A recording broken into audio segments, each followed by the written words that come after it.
Mahorum, Dane.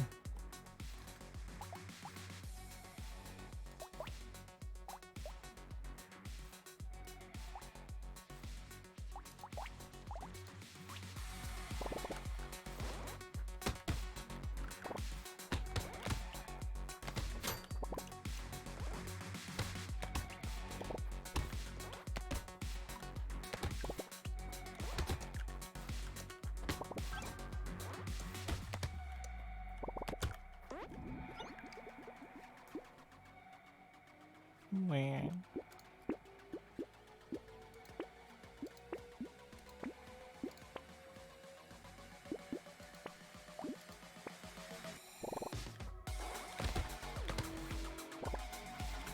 Potato, potato, potato. It's early tonight. I'm gonna try to make it the full night.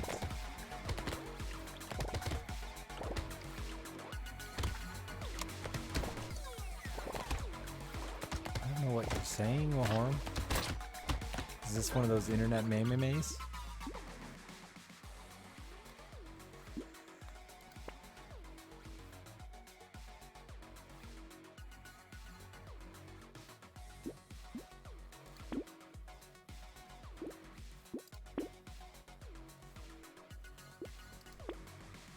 I don't want to be boiled.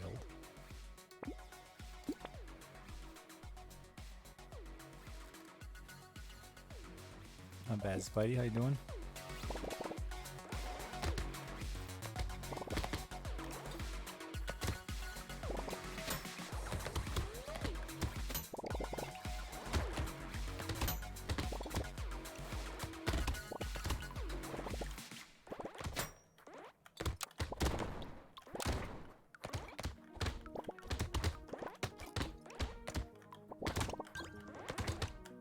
My money.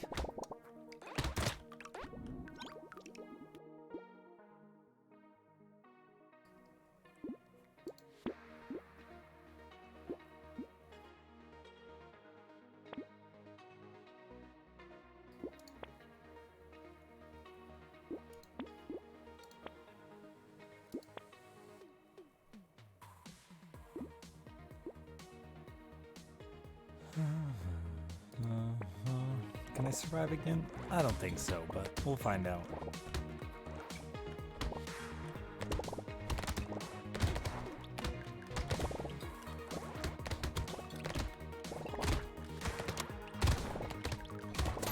I'm hiding.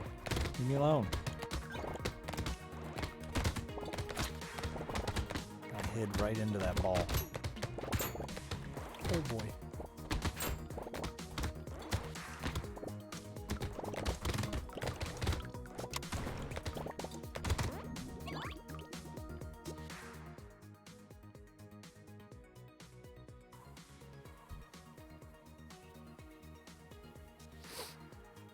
I mean, I'm just not standing still all that often.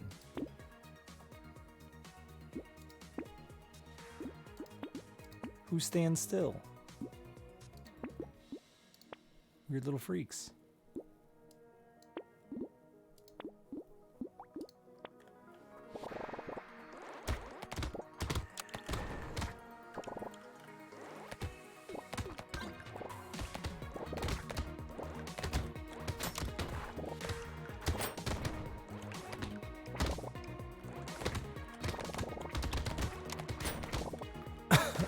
Stupid sickness, go away.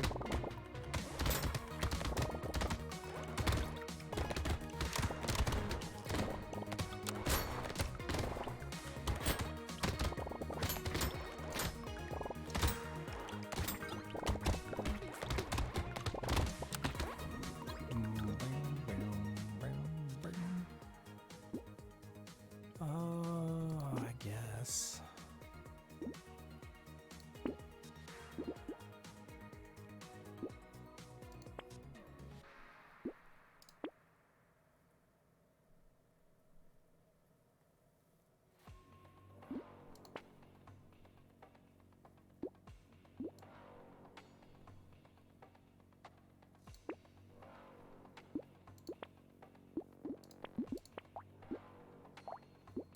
Oh, I think I passed on a couple of those. I forgot I had this much luck.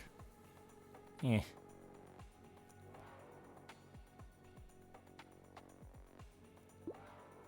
I mean, you'd have to have a fuck ton of luck for that to even, I guess, or a bunch of them. Even then, it's just chance. I don't know, it's expensive.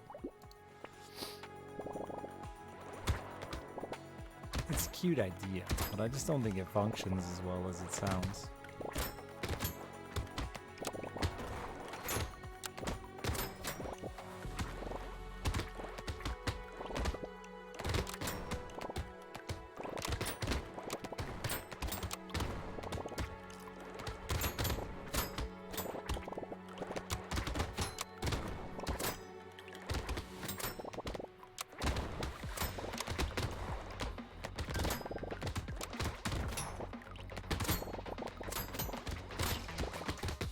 I cannot believe how fast the temperature dropped.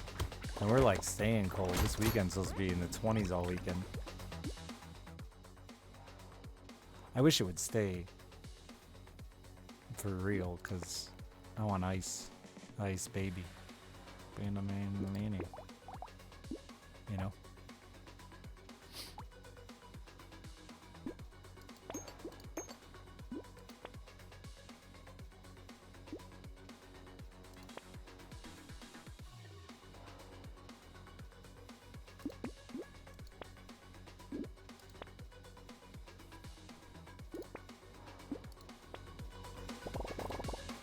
We've had snow on the ground for 2 or 3 days, going on 3 days. It's very rare here that the first snow sticks.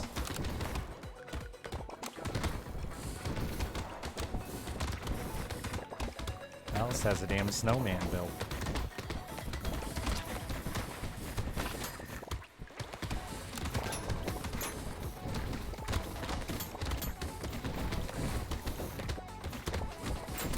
That ice fishing was a myth. It's a real thing. It's very fun. I didn't like it at first, but I found ways to not freeze to death, and it's fun then.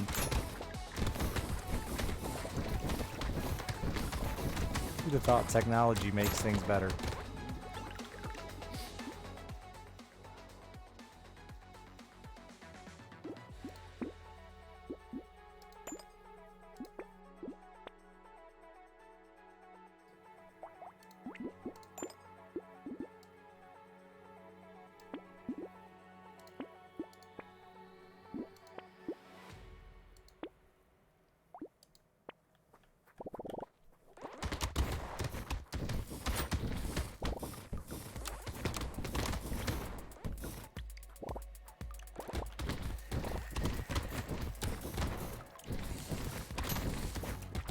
I'm gonna try to record a bunch of it. I'm really upset because I lost all my fishing videos from this summer that I had saved that I was planning to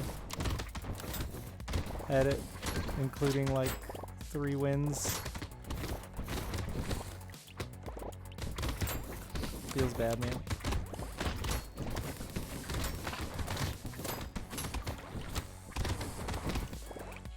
I should have just done it faster, but no, I was lazy. And now I've been punished.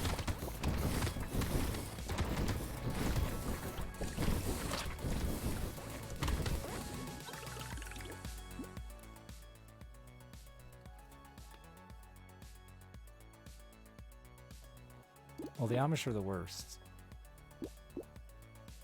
I know I'm not supposed to hate a group of people, but like the Amish. I do. I'm not supposed to, but I do.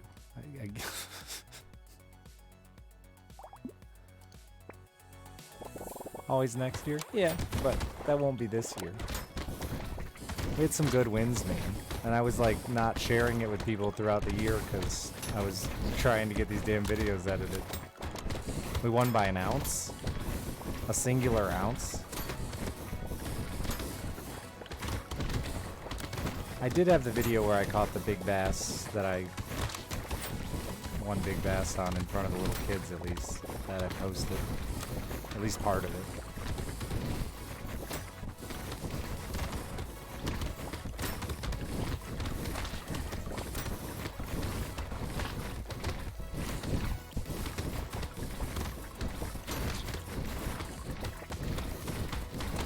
buddy that I did all the recording with got a new boat today too, which is fucking exciting. Not like brand new, but new to us.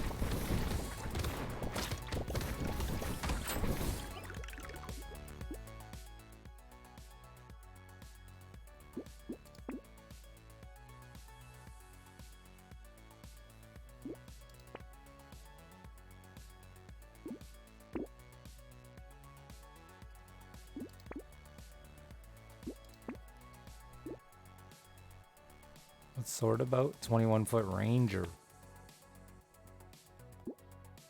It's a serious upgrade from our 20-foot 1993 Nitro that sat outside for 20 years that his grandpa gave him. Not that we're complaining, because, like, we did good in that boat and it got the job done, but...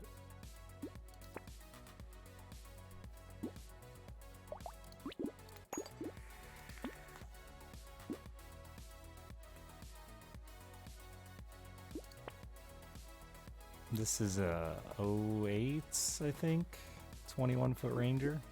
It's a giant.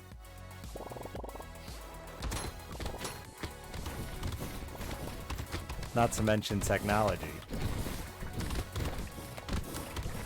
I had to convince him to put a fucking fish finder on the front of his boat. He didn't even have one when we started fishing together. And then we had like the most basic of fish finders, but now we're gonna have... My boat, I have some fancy tech on it. It's a shitty boat, but fancy tech.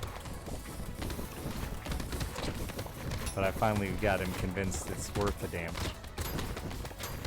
It's hard to learn it, man. It takes practice and patience, and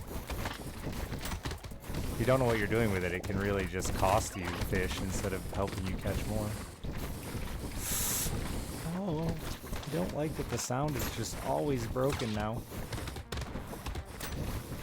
Oh, I still have 6 seconds, too. Yeah, I got no idea, though, because I can't hear anything.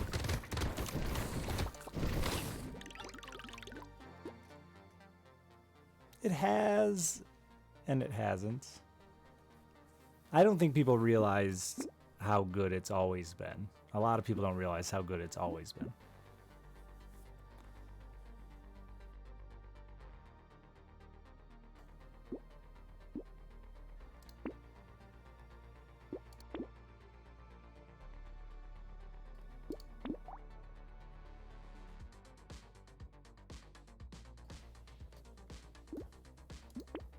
I haven't rolled like any extra. There we go. Turrets.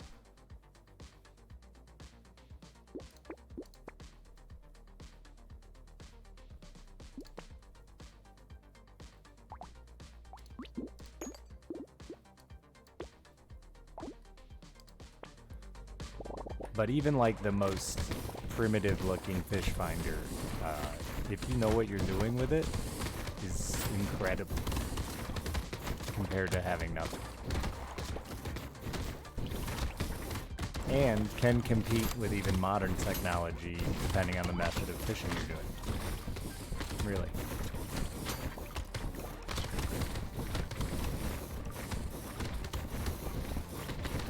Because we still use it to this day. I mean, even the most high dollar, fancy, biggest buck fish finder you can buy is the exact same technology that they were using in the fucking 90s.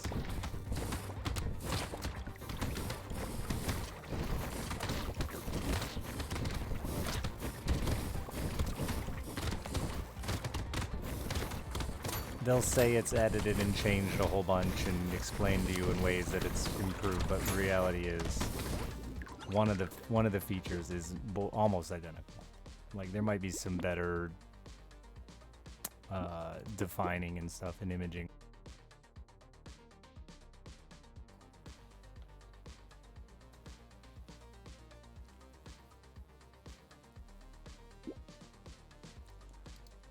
Yeah, being able to map out the bottom of the lake is key, for sure. The biggest advantage. Like if I had to choose between a fish finder that only saw fish or a fish finder that only saw the lake bottom, I would take the lake bottom every day.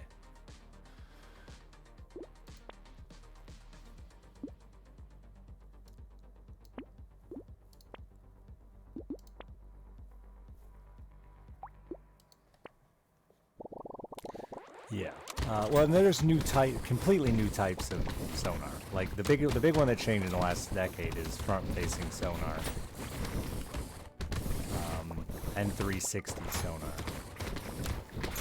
because those things allow us to reach away from our boats, which we didn't have. We can now see it where we're going, or next to us, or behind us. Direction instead of just down. But everybody still has a basic down imaging sonar on their boat. Everybody. Nobody's gotten away from it. You still want that as well.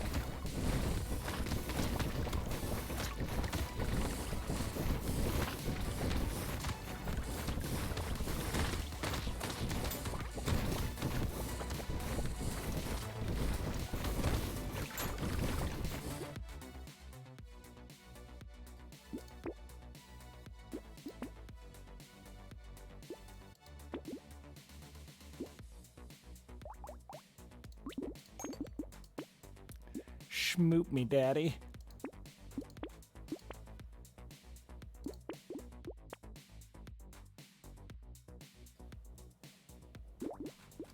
Hey, Raptors.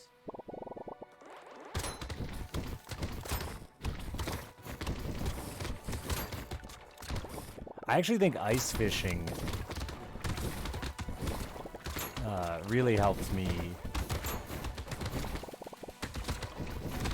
with sonar, because ice fishing sonar, being as basic as it is just incredibly reliable.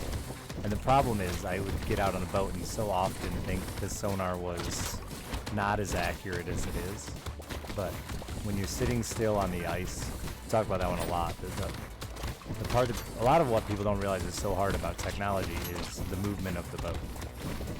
To read where you're at, the positioning of your boat, the movement of your boat, and then read your sonar effectively is very difficult. And it gives people a lot of like situations I was talking about where you're just not confident in what you're seeing, because really you're just struggling to read it with the movement of the boat.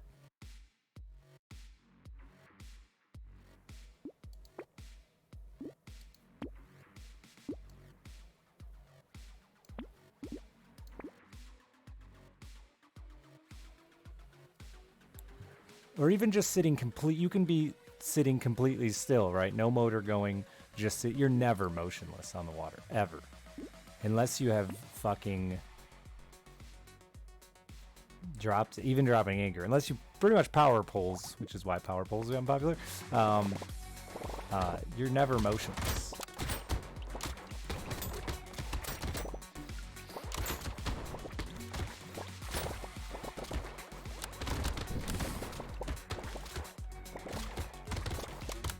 You're always working off a tiny delay with tech and movement.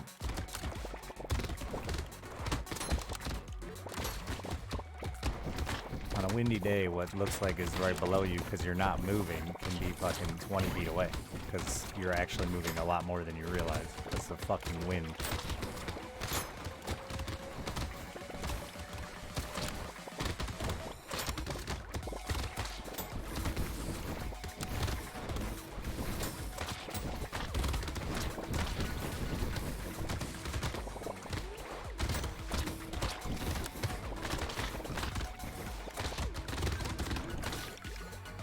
No, I'll play more RimWorld, just not tonight.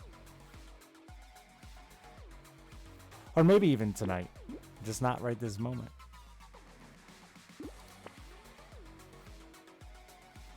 I played it for like a week straight, figured some people would want some variety.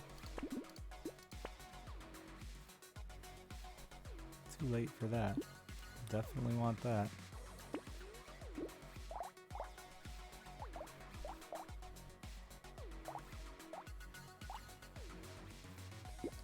Random thing for the 93 months.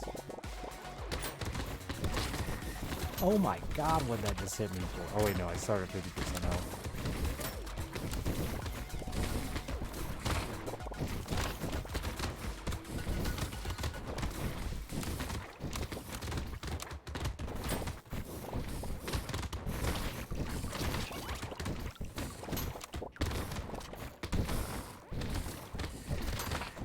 Battle Brothers? I don't know. At some point, I mean, there's only like one game I've ever said I'll never play this game again. So, it's all possible. I mean, Battle Brothers has been like a top 3 stream game for me for many years. So likely. Unfortunately, the last few runs I've done really well.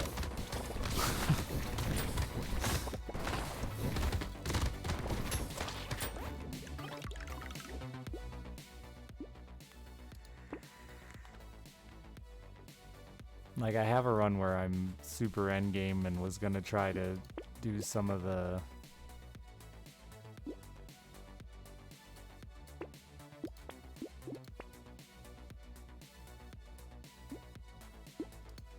specialty areas and stuff like that, but I don't know, I haven't been able to do it. Never could get there. But it's like RimWorld and the like endgamey stuff I'd like to do in there, and the work that I have to put in to get there.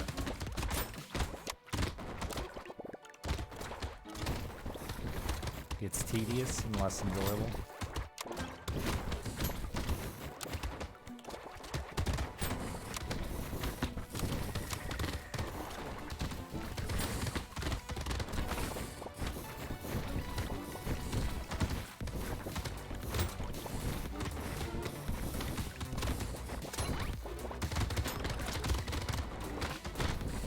That was a brave move.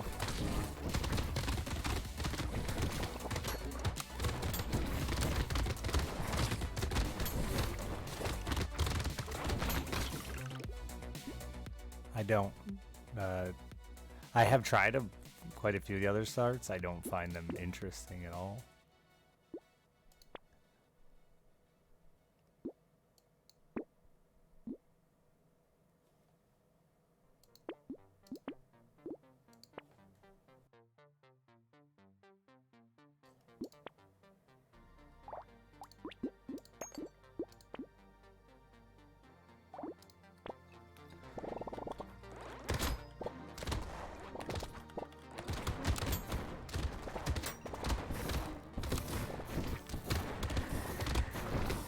I don't know what that dude's doing, but I don't like him. Just fucking shooting the shit out of me, eh?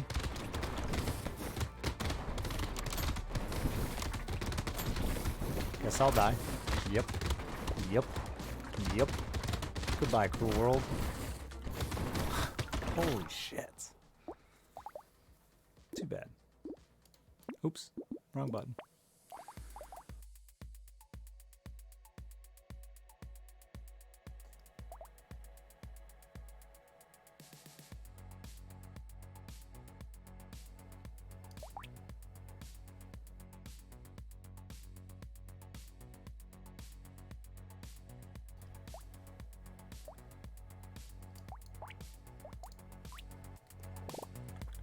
Yeah, the elites are tough, man.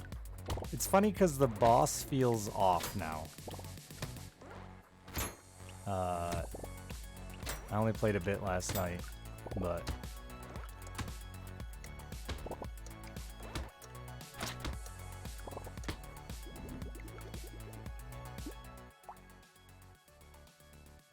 he just doesn't feel very... it doesn't feel very... consistent with the difficulty of the elites, I guess. That's what I'm trying to say. The elites feel much scarier.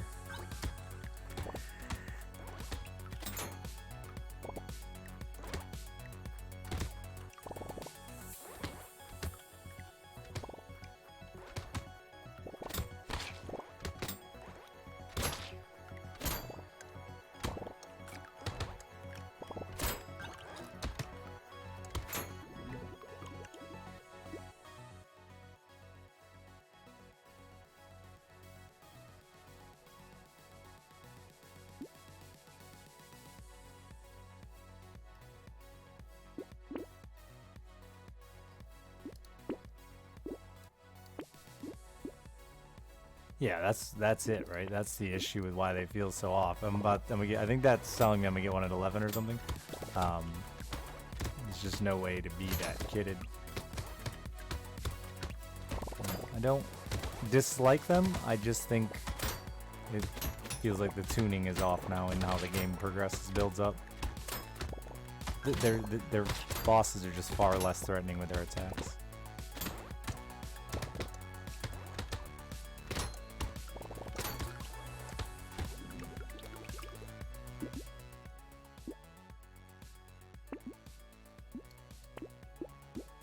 Someday I'll buy that.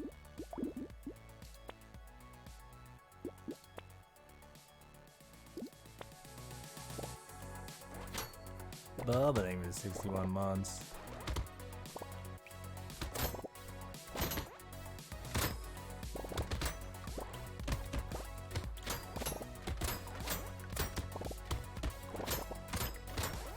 Are they in the whole game now, or are they just a level 5 difficulty thing? Nah, County's alive. Just figured some people would want a break. Myself included. I might switch to it later. But what about the elites? Is that affected by the difficulty level?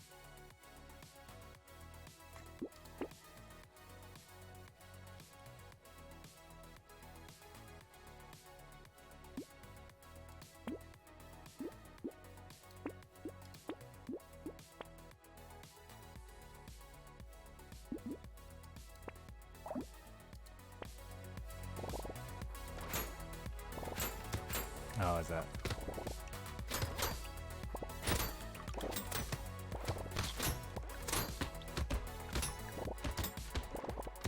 They hit so fucking hard. It makes it feel like they definitely changed the way I have to play, because I used to not focus hard on defensive or health stats until much later. Ooh.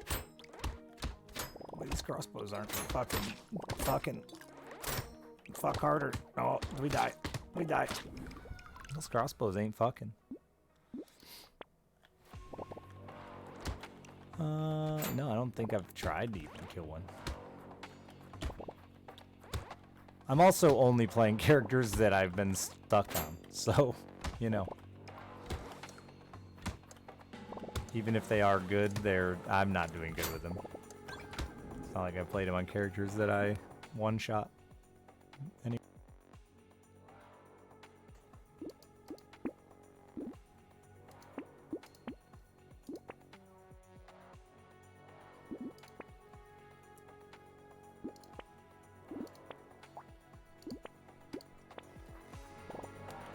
But no, I don't think I've even attempted to kill them. Just feels like I'd be missing out on money. Don't tell me, though. Maybe they do something cool if you kill them, but don't tell me. Shut up.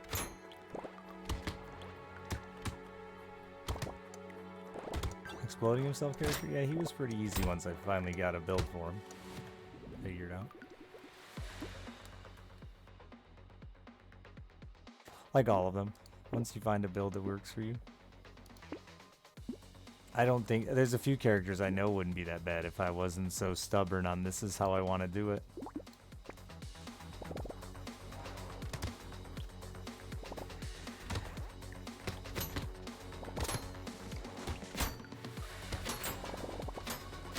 No, the goal is literally just get blood back. The character's unplayable without it. And that's why I don't like it. Like, obviously, you want to get regen and armor and the normal whatever, healing and defensive, yeah, but, like, it's just blood bag or die, in my opinion.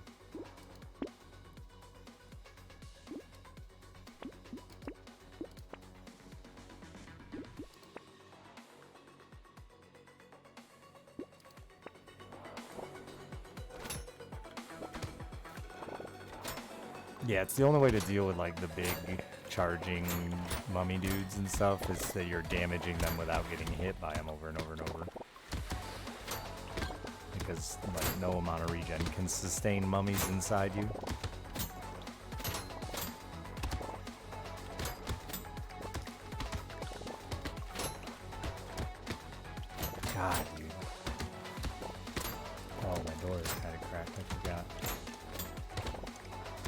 forgot how much I hate this fucking time of year. The sweet smell of chimney smoke penetrating deep into my nostrils. This feels so overpriced.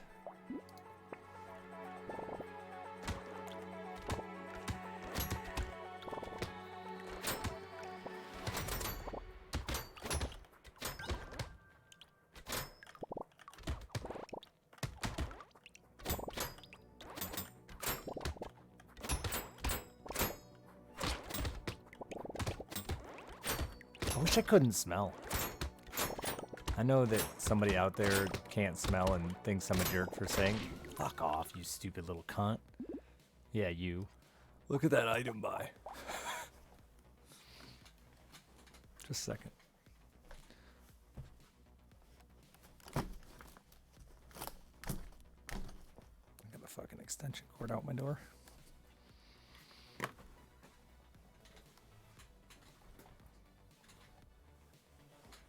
It's wild. Just, there's so many bad smells that like other people don't mind that just drive me insane. One, campfire, which is what this dude's fucking chimney smells like every year.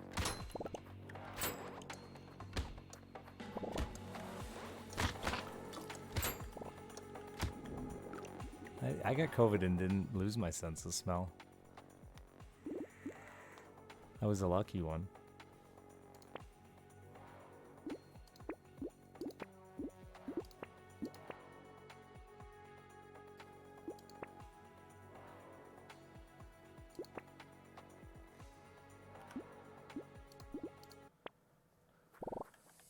Love the smell of campfire.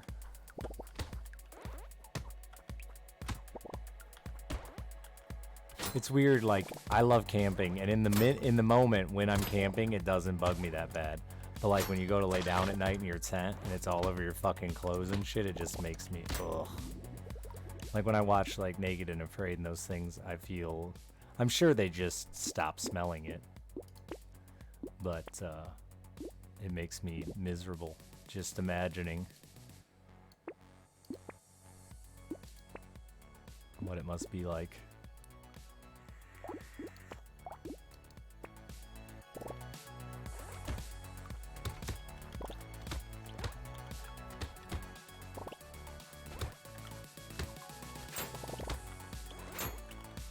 Alone is so good. Naked and Afraid is pretty much dead to me, man.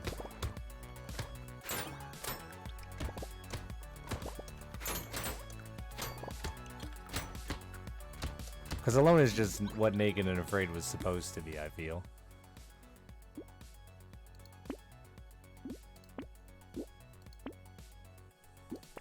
But Naked and Afraid no longer is like a... Nobody thrives. Nobody even tries to thrive because it's statistically just a worse... Like, everyone is just min-maxing Naked and Afraid, which is just build a mediocre shelter and lay around and hope you don't get sick.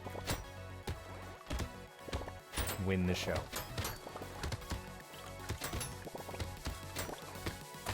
The XL challenges are better, where they end up doing like 60 days with 8 people or whatever. Those are better, but the 2-man Naked and Afraid.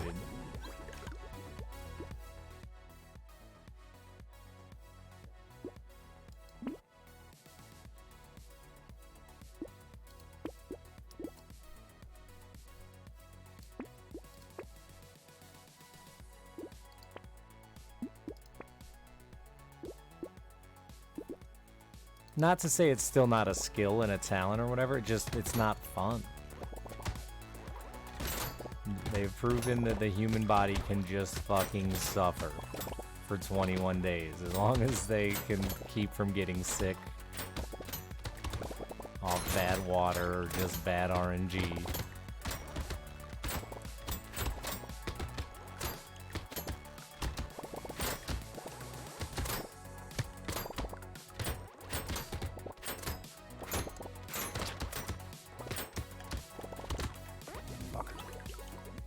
Wouldn't call it a talent. I think that's a talent, yeah. Like maybe not in your book, but like being able to just suffer through is a talent, IMO.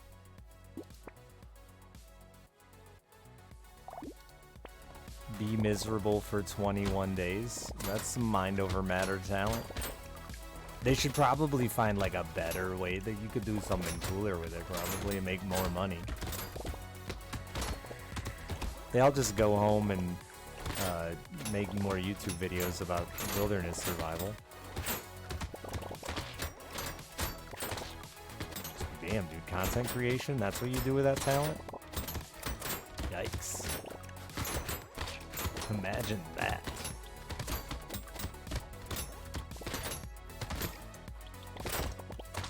All that perseverance and will to survive, and you want to make content on the internet? Eek. I don't think Naked and Afraid has any real prize money. I think they just get like a paycheck for doing it regardless.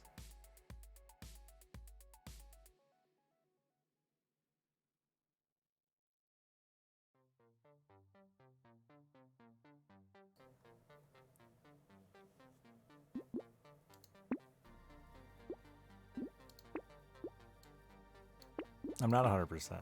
Oh, I forgot. That's fine.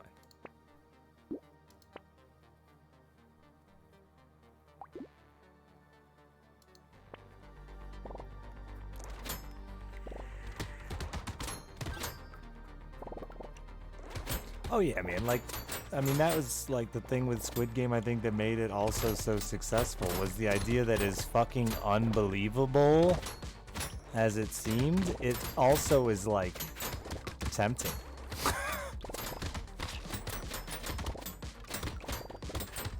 Like, I truly believe a lot more people would sign up for a, even if they hadn't seen the show, not just off the hype of the TV show, but I truly believe a lot more people would have signed up for Squid Game than we want to admit. And that's fucking fucked up in a weird social experiment kind of way.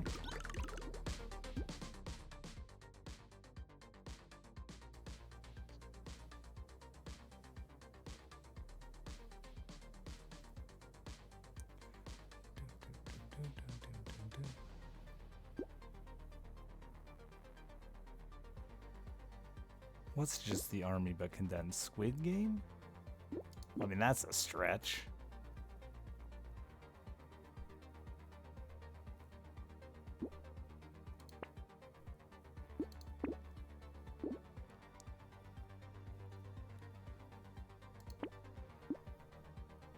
If you weren't married, you'd do Squid Game? If I didn't have a kid, I'd try a bunch of those dumb reality shows.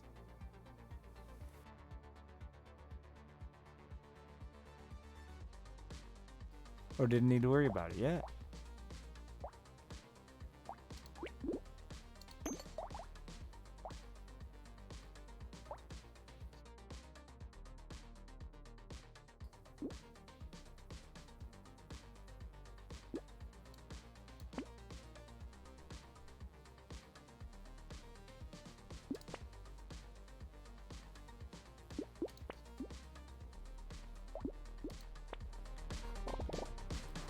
Yeah, I don't think it's 99% either. Exactly, Dingo.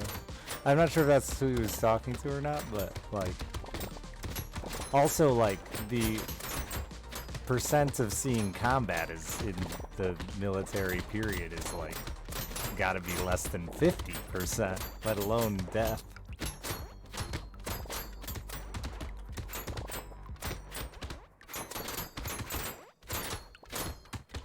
I will agree slightly, though, that, like, the same kind of concept of people are definitely putting their life on the line just by signing up, whether they want to admit it or not. There's a pride side of it, though, that's like a whole nother layer of social experiment.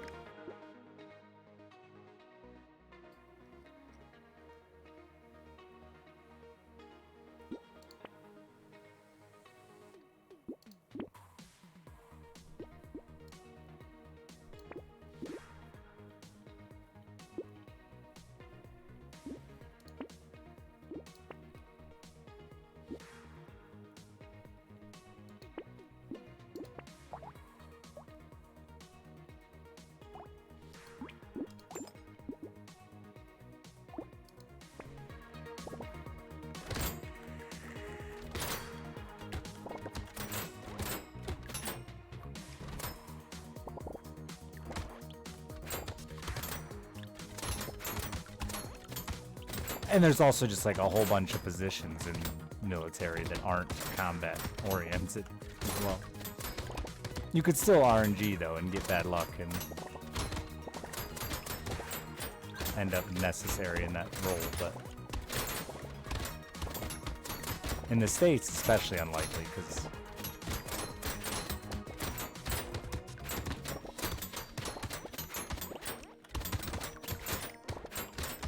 but like one of my friends is just a refrigerator repairman in the military. That's all he's ever done. He just repairs refrigerators. And you know the weird part is in Alaska.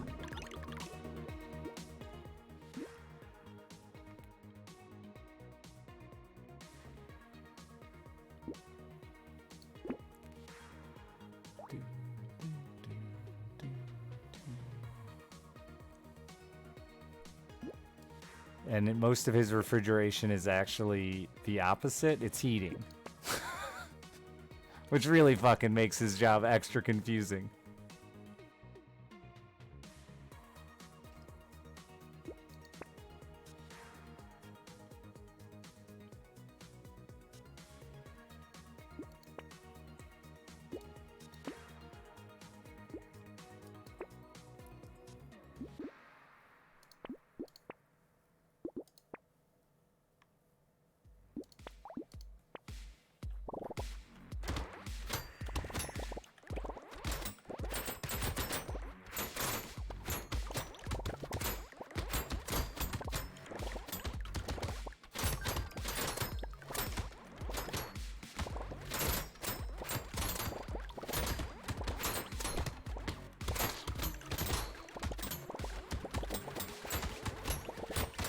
We have like quite a few military folks still around in the channel, and it's like a really weird spot, I know, for, you know, being like the internet, pretty liberal, and a lot of these guys like joined the military at fucking 18, they're 10 years in, and like their opinion has drastically changed, but also realistic career options are stay in the military another fucking 6-8 years and retire.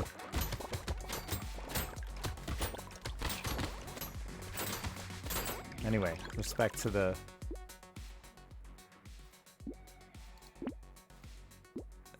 viewers that are, you know, stuck because you made a choice. There's more of you? There's a few of you, yeah. I think a lot of you are pretty quiet about it because, yeah, it's definitely not exactly a popular job title on Twitch. At least in my neck of the woods. It depends on where you're at.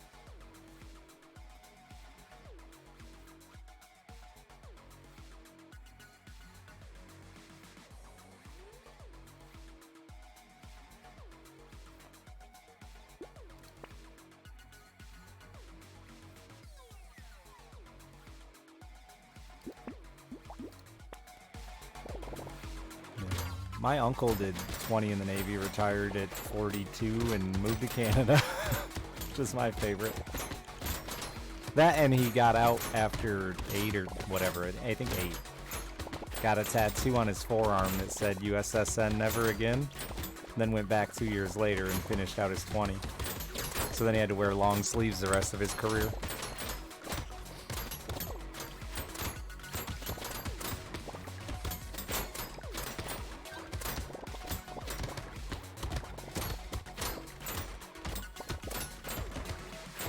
He did like 14 years on submarines, man. Fuck that. I like the water and all, but I like to be on top of it.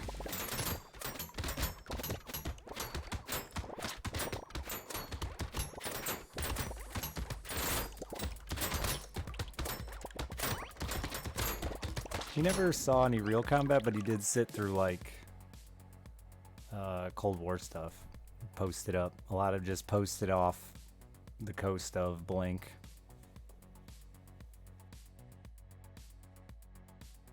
Waiting.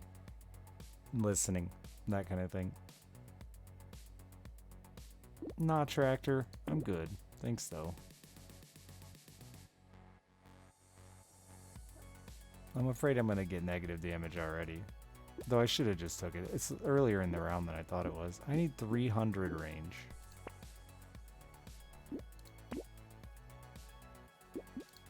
I'm not very focused this round.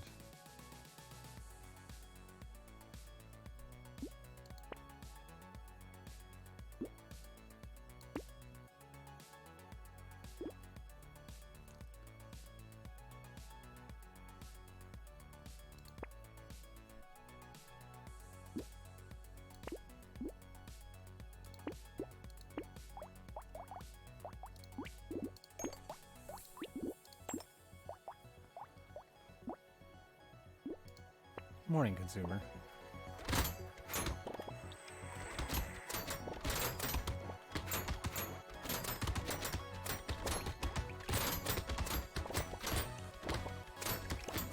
Yeah, I'm not trying to pick. Like, I don't think that it's a bad choice as far as like I just was talking about Squid Game. I do agree, I guess, to an extent that, like, yeah, even if I don't necessarily agree with what's going on politically in my country, like, the military still isn't the worst fucking career option.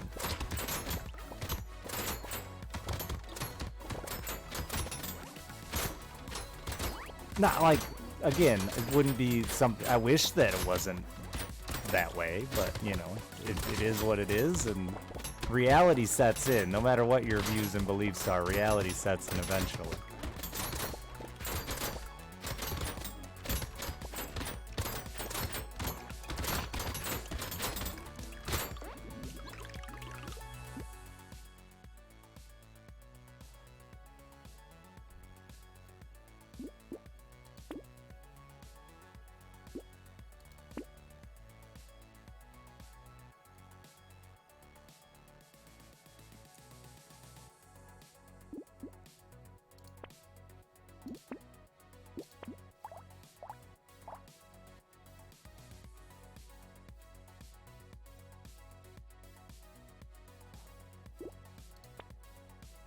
Yeah, I would say that people I know in the military, there are the extremes, obviously, but the majority of them are pretty, at least centrist.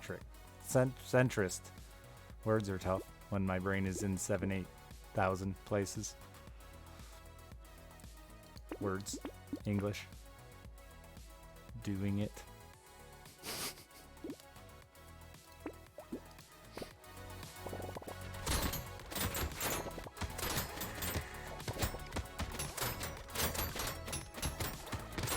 You're the easiest mini boss. Is it because you're horny? I mean, I feel like that's gotta just make you weak.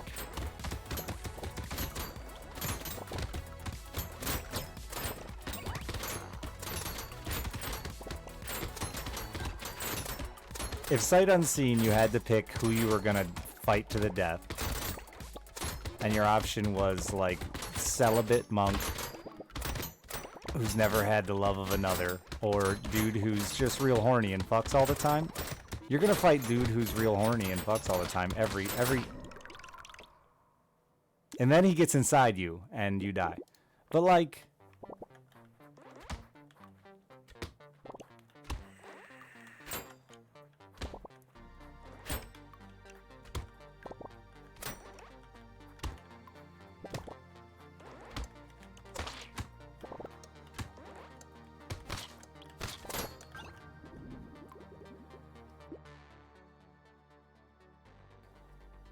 yeah, I think it definitely depends on what branch you're in, Saucy, and uh, where is kind of relevant too. Especially with basic. At least from what I've been told. And I know quite a few people who've gone that route.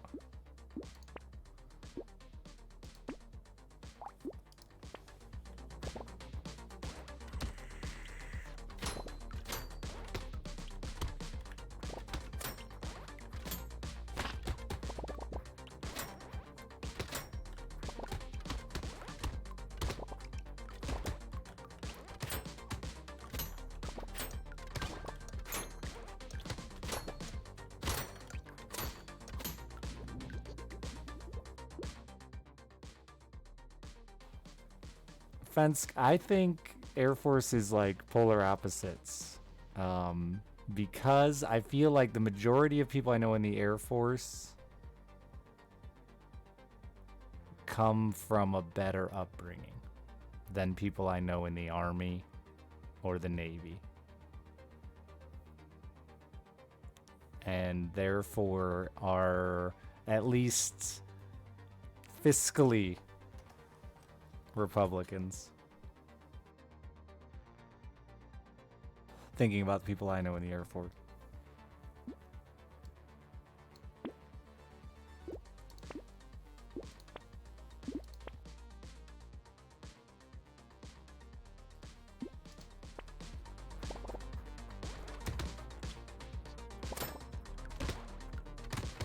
I don't think the problem with the military is how much people fucking waste on stupid shit they can't really use when they're in the military. It's because they're young, though. You know, when kids join at 18 and they think about all this money they could have, but by the time they get out, they've already spent it all, is the unfortunate. Because, like, you could go through the military without spending much at all.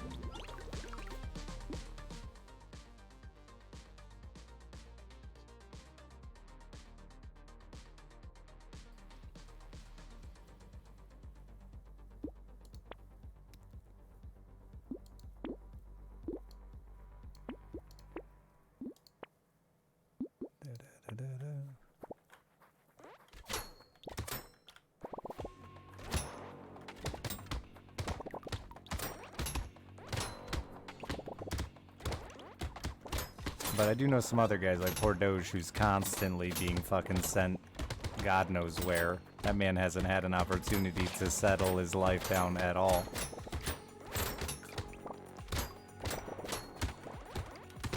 I miss poor Doge. He's probably been swallowed whole by the desert.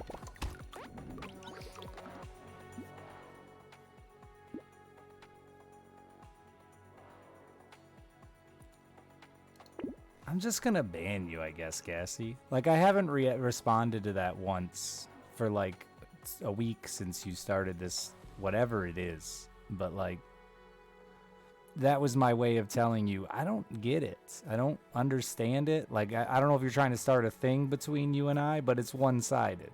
I don't enjoy it. Nobody in chat reacts to it. It's just a thing you do every night, and I ignore it.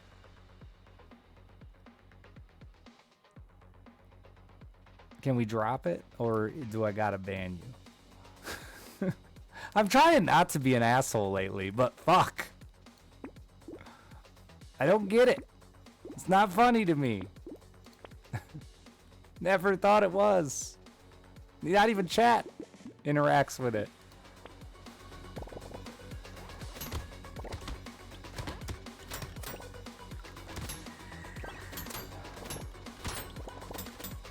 Well, you should have at least interacted with it if you found it funny. If chat was finding it funny, I would have let it go, but like nobody even says anything to it. It's just really awkward. Something I read then have to ignore, and the rest of chat also ignores it.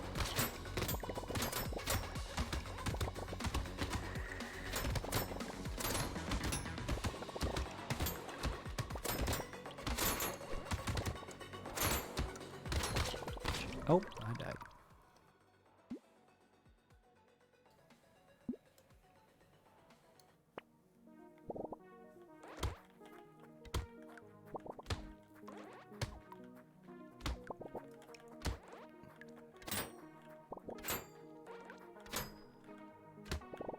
Challenger for a family car?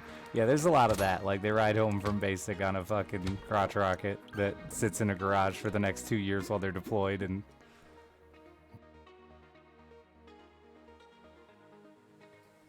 maybe the crossbow in it. I just want the achievement to unlock a character. So, I mean, I don't really care if it's it.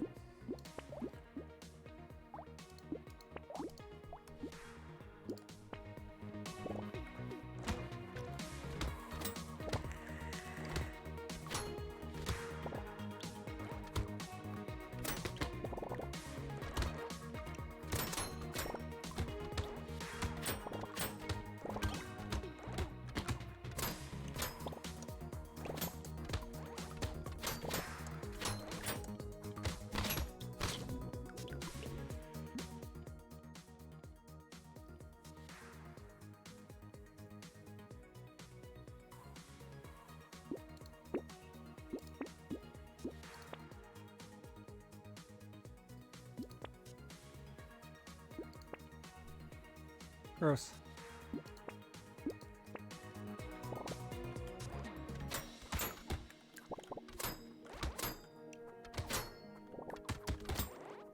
Yeah, nothing wrong with a crotch rocket. They're just super front heavy cost-wise. And when you're gonna let it sit in the garage for 2 years, it's pretty wasteful. But like all my friends that didn't join the military did stupid shit like that too. So I guess it's just being young and dumb. Get temporary job at a factory and buy a brand new car assuming that that's gonna work out. And then it doesn't and they lose their brand new car. That was number one mistake of early adulthood, I feel, with my friend group.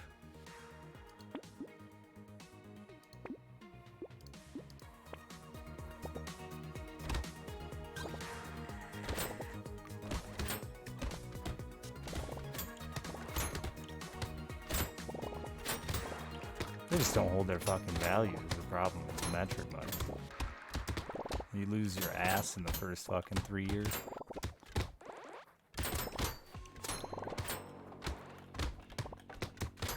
I'm Harley biased because it's been my whole life, but they definitely hold their value better.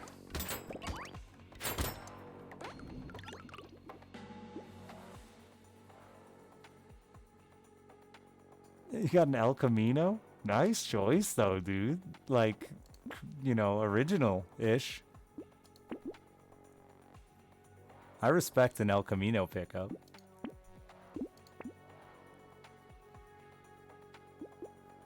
I can get behind that.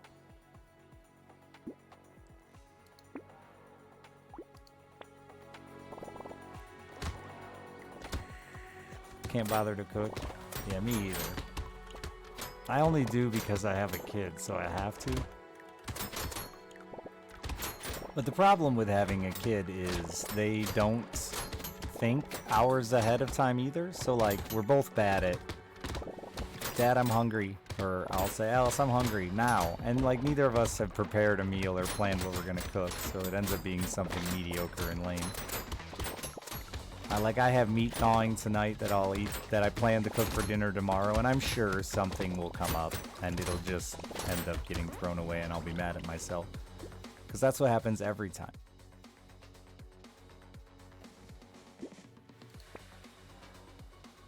I agree, I like cooking, and if my life was more structured, I would do it more often. The problem is, it's just very hard to plan to cook. And I'm a meat eater. Maybe if I was a weird vegetarian.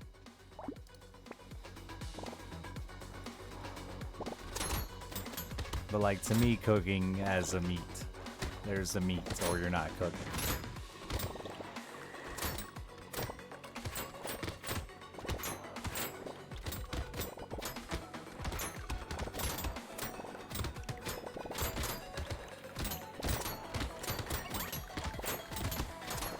Not too late for a vegan arc. My brother sent me a text of a meat lovers vegan pizza earlier, and like, that's like O'Doul's, man. I just don't get it. Either quit meats or eat meats.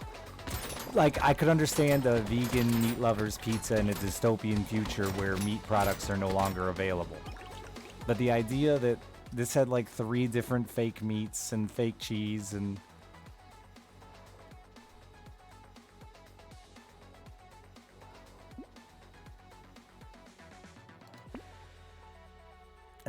I don't get it.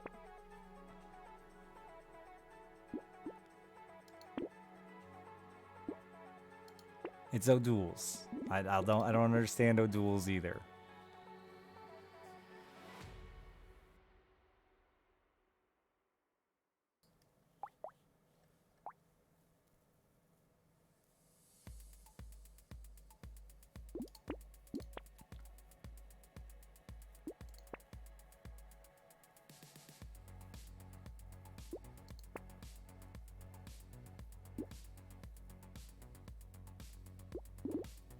Just don't get hit, Richard.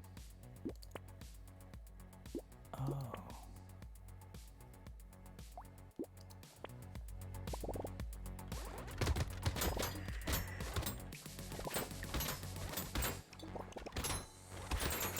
I'm not here to debate the meat market again. We've done that one too many times. Just the idea of eating a ton of fake meat when you say you don't eat meat is weird to me.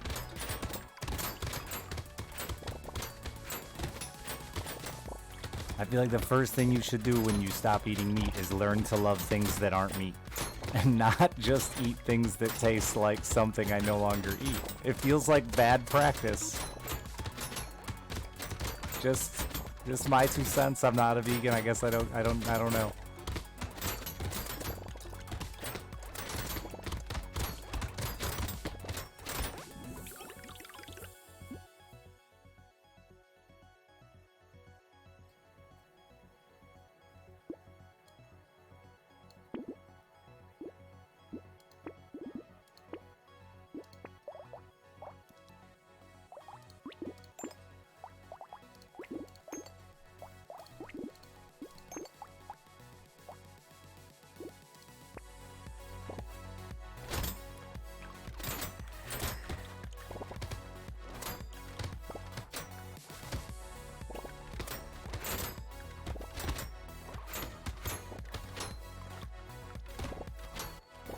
I know, but it's like a gateway thing, right? Like if you're that clearly means that quitting meat is a challenge for you. If you have to continue to enjoy meat-like products, I see the argument that you could say, well, it helps me not meat lapse, but at the same time, like, quitting is the best way to quit, you know? I think.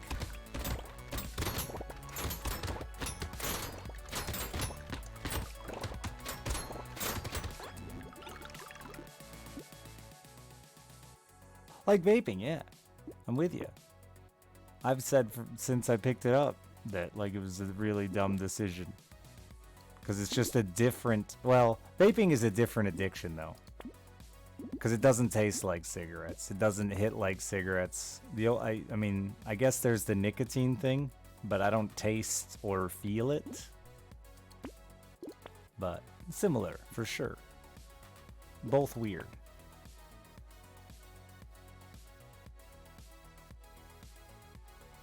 I don't consider myself quit, you know what I mean? Like, from smoking. I still call myself a smoker. Then people always, when I say like I went out to have a smoke, people always freak out and think I went back to cigarettes too. It's just a different addiction. Yeah, it does not fill the role of a cigarette. It does give you nicotine. But it's like Nicorette or whatever, patches, any of that shit, right? Like,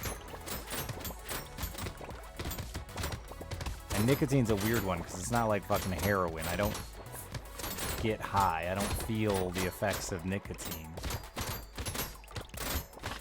Not that I can like wrap my head around, right? Like I know there are effects, and I know it's happening. I'm not denying the effects of nicotine. It's just I can't feel it. I can't pick out in my day. Oh yeah, that was that nicotine. That's it.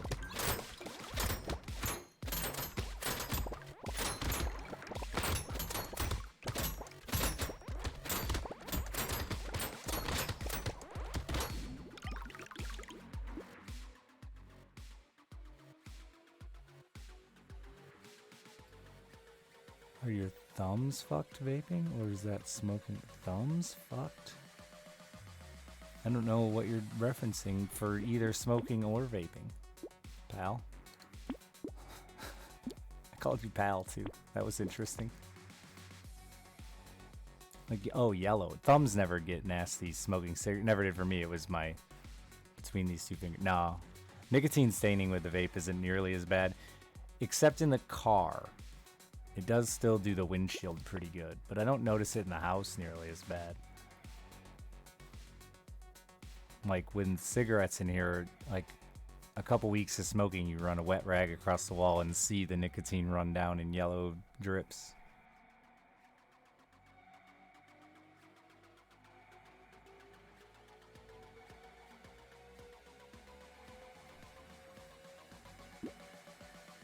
Oh, you're good, Thor. I have this unlocked? Since when? It's just gonna drop in a red one?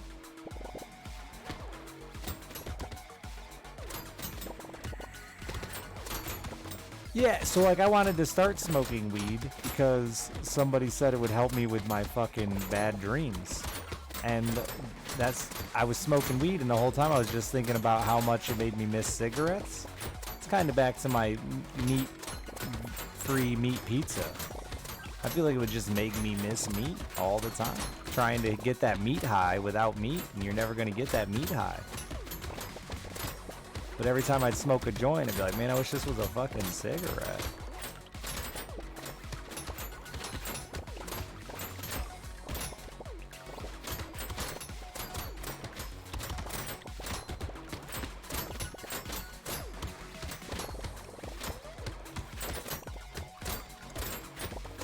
So edibles? Yeah, no, I just decided I don't need another money trap, like drugs. And I'll just have bad dreams. Like a normal person.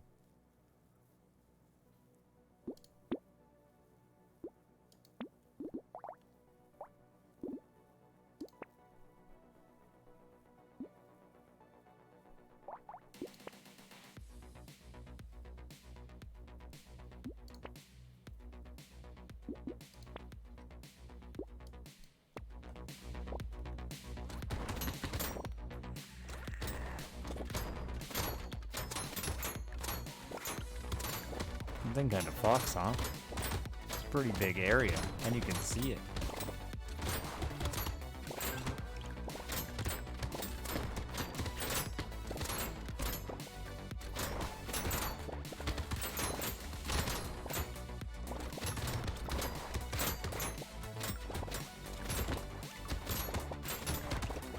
It's like 5 more of them.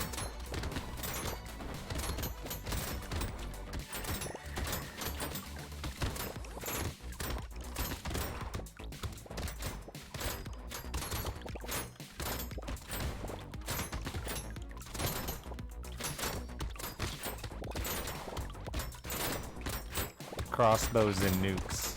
A classic pairing.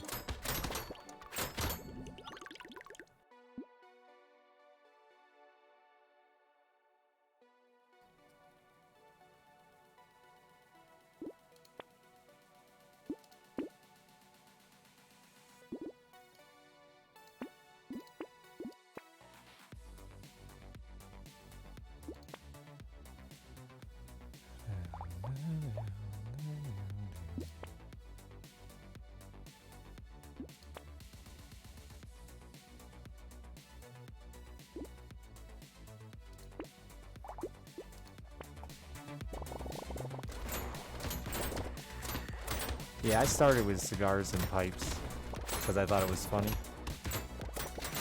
and like smelled alright.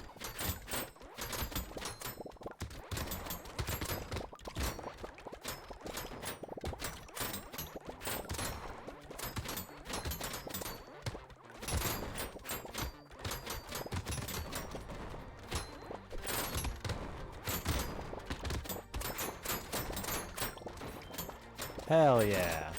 One character unlocked, and not the one I was going for. Thanks, nukes.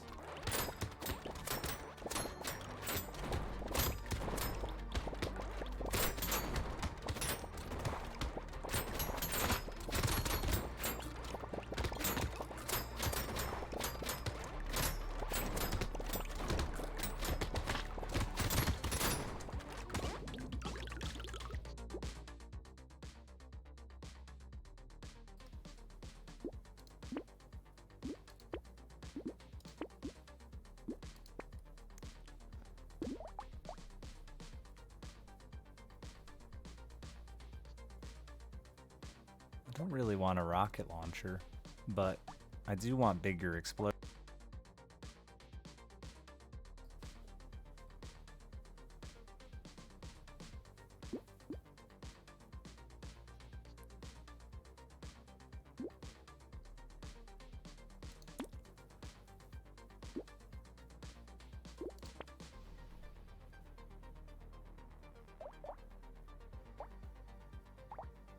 I guess I should have went with it.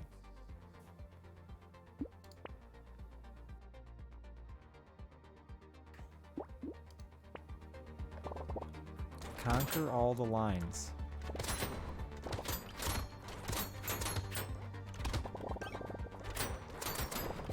Like the hookers and blow?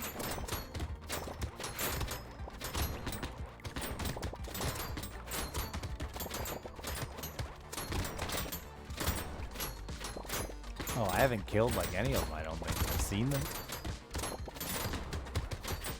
I think I've seen them all. I don't know.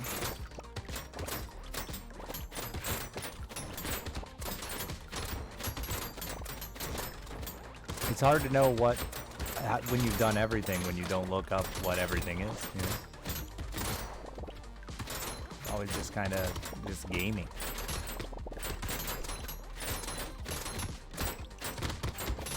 I usually don't get to find out on my own because somebody ruins it for me, but like most of the time I just play until that point. Somebody ruins it.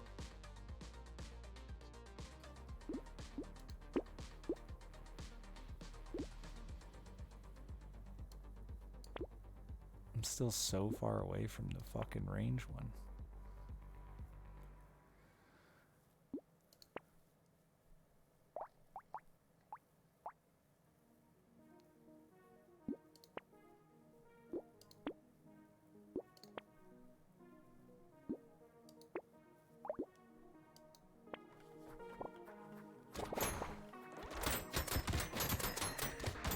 Probably, yeah. For all I know, there's a whole other difficulty that unlocks. I have no clue. I'm assuming based on chat, this is it, but only because of chat do I have any idea, though, right? Otherwise, I'd have none.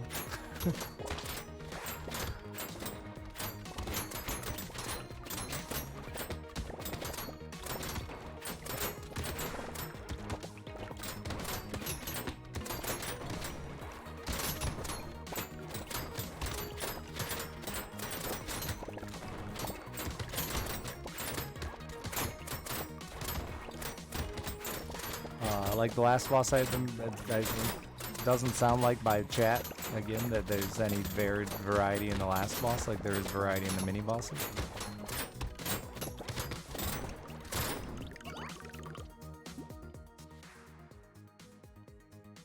Boy, I shouldn't take that, but also nuke.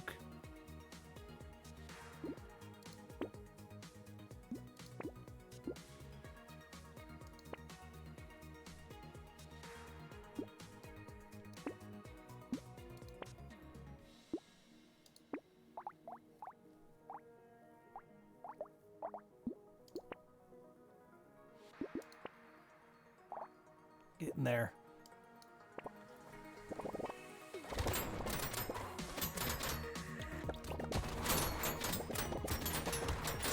Hey, is that one of them there mini bosses?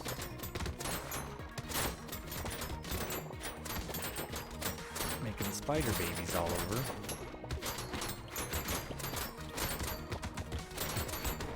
Yeah, I'm with you. I just don't know. I think I've seen it.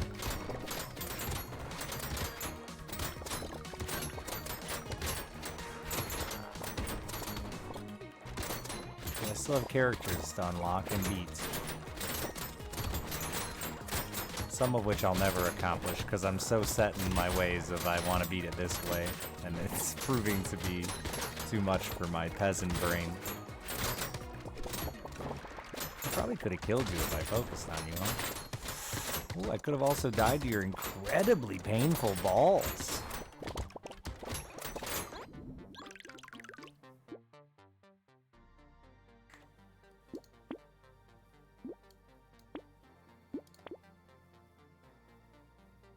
Oh, I want that, but I also need the range. Must get range.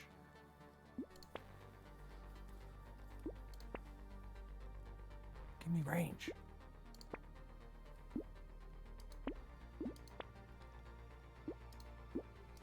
I guess that too. I don't know. We're gonna die probably this round before I get my range cap and be really upset about it.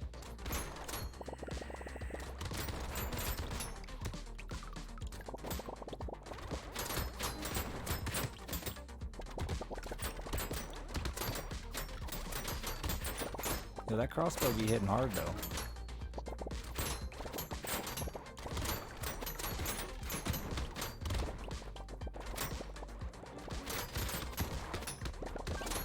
It's not an easy game, I don't think.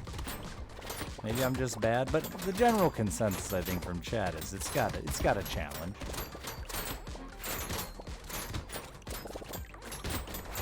And it's really good at baiting you into doing bad things, which is fun.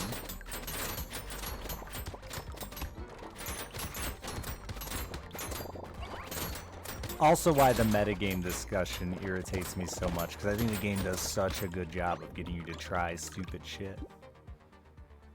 I gotta take it. I'll never get my range.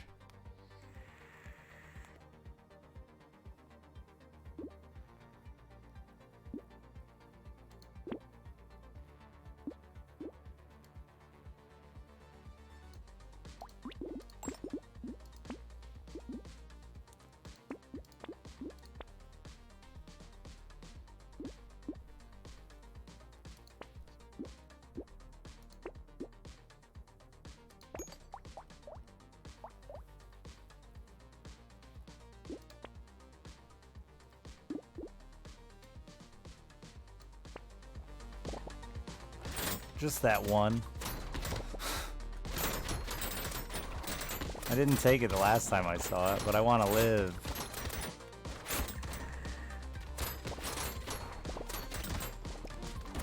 I don't know if nukes ricochet, but we're about to find out.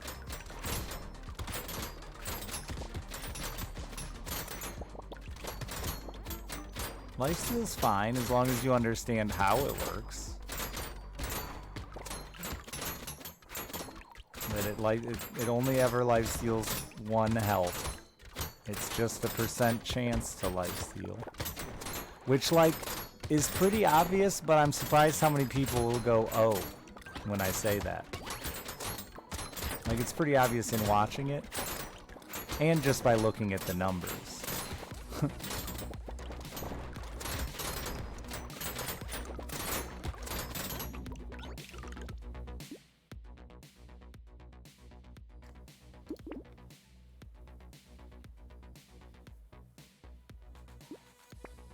Give me range. Yes! Oh, I'm 10 away.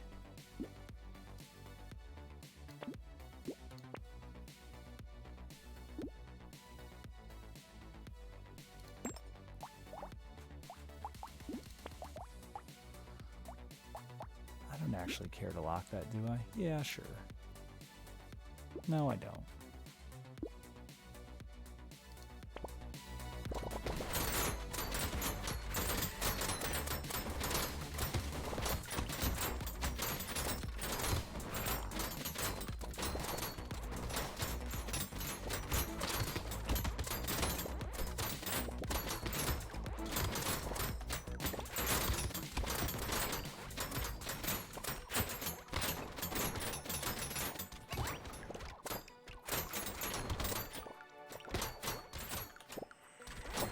Does the nuke ricochet? Oh yeah, I think I saw it there. Love that for nukes. Nukes don't get enough love, you know? A lot of bad propaganda out there for the old nuke.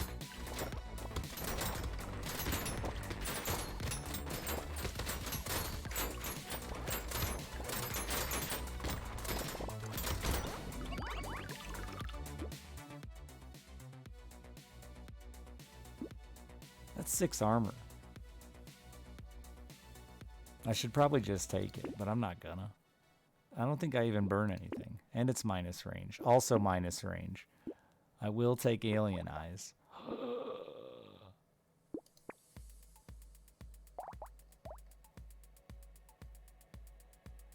Listen.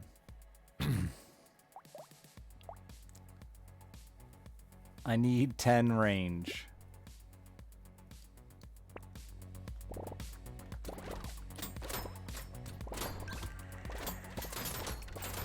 I got one more round. I just gotta not die. That should be easy. Just don't, you know?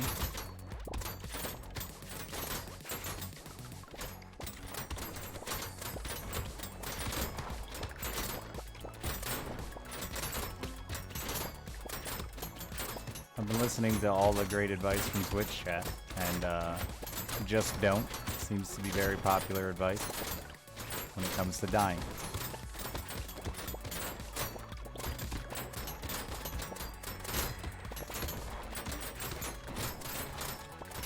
Remember when Chad said crossbow wasn't the way?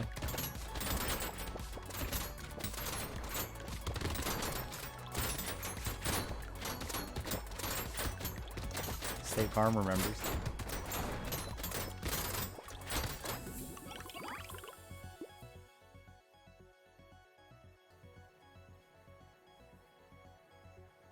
I mean, sure, why not? It's like not gonna matter, but also why not?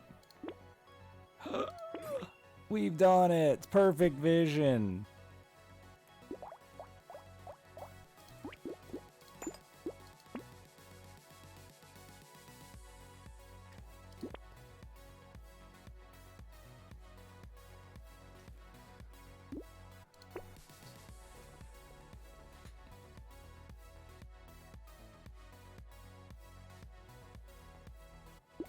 It's 69 bucks. How can I say no? Ah, that's why I should have said no. I'd have enough for that. Though it's only 10 damage. And minus 40 range. No, I'm a range guy.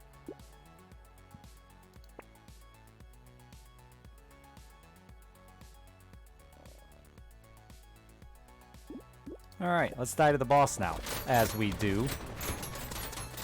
I'm a real die to the boss kind of guy.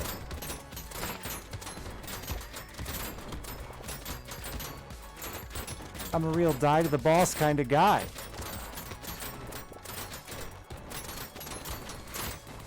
Remember when I had like 40% chance to dodge and then just didn't dodge? I guess I dodged like 1 out of 4. That's pretty fair. 2 armor, 65 health. I'm not good enough for that. -1 speed, I didn't realize. Kind of sussy low, yeah. But I unlocked 2 characters. So big successes in the business of taters. 100 range, 1 damage for every 10 range you have, plus 0. Brackets.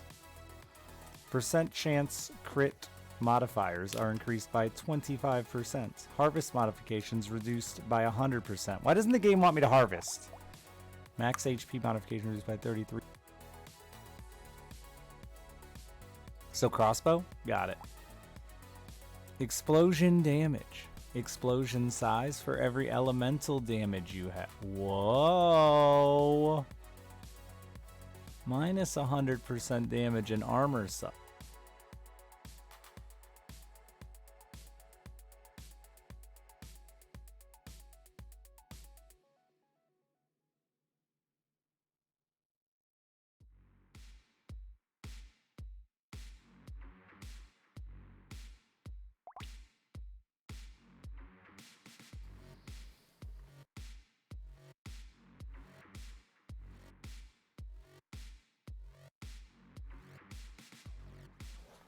Shut up, chat. Just let me figure it out.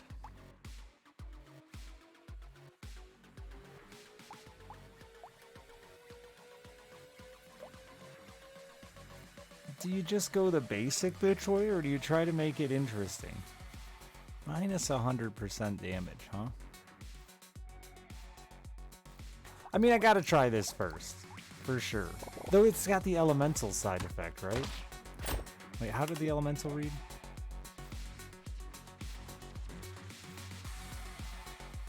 Yeah, that part's weird. That's really plank oriented, huh?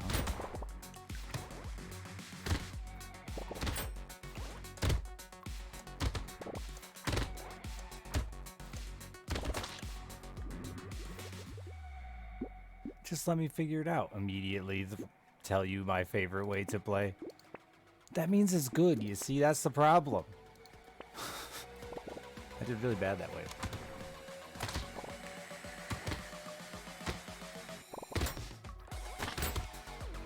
Because chat doesn't do anything bad. They're too smart for that. They got big brains. huge dicks and big brains. That's all I know about chat. I'm gonna die because I want that tree. I don't want to live without it, honestly.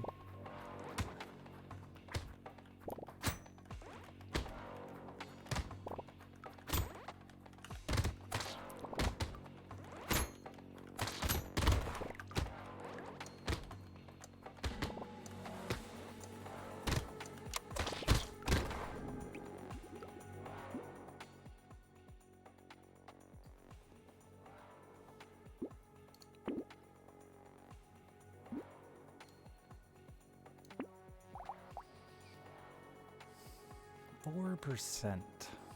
4%.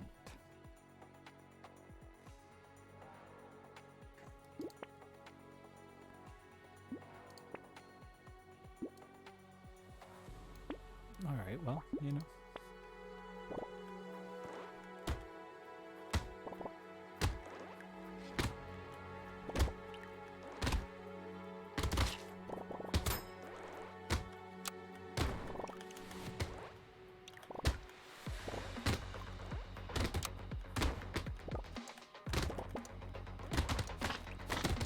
I'm gonna die. I want my trees and I'm gonna die for them. I got $0 that round.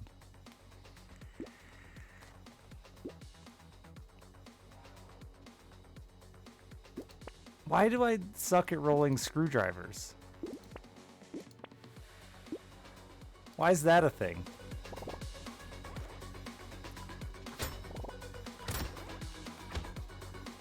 It's 2 runs. Oh my god, you blew up my mine. I need that mine. I was saving it.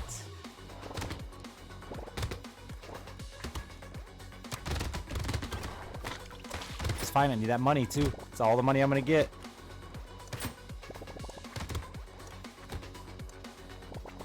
No!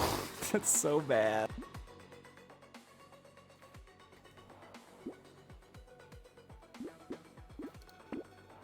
A screwdriver.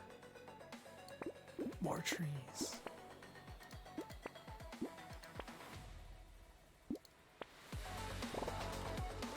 Hey, save my mind. I need that. Did I poke for fucking 1? Who knew?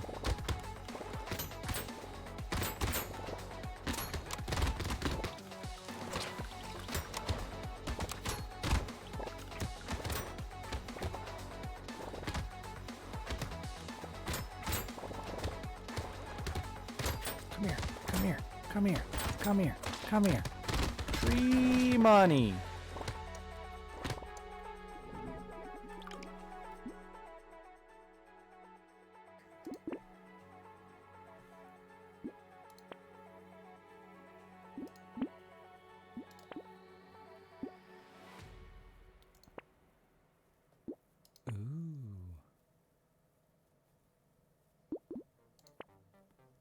Ooh, just gotta live on nothing. It's a huge difference.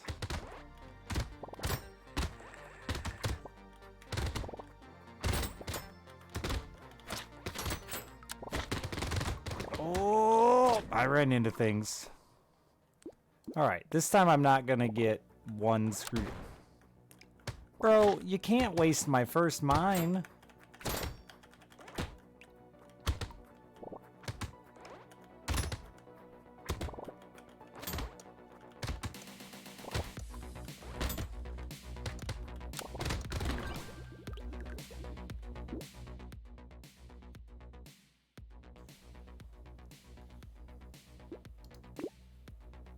Huge.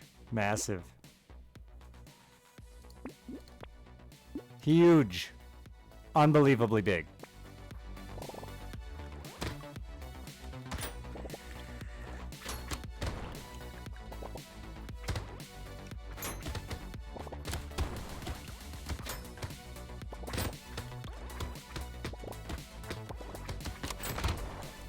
Fucker, you ran into it too early. Oops, oops, my health.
spoiling this trap for you. Told you.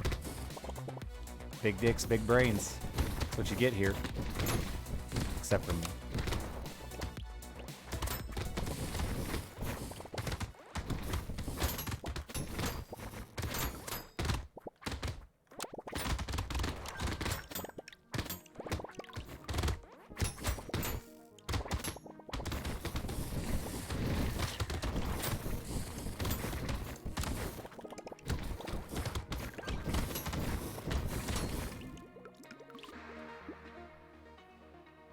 Yeah, it's very easy once you just get that item. But also lame because it feels so dependent on that item, or just bad.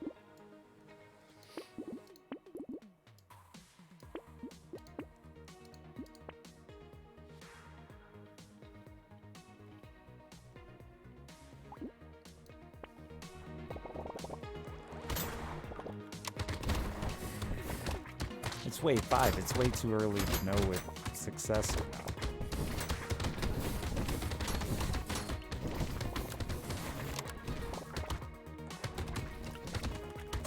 I am not succeeding.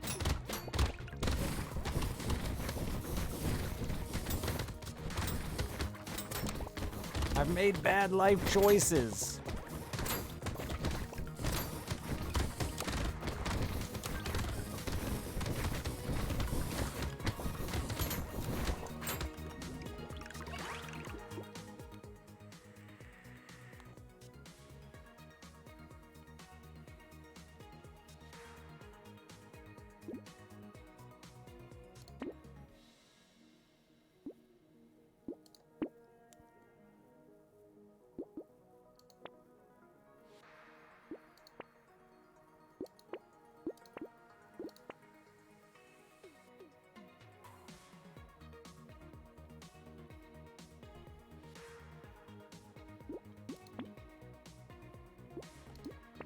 There's 16 whole health.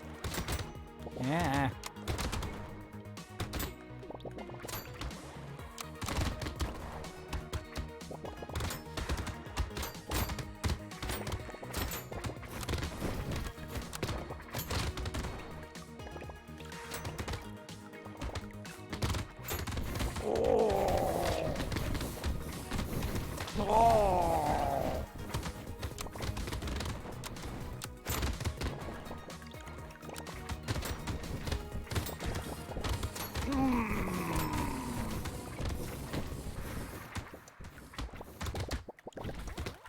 No, there goes a little. Just needed the.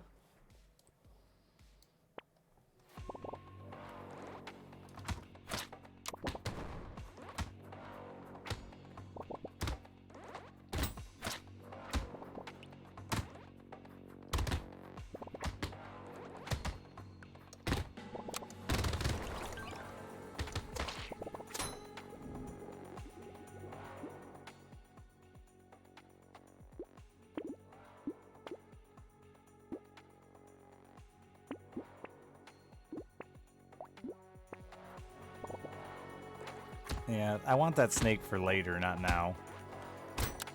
So I probably should have waited, but...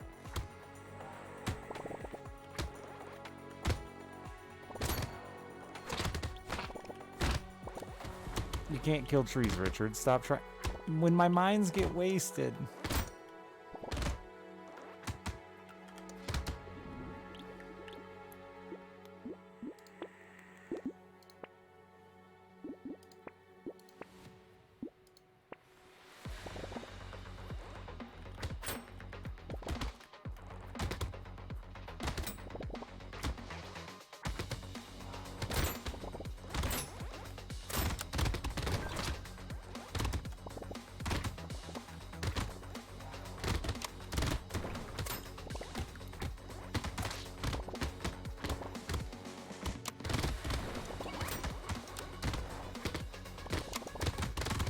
Big hits. Didn't get to pick a lot of it up, but big hits.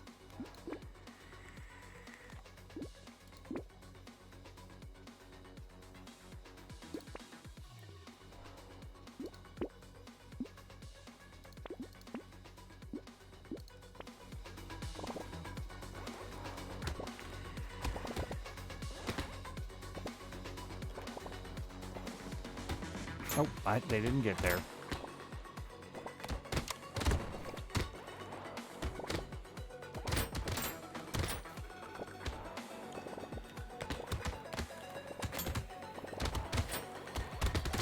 It's crowded, it's crowded, it's crowded. All of you and none of you dropped any money. Oh, I just fucked it. Oh, I got some of it. I fucked it pretty bad, though. And not in like a cool way.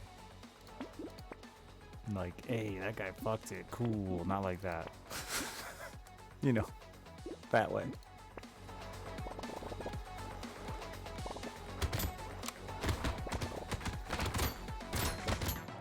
It's really weird having to be a damn Sherpa to the damn mine. Just run into them on your own, guys. You guys just go, look, there's mines. Run into them. Haha, fun.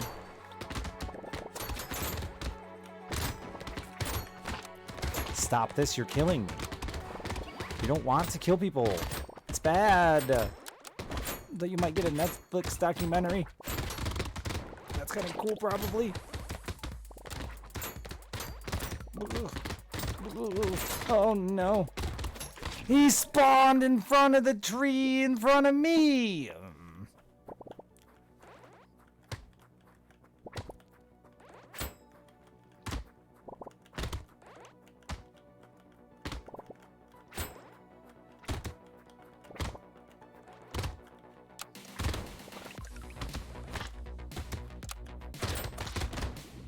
Why didn't you pick that up?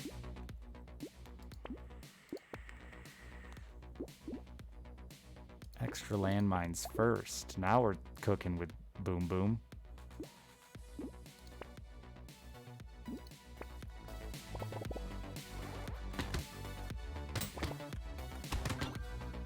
I refuse to address anything called a vampire survivor like.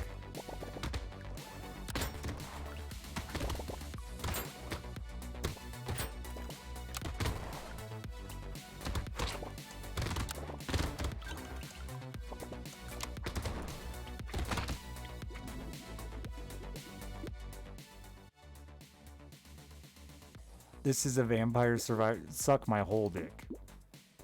You know nothing about video games, clearly.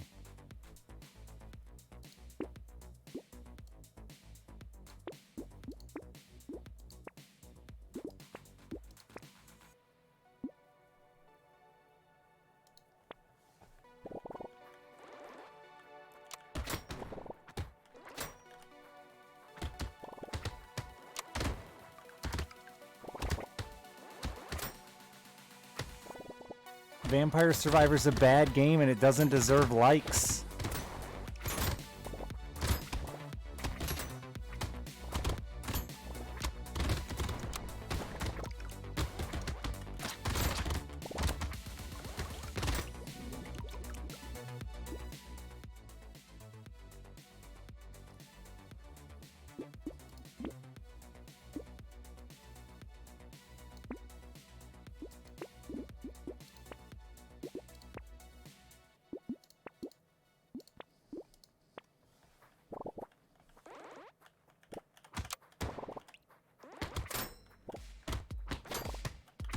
And I absolutely refuse to believe that Vampire Survivor was the first to do this. Like, there's gotta be 95 arcade games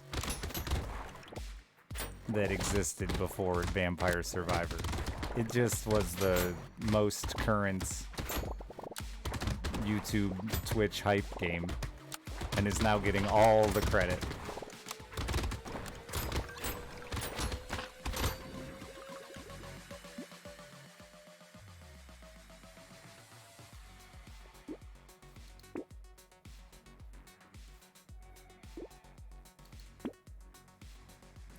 Never having armor is going to be painful.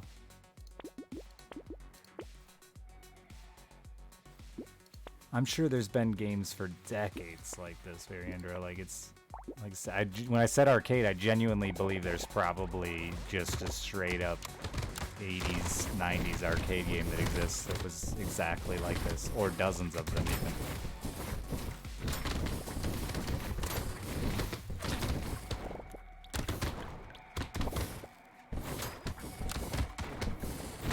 Oh, no, no, no, no, no, no, no.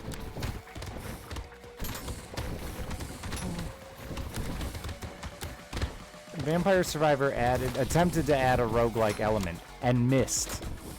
Fuck! Like, I missed dodging that enemy and missed hard. Vampire Survivor, I don't get how it got any success because it is just a bad video game. I stand by it.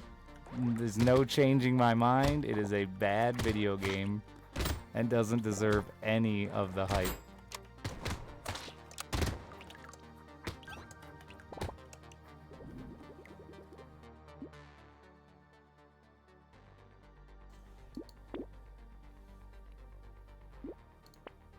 And I'm usually attempt to be very kind to games, but that game sucks dick.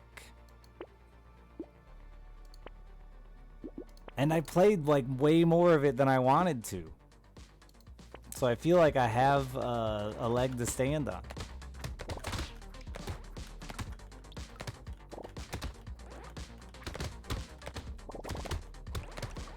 I will say this, the first like 2 hours, maybe 2 hours, it tries to convince you it's a video game and like does an okay of job of pretending like it's a video game.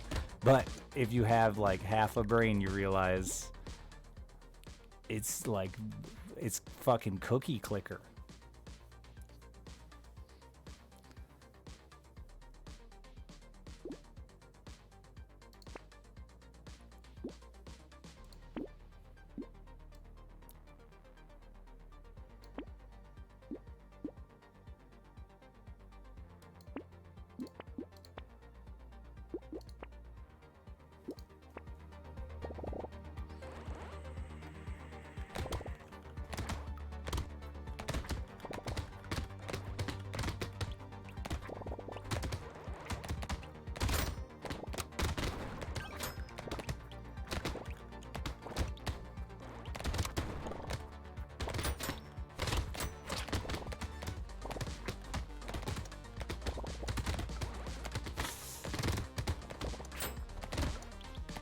I can't focus on my runs. I'm too mad. Why do you do these things to me, Chad? Get me all riled up.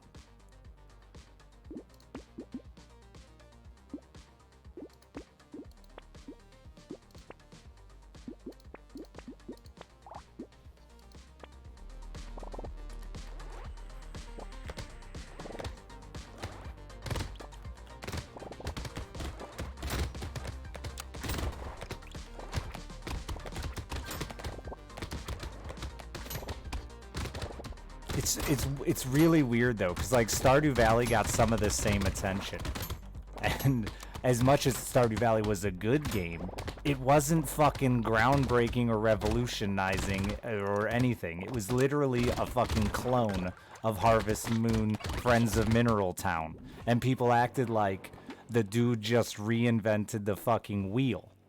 And it's like, no, he literally cloned, like, go read what he taught. He's embarrassed about the release of his video game because it was supposed to be a clone of Friends of Mineral Town but with multiplayer, but instead it was just Friends of Mineral Town without the multiplayer, and he was embarrassed by that fact. So instead of cashing any of his checks for his fucking game, he spent the next year and a half or whatever releasing multiplayer for it. Like, the developer knew that all he did was clone another fucking video game, but the fan base that went insane over it didn't even recognize the fact that it's a fucking clone. And it's, you know. Dude had already sold 1 million copies of Stardew Valley, and I met him. He was driving a car where you couldn't open his driver's side door. And it was because he was literally said he was fucking saving his money until he released the game that he wanted to release. And it's so funny because then you get these other motherfuckers who come in here and see a game's fucking 2D and they're like, ah, Terraria clone. Oh! At least fucking find the origin story.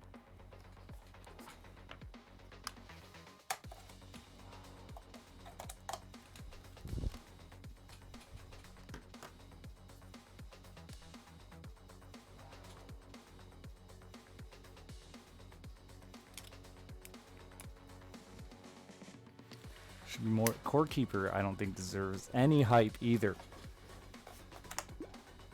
if I'm correct. That's the one Northern Lion went nuts for? No, that was Dome Keeper. I don't know what Core Keeper is. Sorry. I did get mad.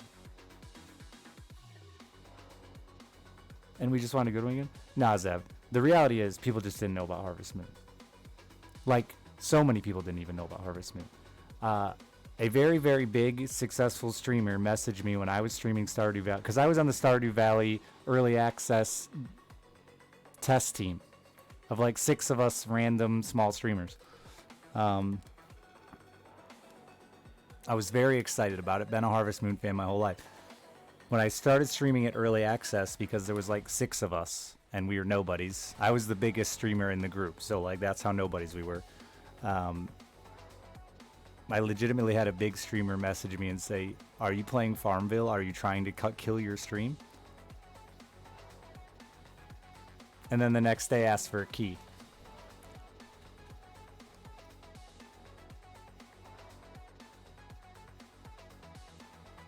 People didn't know what Harvest Moon really was. And unfortunately, that's like, again, Stardew's a great game. Love it. One of the best times I've had on Twitch. Except for the fact that, like, nobody knew where it came from. Which is sad because, like, the dev intentionally wanted it to be inspired by, right? Maybe he should have put... I think he was a little afraid just of getting sued in general, but...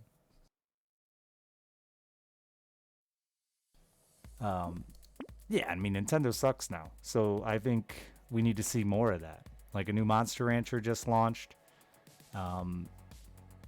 I think we need to see more of that. More indie devs taking over where Nintendo has dropped the ball. You know, Pokemon, all of them, honestly. I would love to see... I'm not against clones in any way, shape, or form. I just, you know, do it better. I guess then by that means this is a Vampire Survivor clone, but it just did it 1,000 fucking times better. And honestly, I think this is the best roguelike since maybe Monster Train? Let me look at my list.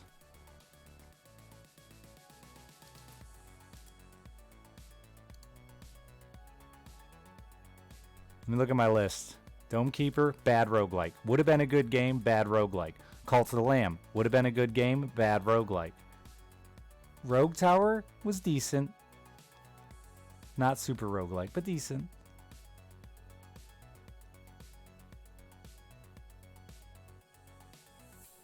Yeah, I would say this is the best roguelike since Monster Train. So like in the last 2 years probably. When's Monster Train come out?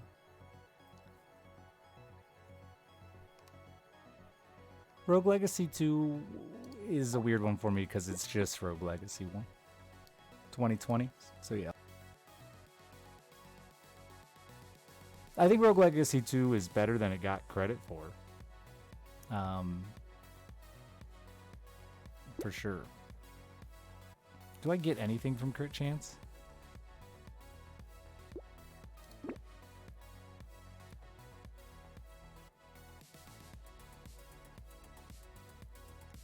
Slay the Spire is older than Monster Train.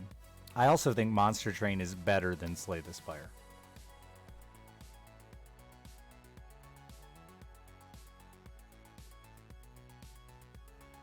Hated the first rogue. I do think 2 is better. For sure. That's an awful take, though. It's just not true.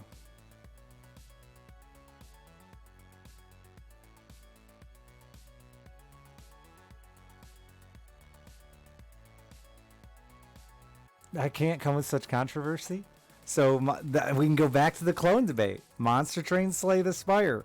How many other shit garbage roguelike card games have there been? In my opinion, there are 2 that stand tall, and it's fucking Slay the Spire and Monster Train.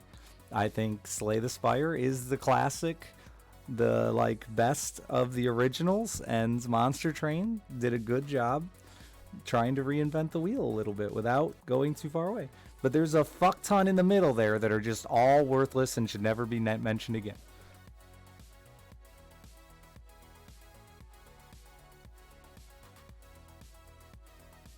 Also, if Monster Train ever reached the success that Slay the Spire did, I truly think the multiplayer in Monster Train is V good.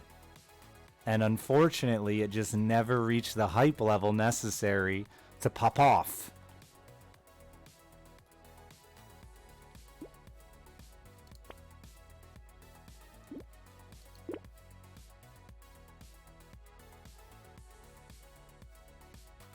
You have to put... I mean, if you were just doing like a general list of best games ever created, League of Legends has to be on it, in my opinion.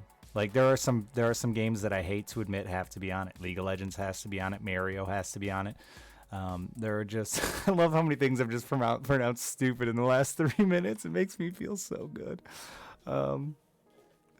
There are some games that like Zelda has to be on that list. I think they have to be in the top 20 greatest games just for their sheer mass of what they did to the industry, to games in general. Mario. Yep. Their improvement of the genre, and truly the original, like a lot of people don't give it enough shit / credit. They like truly the creator of free to play. Like they proved, if you weren't there for it, the original Dota 2 Dota devs were building another MOBA at the same time League released, and they tried to sell it for $20 and League was free, and it killed the other one. And I really believe it like proved the fact that if you can find a way to fucking run free to play, you can just destroy paid competition. And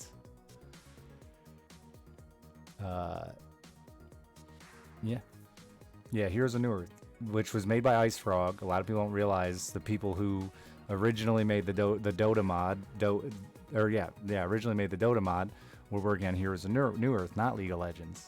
I think at some point some of them went to League of Legends because of money, but League just crushed Han out the gate. Han was $20, League was free, and it was over, man. They could never resuscitate. The company finally shut down this year.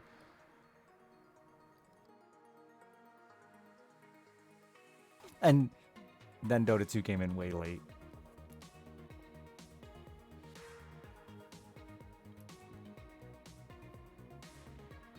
League's gotten better free to play. I'm going to go back to my video game now, I swear.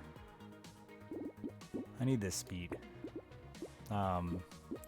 Amazingly, League has gotten better as a free to play game. My little brother just got into it like 20 years late, and it's manageable. Han looks... See, I disagree. I've always thought Han looked the best.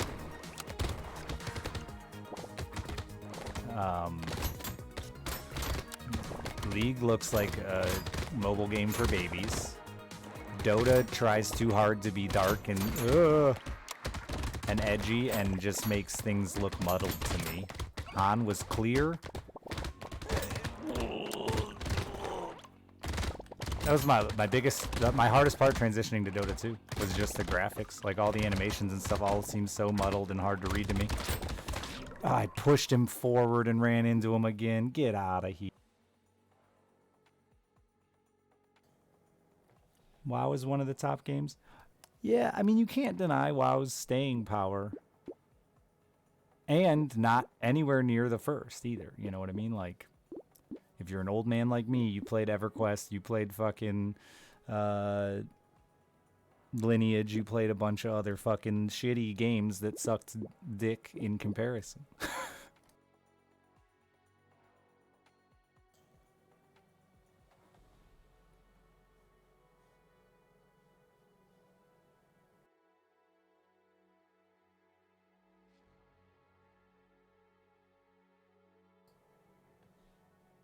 EQ2 is a crash and burn, yeah. But I wouldn't put EQ on the list. I would put WoW. I'm with you, Zeb. And I have no love for WoW. Haven't in a decade at least. But I agree. WoW is on the list of greatest games ever created, just again for what it did to it. For better or worse, though, right? For better or worse, I do believe that gamers are their own worst enemy. The reason we don't have any new good MMOs is 100% us and not just developers. Maybe it's like 60-40.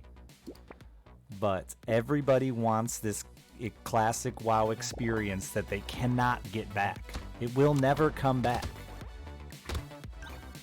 It's not the game's fault. It's the fact that you can't relive that same first moment experience in an MMO. You're just not going to get it again.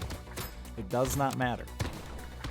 And unfortunately, for the last fucking 22 years or whatever World of Warcraft's been out, everybody's trying to live up to that World of Warcraft fucking experience. And it's not going to happen.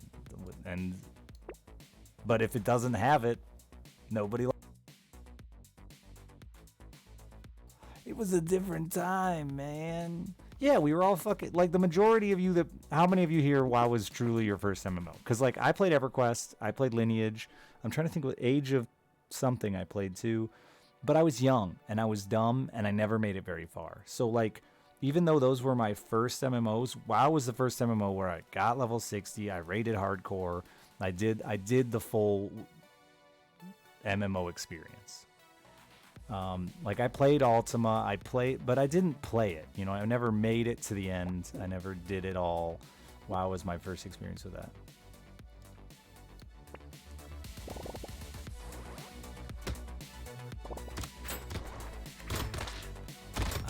So, I looking back, I wish that I would have put more into EverQuest, 'cause I think EverQuest is a lot more up my alley. The punishment for death and things like that are a lot more up my alley. I played a lot of it. I just was a kid and sucked. The game was fucking hard, man. Which now I would look forward to, but we won't get that back, I don't think, ever again. Until there's a market for, like, indie MMO. Until that can live. And I don't know if that'll ever be affordable.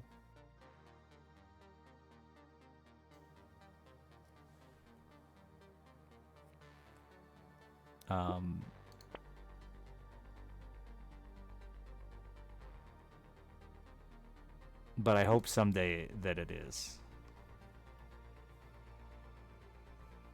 Indie MMO is an oxymoron. It is and it isn't. Because I still think 60 players is massive.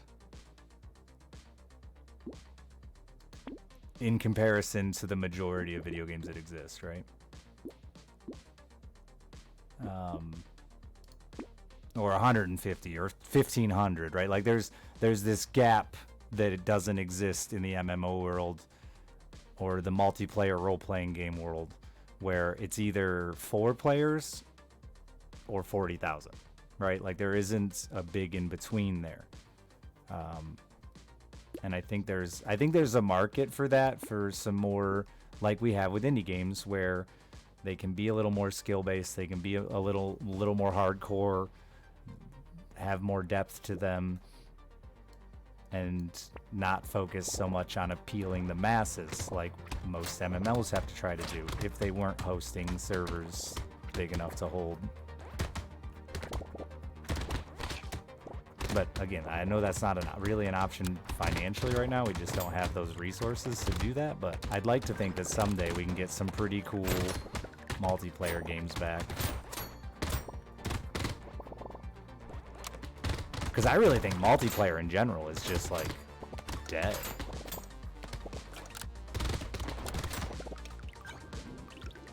You've got, like, one genre of game that exists. Not two, I guess. You have shooters. They're never going to go away. And then now you have fucking... what are they? Secret Friends role games. Among Us. Project Winter.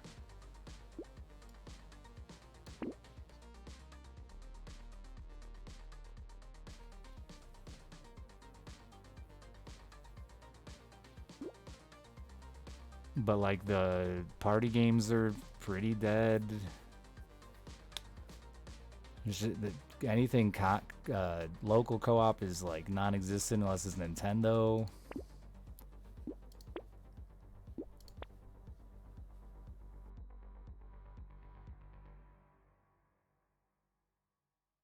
Very EQ-esque.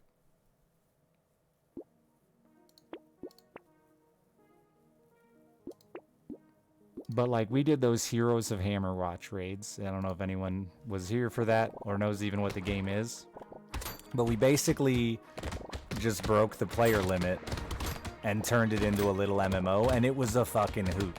Like 20 to 40 of us playing Heroes of Hammerwatch and having to fucking raid call and everything was a blast. It was a ton of fun, and I'd love to see some indie devs recognize the potential there, but again, it's a money game, right? Even indie games, that's why they follow suit. That's why we're gonna get 75. Oh my god, when the wrench pushes something in front of you, it's so frustrating.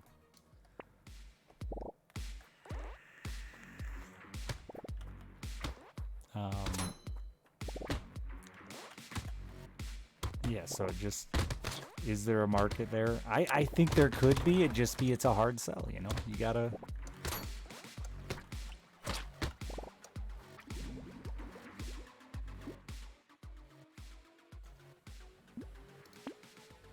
So yeah, I guess the oxymoron wouldn't need to be massive, but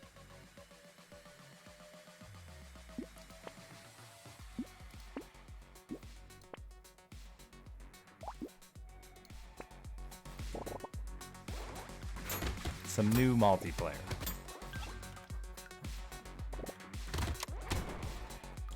Especially cooperative. There we go. I'd like to see more indie cooperative multiplayer. I think fucking...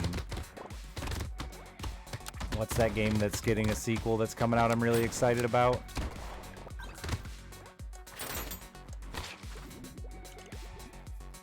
For the King? For the King is V-good.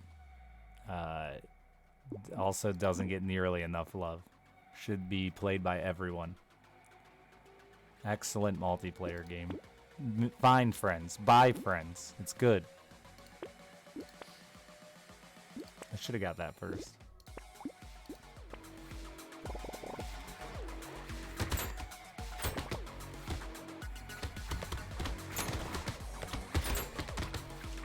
I mean, we were all so excited for Isaac's multiplayer, and then it was just fucking hot trash.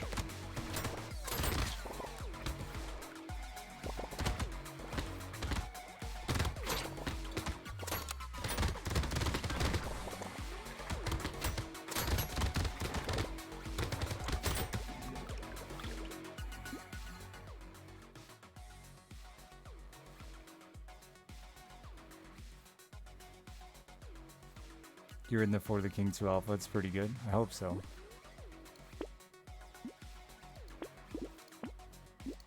One more player. Can't wait.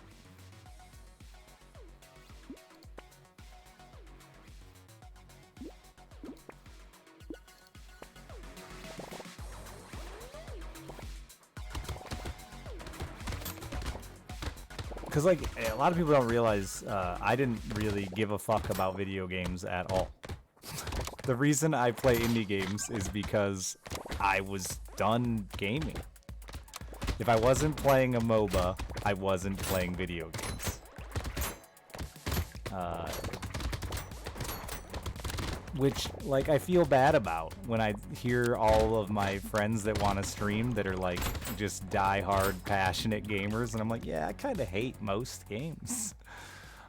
But indie games, like, reinvented video games for me. As somebody who grew up just playing AAA console and MMOs and stuff, it, like, totally reinvented video games for me.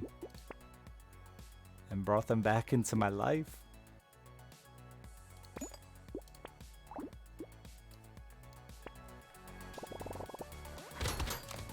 Auto chesses still don't get enough love from the fucking indie game community, dude. They are brilliant.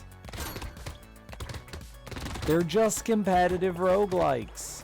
And, like, competitive in the best way, because you don't have to interact with people at all. You don't have to have any conversations. There's no need for a chat.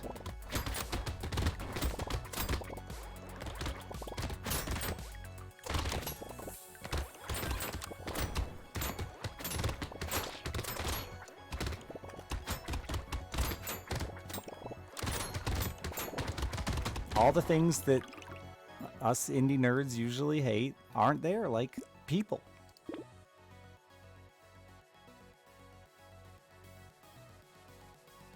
They're so good.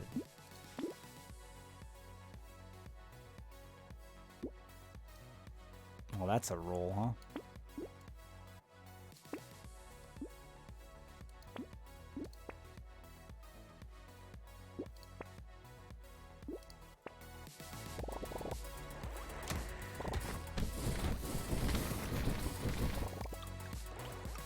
Is another hobby? I have another hobby. It does help, for sure.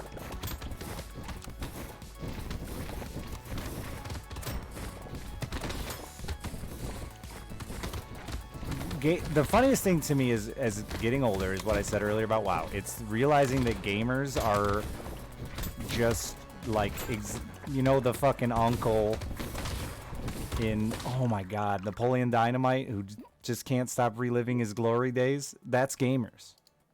100%, that's gamers. Every gamer I know just complains about how their favorite game isn't good anymore. And it's not that it's not just that there's no way they're bored of it after a fucking decade of playing it. It's just not good anymore. They ruined it. And they can't wait to relive that experience again. They're literally just our parents in football. That's every gamer.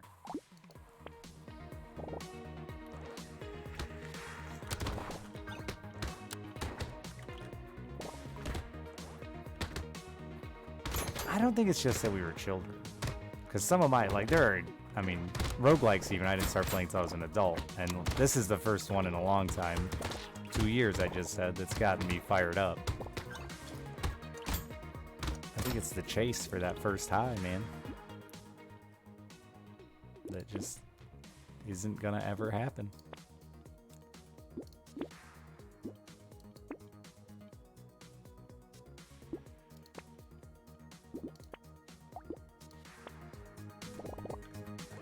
I like that this game is actually hard too. Which is why it'll probably never have the popularity of Vampire Survivor as well. Because the same goes with the roguelike market, honestly.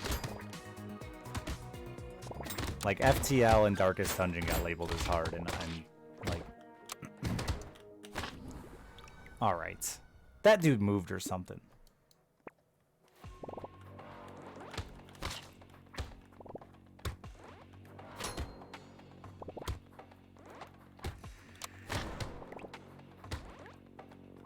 Because there are a lot of really good roguelikes I've played that, unfortunately, I didn't even bring up. Because I know they just don't have the popularity to really get people involved in the conversation.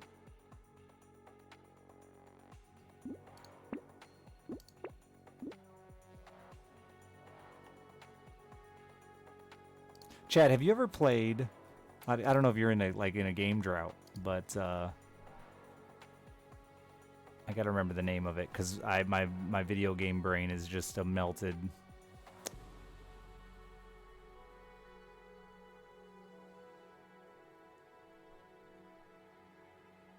Bear with me, it can't be that far down here.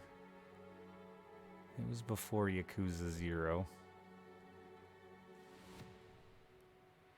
What the fuck is it called? God damn it.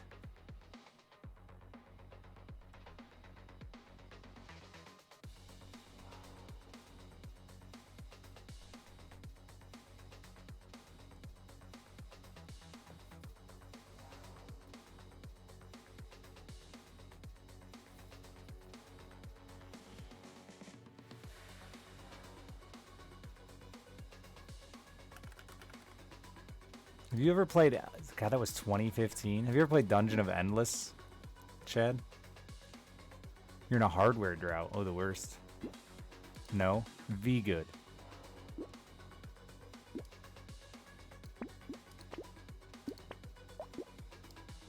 Very, very good. Didn't get, like, any traction from Twitch that I saw, but an incredibly good roguelike.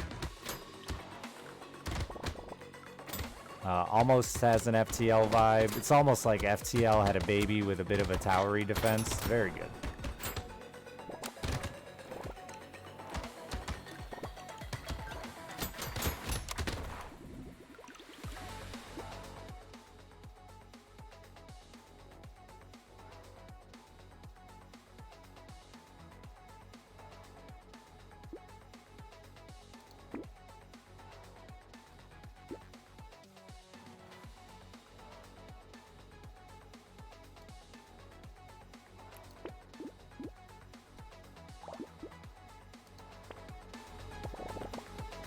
Yes, unfortunately,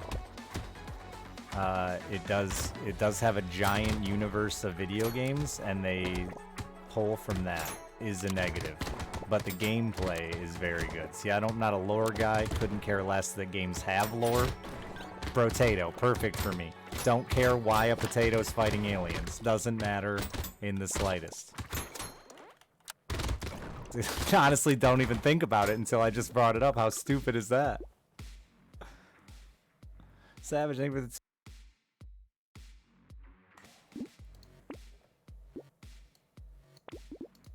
But this is the same shit. I guess the dude's just obsessed with fucking potatoes. Probably has a dick like mine. Looks like a potato.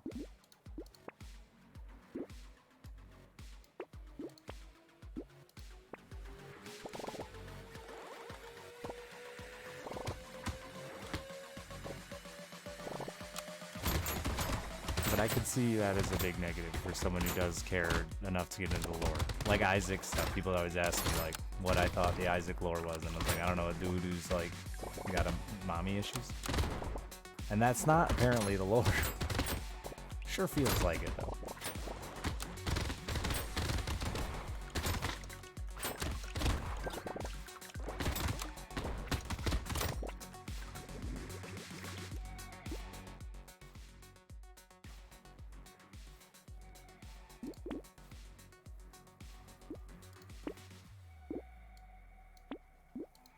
I can't get into platformers. Celeste was a platformer, wasn't it? I don't really know.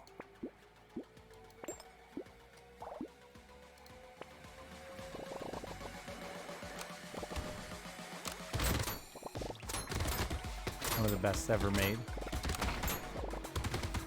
Fair. I don't like platformers though. They have this overarching problem for me that is, I worked really hard to accomplish this goal of succeeding this jump, and the reward is there's a new jump, and guess what, it's harder than the last one. And I'm like, yeah, why would I want to do that? What joy is there in this? Why did I install my personal hell? I'm really bad at dodging with this character. And I don't get why. It's just, like, it feels like it breaks my brain to have to drive the train into the mines. And I cannot get my brain to do it right. Oh, big boom.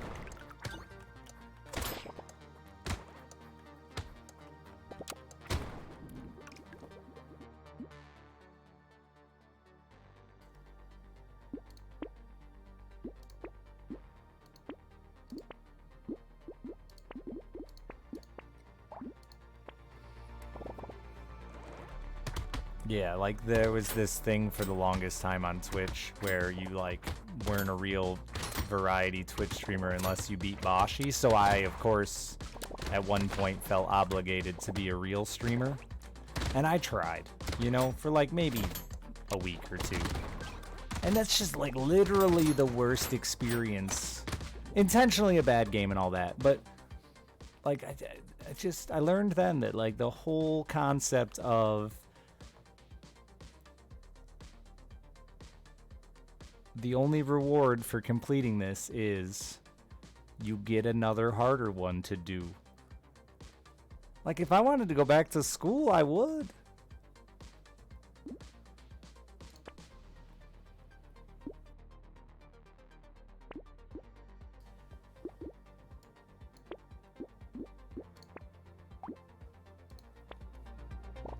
I didn't beat Bashi. I didn't beat, I beat like one boss in Bashi.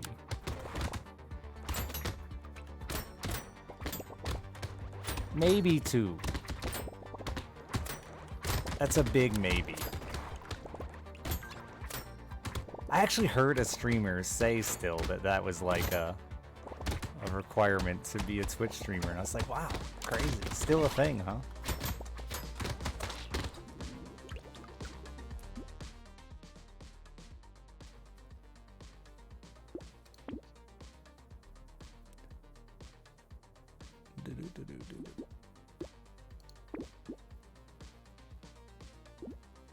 I'll never be a real Twitch streamer. Can't beat Bashi. And don't wanna. I'll never play it again. Well, I shouldn't say that, but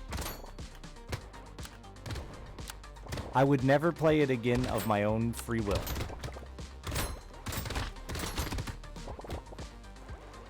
It would require massive financial persuasion.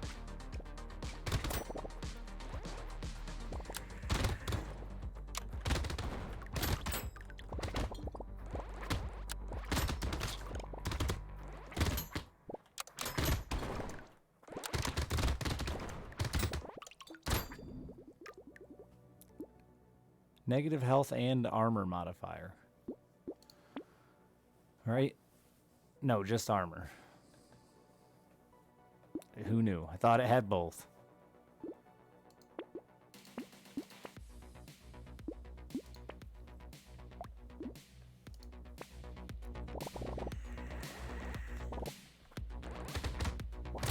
Yeah, but Justin can just, like, beat Bosch.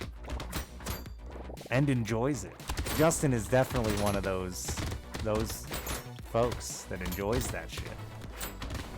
He was, don't tell anybody, but he was like a huge watch Witwick speedrun Bashi guy. Imagine setting up sub incentives that sound like punishments, but you like them. I'm on to you, Justin. I saw him learning origami. I'm like, wait a minute, dude. I'm gonna fucking set up a sub incentive where I get a degree. And then don't have to deal with any of you anymore.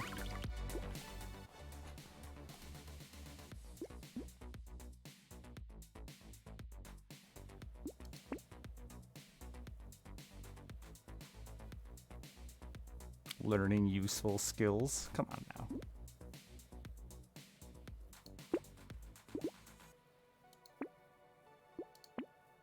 I love Justin. I miss him.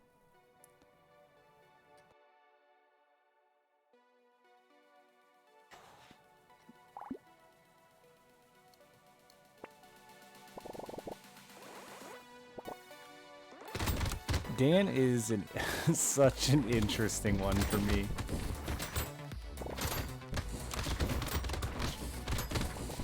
I've known him now a long time. And actually was closer with me than NL, like, in the early years. We're both Michigan boys, and he really liked Cobalt. Cobalt being a diehard Big Brother fan, like, immediately fell in love with Dan. But he's such an interesting one to me because he's just bad, right? He's just bad at video games.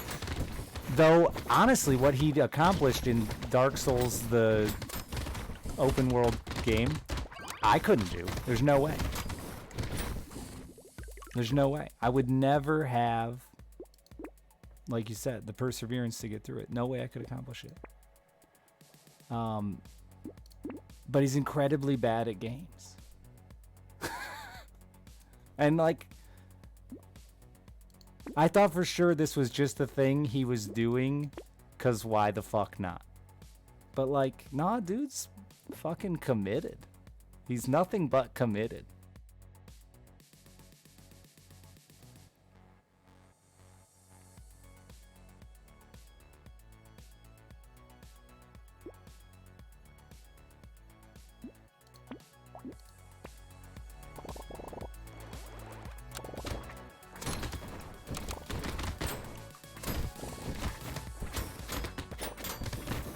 I don't know how to fix the problem that Elden Ring has, that all of those games have, which is open world, players want to do everything, see everything, not miss anything, and then it sucks because we outscale the difficulty. And it's just like, it's been a problem. It's always been a problem. Is there any way to fix it? I don't know. But definitely was my issue with the game. But like, oh my god, really? I thought it was over. I just stopped paying attention.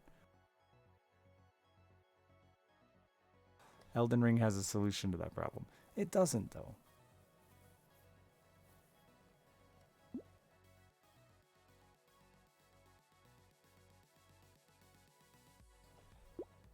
I didn't die in 2 hits at the end of the game, at my end of the game. See, that's another thing. Some of you know how to get to a secret boss and there's a better end or whatever for you. But a lot of us don't. So for me, the game was just easy because I farmed too much through the end.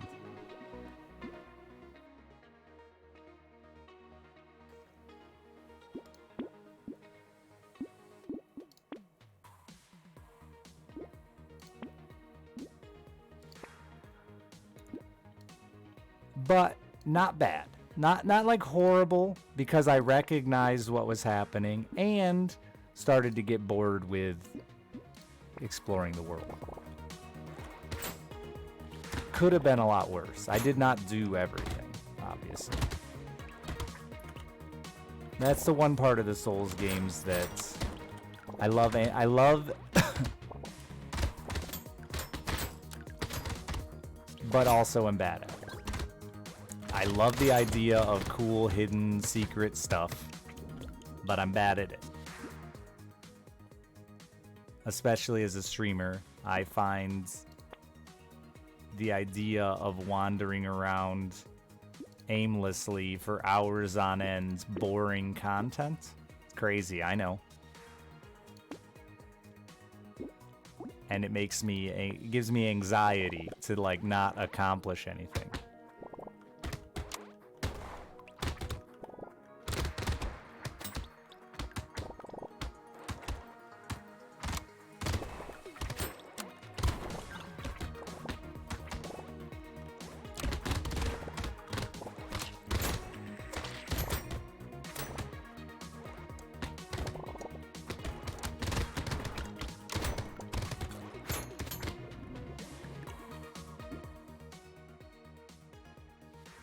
I think it's a very... I still would put Elden Ring as my favorite Souls game, though. Not a big Souls guy. Willing to admit. Literally have zero idea what's going on in any of it lore-wise. Never been one of those that gave a shit about the aesthetic. I think giant, oversized weapons, unless it's fingering somebody, are pretty much just... lame.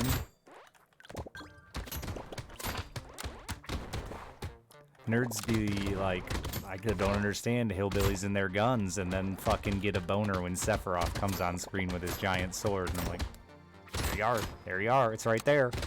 Ain't that deep.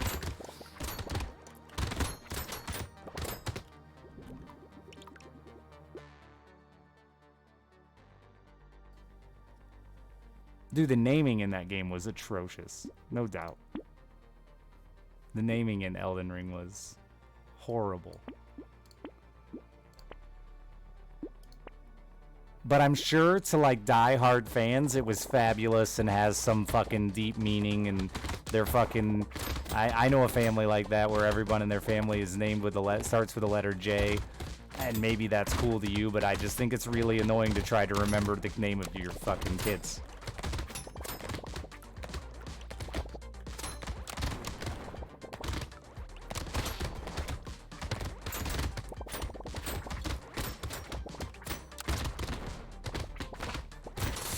No, I tried to avoid the mine and bumped it.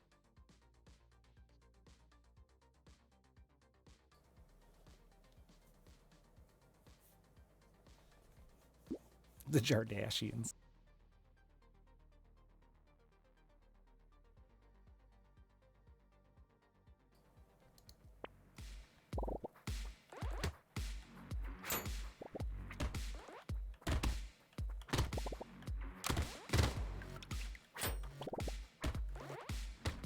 Yeah, I'm not a big story guy, so I don't really like reflect too much on it because I don't think that's my place. But the names felt incredibly confusing.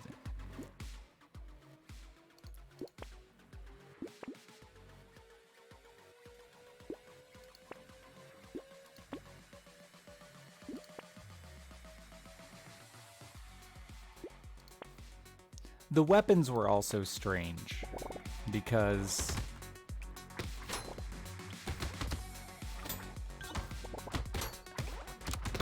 the upgrade system just felt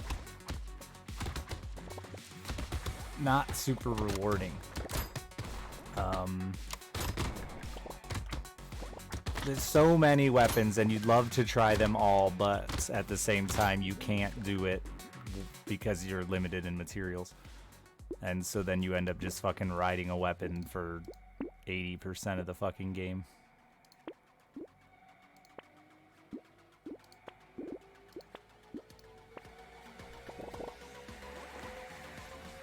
Listen, very good game. Very cool world.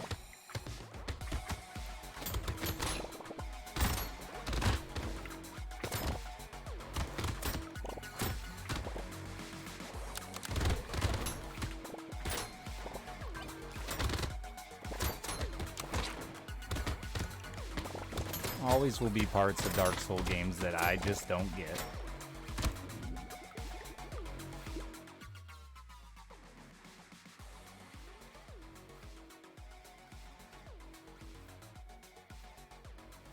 You can win the game with your fist. Yeah, that's those things are irrelevant statements to me, because like I think about gaming as like a whole, not just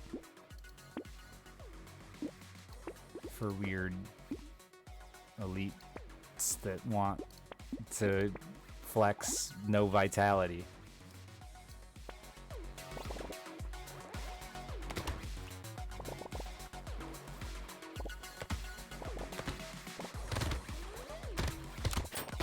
Because even you, Chad, didn't you do something like that when you say the difficulty was right for you? Didn't you like completely avoid a stat in the game that was useful in order to give yourself a good difficulty?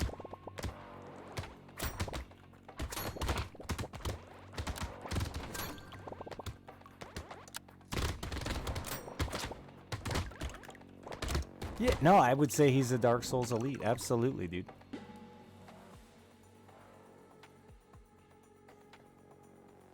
Melee only, no summon. Yeah, shit like that. Like, you're not even really playing the game.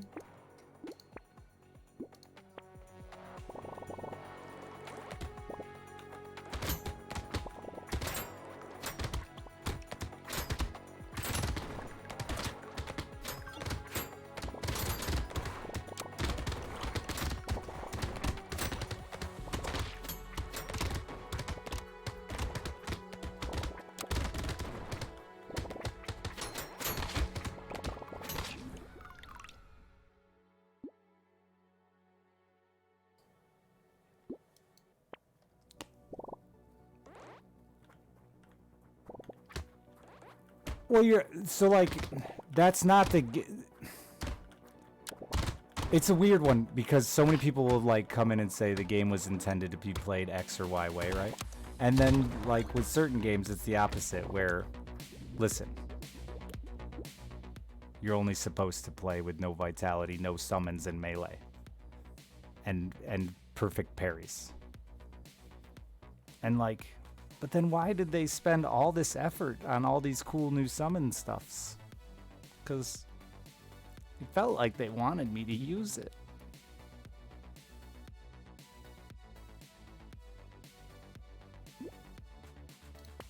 So yeah, by saying I won't do these things, and that's my problem with Souls in general, is like they're the same game over and over and over and over and over, and you've all gotten really good at them. And that's cool. But it's funny how you've maintained the difficulty of the games and the interest in the games by adding in these rules of ways to play.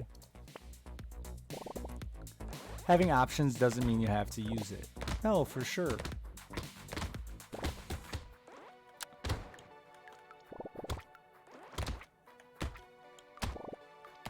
But it also feels like you're intentionally avoiding a huge part of the game without ever experimenting with it.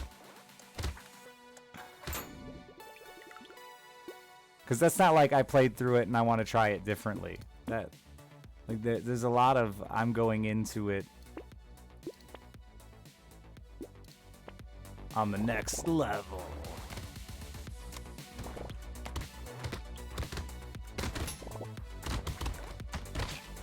It's a weird genre.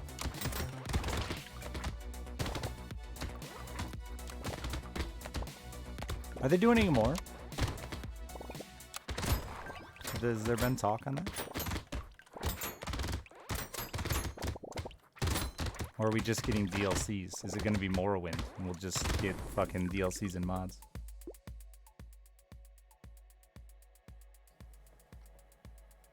I'm not, yeah, Fenra, I'm not a big Souls guy, obviously. Don't love them. Like to play through them once.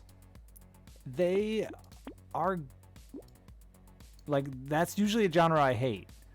But they do a good job of,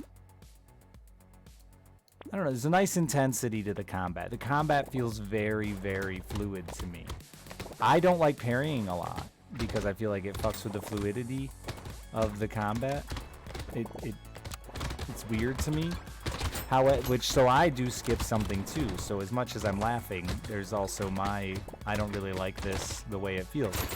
But I did try it. I didn't just ignore it. But the combat feels, you just feel really cool. I imagine it's the same thing with like I've never played God of War, but I imagine God of War is kind of the same. Bayonetta, a lot of those games, it's just like, you feel cool doing these sick-ass attack combos and murdering things and sweet dodges. It gives you some weird dopamine. Even me, it gives me some dopamine. Devil May Cry, yeah, I've never played any of those games, so I don't really have like a good comparison. But I think like all of those are pretty much that same thing, right? It's just Batman. I played a little Batman, the good one, Arkham, I think it was. Just cool attack combos and fucking dudes up, and you get a little dopamine from that. Sort of like watching a beat-em-up movie. I get the same feeling as I do when I watch Four Brothers with Marky Mark. Probably my favorite movie for just gives the old adrenaline a kick. It's just a lot of good fist fights in that movie.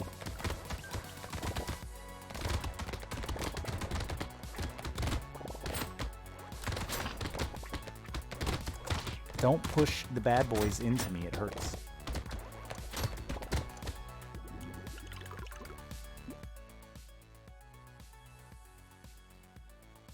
A little hot on the mic. Yeah, I don't know what's up with my mic. I gotta fuck with it again. Somehow unplugging my computer and plugging it back in has changed things.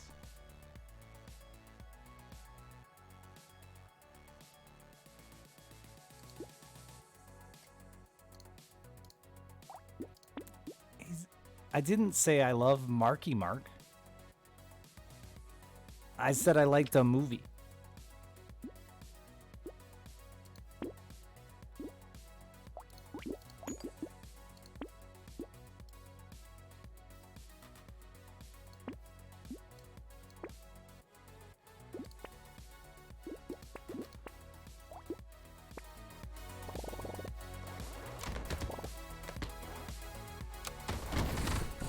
Can't get enough of the Funky Bunch. Only eat at Wahlburgers. Is that even still open? I never ate there. I don't live anywhere fancy enough for it.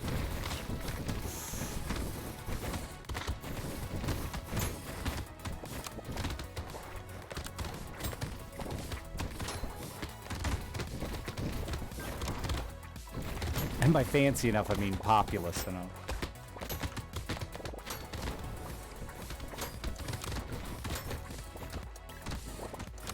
Just because I sucked off Marky Mark doesn't mean I love him. Shut up, chat.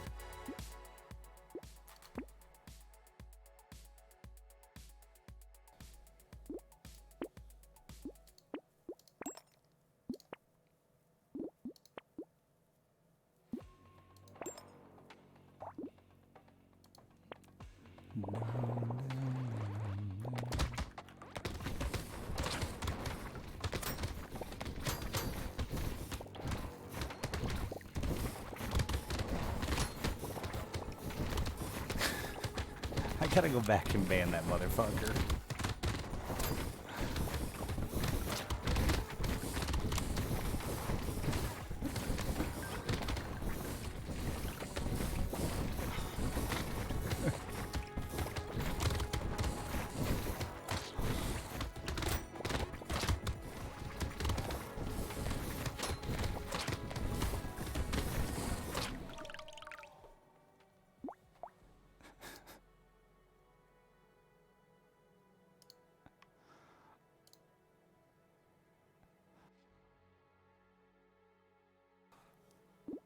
Dude's been following me for 7 fucking years.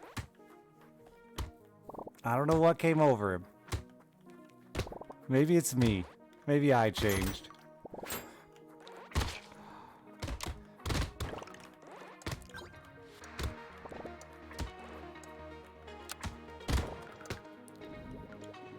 He's been doing something that drives me crazy for like a week and a half straight. We had an argument about it. I told him I didn't think it was funny then. He kept doing it day in and day out and day in and day out. So I just told him at the beginning of this stream, like, hey man, I don't think it's funny. I'm either stop or I'm going to ban you. It's just, I don't get it. It's not funny to me. Let's move on. He doesn't say a goddamn word about it. First thing he says 2 hours later is, wow, Marky Mark's a piece of shit. It says a lot about you or whatever the fuck he said.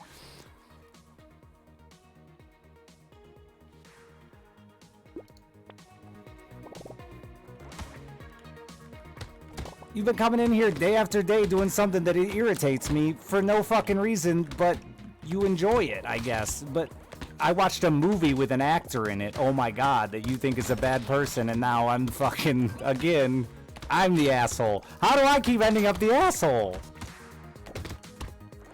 Now my mic's hot.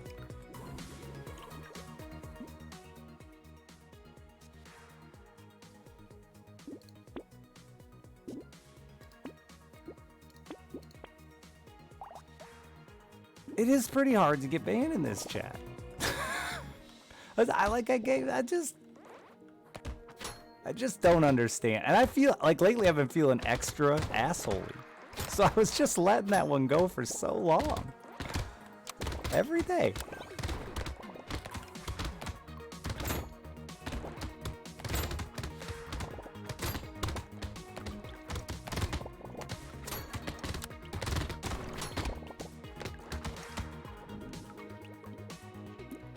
And it's not that I like mind, like fucking Chad gives me shit all the time and we disagree over things all the time, but like we also move on from it, you know? We also like, there's a step in between. If the only step in our relationship is you piss me off, fuck.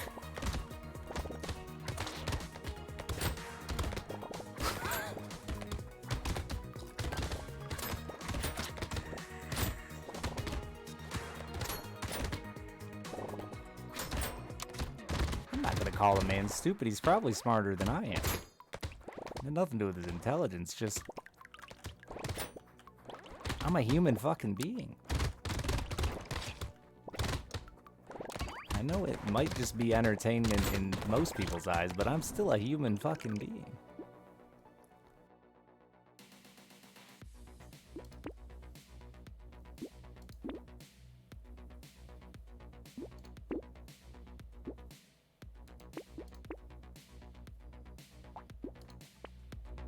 You don't think you ever really argued me? I don't think like a real argument, no. I think we've definitely debated a difference of opinion, but I use you as an example because like we talk a lot. People will recognize that I'm talking. Wasn't like trying to say we have heated. I love you.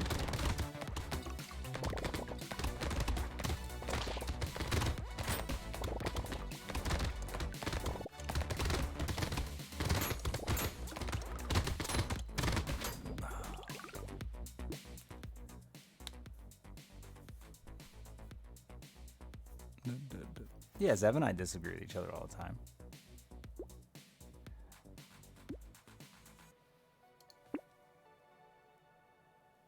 I don't mind disagreeing at all. Just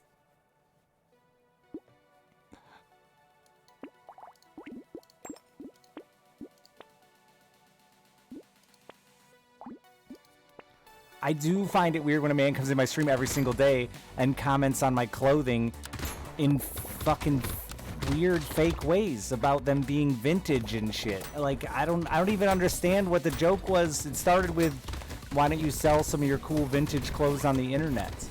And then it was every single day, wow, Richard, nice vintage X, vintage Y. Like, the joke wasn't funny the first time we discussed it. And then it was every day for a month.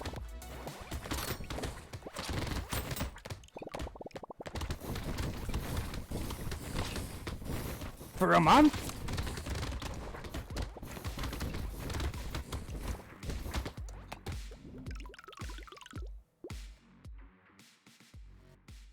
Nobody in chat reacted to it. Nobody said a goddamn thing. I ignored it every time it came up.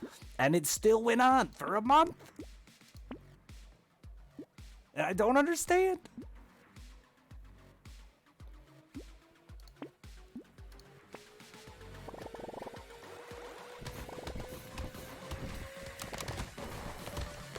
Sorry, that's enough. He got all my attention. He won. I didn't. I'm mainly upset because, like, I tried to have a conversation about it with him, and he just didn't have one with me. Then shit on my fucking movie review. Rude.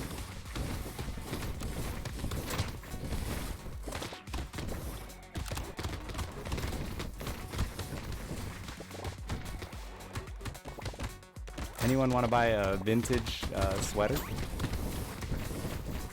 Hot off this body. Ain't worn deodorant in like 3 days, so I'm ripe too.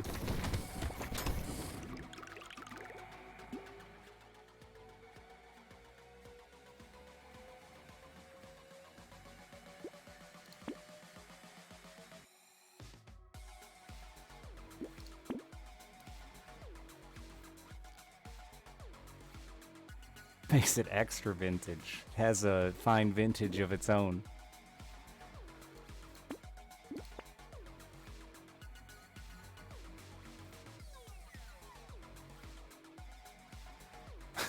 All right, the dude gets special props for following me just now. Like, I take back everything mean I just said. He's my hero.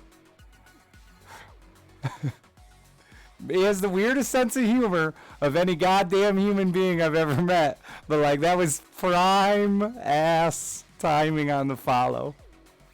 I mean, just still here, motherfucker. Props for that.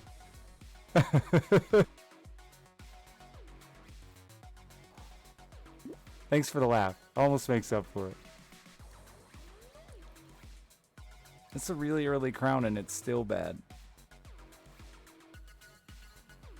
Thank you, Calastigro.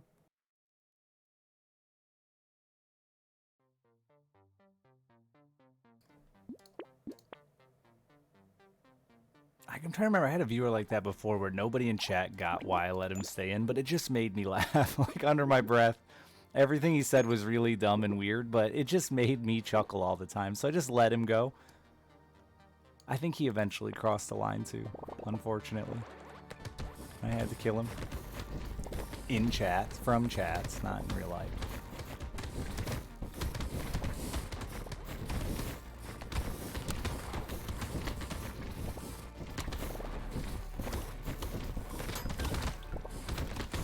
Why did I just walk in the worst route possible?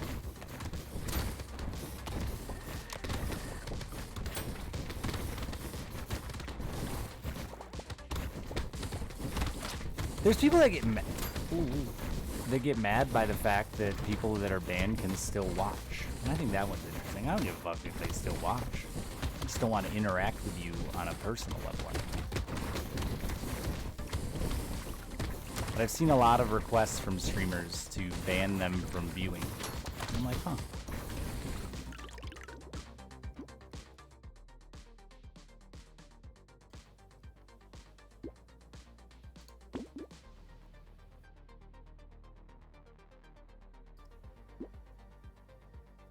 That seems like too serious.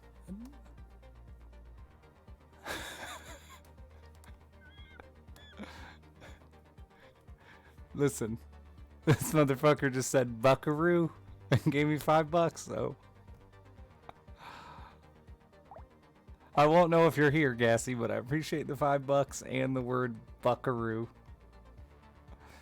Like I said, you know, these jokes would have worked on me. I would have got them. Buckaroo, I can get behind.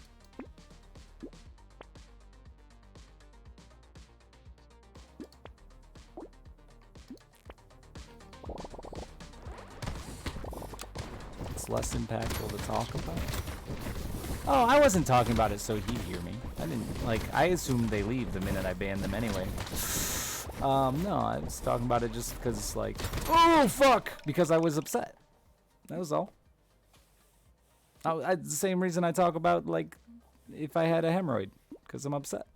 It's not because I want my hemorrhoid to hear it. I should try the other character. Nah, not yet.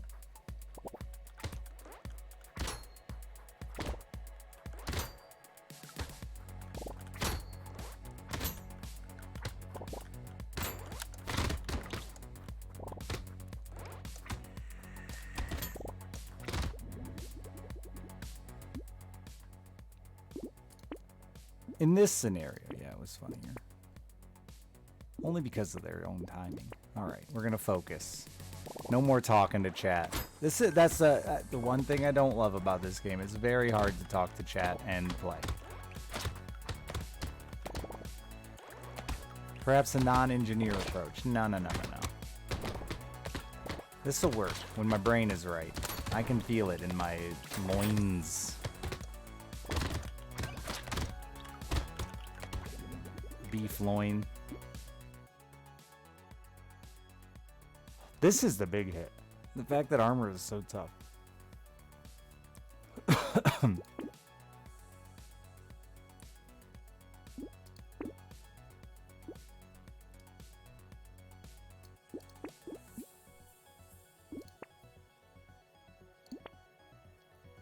Ouch. Ouchie wowie.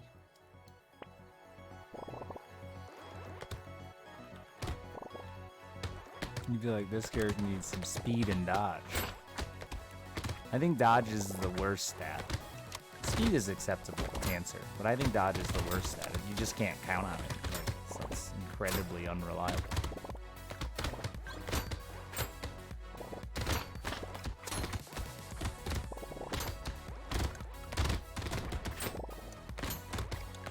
Incidental dodge that you acquire from other items, sure, whatever.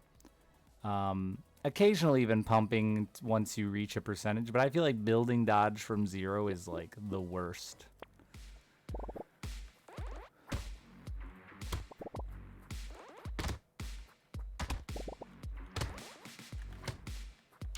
Personally, I've had no luck with it. And the character that has like the higher dodge cap, I think like proves my point to me personally that it's just not good. Because he still just fucking could die every time he gets hit.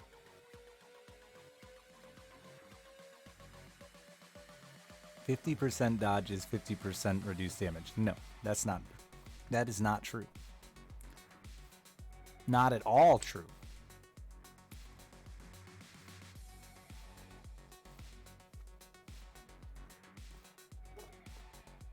Except it's not effective damage reduction, right? Armor is damage reduction. Dodge is not. Because the problem with that statement is I only have 23 health and it hits me for 25.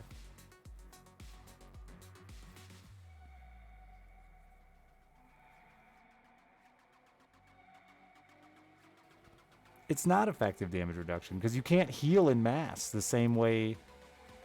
Like, lifesteal works with damage reduction and not with dodge.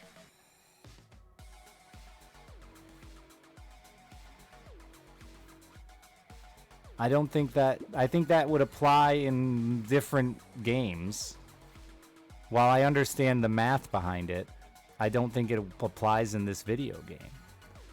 If I have 90 health and take 50 damage, I can't recover that in 50% of the time. If that damage was actually reduced 25 damage instead of being just I took 50.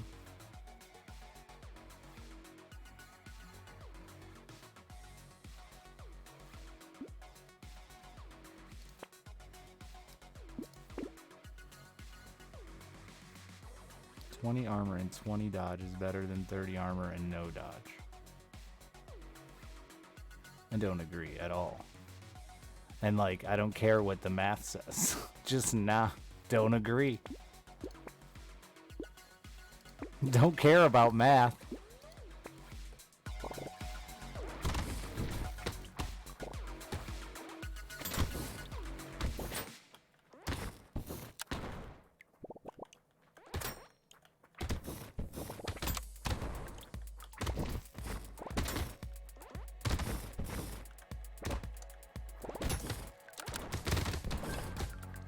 And the reason I don't care, like, I feel like there is logic behind not caring about the math.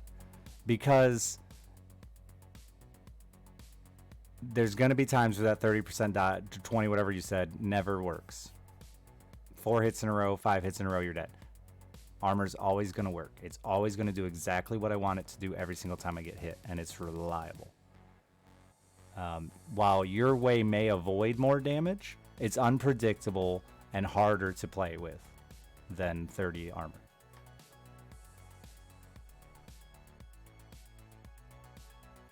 It's so much harder to like know what position you're in.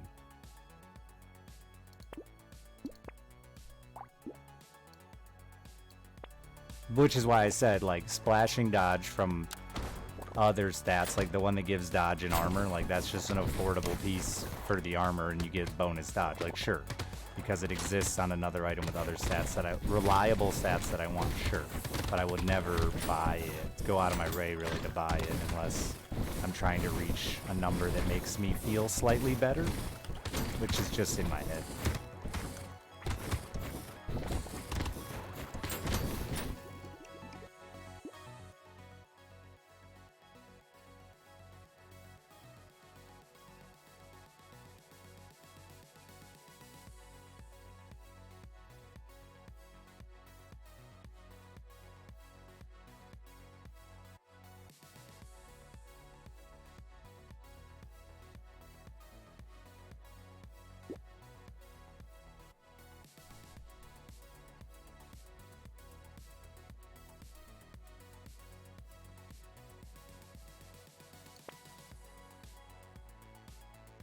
The interesting part is you are correct though that I do agree with you that once you have, I mean you said ridiculous number of armor, but even 10 armor, 30 dodge feels a lot better because then your the base I've got hit damage is reduced by so much that when you do dodge, you also feel like you have so much more health to begin with. It feels like such a big bonus. Which was the problem with the ghost, right? Like that was the whole thing. The ghost was, I don't know. I feel like all the characters are trying to like teach you something, or let you experience something that you might not have done on your own, which feels really good. Like the unique characters for that aspect.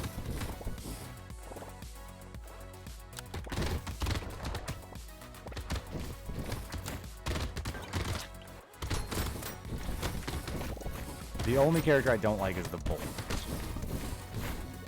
And it's because that's like the one character that you can't replicate at all outside of it.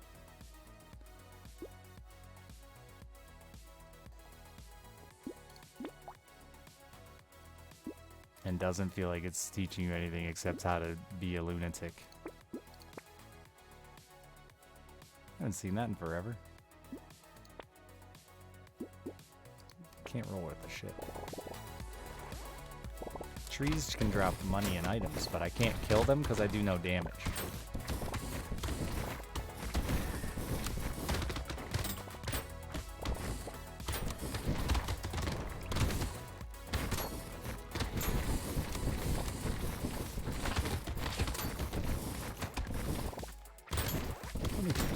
Let me. Oh, you fucking dick! He charged past. And got in front of me.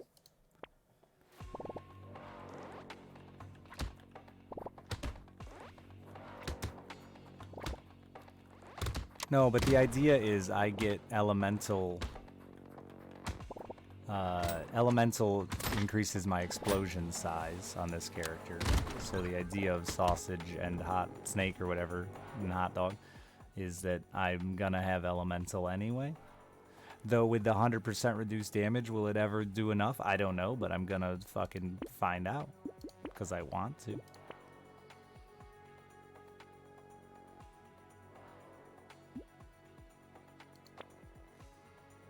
Sausage deals damage, yeah.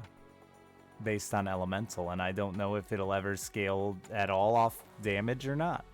Like I said, I would like to find out, not have you tell me no, don't do that.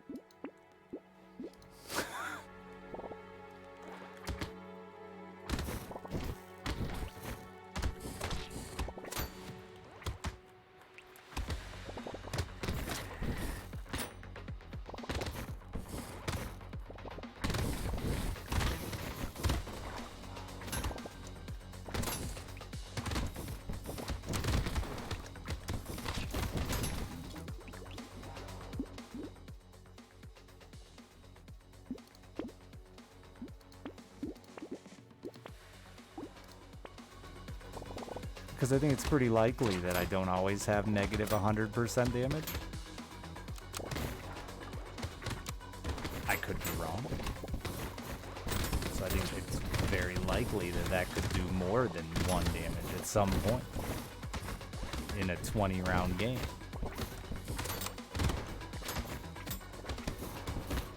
It also effectively doubles my damage.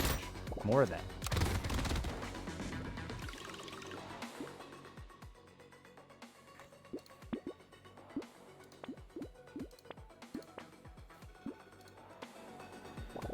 Could do 2, yeah, or 4.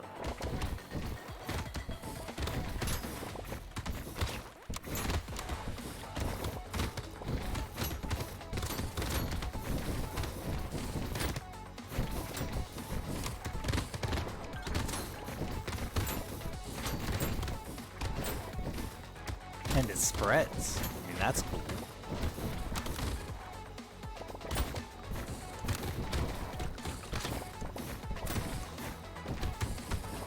Just wish I could kill trees. Not landmines is anybody. It's off the screwdriver or the item. There's an item that's just landmines.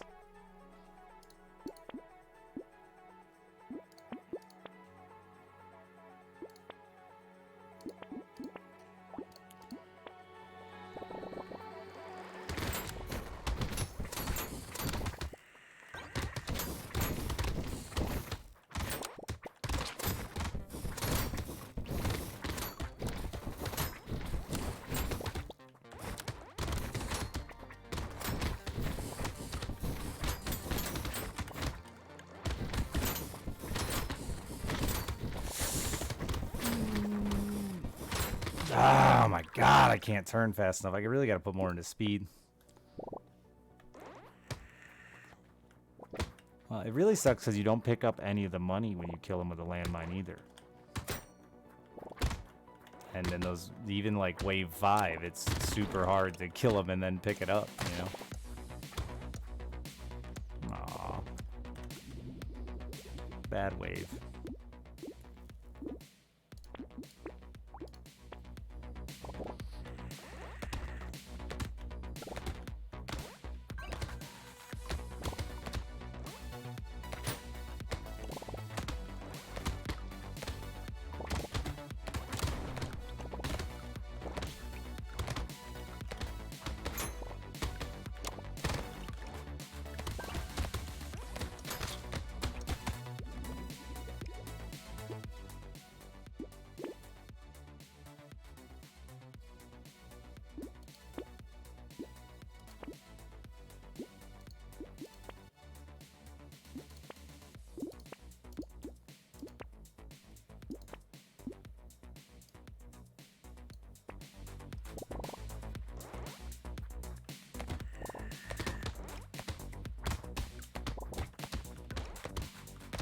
Where's my other turret? Oh yeah, use them both.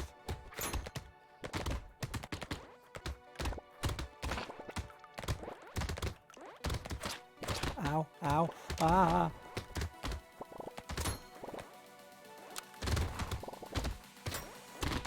Stop this. Stop this, you're a butthead. That's right. I called him a butthead. It happened.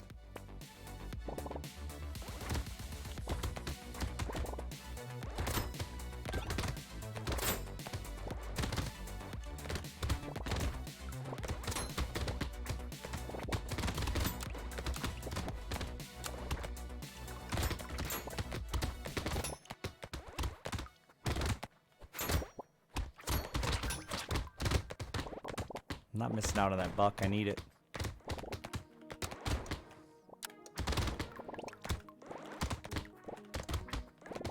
My buck.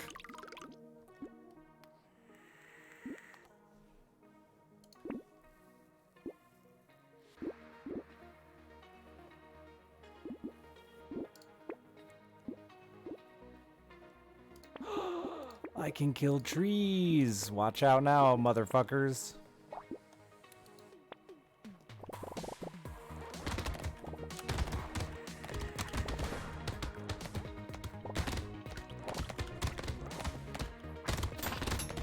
Ah.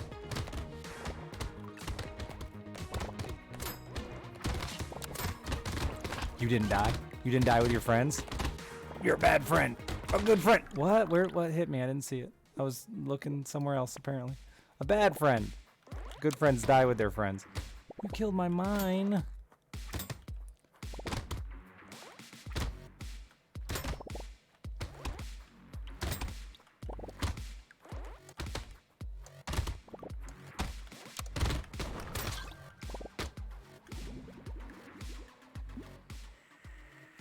I don't know, something hit me.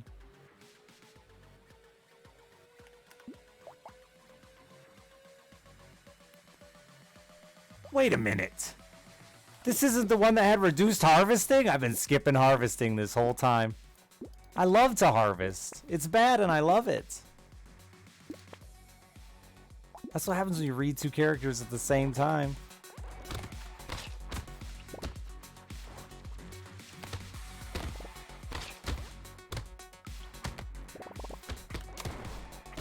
You like harvesting now, Chad.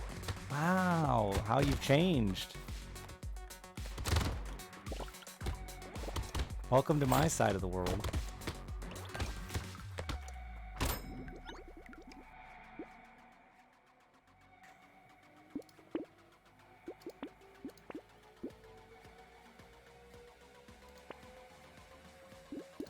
Harvest is experience and money at the end of each round, but the other interesting part with it is that it grows by 5% every time it activates at the end of every round.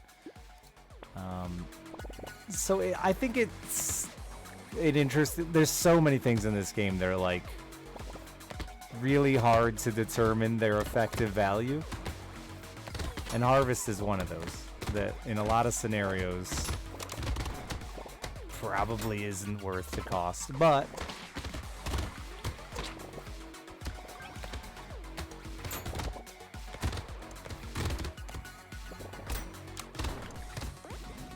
scaling.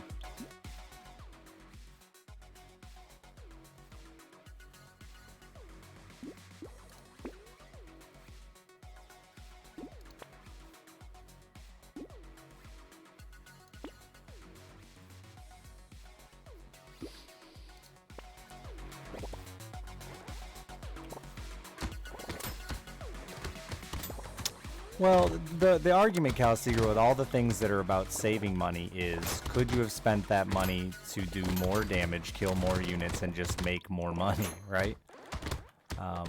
I think in this character, harvesting makes a ton of sense, because obviously I'm going to struggle to kill and collect. Killing gets you experience too, though. So I still think, like, all those things, there's an argument of, could I have just gotten damage?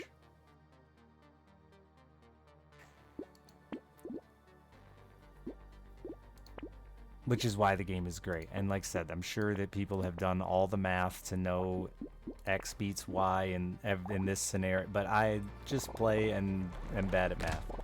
So it's fun. It gives you a lot to get yourself killed trying.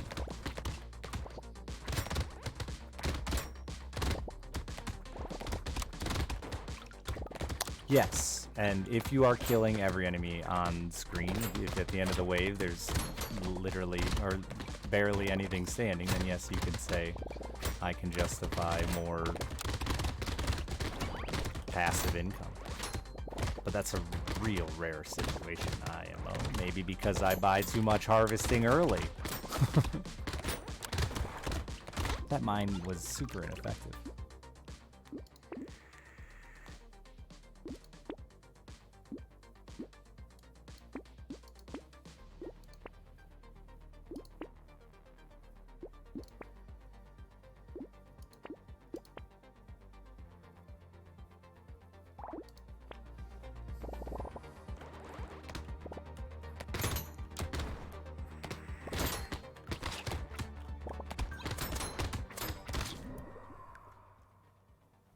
Alright, I'll just get hit twice.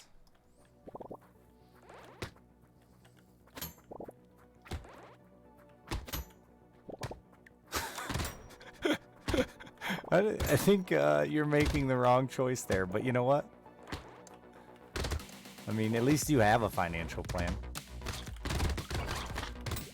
You're doing better than me.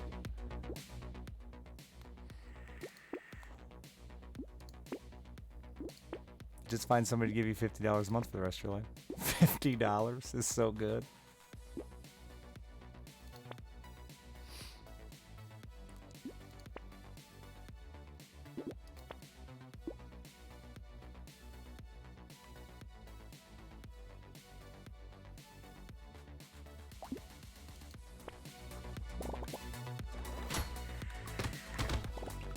My favorite is the lottery and how people run out to play the lottery when it reaches like it just did like $2 billion or whatever. And I'm like, really? Like 100 million wasn't enough? Like I couldn't be bothered to buy a ticket at merely $100 million. That's peanuts.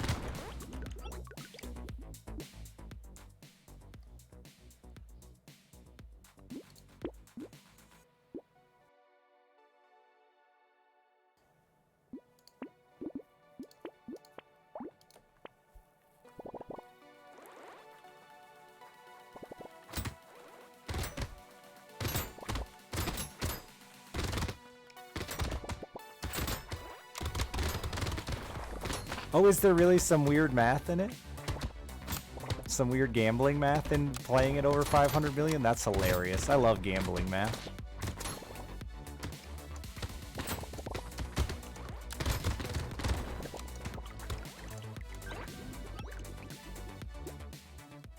Wait, so it's $100 million is fuck you money. Or I'm really poor. I'm not sure anymore. Maybe that's the. Maybe I'm just way poorer than I realize.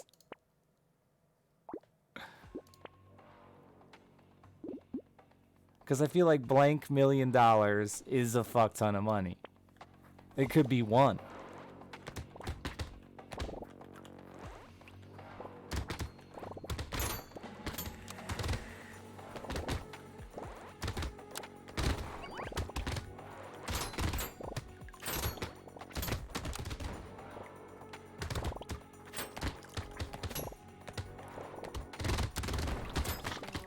And I don't care if the IRS takes half of it. That's still a lot of money.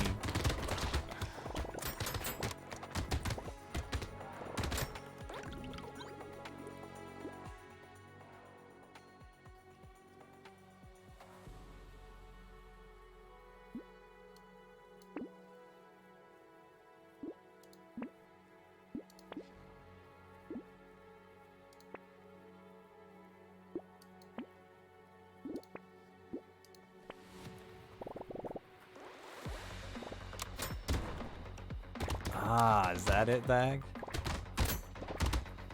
I'm still not gonna play it. But I appreciate the math. the gambler math.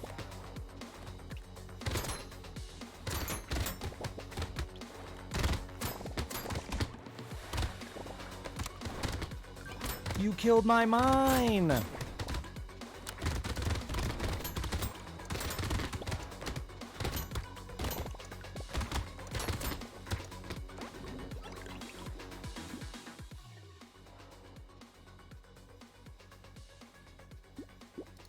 Don't call me sweetie. That's a line.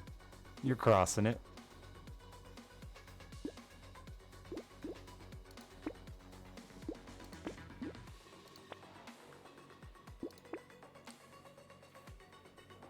That's probably worth it for 57 bucks, but I'm also very weak.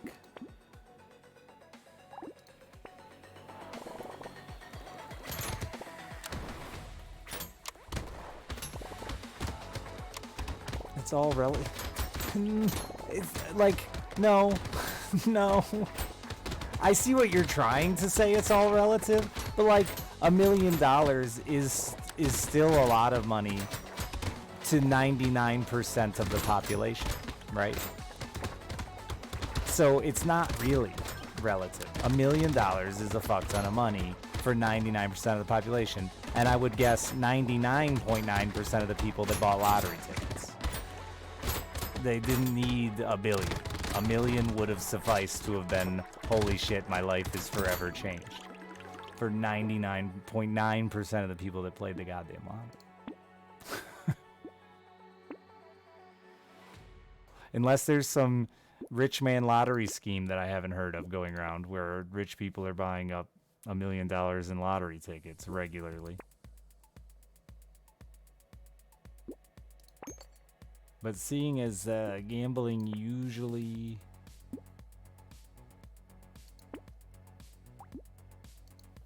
targets the other side,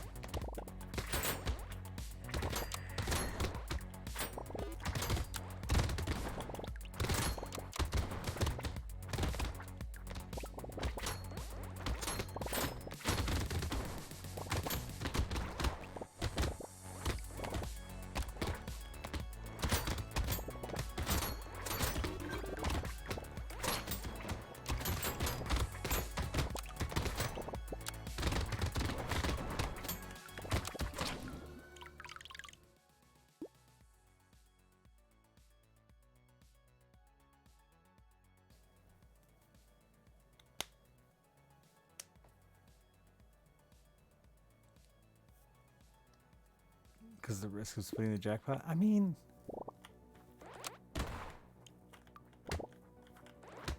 I think you're all putting way too much thought into my simple statement of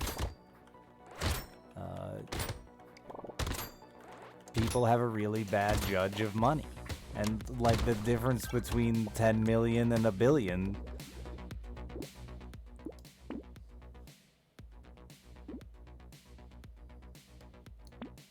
That they think to need to run out and fucking play the lottery to win $1 billion. Gotta do it.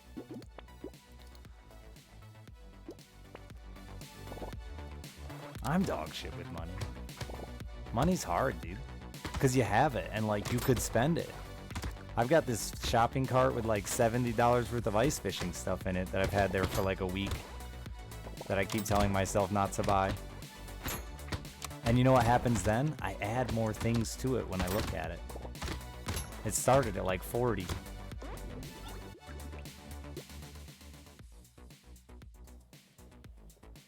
And someday chat's gonna give me like $100 and I'm gonna pull the trigger on it because I'm dumb.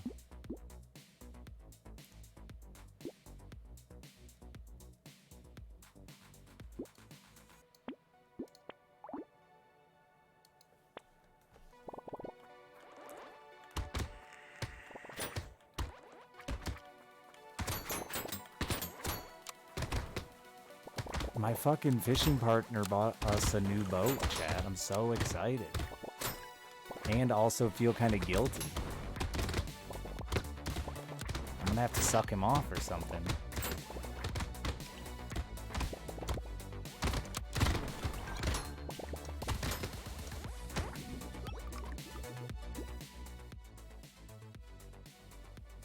big house and never leave it? That doesn't sound like it ruined your life. I'm struggling to see where you're ruined here.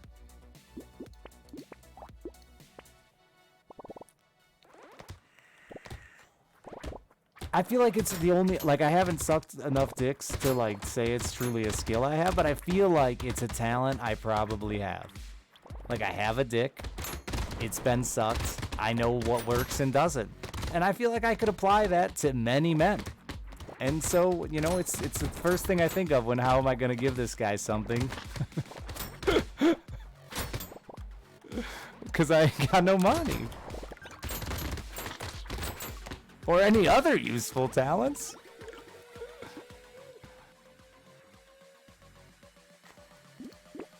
I obviously don't follow through. Or I'd know if I was truly talented. But like the first, it's an easy go-to, hey. Fuck, man.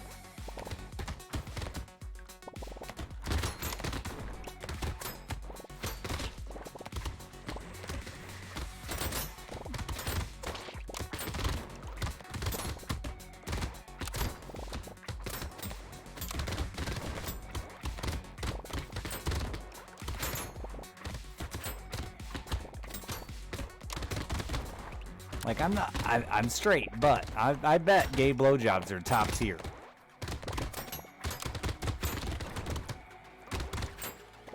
It's home court advantage, you know? It's just sports. Simply sports.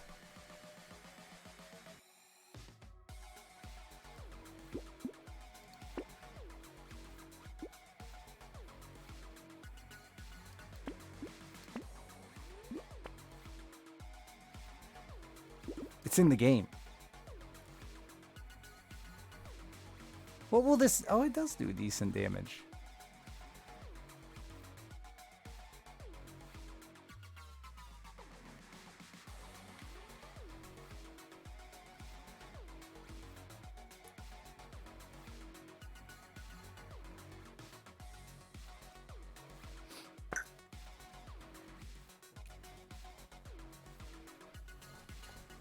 Dude, I can never put my dick in a glory hole after seeing some posts. It was Rockley, I think, posted of like, he wouldn't have posted a picture. Maybe it was just an idea. Maybe I don't know why Rockley's associated with this. Anyway, since I saw a chip clip on a dick through a glory hole, maybe it was just verbal and I drew the picture in my head.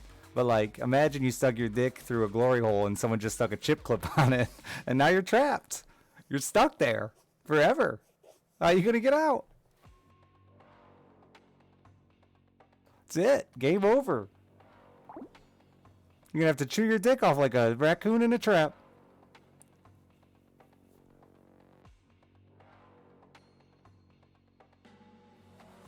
Get soft? Clearly your chip clips aren't as strong as mine. Not the worst thing that could happen? I mean, no, but it's a very funny one. Because it's a chip clip.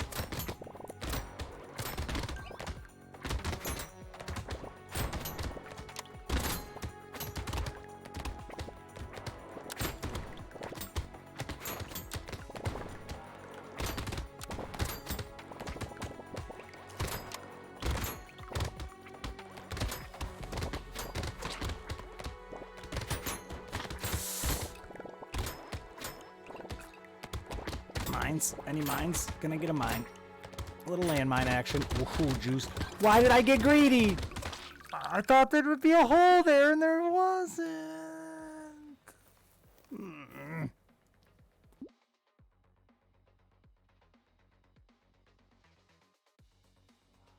It's a funny mental image because the clip stuck in the hole.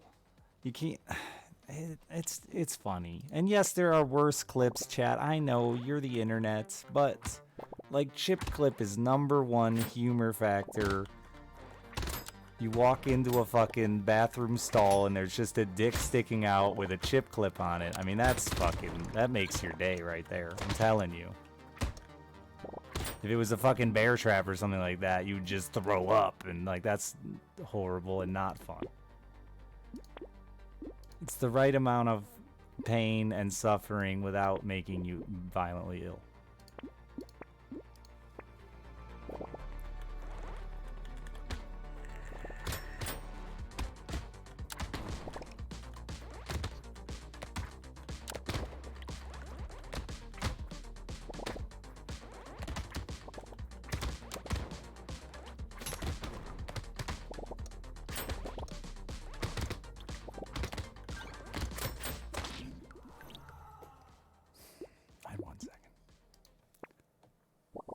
chip clip is a bulldog clip? What's a bull? I don't know. We just call them chip clips. They're just clips that you put on your chips to keep them from going stale. Which I don't even think is necessary if you just fucking close your bag properly, but they exist. I think Big Chip Clip is out there lying to us all. Oh yeah, plus the live it down with your friends factor. You'd have to tell somebody it happened because it's fucking hilarious and embarrassing. But also they'd make fun of you forever for it. I mean, it's good humor, good quality humor.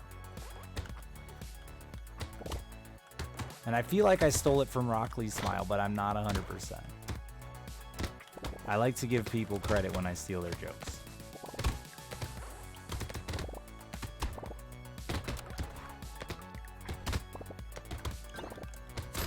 You know, now that I think about it, I think I brought up glory holes, and then he made. I don't remember how he's involved in this, but I'm telling you, he's in there.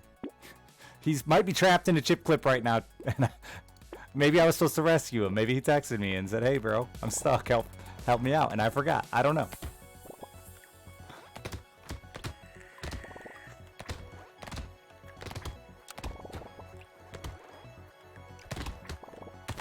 It's getting hard. Like, I tweet things sometimes, and people would be like, "That's a blah-de-blah such and such skit," and I'm like, "All right, well, it's also my life, man."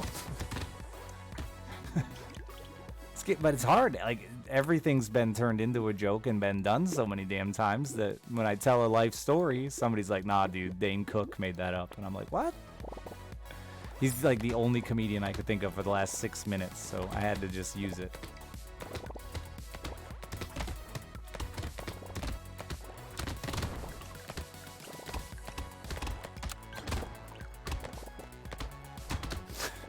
If Gassy was here, he'd be like, "Dane Cook's a real piece of shit. Says a lot about you." Thanks, Gassy. Now you're living in my head rent-free. You win.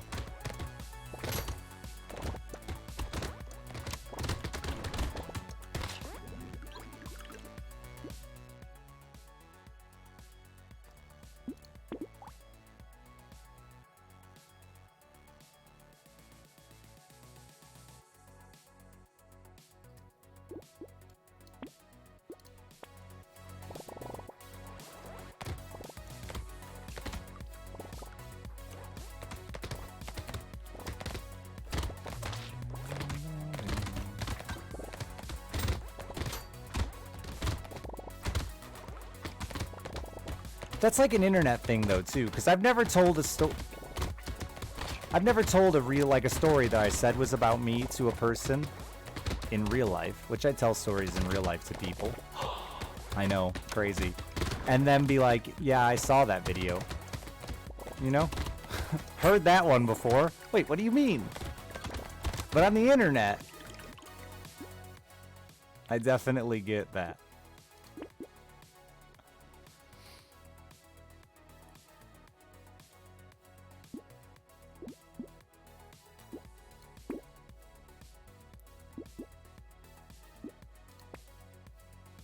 Nope, still a human being.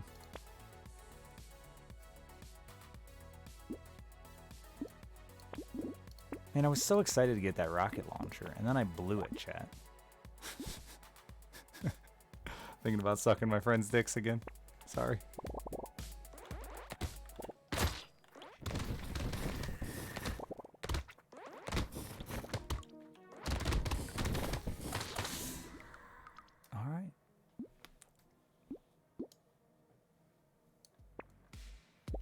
Captain, thank you for the 48 months.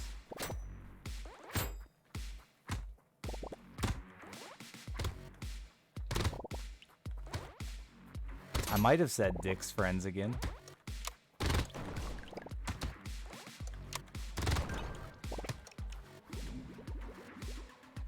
Dick's friends? Yeah. That was also, it's still a true statement, honestly. Like, not wrong.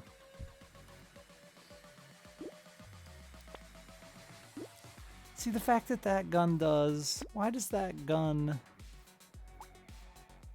Okay, that's what... brain? function. Got none. A bottleneck for us? My bad dodging is the real bottleneck for us. I'm just talking more than I'm gaming. Yesterday, I just gamed. We got nothing done, I don't think. Maybe a win? No, we made it to the boss, though. We made it to the boss today, actually. I remember. Should have won, even. I was there for that.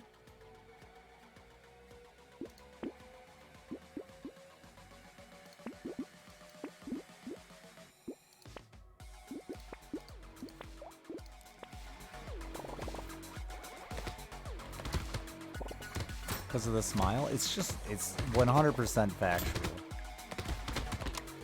Like, there's probably other reasons too, like I'm straight. But, like,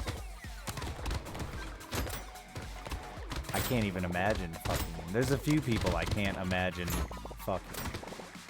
Not a lot, but there's a few.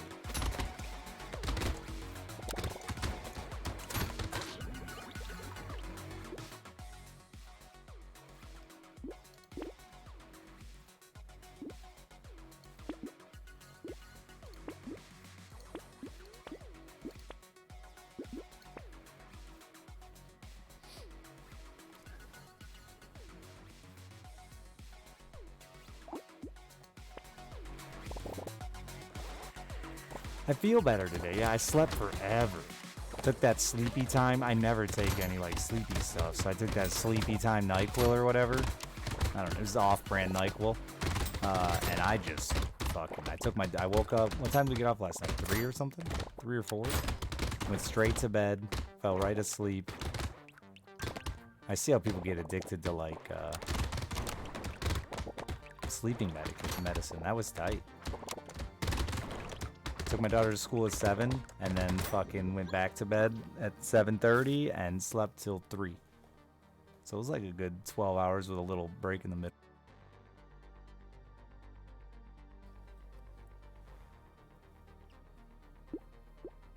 Do I even... I mean, I still feel like I attempt to get at least a moderate amount of armor, or I'll just always get one shot. It will be challenging, but I'm up to the challenge.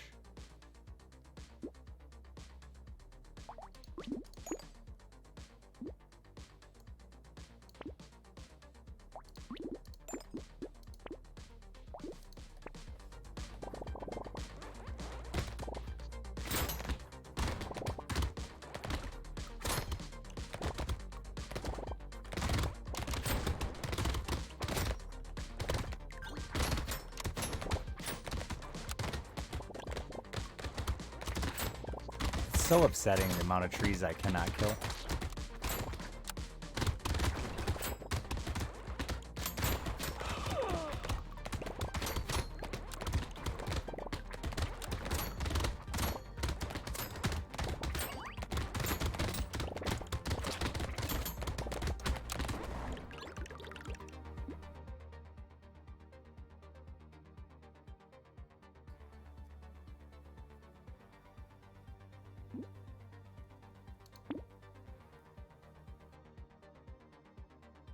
I don't have a flannel, brother.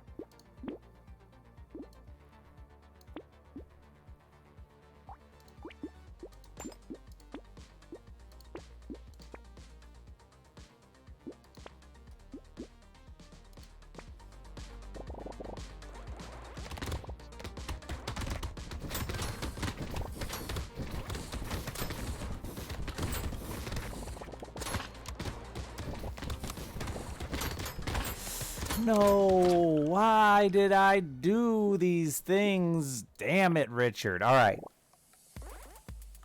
Oh, we're gaming. We're gaming. I just put myself in such a bad spot there, and I'm so upset about it.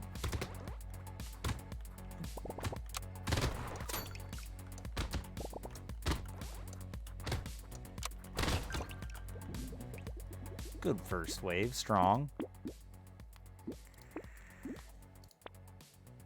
Bad first roll. It's alright, decent follow-up.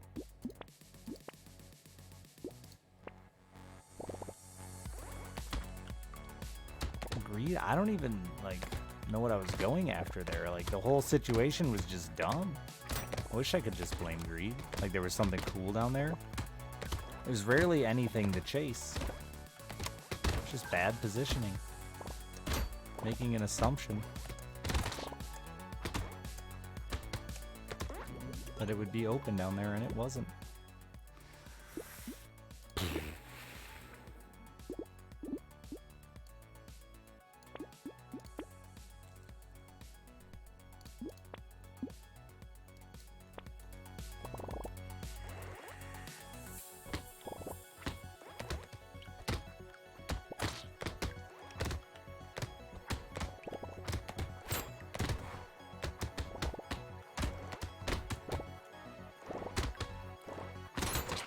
Get the fuck. Oh, are you kidding me?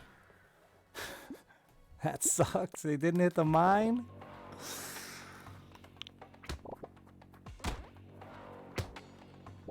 Did I push him forward, my screwdriver there? Is that what fucked me?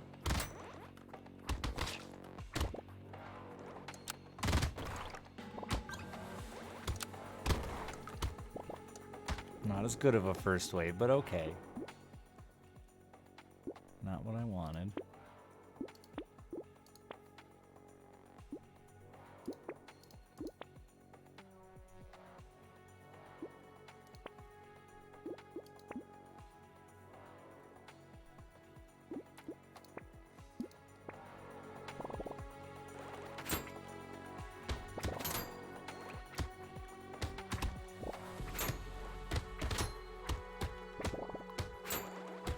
It's crowded. It's crowded.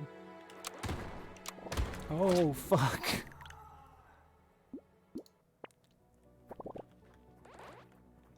I'm just walking like a dummy.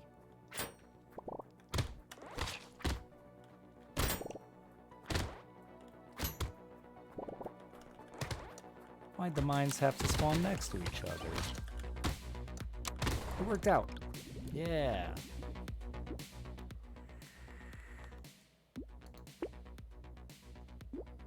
I don't feel lucky at all. I don't feel lucky at all. I don't... Almost missed that.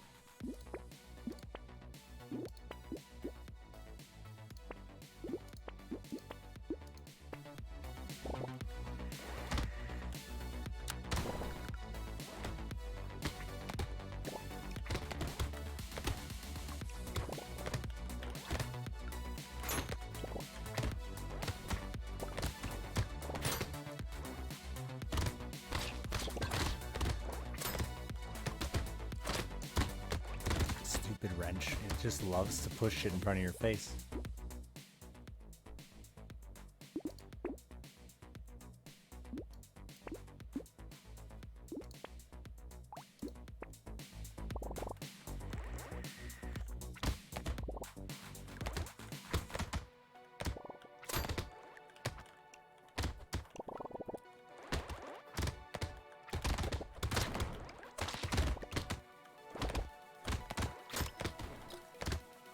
What? What the fuck? How are you so smart? He charged past me, then turned into me. Goddamn genius level idiots.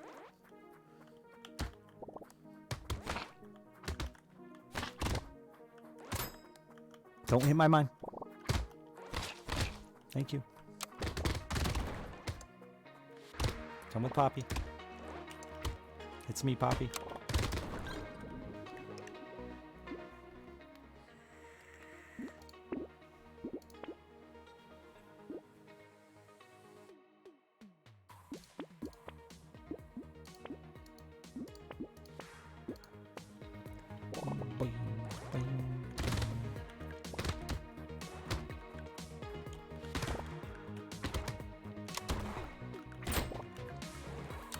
Daggers.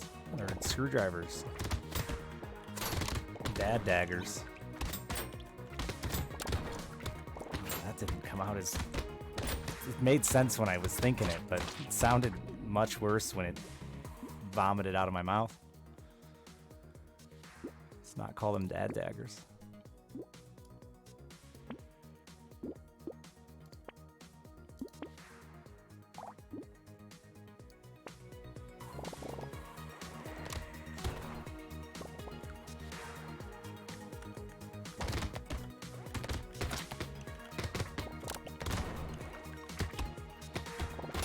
think there's a high probability that most driver stabbers are indeed fathers. I'll take that bet. Unlike the lottery.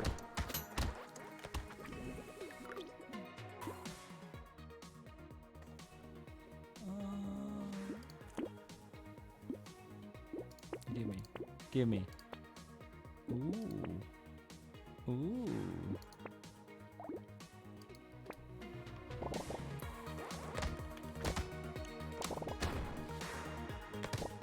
Above 50?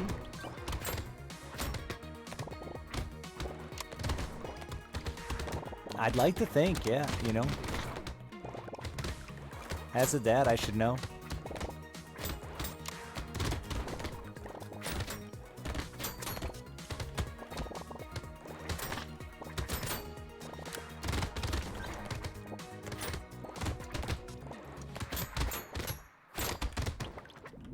I also have a father. That's like double dad knowledge right there.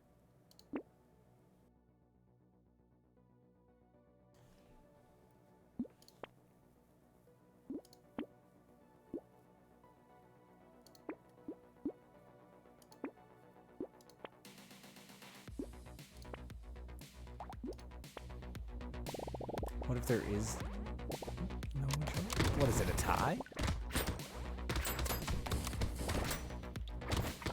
I mean, if it's a tie, then the other option is single moms who work 2 jobs. I won't keep going.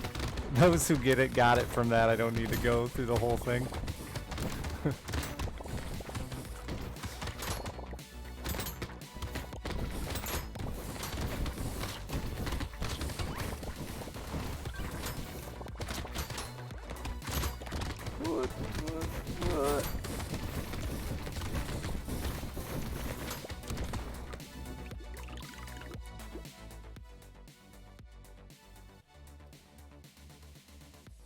I mean, it's free, I guess. I don't like it, though.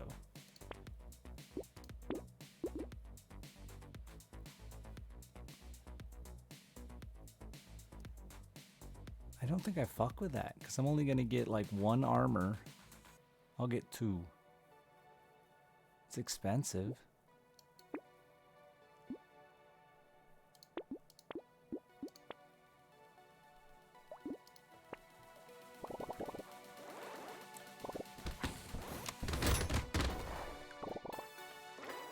That's not how majorities work, Calistigo.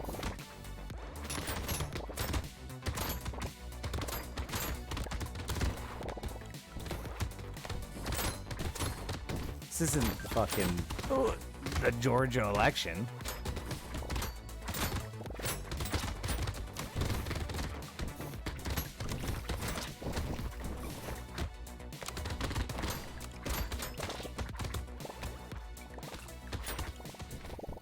Don't try to English me.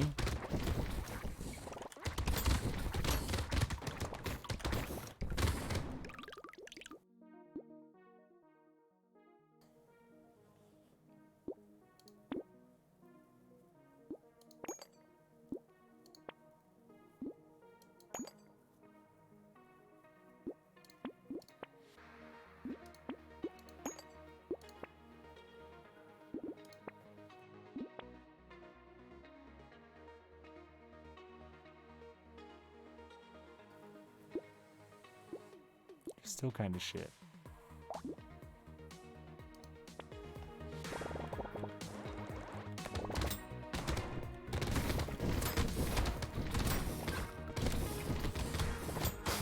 Wrong.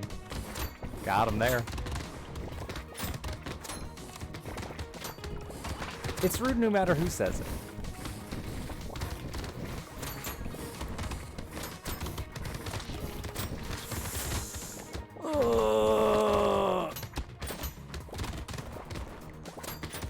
Let me out. Oh no, I've trapped myself.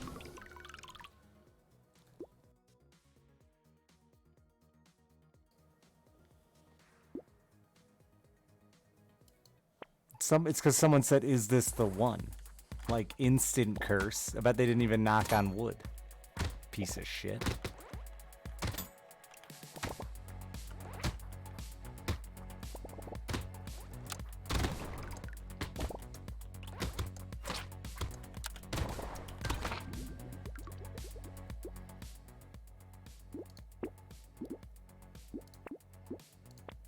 I'm sorry, you're not a piece of shit. I'm just upset with myself and taking it out on you.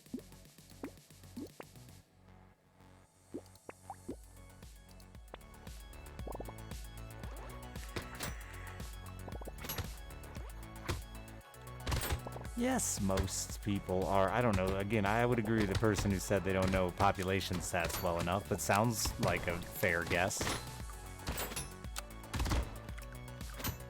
That's just factual.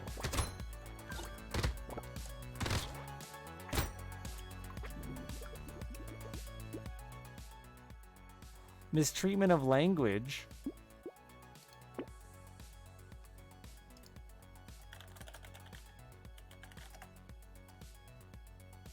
Greatest in amount, quantity, or degree. Greatest in amount is the first definition for most.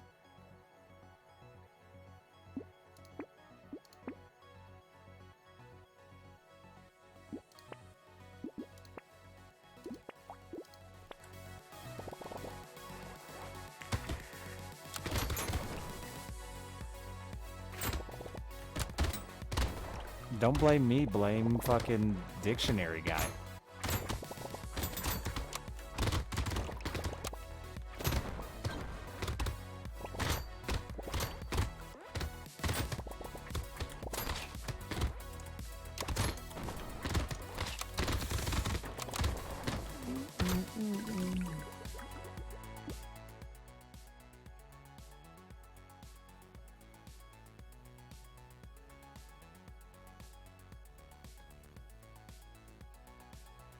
I mean, it sounds dumb to say it, but like, is it factual? I think so.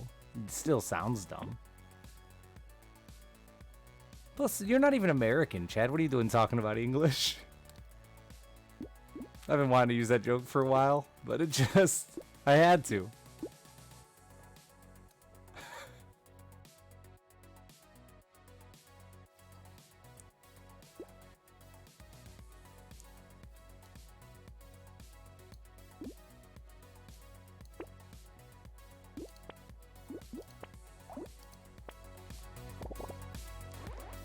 Yeah, no one's arguing that we wouldn't say it. Doesn't mean it's not accurate.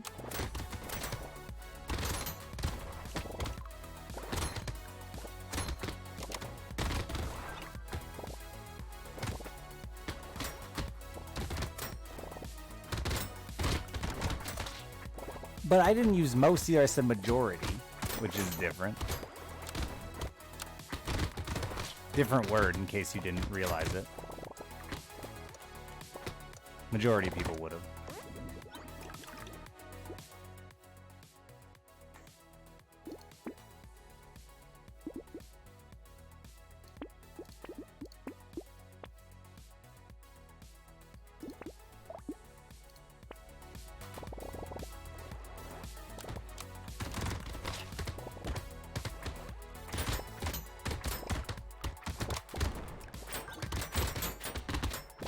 I don't even remember what the original statement was, besides I used the term majority in a situation that wasn't over 50%. Oh, Dad stabbing people with screwdrivers. I love that that's the argument that stemmed from it was the proper use of majority. Real winner. A conversation starter there. I'm gonna have to try that one in public.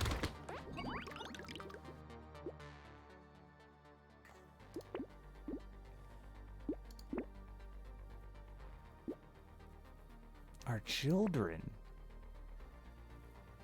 Children? I don't think that counts. I don't think you call a child a stabber. As a parent. I don't think that's the appropriate language to use when a kid like accidentally shanks you. You don't call him a stabber unless that motherfucker did it on purpose.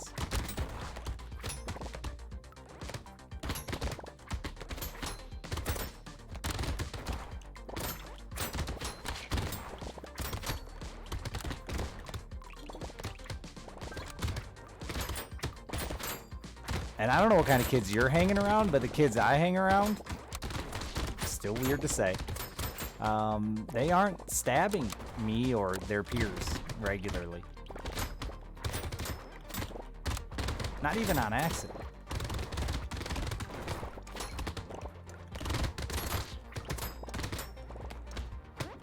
By accident.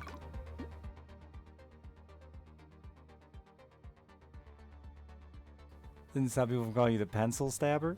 Well, yeah, that's kids and like you poop your pants once and get caught. Like you can shit your pants 500 times and you're not a pants shitter. But you shit your pants once and you get caught? That's it. Your life's over. You're a pants shitter. Shitter McPants. This is just the way things work.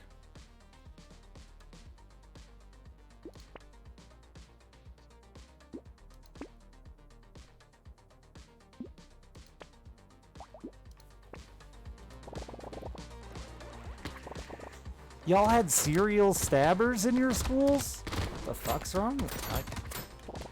You say that where I grew up was fucked up.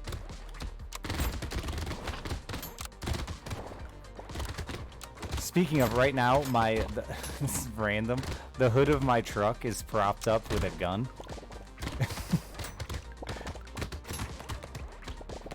And I was gonna tweet a picture of it earlier and forgot, but I just thinking of like dumb things that happen here.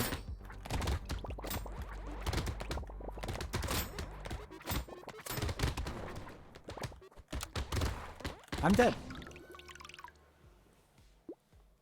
It's like, it's a piece of shit gun. Don't even do nothing anymore. But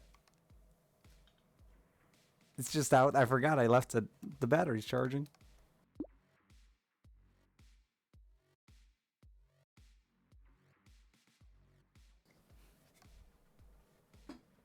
And now you're sad? We're gonna play more RimWorld. Just sitting outside? Yeah, it doesn't even fire. Ain't worth nothing, doesn't shoot. Wouldn't a rock be better? How do you hold the hood of a car up with a rock? What are you, one of those weird dudes who can stack rocks in cool towers on perfect balance angles? You ever seen those videos on the Facebook?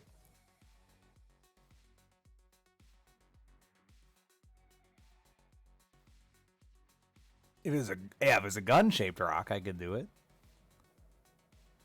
Not on Facebook. TikTok, YouTube, the internet. Again, it's the hood of a car, chat.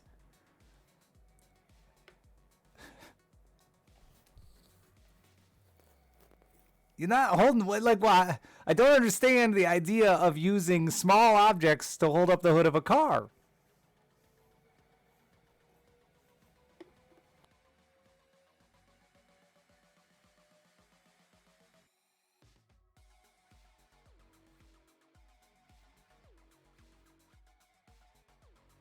It's a whole rock. A medium-sized rock. That would dent the... Like, that's dangerous. A gun's not dangerous.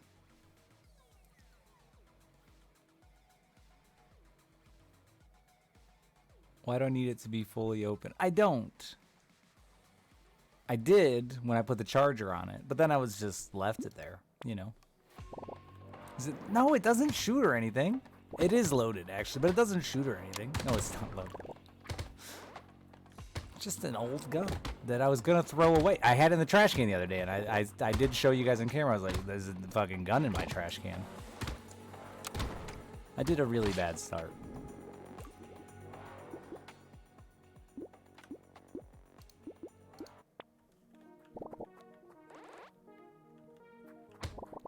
Yeah, there weren't any good sticks. I would have used a stick, but I had a gun in my trash can, so.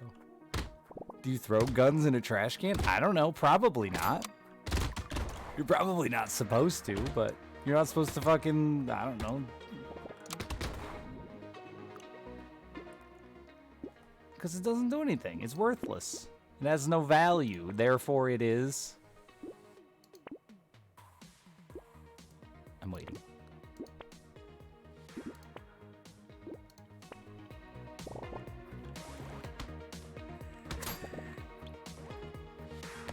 Yeah, I don't throw away bullets. I don't know what to do with bullets, actually. I think you can, like, give them to the cops or some bullshit. Because I got some bullets that were chewed on by a mouse that sketch me out. They're actually shotgun shells. Bullets isn't inappropriate.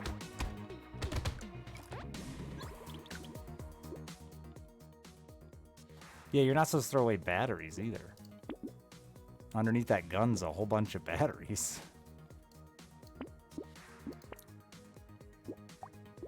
Take that, supposed to's. Yeah, that's the thing, give them to the cops, but like, I don't want to walk into a police station with a handful of bullets, loose bullets. Officer, what do I do with these?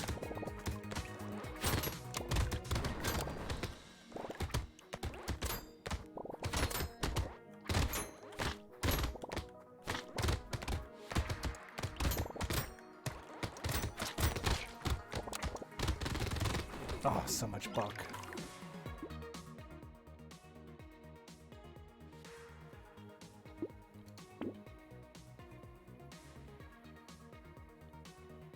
A few years, they should still be good. I mean, you never know like 100% the lifespan on ammunition because moisture.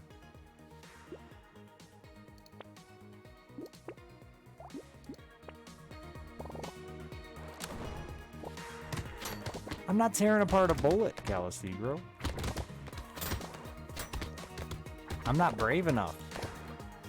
I dropped bullets like 8 times in a row. And every time, there's just this like, you know, this chuckle of, what if that shot me, you know? What a stupid way to die. I spilled a box of bullets all over the place. Must have been like 30 of them hit the ground. I'm like, dude, what if I just got shot like 18 times? And then I just kept knocking them over and they kept falling to the ground. The normal house conditions are probably fine, but like every house is different moisture. You know, some people run a humidifier, some people run a dehumidifier, some people have those things built into their furnace even. So it really is like a hard thing to know for sure, but I would say they should be fine. And even if they're not fine, they just like wouldn't fire. They wouldn't blow up. It sounds like a good story. It would be a very funny story. I just don't show up for like a year and then finally someone remembers, oh yeah, what happened to that guy? And you look it up on the news and accidentally shot himself with a handful of loose bullets. Loose bullets is a lot of fun to say.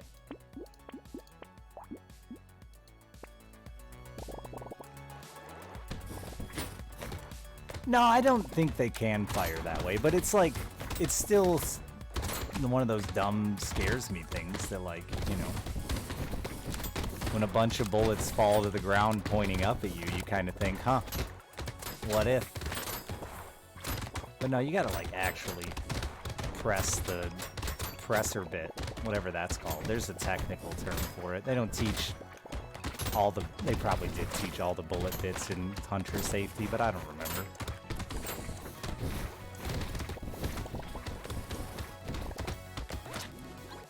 The primer? Is that the primer on the bullet? Probably. Bullet nipple? Hunter safety, yeah, it's required, dude. Why would you laugh at that? That's such a strange thing to laugh at. It's like, that's like a you can't win scenario there.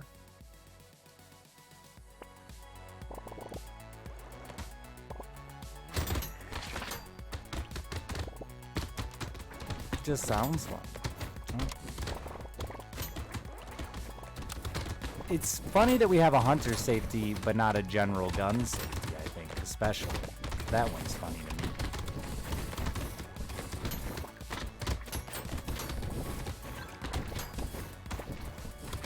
Like, you don't have to take a class to own a gun just to shoot a defenseless animal with it.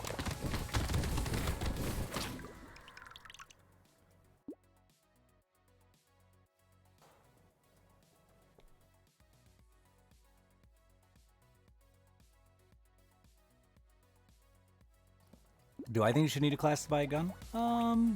Yeah, sure, why not?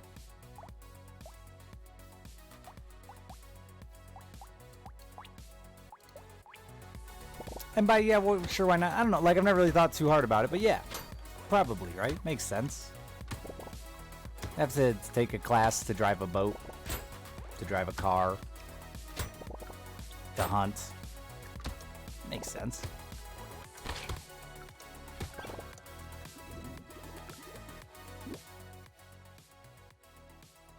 Deer aren't defenseless? Bro. That better be a joke. Because, like, I'm sitting in a tree 25 feet up in the air. What the fuck's that deer gonna do? Learn to fly? Headbutt me after he learns to fly? Before I shoot him with my gun that holds 5 rounds and is semi-automatic? I can only have 5 in the woods. It's a law.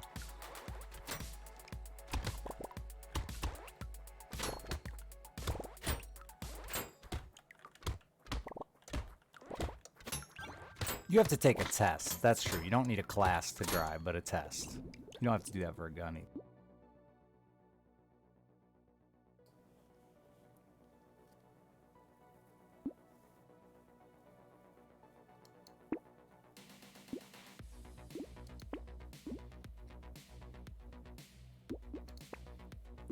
Like, I'm a gun owner and I got a bunch of dumb guns like ARs and stuff.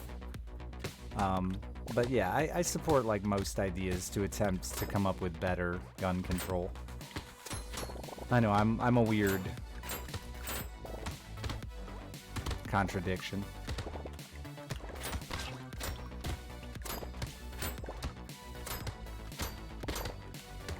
I don't know that it'd have any impact at all, but like, I'm all for trying things.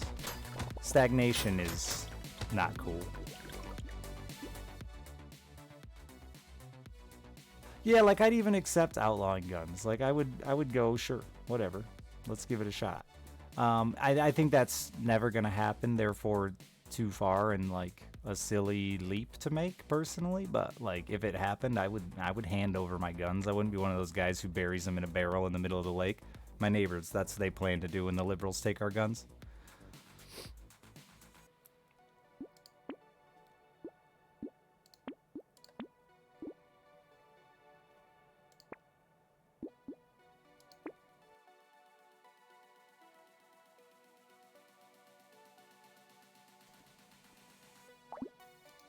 Was there an election? Yeah, there was an election in Michigan, but it was like... Yeah, it was Michigan did good. If you're, you know, a liberal like me. As good as they could.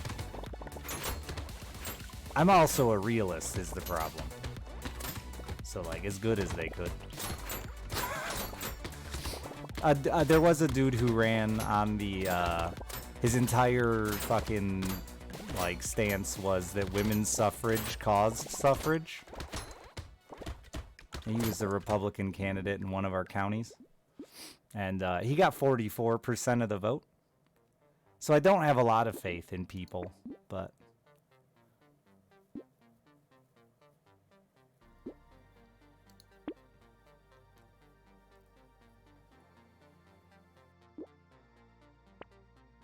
interesting take. More interesting that people voted for him.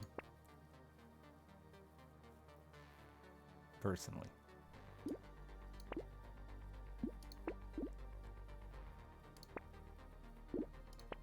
Because, like, if 44% of the people voted for him, statistically speaking, a lot of them had wives.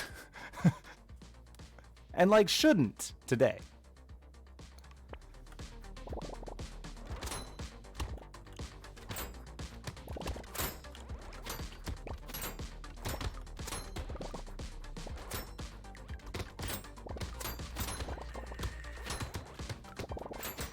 Again, here's chat trying to make up, like, well, Richard, if he was the only option. But, like, the fact of the matter is, it doesn't, he should never have been allowed to run.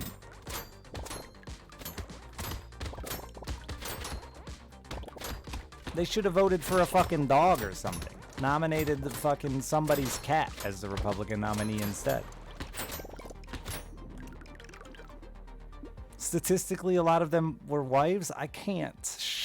Don't. I know that you're probably accurate that some of them were even women, but like I can't. My soul hurts enough just knowing the man existed and that people voted for him.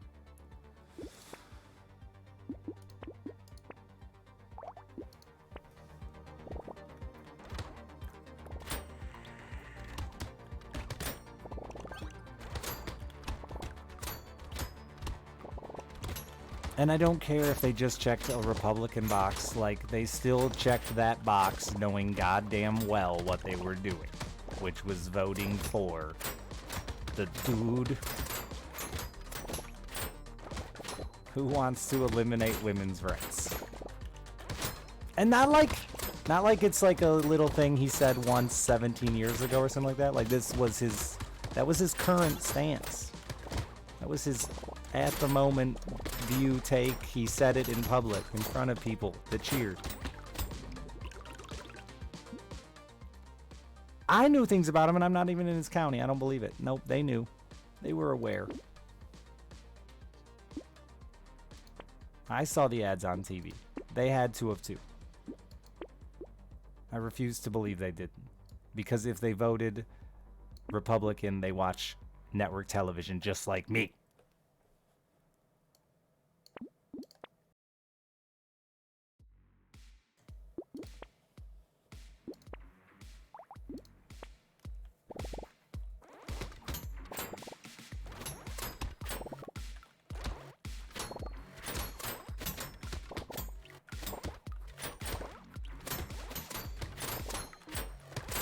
Yeah, there used to be political ads on Twitch. I used to get them all the time. Ads are regional, too, so you can actually get, like, state and local politic ads. I live in a really shitty region, so a lot of the times when I used to watch Twitch, my ads were just, like, shitty local political ads that looked like they were made for $7 in someone's garage with an iPhone camera.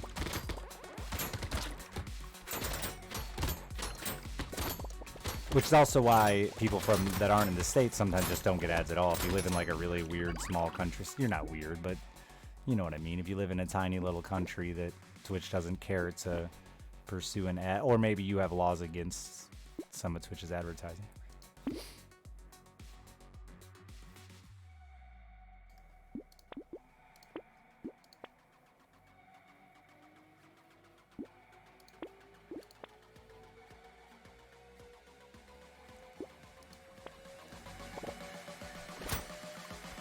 Unless that's all changed, but that was the way.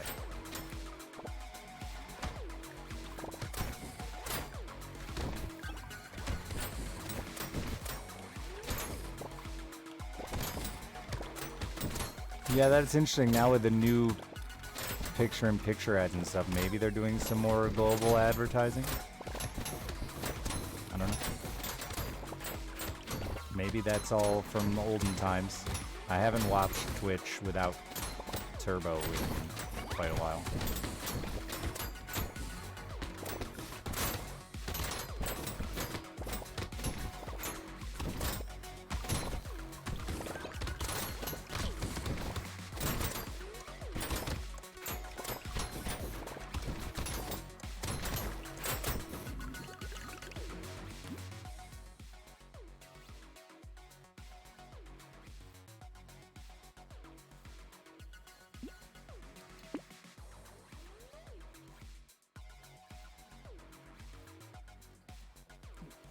I hope they don't ever get rid of Turbo.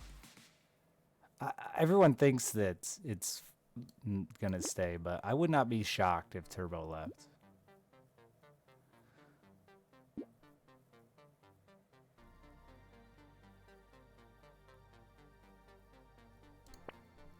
I know that Twitch has been struggling, and they've made it very clear that they've been struggling to sell ads, so we'll see.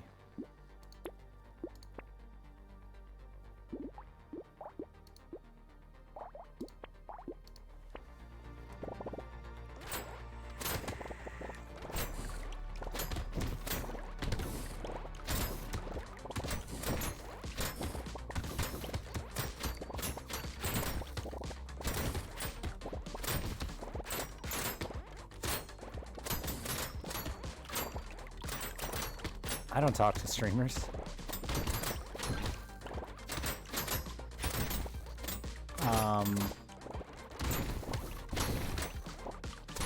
I don't think, I think that if you're specifically talking about the recent revenue issue, it wasn't rev share as much.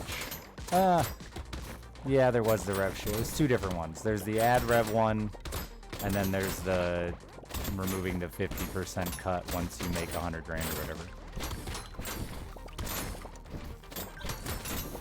Which that one's like irrelevant to me.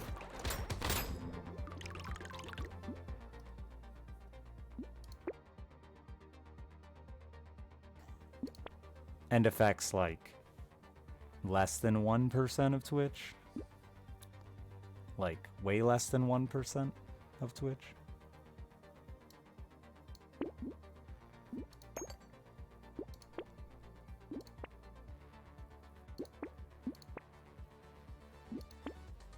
There was a lot of miscommunication over the ad or the ad incentive program, and it wasn't that we were bitching about the money; it was that we were bitching about the demand for hours. That was so it's just done with AI, damn AI. So it just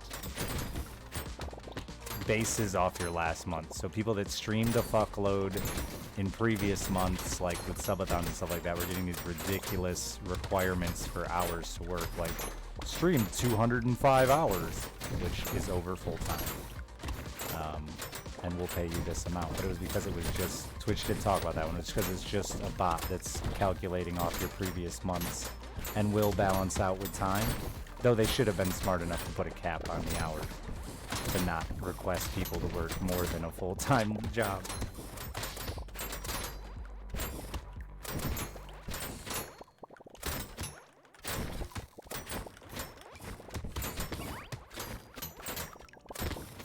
But people missed that point because Baharu shared, I don't want to make 40 grand, and everyone just went, ah!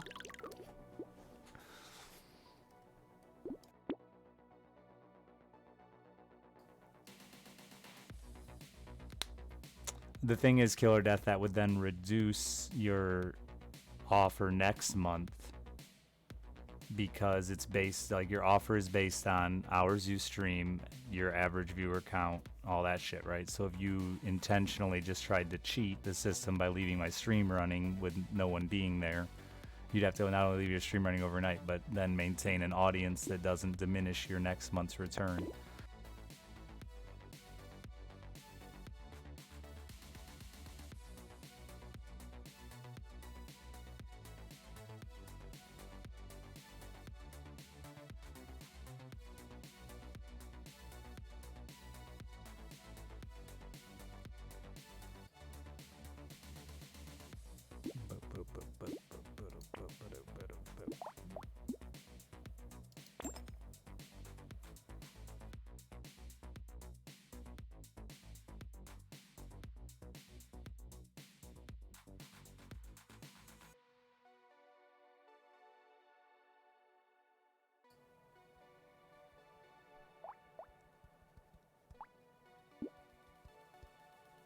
It's probably worth it, eh?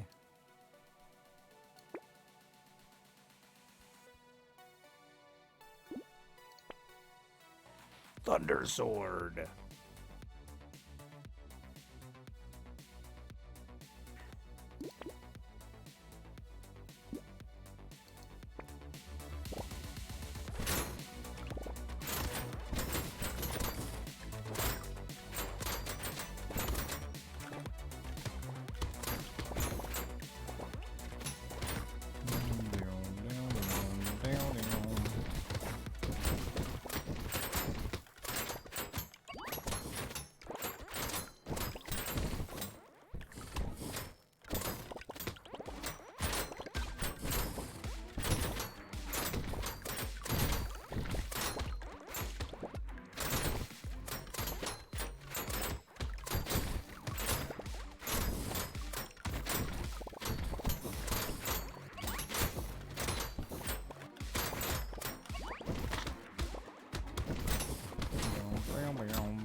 Sure, whatever.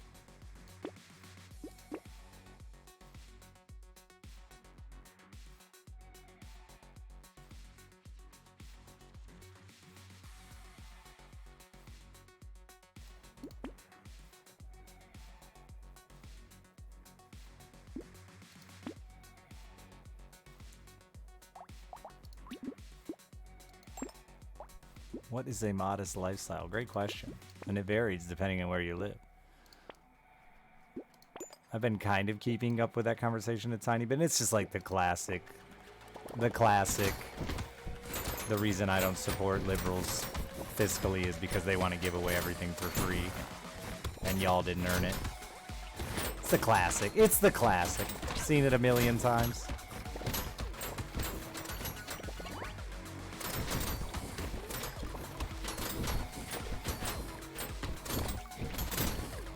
And unfortunately, it's the biggest reason that we make no progress in it, because people are afraid of welfare. Giving things away somehow hurts them. They're convinced it has to come out of their pocket, when it would never.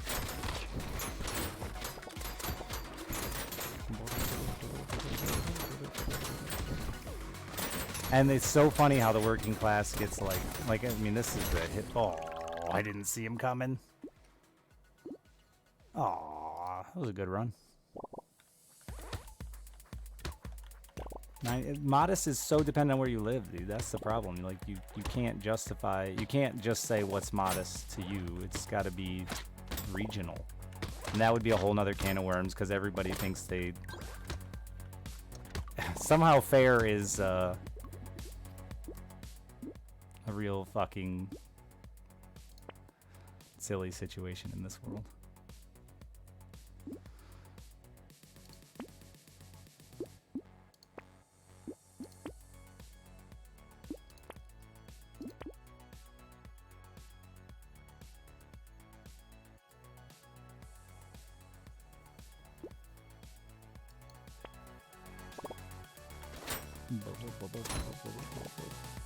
Yeah, but we won't band together because they worked hard for their money.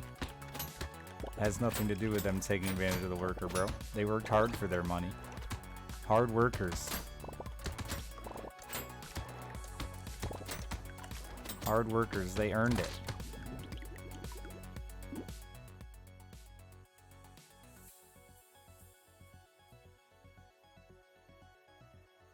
Took her money specifically? Ah, yes.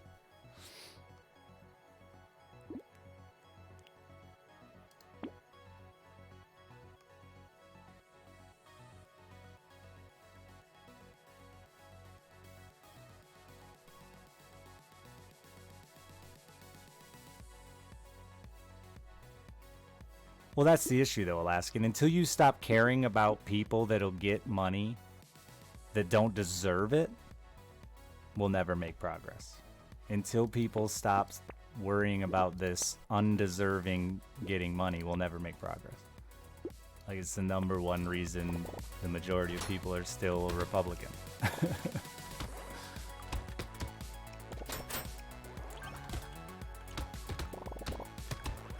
There's always going to be people who take advantage and find loopholes and whatever. You feel take advantage and find loopholes or whatever, but the reality is that's intentionally, they intentionally are pitting us against each other to feel like the undeserving are going to get it when there's like plenty of money.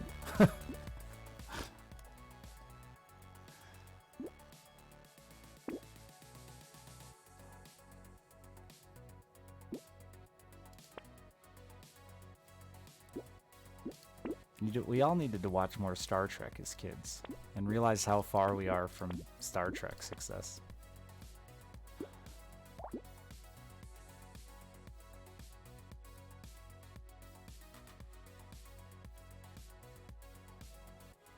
I'm talking about companies that do that? I'm referring to your original statement. You feel that way too, though. You feel that there are people who do not deserve things for free, was what you said. Or maybe I misread it. But from what I read, you feel there are people who are just lazy and could work and don't. And they don't deserve it, right?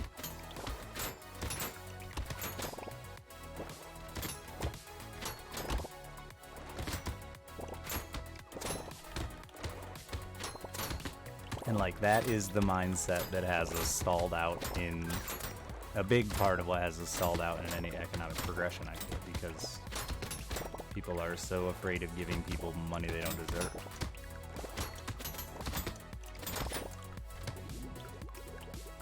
Oh, exactly, Frostbite. But it doesn't matter. Like, it shouldn't matter. That should be irrelevant, because the bigger issue, like, that tiny amount of money given to the undeserving, what you see as unfit, is so irrelevant compared to the giant amount of money that's not being given to us by those who have literally bought our government. But we keep fighting about this tiny, tiny amount of money that's fucking pennies in the grand scheme of things. And they love it. They love it.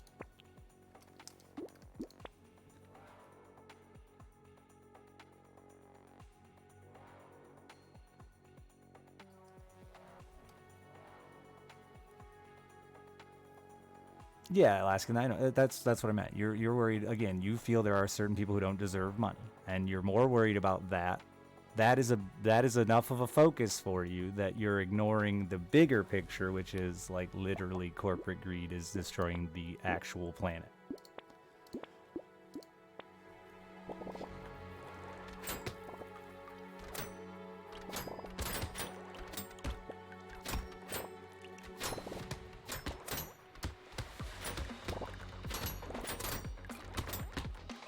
In my opinion, I'm not trying to be a dick to you as best I can, but like that is the voting stance. I mean, from the people I know, that is the voting stance, and I feel like I know a pretty good mix of conservative and centrist people, and like there are still so many concerned about this idea of people getting money they don't deserve, and more worried about that than the money that just isn't being taken from those who should be paying it.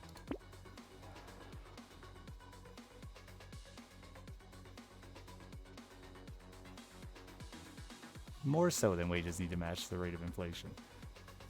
IMO. There's not a multi-billionaire that exists that didn't get there without being a scumbag who did it off the backs of labor. And those are the people, when you hear the terms like eat the rich and redistribute wealth we're discussing, there may be some extreme other options out there, but like those are the people we're referring to. Those who literally, we should have never been in a situation where income disparity could be this big. It should have never happened. We failed globally. Like, this isn't just an America problem, but America specifically failed epically to allow income disparity to become so grand. And now we have to figure out a way to redistribute, or we will be forever under the control of these fucking people. It's just a fact. Like, it's not even, they don't even hide it anymore. And it's not new with capitalism, no. But it's much, much worse than ever before. Because it's been hundreds of years.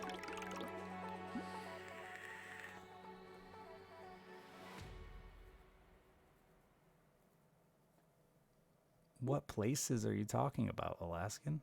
I mean, I have like the best. What? I didn't say anything about communism.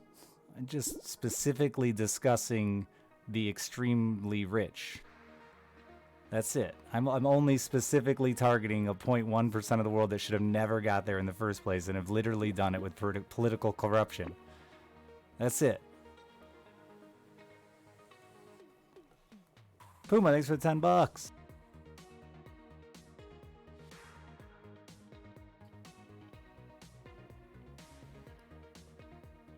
There's a difference between total income balance and not being controlled by corporations who are happy to watch the world burn. And you're talking about steps in between, and I'm trying to show you there's a step in between. Like, Elon Musk should never have gotten there. It should be literally impossible for a man to accumulate as much wealth as Elon Musk, Jeff Bezos, blah, blah, blah, the list goes on. That should be literally impossible.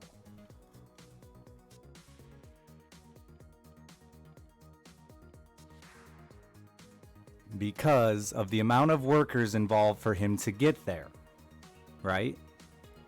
not just American workers, but the sheer number of workers that it took for him to acquire, for those two men alone to acquire that amount of wealth, the amount of hands that have helped them achieve that wealth is immeasurable. So if everybody was getting their fair share, their just due, then it wouldn't fuck your problem of people aren't working hard enough for it, because it doesn't matter if it's the dude making the microchip or the dude assembling the fucking computer, or everybody had a helping hand in making that man unfathomably rich. But only the one man is unfathomably rich. How can you not see that that's a glaring issue?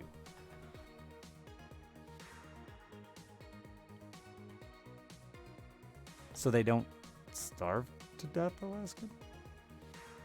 Because people want... Actually, it's not even they don't starve to death. It's because people want things. It's because we've, like, literally have desires and needs and...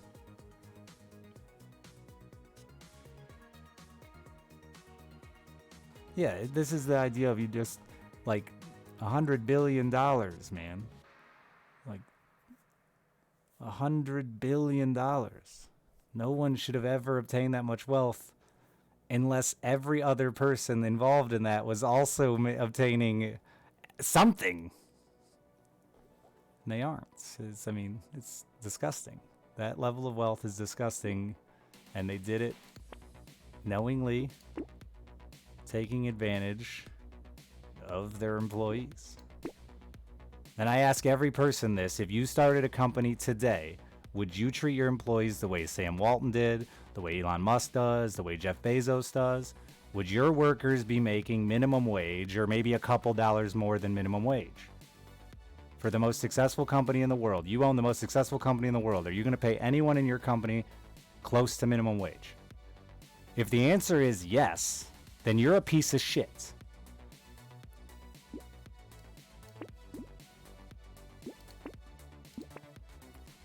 Fact.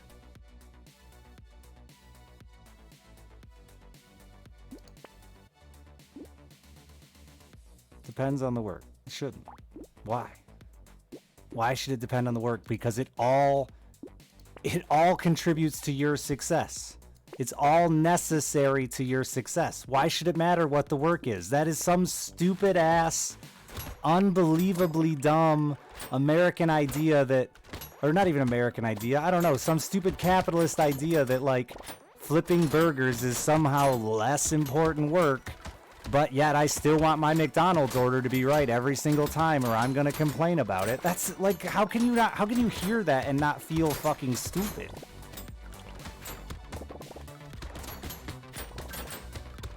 Like, how can you go to McDonald's and make an order and then think that person doesn't deserve a living wage?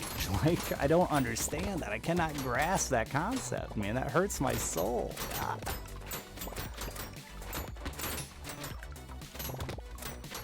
Especially when, meanwhile, McDonald's has made how much money off those people flipping those burgers? And you're going to tell me the dude down here doesn't deserve it who's actually working, but the guy up here who's like, maybe if we put Snoopy on the box, we'll sell more McDonald's, makes fucking $300 million. Like, I don't get it.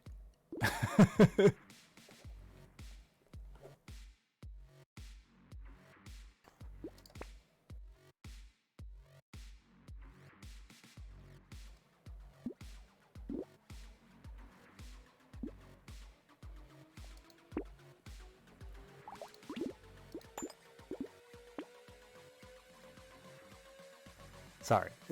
I didn't mean to get that heated, because I think it's a conversation that I've beaten to the earth, but, like, I just truly, I feel like it is the saddest state that we still cannot recognize that companies have just done nothing but mistreat us as human beings for the last however fucking long. Forever? And then we're still more upset with poor people and lazy people than we are with the companies that are literally out there just profiting off our backs.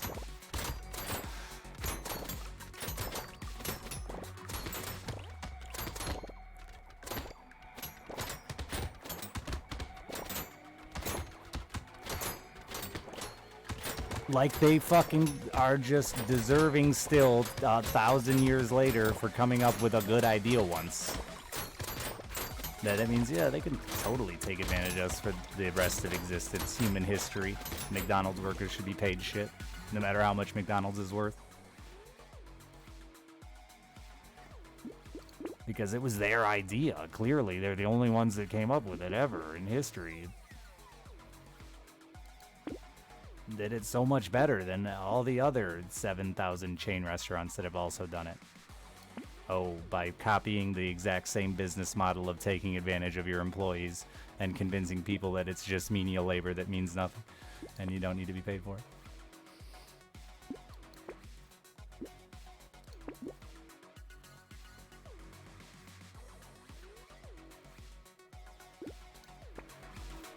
And again, people want a McDonald's. Like the reason McDonald's succeeds is because people want a McDonald's, but nobody wants them to get paid.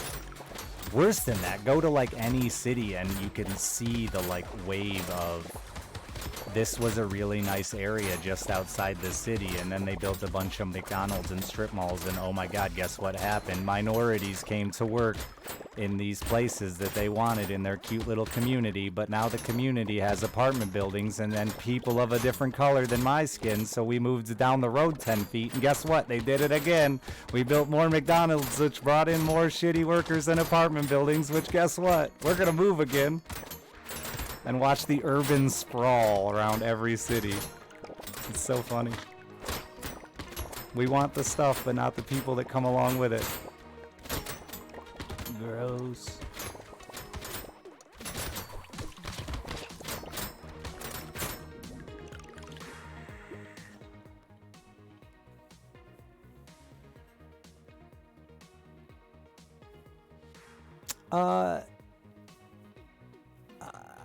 I see your point, Alaskan, and I think you're really close. And I, while we can agree to disagree on the earned work or whatever, I lived on welfare. Like, got help, got food stamps. My mom worked 2 jobs. We got food stamps. It still sucked. Life was still shitty. It was hard. We were poor. We frequently didn't have power or food or, like, it's not a good life. I don't know what people think this idea of I'm just gonna ride off the system, man, is somehow a good life. It's not. It's not a good life. Nobody, the number of people out there that are actually trying to, like, it's just not real, man. To me, it's just not real. I've seen it firsthand. Anybody who is living off welfare isn't living a good life. Nothing that you should be, like, upset they have. Unless they're also doing something illegal. Like selling drugs or whatever. But then that's just because they're also doing something illegal and working. I knew some drug dealers who lived pretty good on welfare. But they were breaking the law. Yeah. And they'll probably get caught. And then spend their life in prison.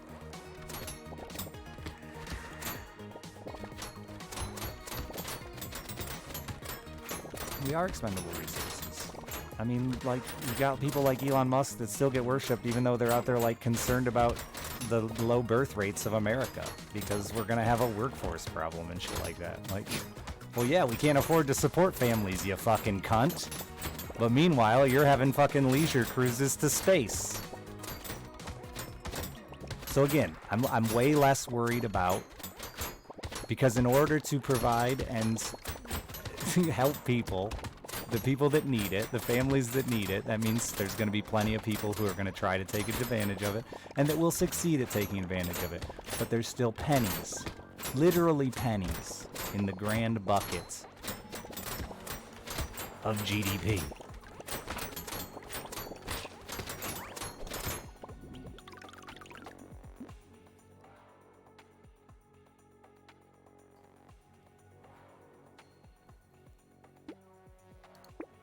I'm gonna try it.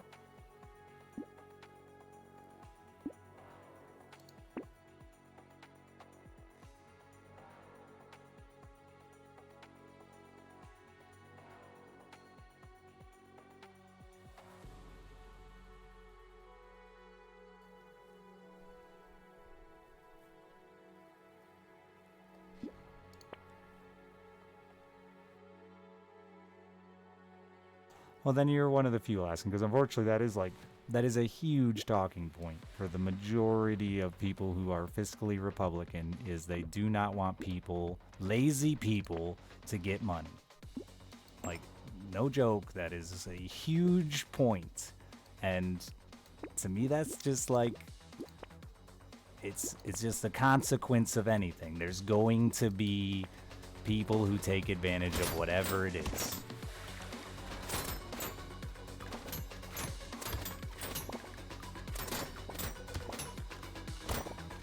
But really, like, what's the point of striving forward as humanity if we aren't going to reduce our workload as well? I mean, like, I don't understand this idea of continuing to push 40-hour work weeks and production beyond it just makes like a handful of people really rich.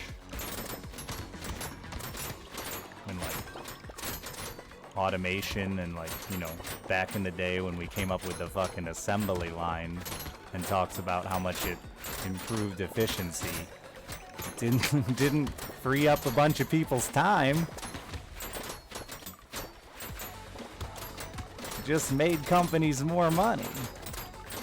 didn't mean a guy got to go home on Friday.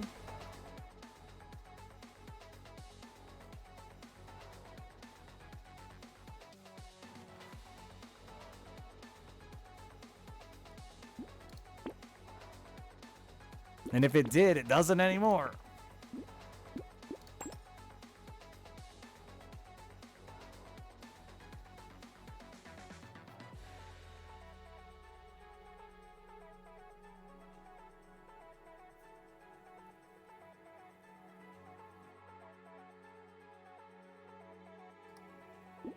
Yeah, I don't think I'm as liberal as the majority of the internet thinks I am either. Because I do believe that, like, the world is better than it was. And that still have faith that we can take steps in the right direction without revolution. And where I get frustrated with my really liberal friends is like, dude, if you haven't lock and loaded by now, like when lock and loaded? If you haven't locked and loaded by now, like when are you gonna? Cause kind of shit or get off the pot situation, ain't it?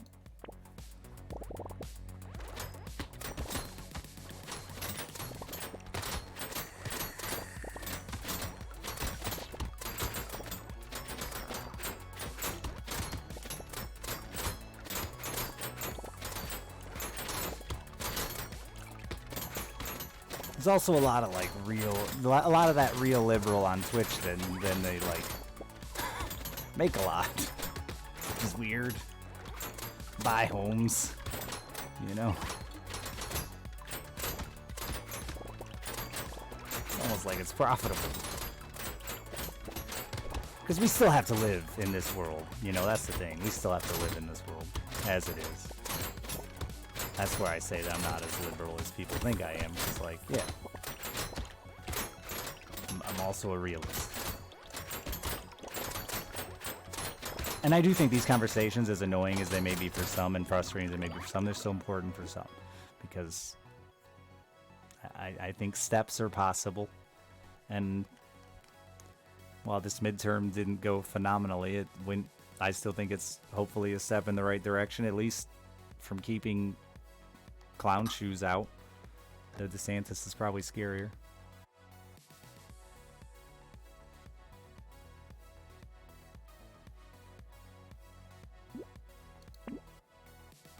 Yeah, unfortunately you can't buy a house. Well, you could still buy a house here in 1 to 2 years salary.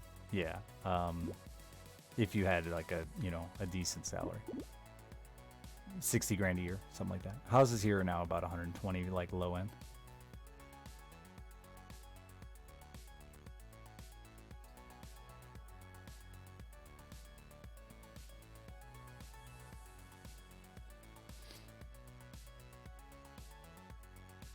Nah, not for a long time, though.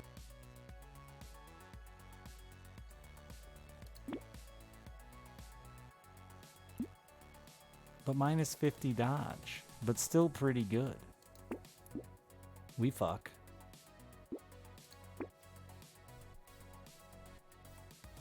that's probably not worth the price, but whatever.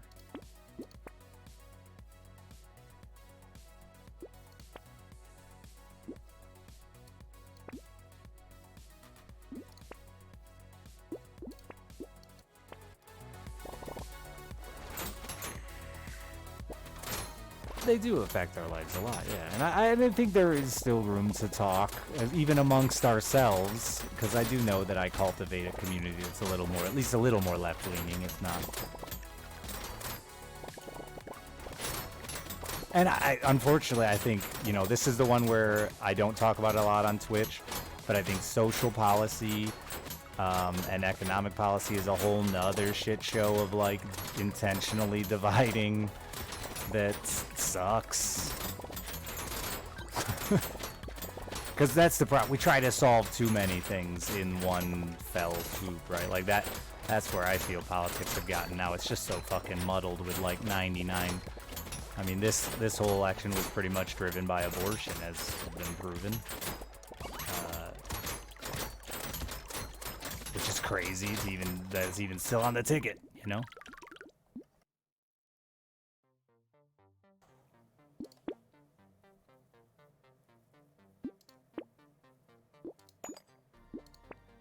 Which again feels intentional. It's hard for it not to feel intentional when I've been like hearing about abortion on every election since I've existed as a human being.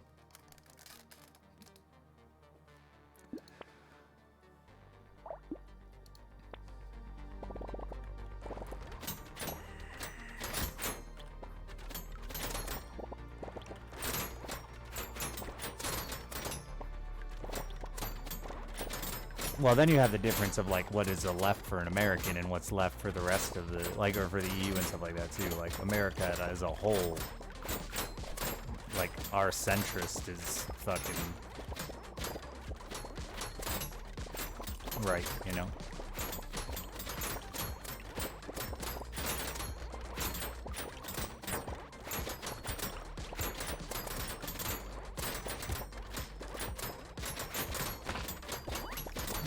Weird. We're very weird. Big pride. This idea that we're some fucking insane, never before seen, never gonna be seen again superpower thing when we're like a baby. Like in the history of even like civilization, we're a baby. The history of modern civilization, we're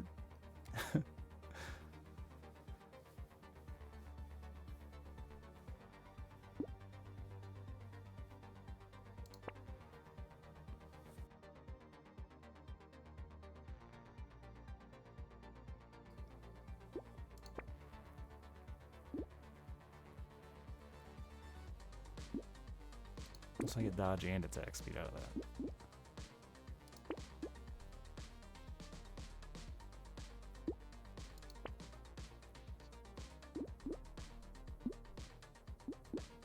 $1 short.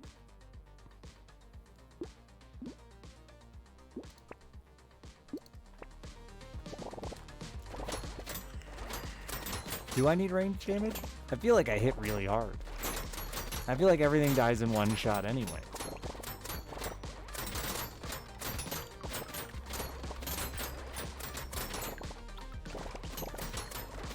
Probably be useful for the bosses.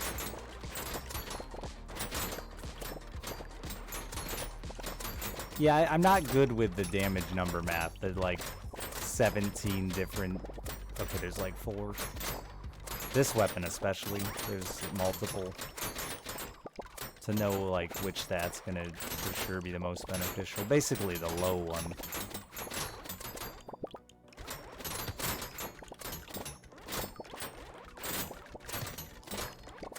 I noticed that with that last character, because like the explosive pistol still did like 7 damage, even with minus 100% damage. Just off the exploding side, which surprised me.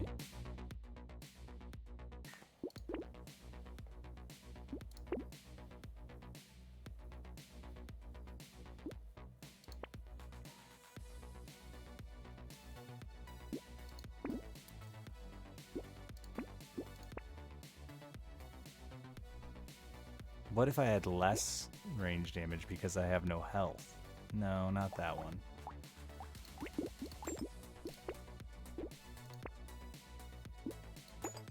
What if I had less range damage because of a cute monkey? Do I have a monkey?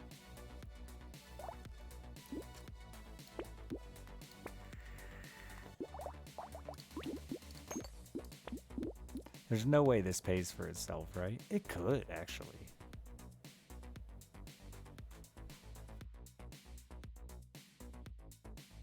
How many material do I get away with? A lot.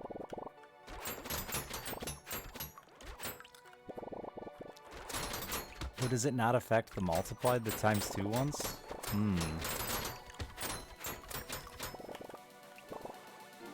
Maybe not then. Or is it just adding it straight to my tally? I don't pick them up. Do I just get it?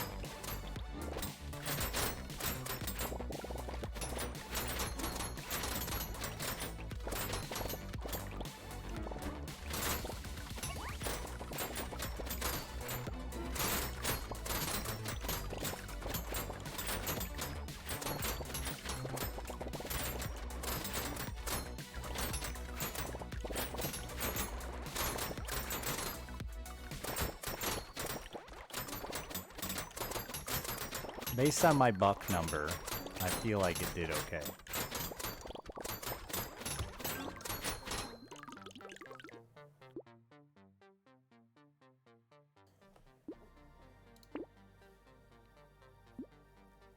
Well, I would love health. I wish I could see the effect of it before I took it. Is there a cap on crit? I'm at 71%, huh?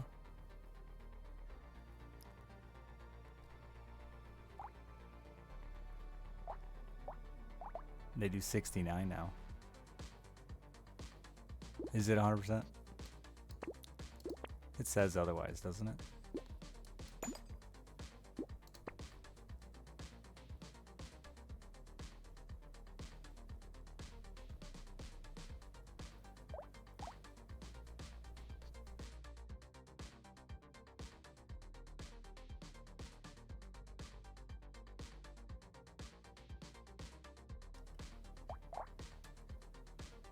Yeah, it says otherwise. Do I value that?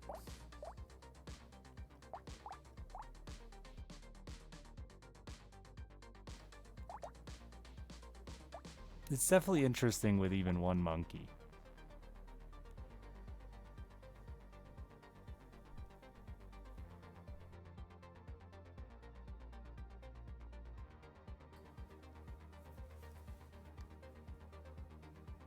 I'm gonna take it, because I never see it, and I'm curious.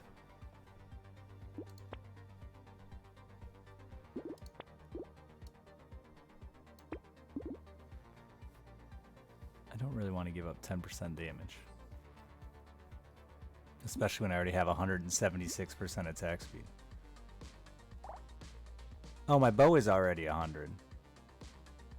Oh. Okay. I forgot about that. I hadn't even thought about that. Yeah, the weapon itself.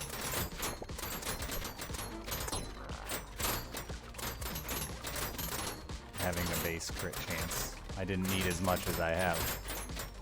What are you?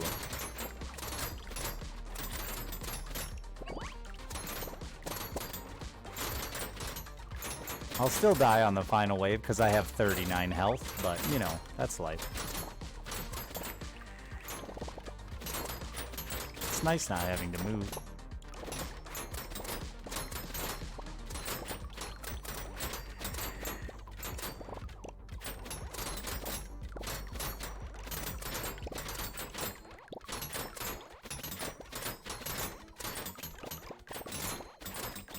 No, I just mean the running around picking up bucks. I like not having to do that. It's exhausting. I can read chat instead. Still managed to put 13 in there.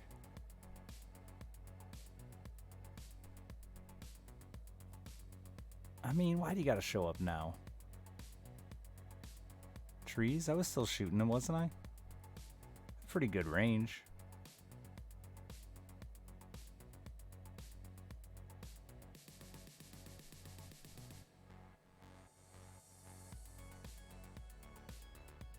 I might take it. Though I have so little health.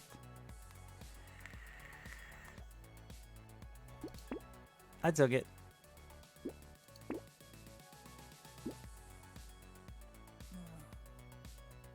I don't care about that. I'd rather have 40 bucks. That does nothing.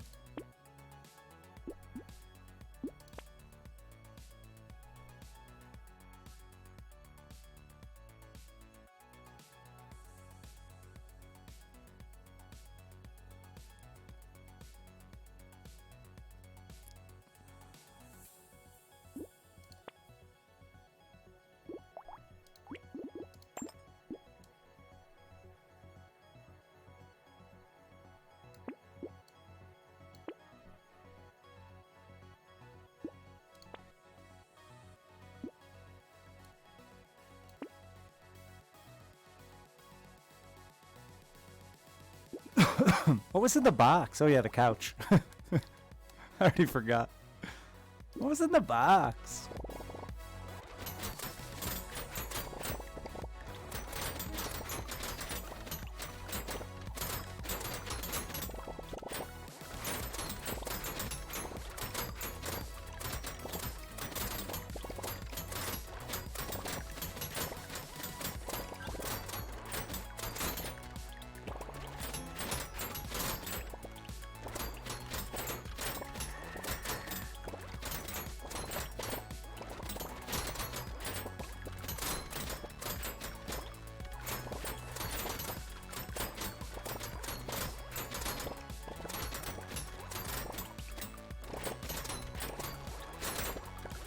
Need speed to dodge? But I'm fast, I don't dodge, so I might as well just get hit. Let's be real.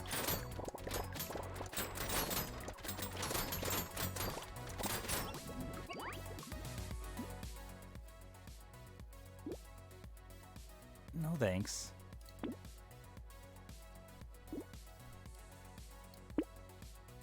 More trees? Hell yeah. I don't know that I want any more negative speed, especially for one whole range damage.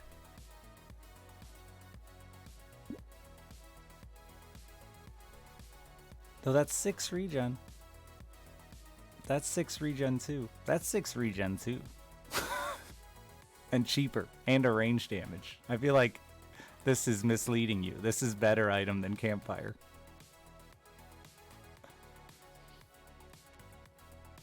Campfire's 6, isn't it?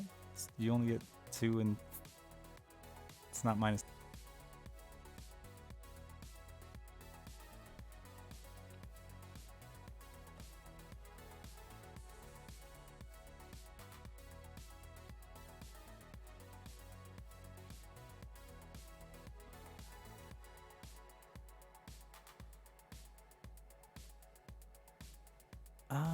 I don't really want to go slower, I don't think, though. It just feels dangerous to go too slow. I already took it. I already have a triangle of power, right? So you might as well have 2.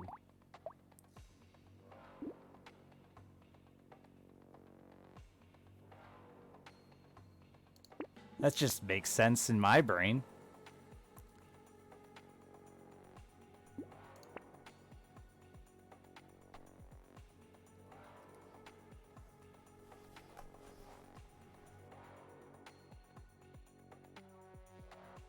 Can't dodge triangles.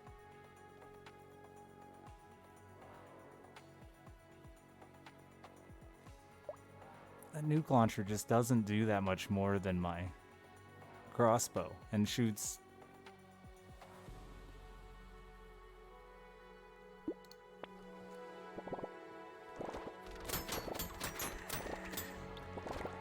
Does more than my white crossbow, that's true.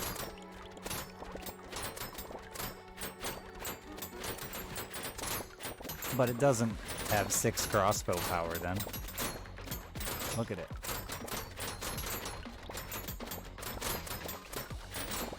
Imagine a dude just walks in with 6 crossbows and starts fucking killing everybody. I wouldn't even be mad. I'd just be impressed. Motherfucker's got 6 crossbows. What a bad... And he's a potato that looks like an egg? Wow. That's impressive.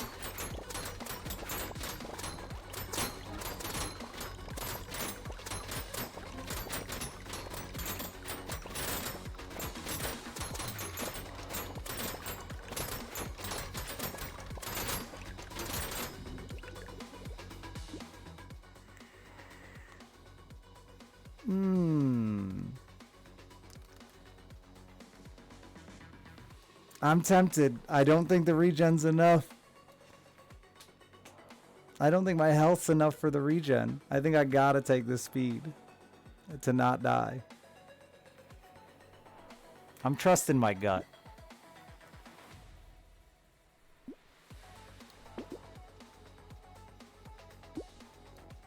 Big.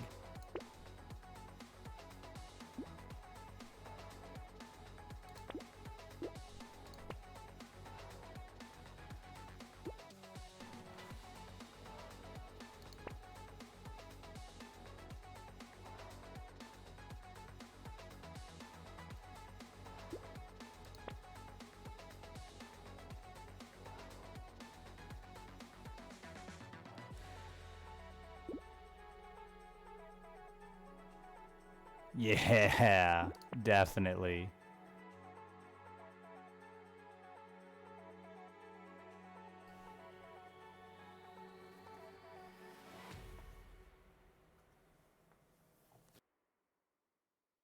I didn't get health, man. Another one? I don't want to go to 9 armor. I think tomato is probably worth it.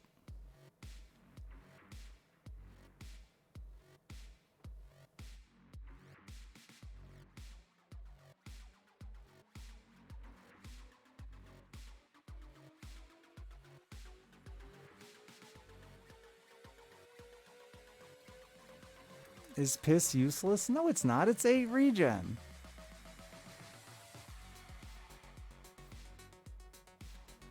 Yeah, but this is more fun. Ah. Let's die now.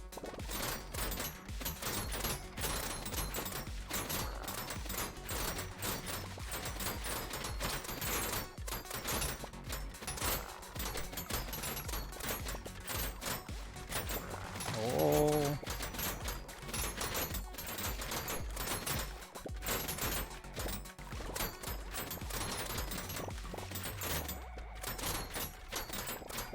The key was just more damage. We knew it all along.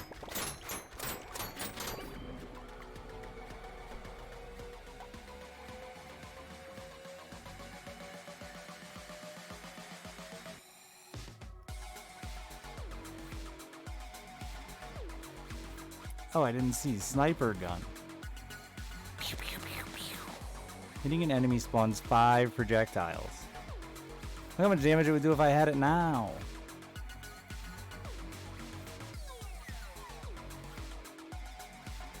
He's slow though. Look at the range on it.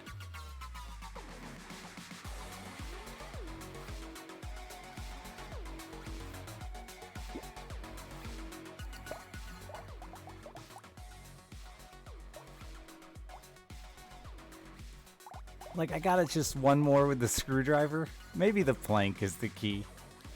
But the screwdriver's so much more fun. I mean, it's definitely, just do it with regular explosion.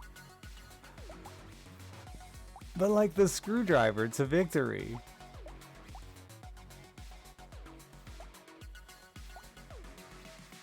Yeah, Shredder seems easy in comparison.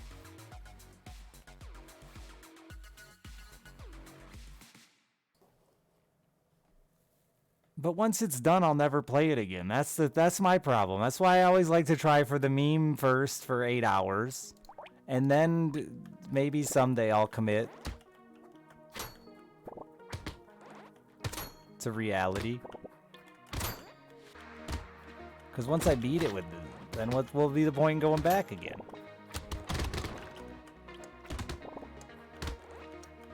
Adding content.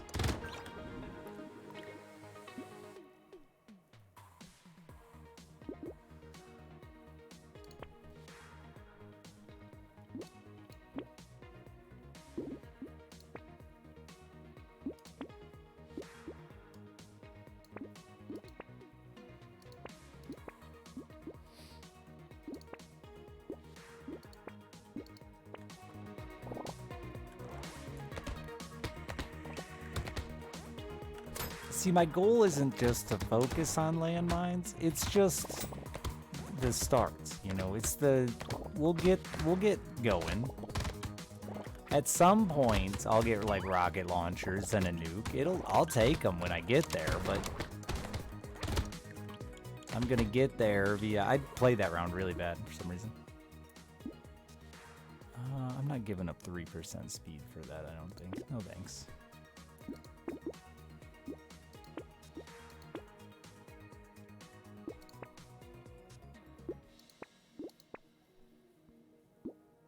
I'm acting like I'll ever be able to afford to sit around in piggy bank.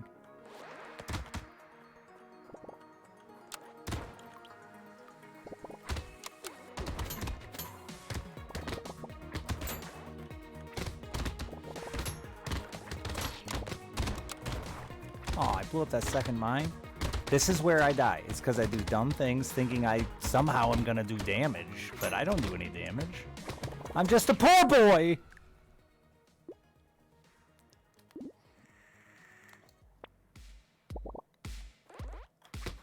He ran over my mine. That's a restart. That's it. You lose so much money.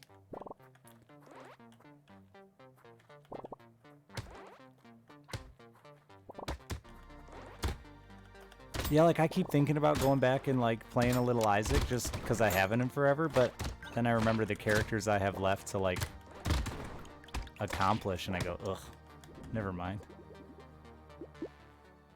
Oh yeah, that harvest. Ooh. Ooh, baby.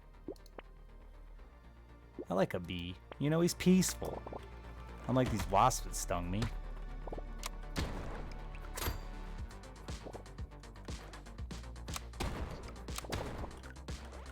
That last wasp got me fucking good, dude. He's all up in my sleeve and shit. It hurt. The first one got me. Wasn't that bad. The one on the top of the hand, not bad at all. But that one got me in like the soft white bit of my forearm. Ooh.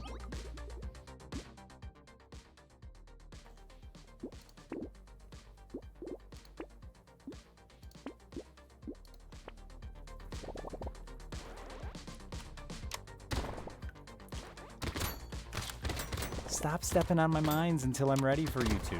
Thank you. Don't die until I tell you to.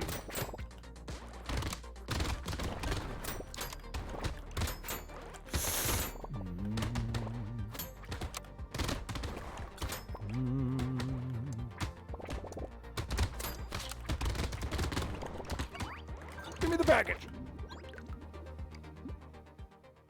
Now, I don't know if this works with turrets, but I don't see why it wouldn't. Don't tell me, shut up.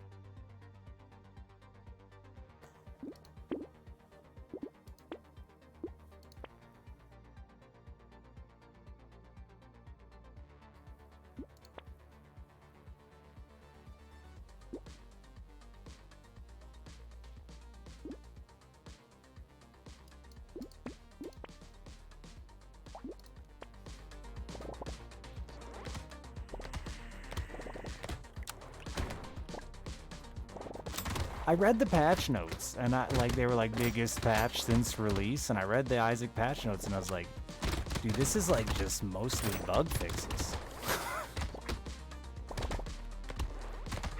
Y'all shouldn't, I don't think you should celebrate that hard.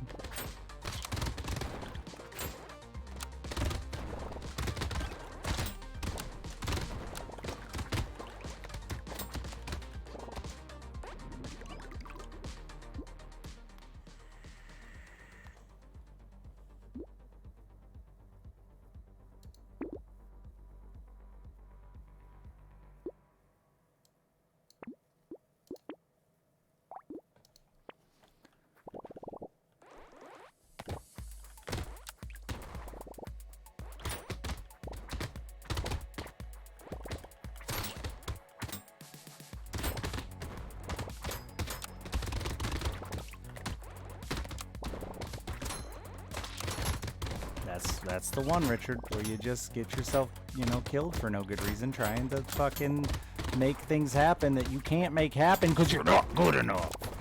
Your mom was right.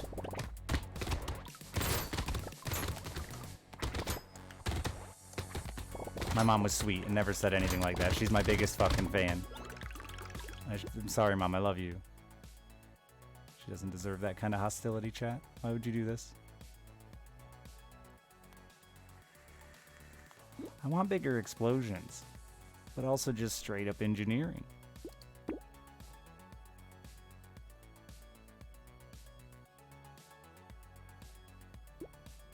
I need speed. More landmines is cool, though.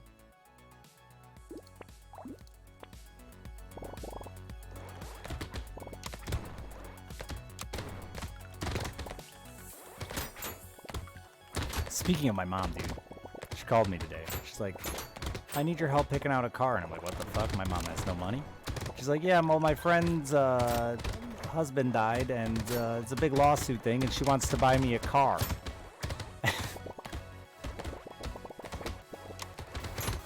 And while I'm excited for my mother, the first thing, because I'm an asshole, and again, like sometimes just my mouth, it speak before my brain it think, I was like, if I said that to my parents, they would tell me not to get my hopes up. Because it seems unreal that this is the thing that's happening.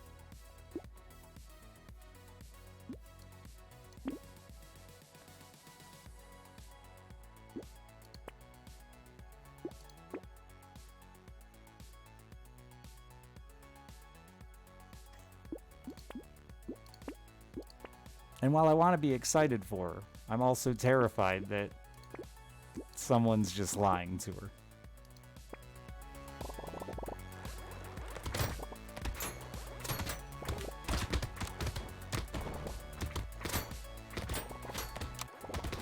It does sound like, who does that? People aren't nice. And then so I'm like, all right, whatever. I look up a car. So I look up an affordable one, assuming, you know, lines, dude. Fucking lines. Assuming, like, you know, let's be at least reasonable. And the fucking lady... My mom sent me a text from the lady that she says that's not nice enough.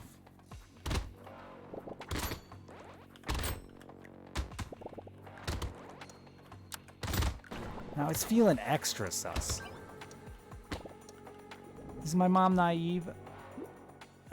That's mean to say. She could be watching.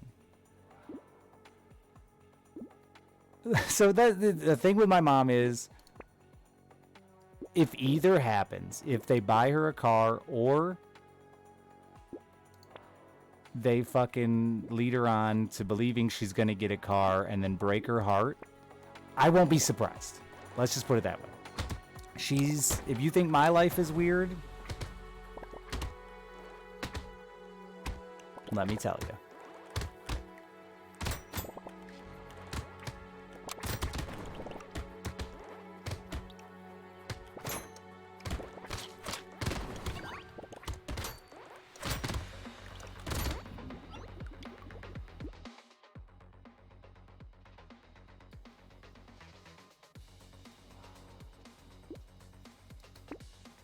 No, they're like a real human being that I've known since I was a kid.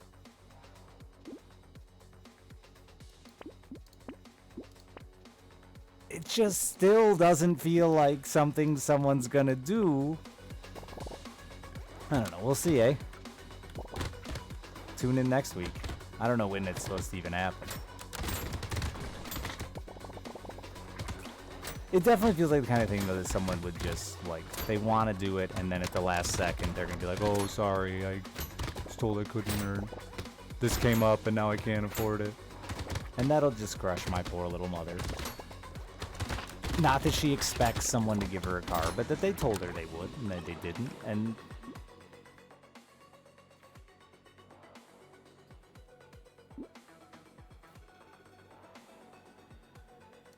Did they have something good? Didn't I say what happened? Her husband died. And it was from... I didn't get the why. Basically from something fucked up. And she's getting a fat check.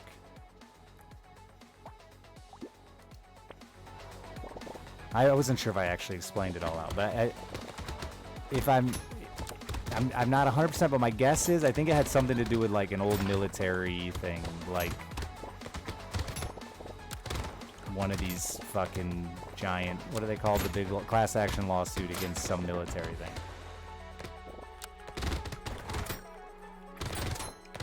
And like the story the lady says for why she's doing it, it's sweet and all, and it's like, yeah, you want to believe it, because if not,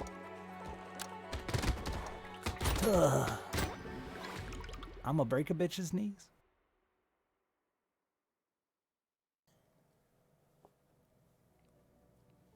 Yeah, I think it was like, I think I saw it on TV actually. It's like cancer causing something at Fort Blank.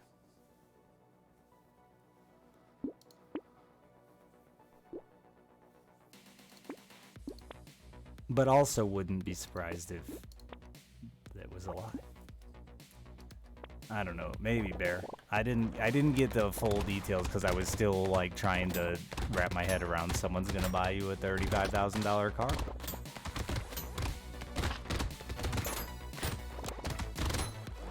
And if there's a woman in the world that deserves it, it's my mother. Sure hope it happens. But also hope it doesn't break her.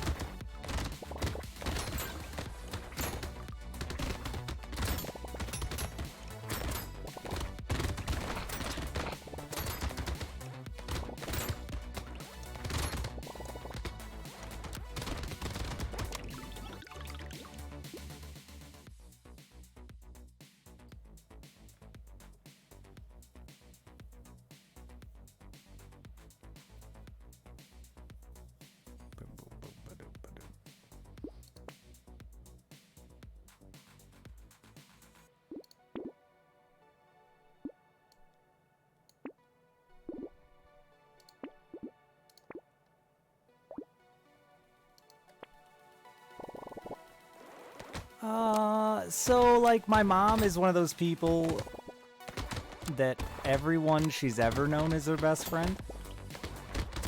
And my mom has lived like pretty far away from me for a while now, so like I don't know for sure how tight these two are, but last I knew they weren't like that tight anymore. Oh my god.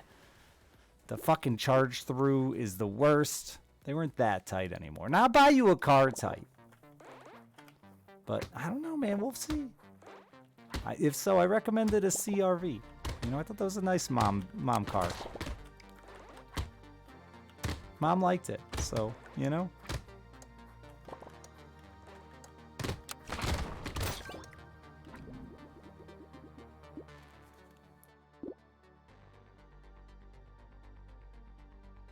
Yeah, my mom seemed pretty level-headed that she wasn't expecting too much.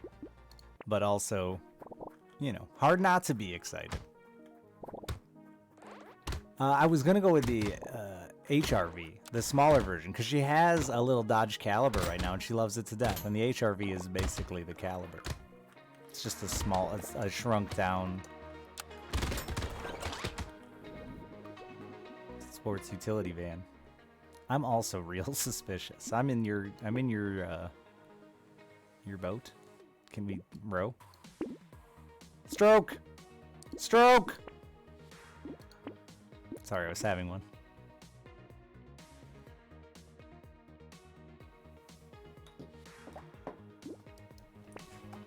Which I think the HRV was like 24 or something like that. I went like, you know, decent but not crazy because it all felt like bullshit to me.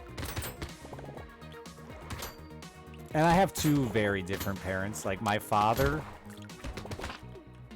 is the opposite, completely the opposite. He would have laughed in my mother's face at the idea of this even potentially being a reality, you know? Very different.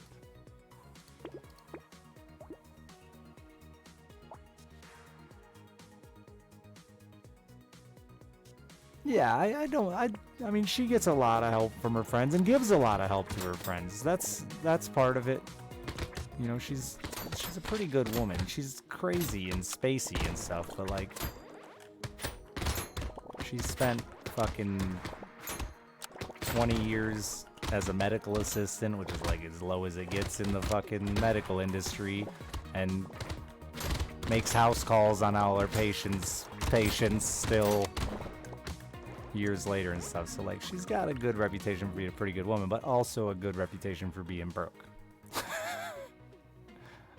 And asking for money.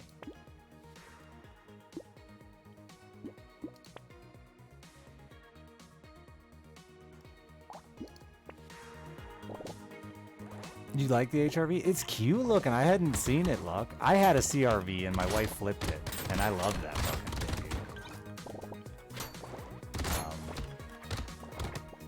I shouldn't say she flipped it. She got hit in the side and it rolled. But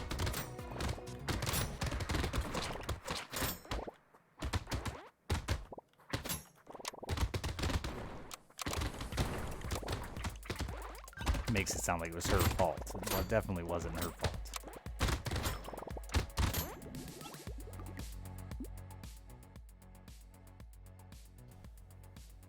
A Honda CRV.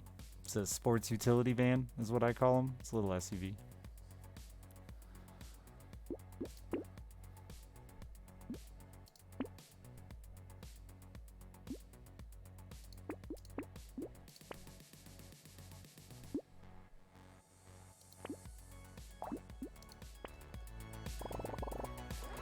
They're all the rage here in the States. Small 4-cylinder SUVs.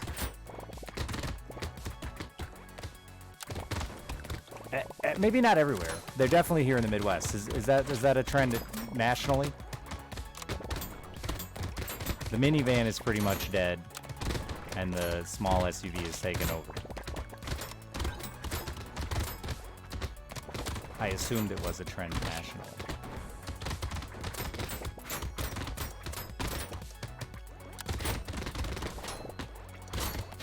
Living on a fuck.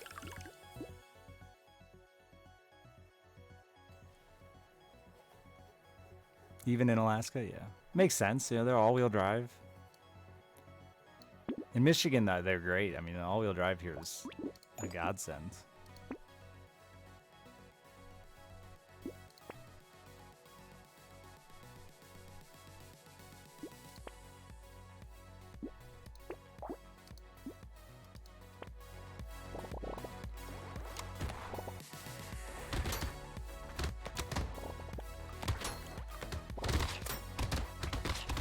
You know my favorite, like, fucking kidding me with these guys. As soon as I get a wrench, I push them into my face. And I don't know if this is still a trend, but it was definitely Colorado and the fucking Toyota vans. Those old Toyota all-wheel drive vans. They're like 90s Toyota vans. They were everywhere in Colorado when I went out there. Is that still a thing? It's become trucks, SUVs, and Teslas? Aw. Probably hard to keep those things running 40 years. Those vans were truly bulletproof. Well, not truly they truly was a bad word there with bulletproof, because like you could probably shoot through one. But my point was, they were very reliable.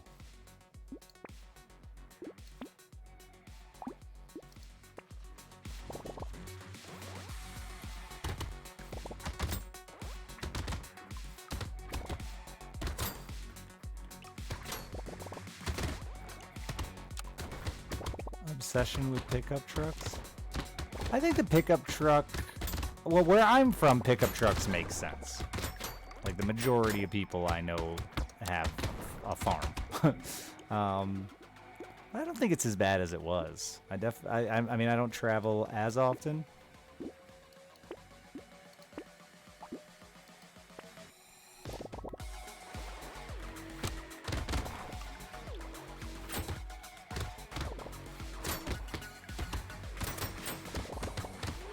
I don't get the giant SUVs.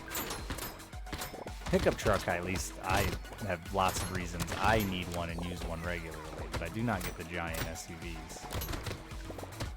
Because they're like as much as a truck, gas mileage of a truck, and like half the functionality. Just a lot of seats, and like how often you better have a herd of children.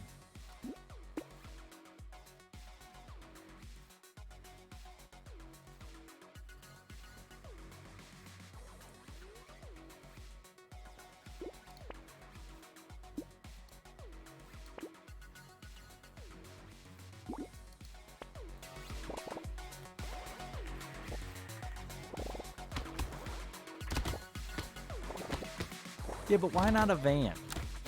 I feel like that's the one that fucks me up with the big SUV, is like you could get a much more fuel efficient van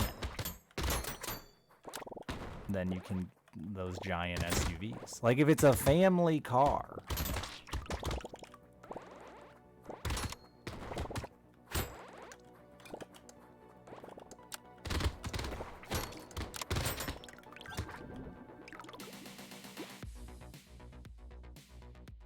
my dad has a fucking giant transport van, and he loves it to death, dude. Bed in the back, it fucking V6, gets 28 miles a gallon, can pull a trailer.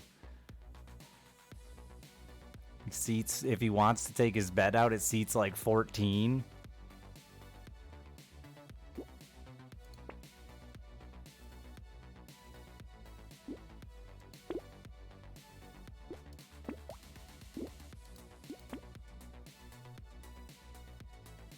He has a bed in the back that he, like, when he has it.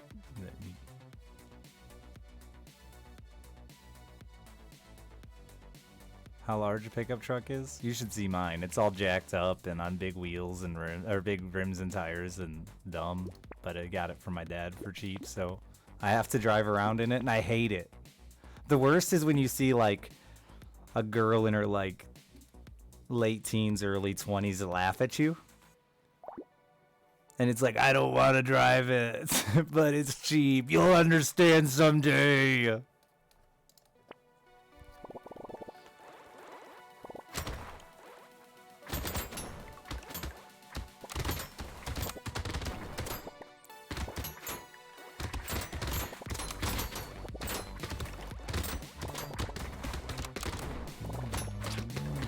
But mine also has fucking, like, it's two-tone tonneau cover and fucking fin and dumb accent pieces and chrome. Why?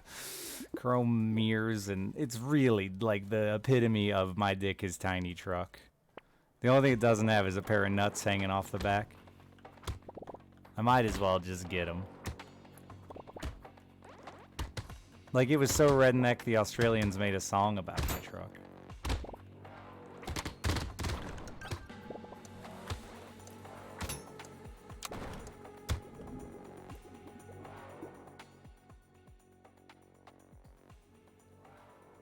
The Australians, all of them. Australia as a whole.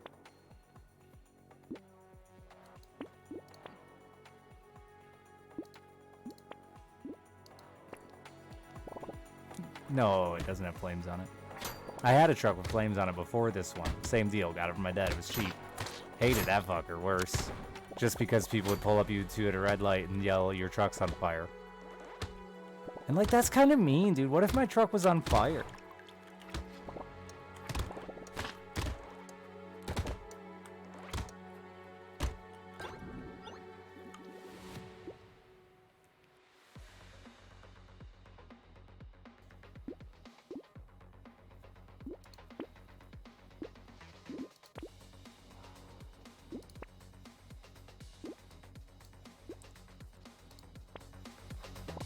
Yelling wolf at a stranger.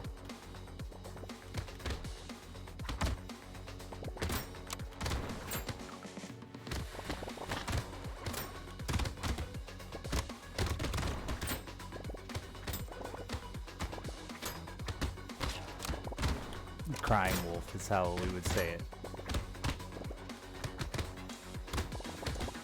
But also not really the same, because crying wolf is like when you be me driving around telling everyone my truck is on fire.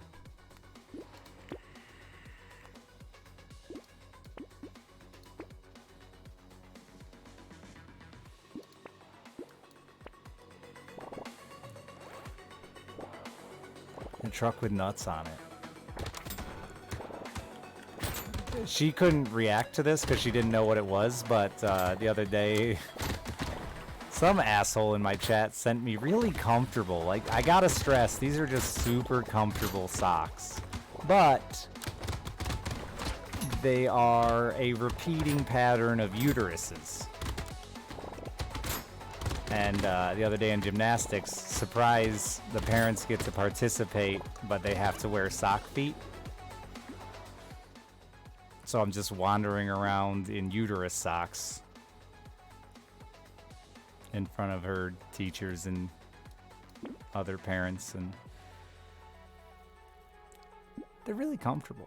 Listen.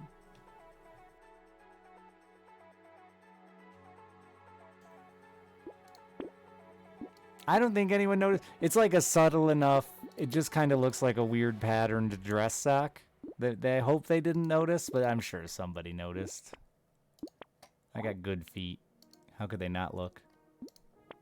But I kept, like, trying to cover my feet and laughing, and Alice kept getting mad at me. What is it? And I was like, my socks, they're just inappropriate. Trust me. I can't tell you why, but they're inappropriate.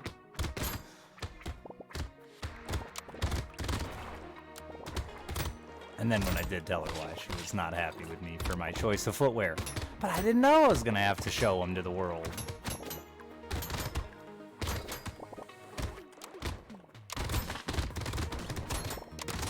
This is why we can't have a P.O. Box chat. Get me in trouble with freaky footwear!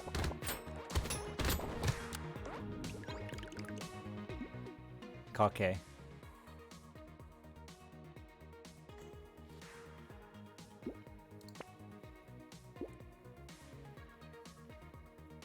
Well, I want the bigger explosions. It's wave 5. You can't say no to that kind of harvesting.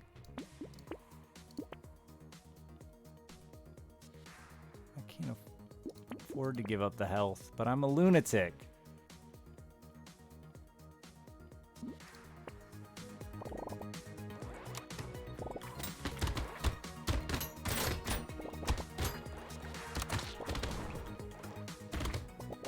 Yeah, the idea was it's funny for me to come into them, which I refuse to do.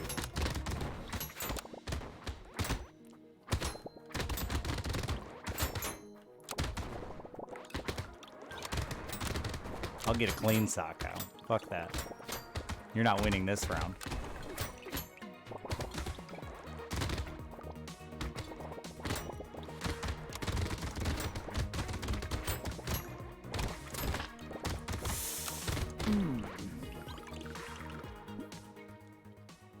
They look more appropriate if you turn them inside out. Maybe, but it would have been really awkward to be like, just a minute while I take my socks off in front of everybody, turn them inside out, and put them back on. That would have been weird, you know? This is like a little weird. I would have looked at myself like a freak, let alone what everyone else would have thought. Like, why is that dude turning his socks inside out? They probably... I don't know if they would have been. They're pretty good socks. They're a high-quality uterine sock. Uterine isn't the right word there. Because it doesn't go...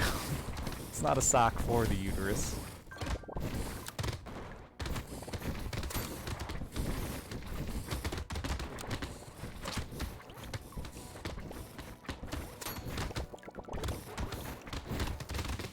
Stop with the fucking lines, bro. Are you kidding me with the lines? Oh my god. I ran into the line. There's still 12 seconds left. That fucking... I'm just not gonna be able to accomplish that way. I just gotta win like a fucking baby.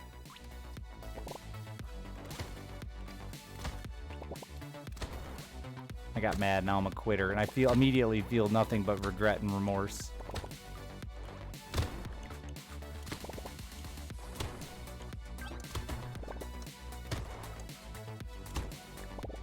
I just asked somebody else there if they'd help me turn my socks inside out.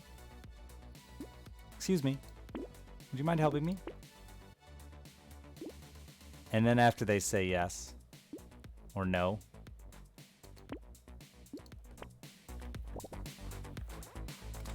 present your foot to them.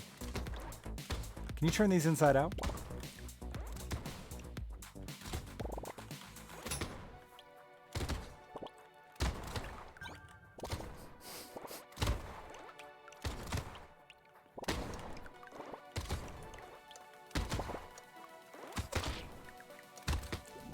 God, could you imagine doing that to somebody?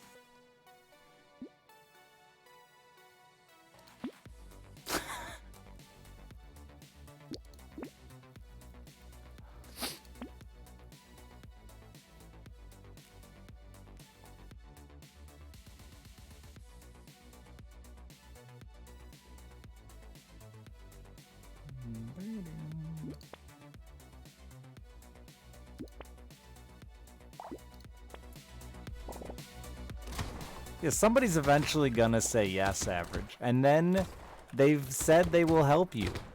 So once you present your foot to them, like, I don't know if somebody would back down. Probably, I wouldn't. I would do it. I'd be like, all right, this is what we signed up for. We said yes, unknowing. This is on us. Our responsibility now.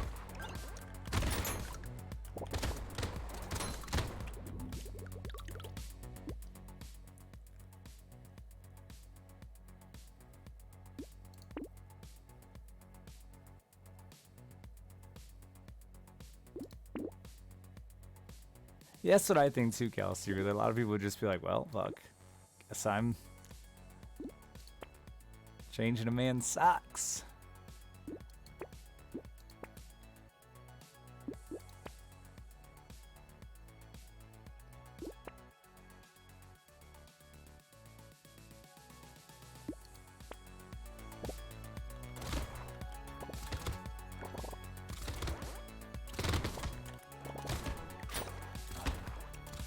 Yeah, if someone asked me why, I would say I don't like feet. That would be my like the epic the epic reveal. I don't like feet.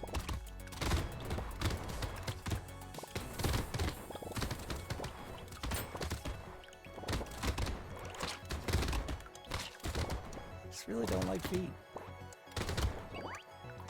I should be a weirder person and do things like this in public. My daughter would hate me.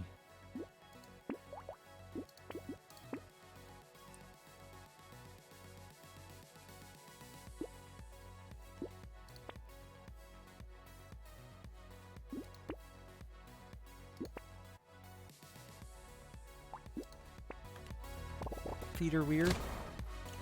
They're alright. They're definitely not the weirdest thing. Toes are pretty weird when you think about how much work they actually do down there and how little and dumb they look, you know? But they're working their ass off. The true workhorse of the body is your toe.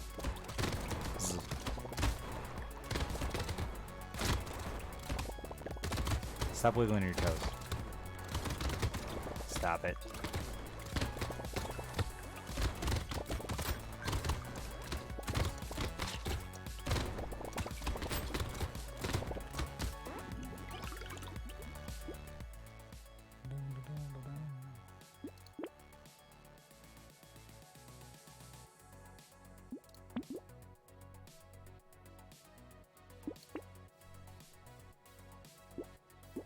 I'm gonna get some things that matter.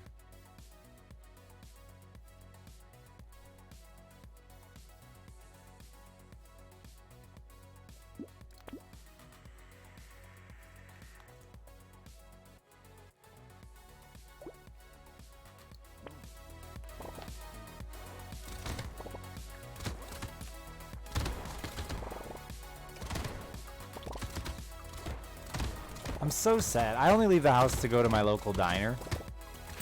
And I'm so sad because it's going to close soon. And I don't know what I'll do with my life then. And it's like such a landmark for our town. It's gonna be a real sad day.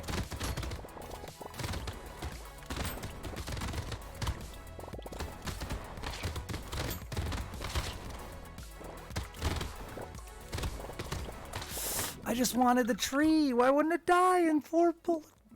Why is it gonna close? The owner's old, and he's done. He's been trying to sell it, and nobody wants to buy it. And it's weird because like a couple of the wait staff are interested in like trying to buy it, and he's kind of just like telling them it's a bad idea.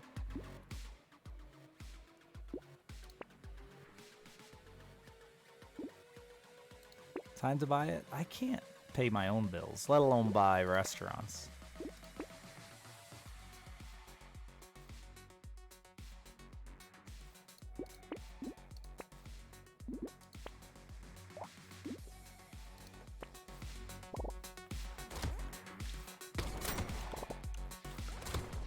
Have another pair on under them.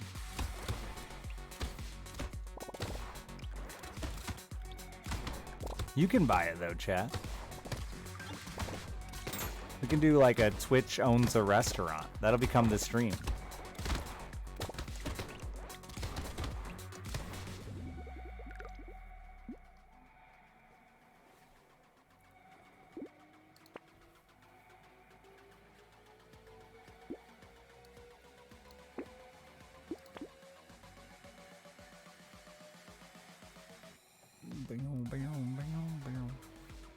I don't know what plate up is.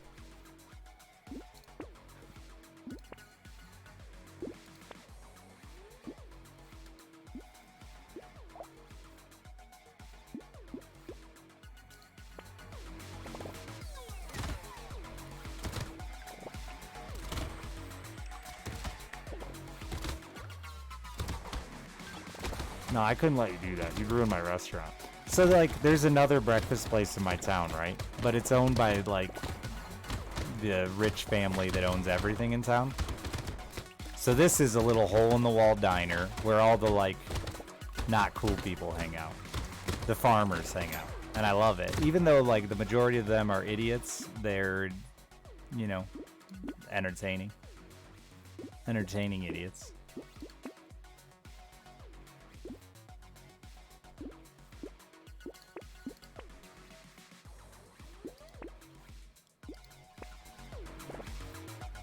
Yeah, you can't say that on the internet though. Like I don't.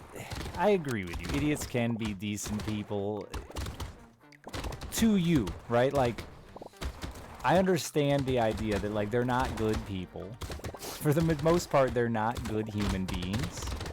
But they like make me bullets and like fucking let Alice come pick cherries and like, you know, they're nice to me. Because I'm straight and white. But they're the ones who buy. There is pie. This breakfast place sells pie. Maybe you know this. I don't know. Sometimes chat surprises me and is my neighbor.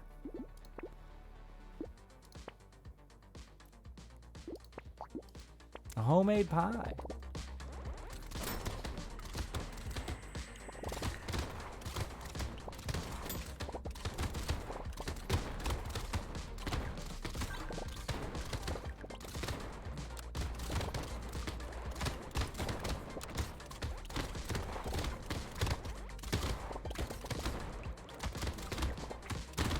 I have to pick up with all the rust. Surprisingly, not that many rusty pickups I can think of. If you would have said with like a different colored door, you'd have got me. I'd have been like, could be anybody. But rust? Nah, we spray paint that shit here.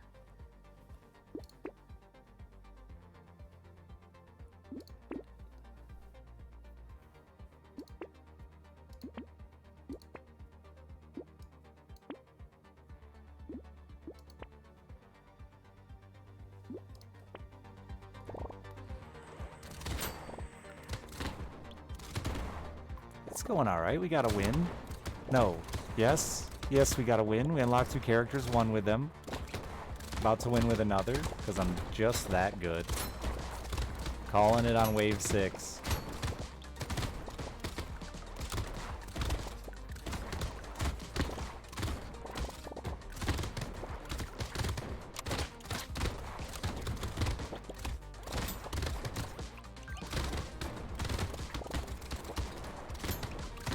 But yeah, it really is a weird one. So like we talked about this a little the other day. It is one of those things where these people are nice enough to me that I can like justify in my head. Like they're not the worst, but then I think about the things I hear them say and do, and I'm like, they pretty much are the worst. You know, but it's beneficial to me, so here I am.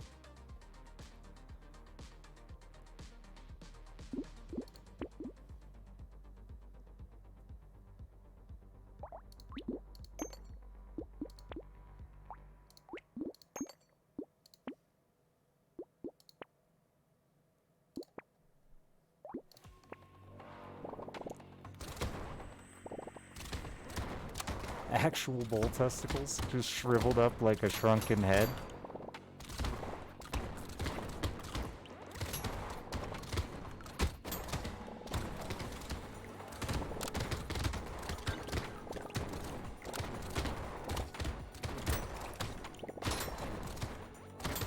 I don't know if I ever said this one on stream or just in tweeter form, but it's probably my favorite interaction that's ever happened in that restaurant. Usually I do everything in my power to bite my tongue and not respond when they get dumb and political in there.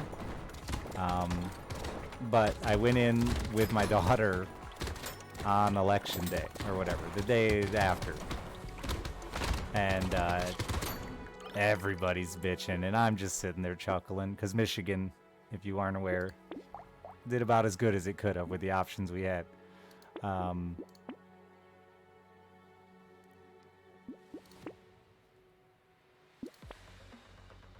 And they're going on and on and on and on. And finally, one guy who had been pretty... There's this table where all the farmers sit. That's my favorite part. There's this table where all the farmers sit. And when I'm alone, I usually sit there too. But it's just like a community table. Everyone just sits there. There's no... I don't need that. You know, they didn't come together, but they all eat together kind of deal. And there's one guy who was just quiet like the whole time. And finally somebody looks at him and was like, what do you think about all this? Or, how do you feel about all this? And he says, me? I'm like a pig in shit. I'm the only Democrat in here. And I instantly responded with, no, there's two of us. And he turned to me and he's like, shit. Or he's, oh God, how do you say it? We're two pigs surrounded by shit, boy. And I just laughed so fucking hard. And amazingly, he gets away with it because he's like an old-timey farmer they've known forever. But, you know, if I would have said it, someone would have tried to throw hands with me.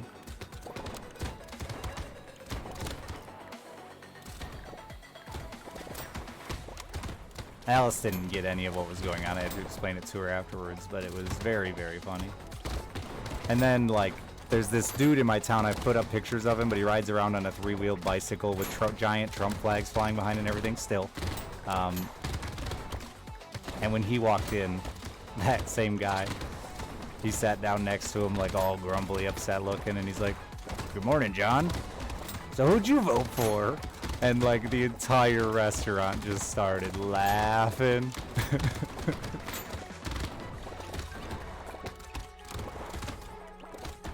He was just quiet, ate his breakfast and left without saying anything. It's the only time I've ever heard that man be quiet, especially on a political day.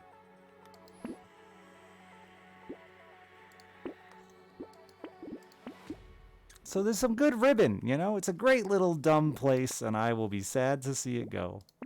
Plus, I have like a super crush on one of the waitresses.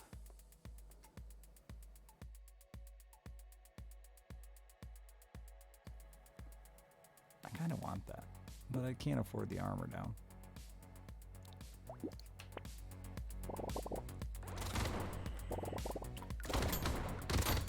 I had someone from chat show up at that diner once. They drove like 3 hours to eat with me. I should remember their name, but I'm a bad person, and I don't.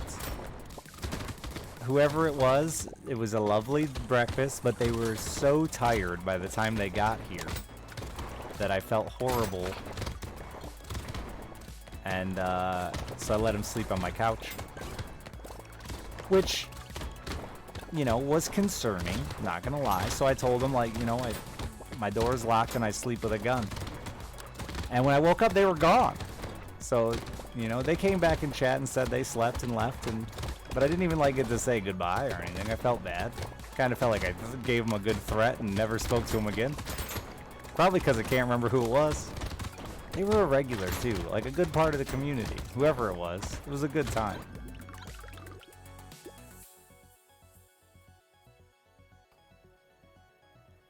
My door didn't lock and I didn't have a gun, but like it was a, you know, it's a thing to say to maybe not get raped and murdered. He didn't call my bluff. You're right. I have met a lot of chat and y'all have just names that, you know, are mostly gibberish.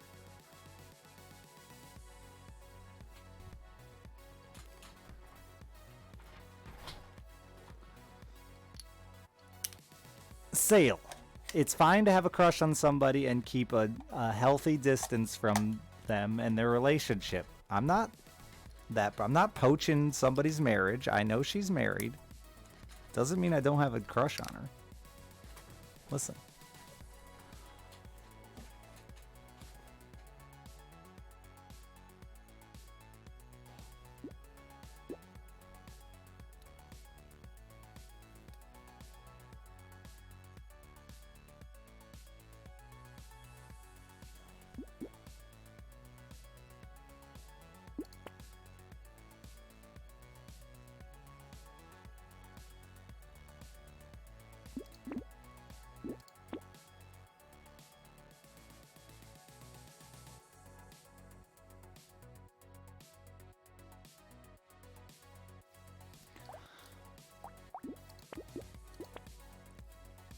I just keep getting engineering stuff. Not exactly what I'm looking for, but I keep getting it.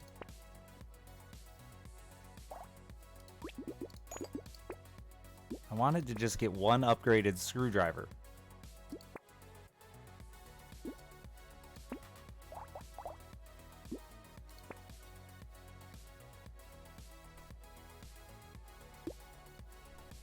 Though a top tier wrench explodes too. Oh, I should have bought that piggy bank.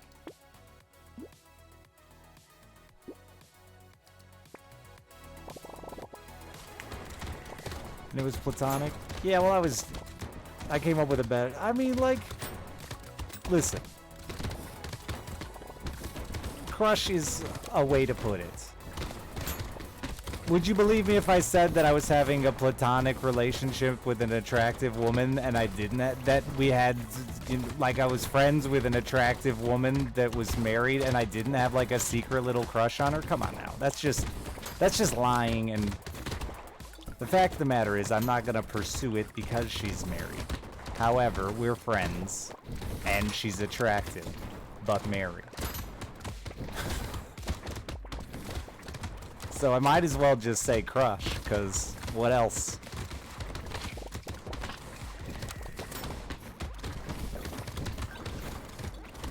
Did not believe that. Well, I genuinely would never pursue it. Been on the other side of that. Ain't gonna do that. No way. Not gonna happen.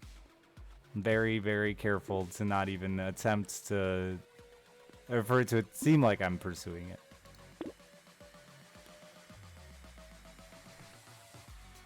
Because I do think it's a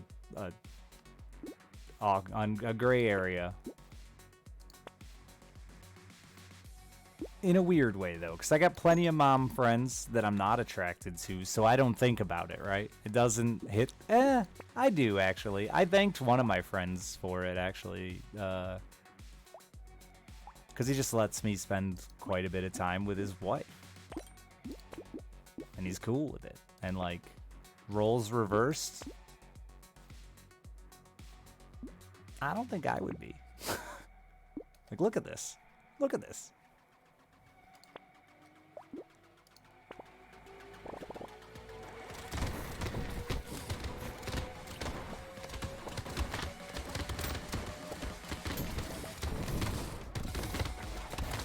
That was a joke. The look at this part was a joke. But the, like, genuine, I do... any guy who's comfortable with it and cool with it, 13 damage. There's a big respect from me that I would definitely never cross that line.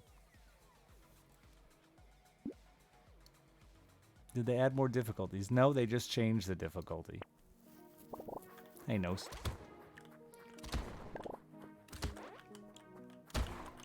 I'm an asshole in a lot of ways in my life, but that one ain't it.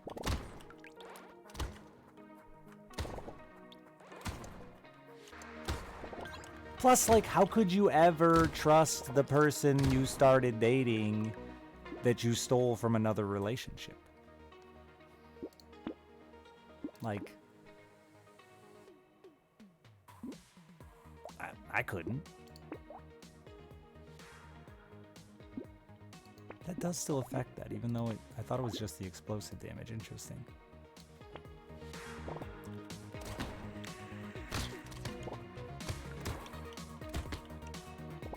Yeah, back in the day when I was slightly more popular, younger, and more handsome, I used to get a lot more unsolicited nudes and just sexy talk and things in my DMs.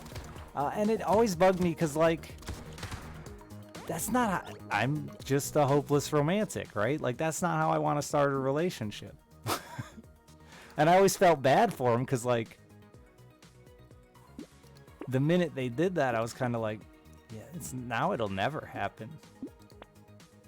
While I respect the gesture and I'm flattered, I also am now 100% not attracted to you.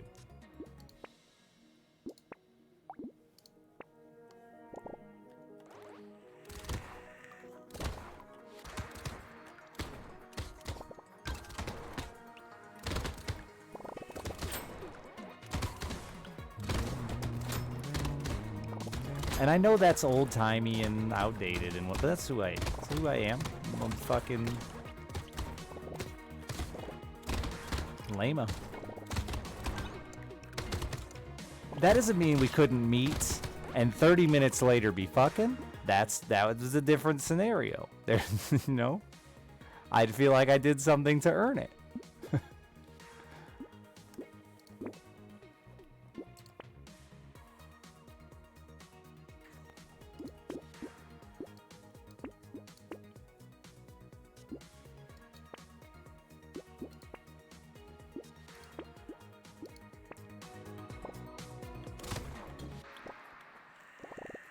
Nudes are not bad or slutty. Everyone does nudes. I don't. I don't usually. Sometimes I can be persuaded, but like I don't. And I would never do. As a man, I think we can't. Like, and I don't mean that in like a poor us, but like we definitely shouldn't be just sending out fucking nudes. Because it's just rude.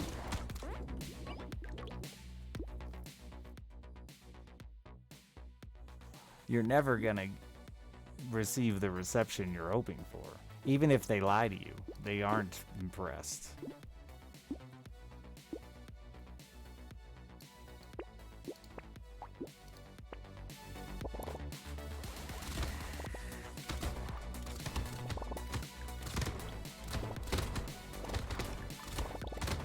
Yeah, you don't just send unsolicited nudes. Regardless of gender, it's irrelevant, but yeah, unsolicited is not okay.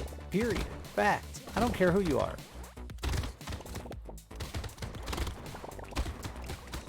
Because it puts you in a fucking shitty spot. That's the thing.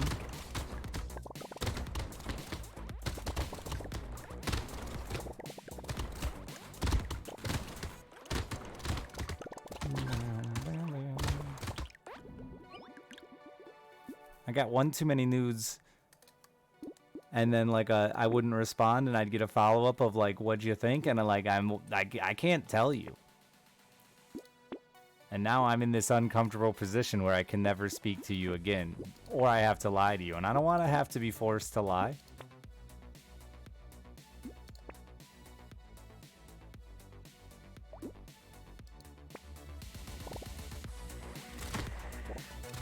I never saw a dude from Blaze It.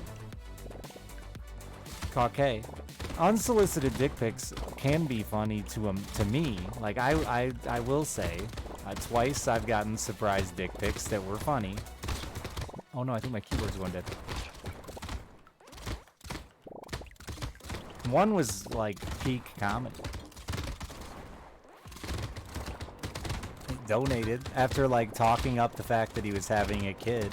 He donated and said, "My son is here," and then it was just a picture of his fucking half-mast dick in front of my face on stream.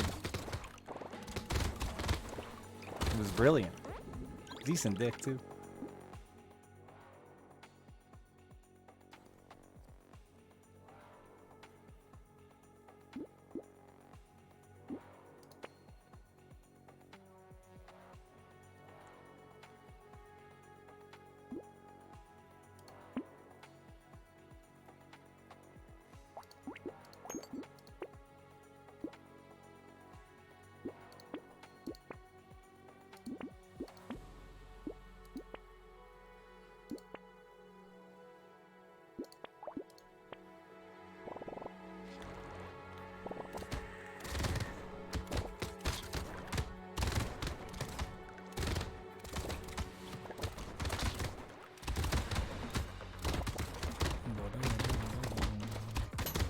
The worst one I ever got was just like a weird box, and while I recognize their creativity. I don't know what word I was looking for there. While I recognize their creativity and respect the creativity of sending me like a care package with Polaroids, I did not respect the fact that it included used, worn recently underwear. That was a line that, like, again, that's too far when I don't even know who you are.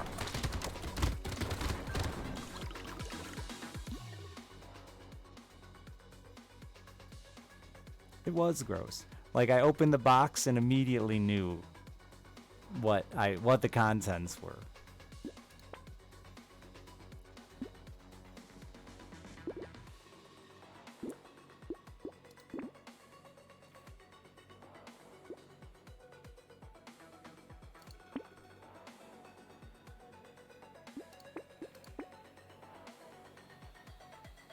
Send you used boxers. I'd prefer it if you didn't, but if they're like nice, if they're quality, I might wear them.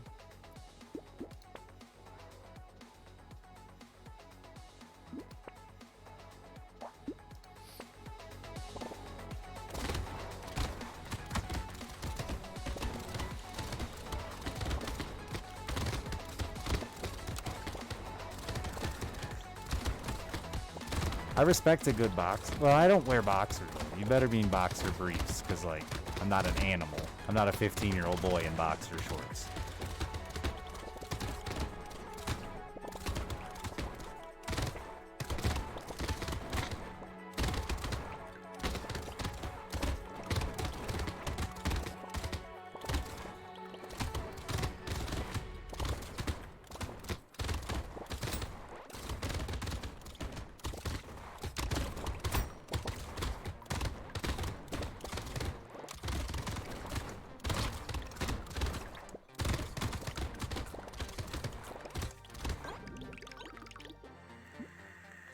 My lucky underwear are used, yes.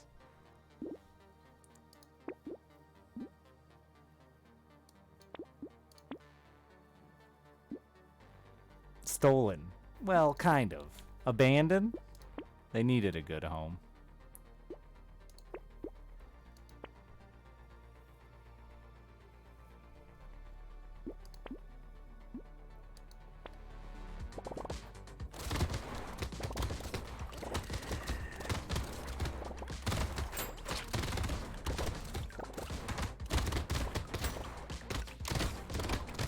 It was my transition from boxer shorts to boxer briefs, actually.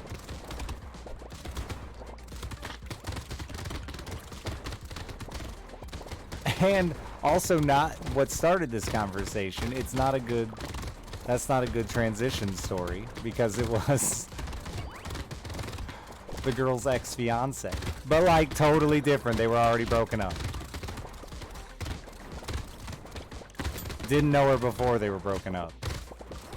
Before you start trying that one.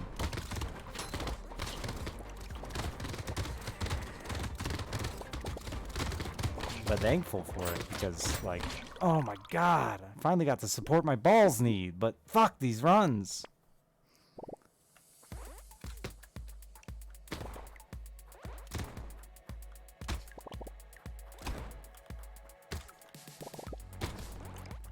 I have never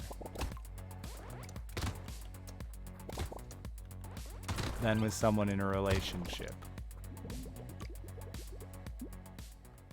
That was very believable, Richard. You said it in a very believable way. So I was just double checking. I was going through the list. That's all. Checking off. It's a short list. It didn't take me long.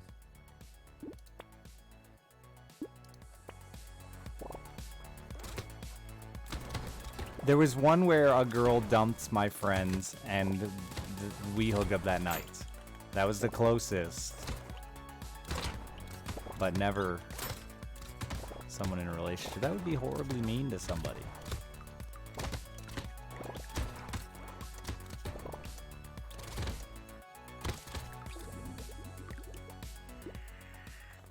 Recent Halloween design. The most colorful I've ever worn. And all designs are limited. So now that extra junk comfort is gone forever. Why even tell me about it? It's too late for me. That's just rude. Hey, guess what? I found the best possible comfortable underwear ever. And you can't have them.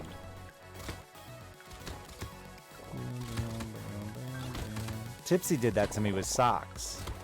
She showed up with this Canadian brand of socks that I stole from her, and they were the best socks I've ever owned.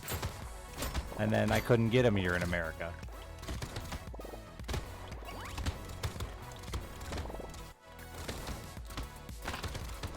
Still have those socks. I don't remember what brand they are off the top of my head. I'd have to look. The brand exists in the States, but I couldn't get that specific style. And now it's changed. I found it. The updated version, not the same. It's tragedy, honestly.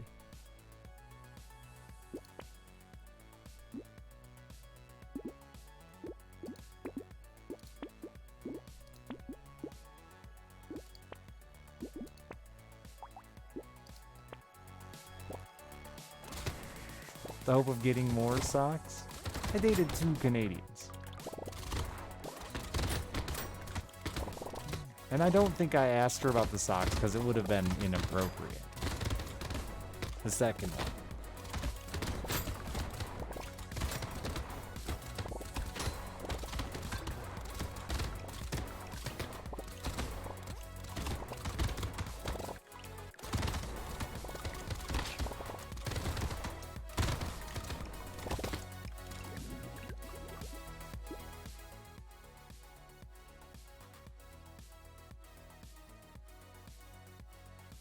Yeah, you should. I just should buy a fuck ton. If I was rich, I'd buy a fuck ton of socks and just store them in a storage unit. And that way, all my socks would be the same for the rest of my life. I'd never have to worry about matching socks until I die, and that'd be tight. Well, I mean, that sounded like I'd have to worry about it after I was dead, but you know what I meant. You're smart people. You'll figure it out.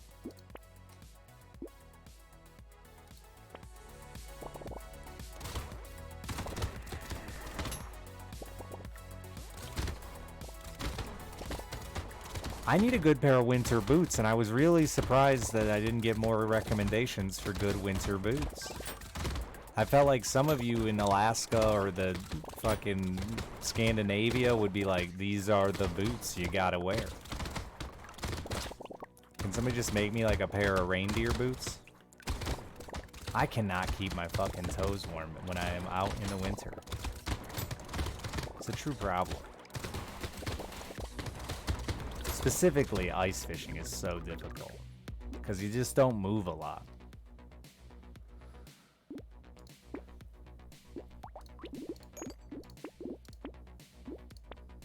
Buy women's boots.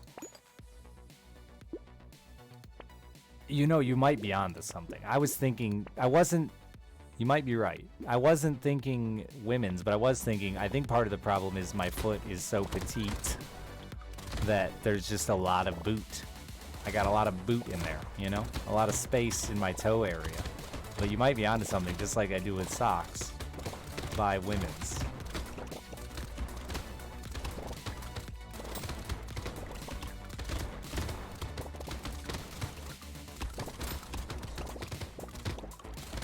Wonder what size I am in women's. Probably not that big. I only wear like a 9 in men's.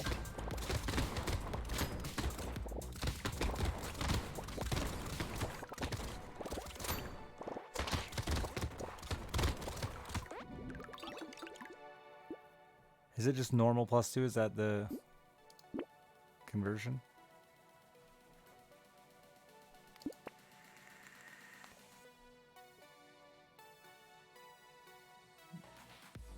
Interesting. Well, this is upsetting.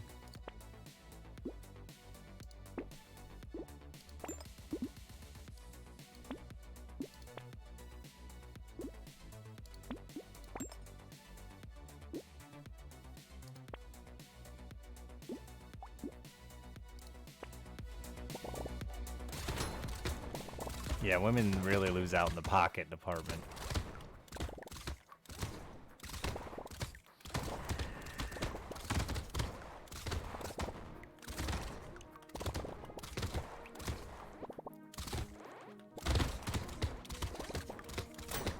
Run to 10 to run narrower though? I don't know, I got a pretty petite foot, Grim. Like genuinely, if you got a small foot and haven't tried women's socks yet, I'm just saying, like life changer for me.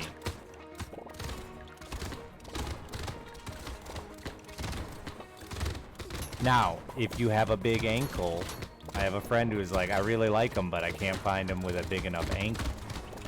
Oh man, I can't help you there. But you were 8.5, so you should try women's socks. Unless you got one of those fat hobbit feet where your toes don't touch the ground or whatever.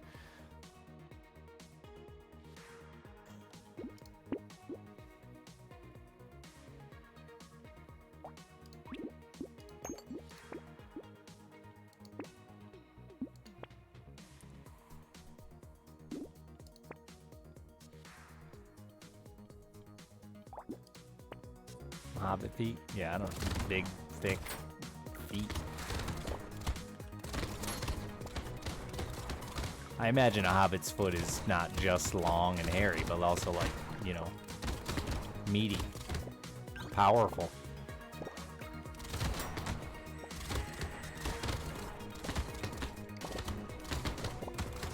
No, I did not. Just taking a break.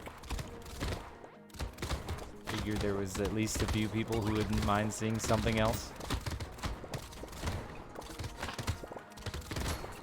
I might even play a little tonight. I'm trying to pull an all-nighter here.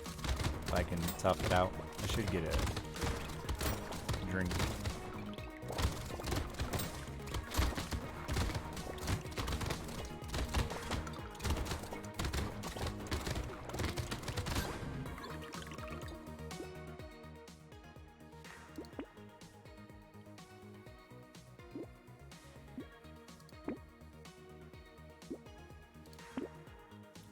Got one whole armor, baby.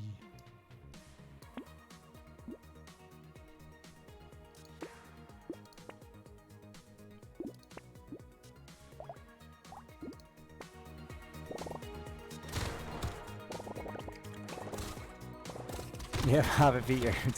I was specifically thinking of my one friend that we always like just couldn't help but laugh at his feet because his feet were such thick little wedges that his toes didn't touch the ground.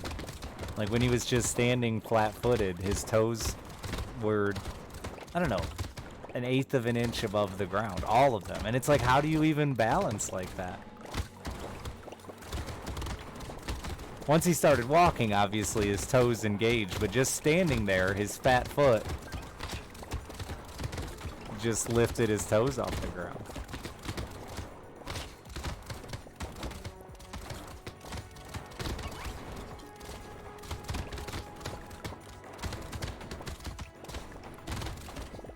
he had a baby recently, and like they posted cute baby pictures, and like I saw multiple people comment on the baby's cute little fat feet, and the whole time I wanted to just be like, yeah, those are the feet, the feet. But that would be weird to comment on a man's feet now that we're 30 something and have children. And but when we were teenagers, it was all the rage to laugh at his feet. This is a cool happening thing to do here. Is your friend a duck? No, but I did go to school with a girl who had web toes too.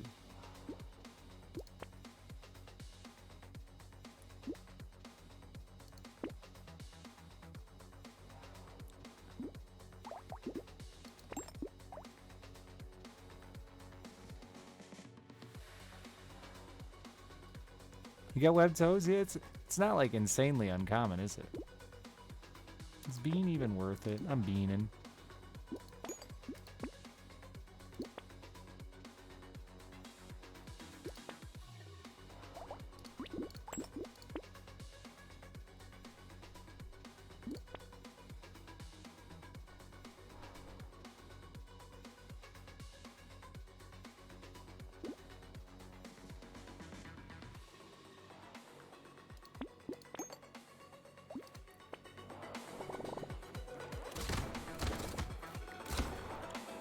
You haven't met anybody with web feet or toes that don't touch the ground or weird body deformities?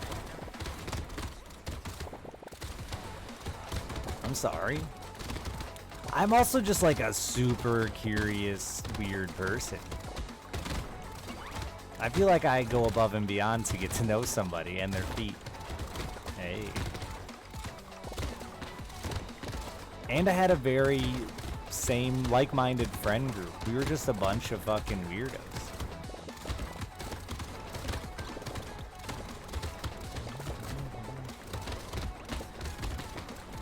I feel like web toes is like not even that exciting. It's pretty D tier.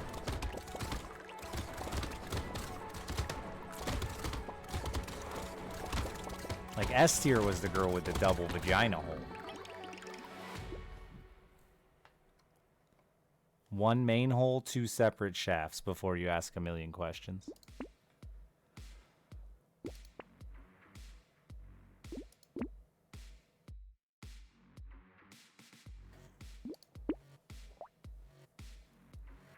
It's a thing.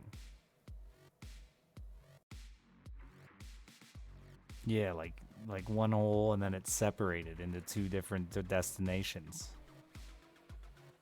Only one was usable. I get all the questions out of the way.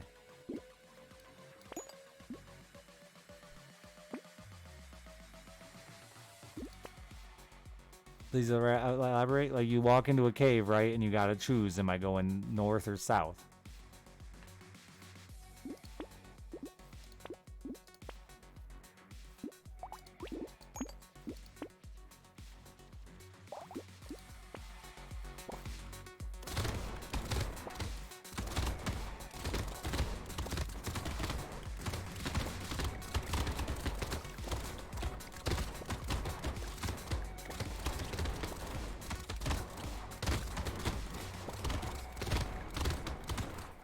I don't think I had any other cool body deformities.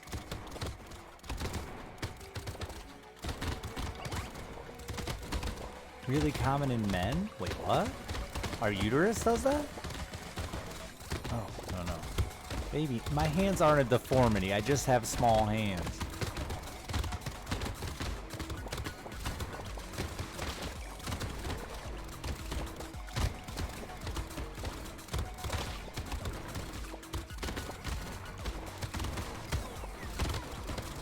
Weirdly smaller than everyone else in my family, including my mother, but still, it's not a deformity, they're just small.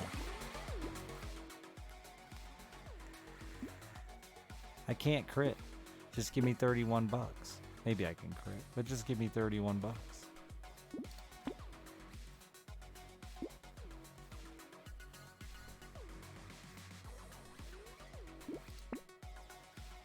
I'm freaky fast. Jimmy John's.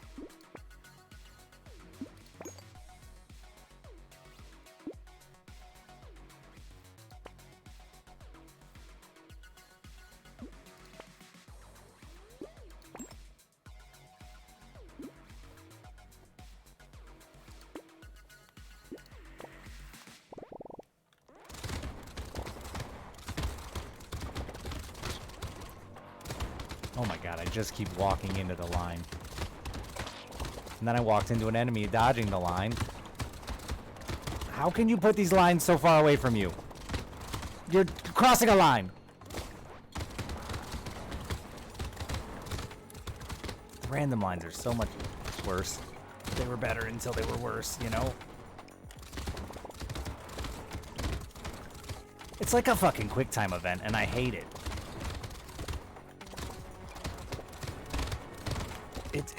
I have enough time to react to it, but I don't. Because I'm dumb. Tiny hands is probably the reason. It was designed for people with normal-sized human hands. Not these fucking hands of an idiot toddler. Toddlers aren't dumb, Richard. Maybe some are, but not... God damn these tiny hands. That was a good run I threw away.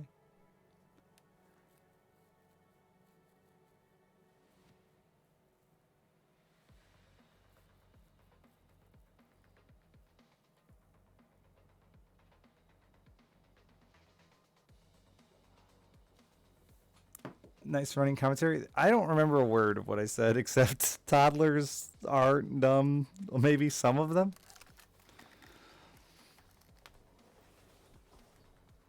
I do have tiny hands though. Look at my pinky.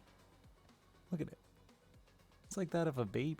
Here, compare it to a human head. Have you ever noticed how small my fingers are compared to my human head? This is a nose. Here's my pinky. Really small.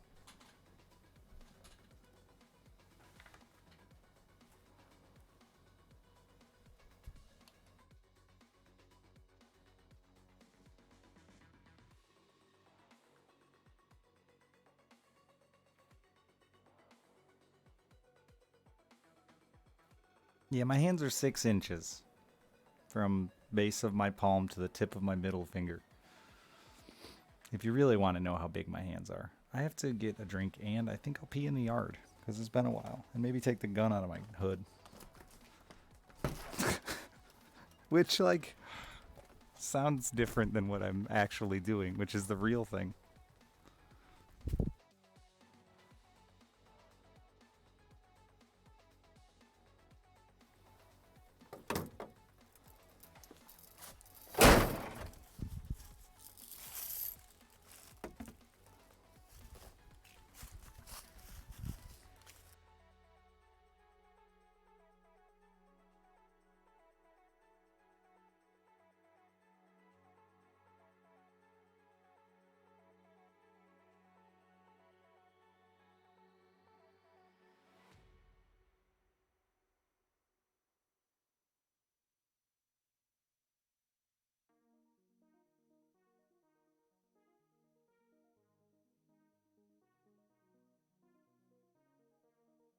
Because I wanted to pick up turrets, but I didn't get any. That's why I had 14 engineering. Butthead. Plus I kept getting offered like 4 at a time. I can pee in my restroom without getting stung by a wasp. Let's go. I still haven't cleaned up the wasp corpses.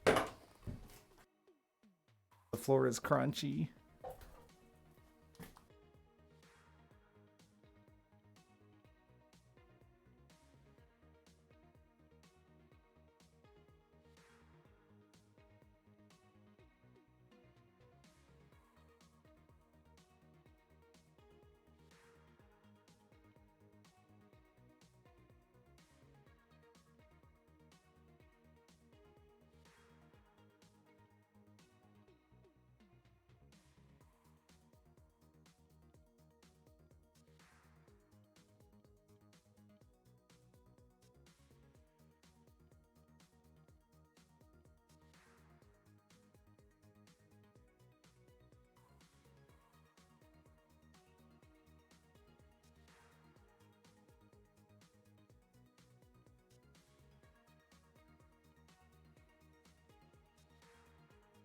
I'm pretty sure they're gone. I haven't seen a live one now in a while, but it also got really cold, so I'm not sure if it was chat made me get an exterminator or just the weather.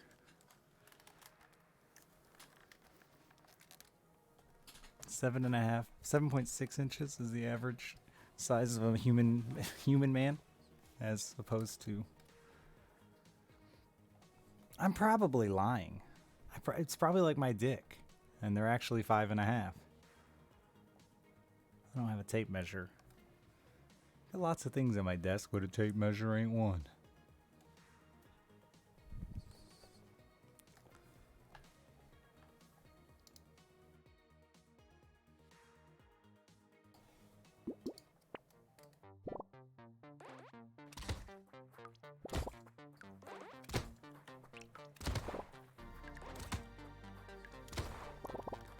Quickly Google the size of a box of Raisinets.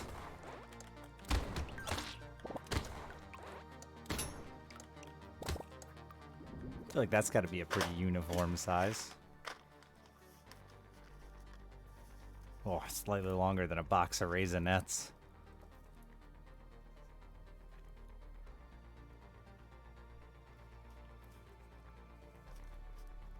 How do you not know if you have tiny hands? Feels like such a strange thing to me. Like, we all have hands. What are you doing? Just out there not looking at people's hands? Doesn't it say how long the box is? Where? I've never seen packaging dimensions on my box. Young children less than 4 years have a limited chewing ability and could choke on small candies. It says that. They're gluten-free.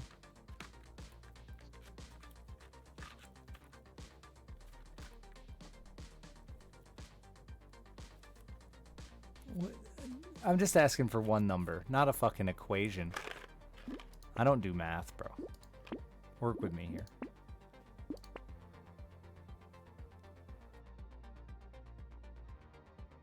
.35, that's wrong.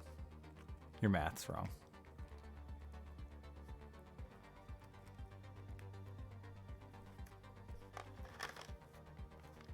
This is only 3.1 ounces.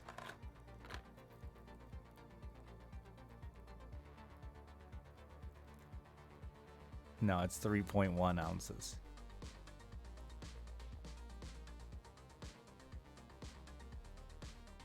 How is that not an equation? What the fuck do you mean it's not an equation? I'll fight you. That's math. You're equating.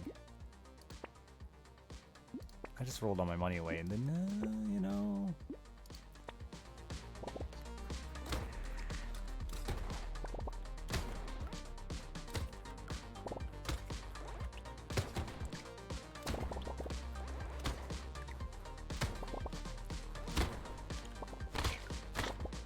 I just don't. I don't know why I was provided with all the information.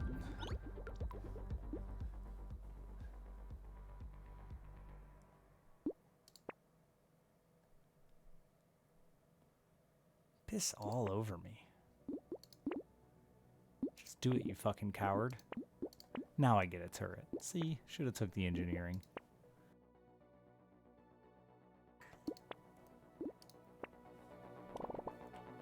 Can't find the dimensions of Raisinets anywhere. The length of a can of Monster. How tall is a can of Monster? That seems easy. That's gotta be there. I just thought Raisinets was a funnier thing to compare my hands to. Especially because it's Inettes.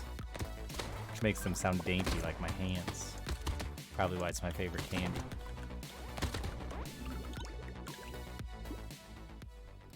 Wait, is it fucking... We gotta check the milliliters? This is 473.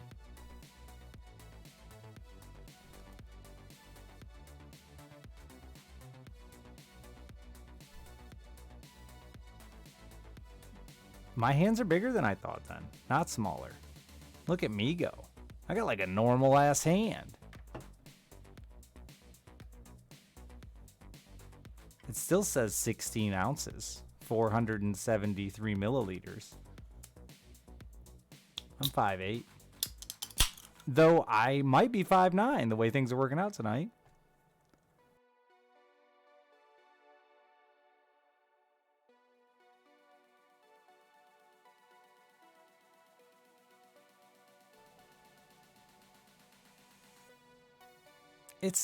my fingers are especially dainty, yeah. Like here's a pencil, and here's my pinky. You know, they're not my pinky fingernail is an eraser. Equal size. Just a small. The pinky really sells it. Like you wouldn't even feel that in your butt. Yeah, you.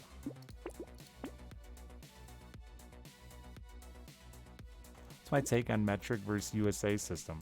It's not ours, first of all. I think it's fucking stupid that everyone calls it ours. And extra stupid that people like think it's somehow our fault. That like we were born here. Annoying is mainly my take on it. It's definitely British. We took it from the Brits. They also still use it. And other dumb things like stones.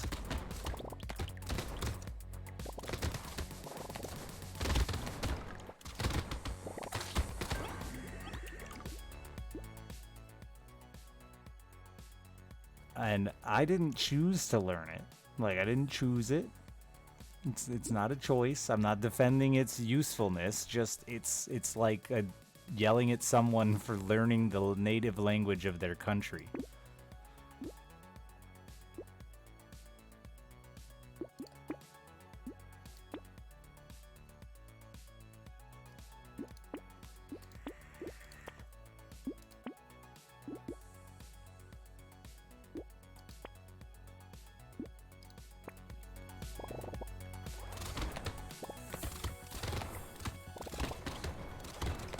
Other than miles, so you don't exactly.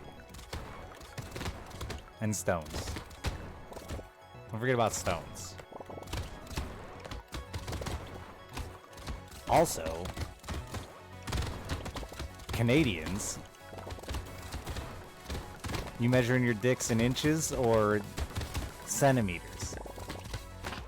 Because that feels like every time I bring up dick lengths, I get inch responses from the majority of chat, not centimeters.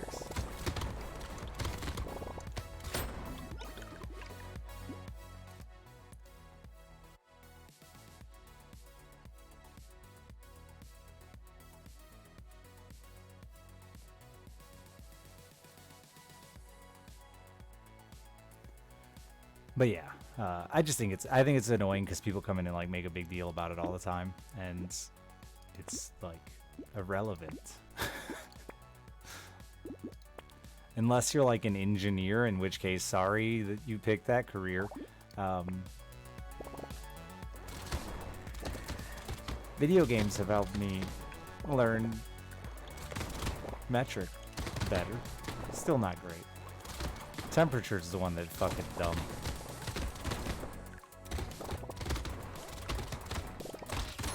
Like 30 is good Celsius, right? That's like warm, but not like hot. Or is that like hot? I'm already lost. I thought I was confident in my answer of 30. 30 is dying. Oh, damn it. See, I don't know. Celsius is weird. That's the one I don't know. Need more video games that display temperature. 20 is good. Fuck, I was 10. I was thinking of Russian fishing, and I knew it got up to like 30.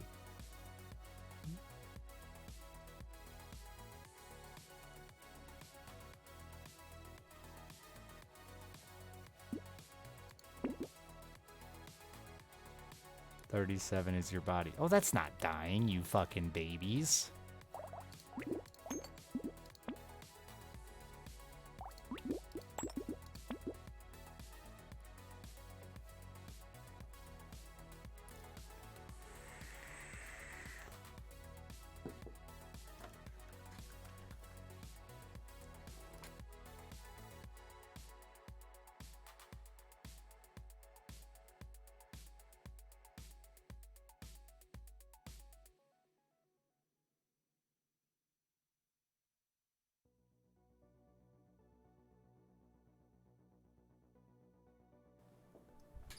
$30 is 86. Okay, I was closer than I thought. Still a little hotter than I thought, but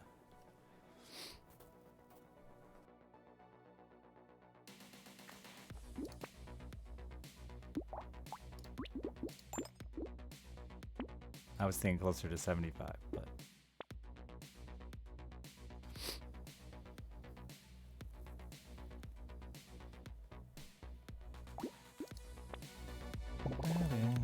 And this is where we all take the time to recognize that we each have our own preferred temperatures, probably based on the climate we're from, or maybe our body type.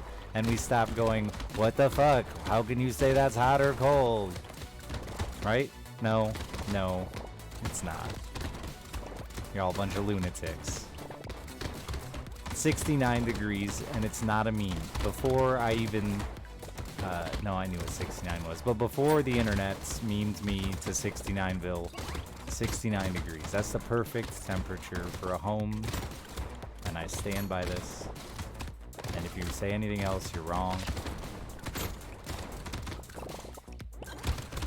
Take that. I can do it too.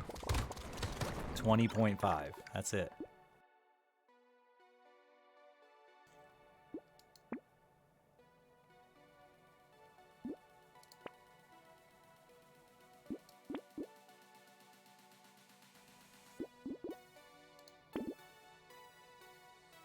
Oh yeah.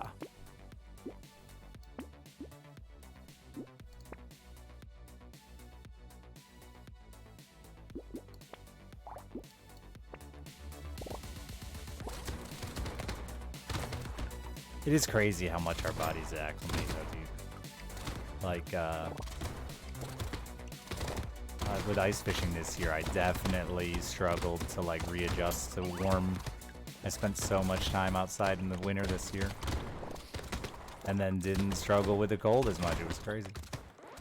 My brother moved to fucking Fresno from Michigan, and now every time he comes back to Michigan, he's wearing a sweatshirt. I'm like, dude, it's summer. He's like, no, it's not.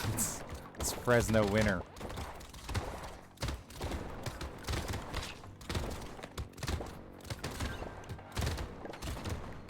Do you feel you've adjusted at all to Florida lacquer? Or are you still just hot hogging it? 78, man. Yeah, I'm sweating, dude. Sitting still. I could be naked and sitting perfectly fucking still. Like attempting to relax my body as much as possible, and I'd be sweating. I think you're more acclimated than you think, Tommy. Like, I'm not saying you can go out in 105 degrees and be like, this is nice, but, like, it does make 70 seem not so warm.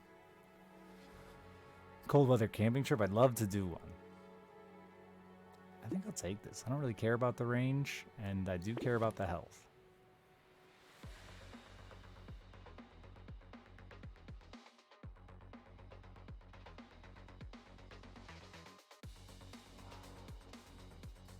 I'd love to go bushcrafting. I'd love to. Yes. I did it. We did it kind of once. Poorly. It was hilarious and fun. But,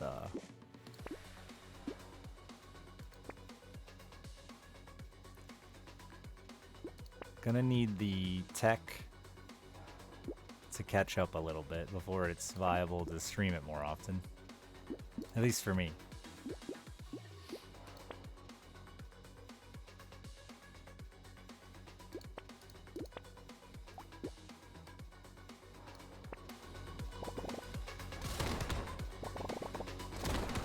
We don't need fishing poles.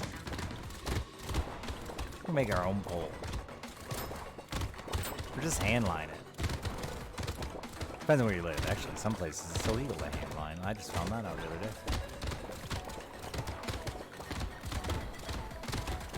Canada has some really weird spots that are like fly fishing only. I think so does Colorado, actually.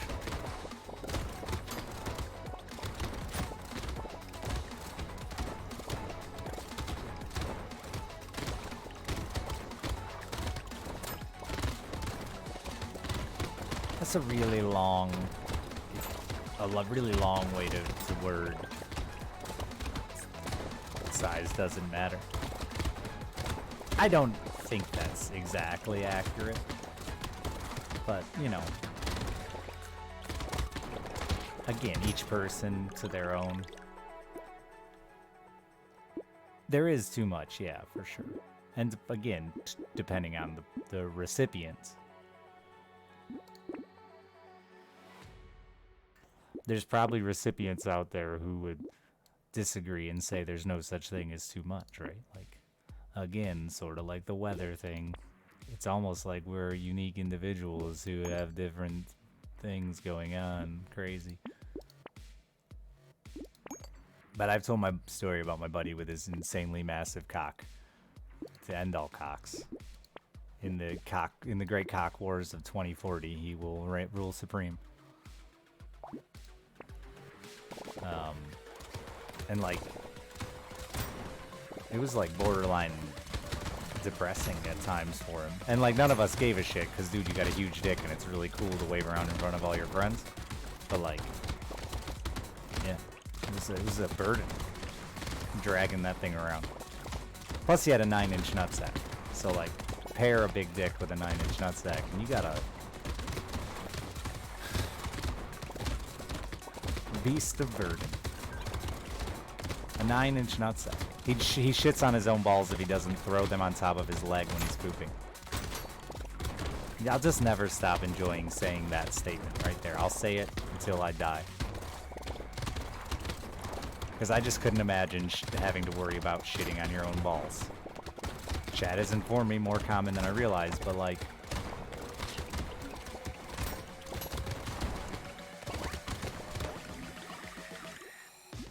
Z? More common than...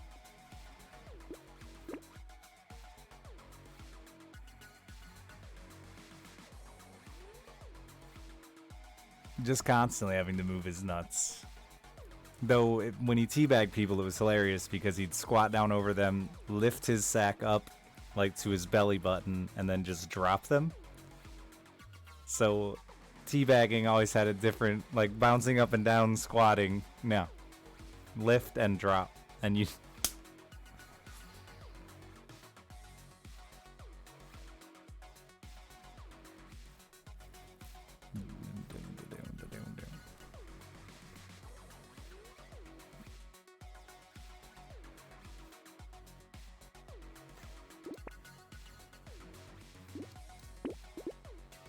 Just a massive schlong on that boy. And not a looker. I mean, that was probably my favorite part, was just an ugly man.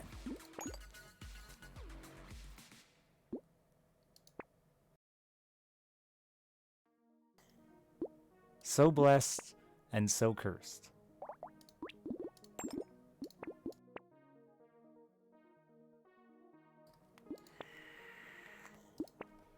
Miss that guy. I've gotten to the point now where I occasionally, like, slide on him. I like to lean back and slowly slide forward in my chair and get my nuts.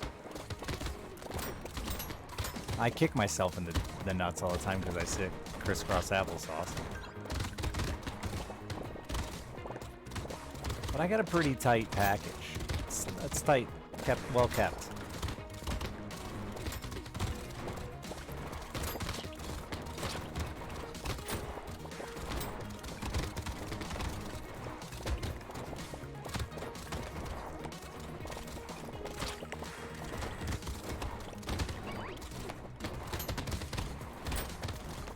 But he could get lightheaded from getting an erection. I don't remember his exact dick measurements, but big. You could finger his pee hole. Like, when your dick is so big that your pee hole is fingerable, like, that's a dick, you know?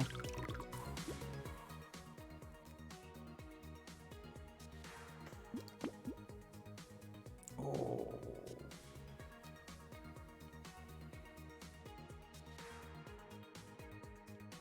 Yeah, he had a lump in his pee hole. And he tells us all this, and we're like, what? How do you even know? And he's like, look. And he pulls out his giant fucking... Okay, I'm exaggerating. He pulls out his giant hog, right? Wraps it around his shoulder once. And fucking literally, with his thumbs, goes, look. Look. And shows us the lump in his pee hole. And I'm like, dude, jokingly, like, dude, my mom's like a nurse. You should have her check it out. So we're just gaming away, and my mom walks in. He jumps up. Man, look! It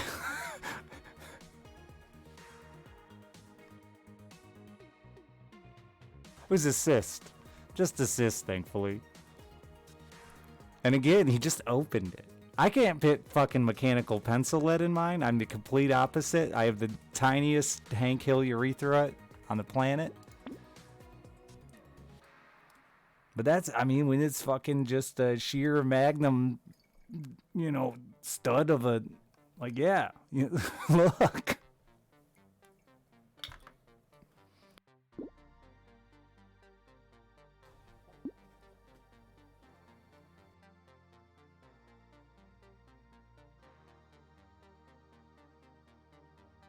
She told him that she thought it was a cyst, and then had him go to a doctor, like a good medical profession. No.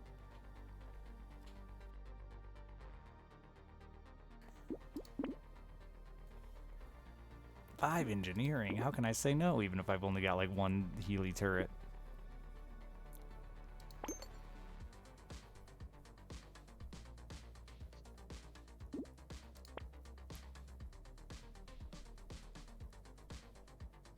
I kind of want to swap back to that.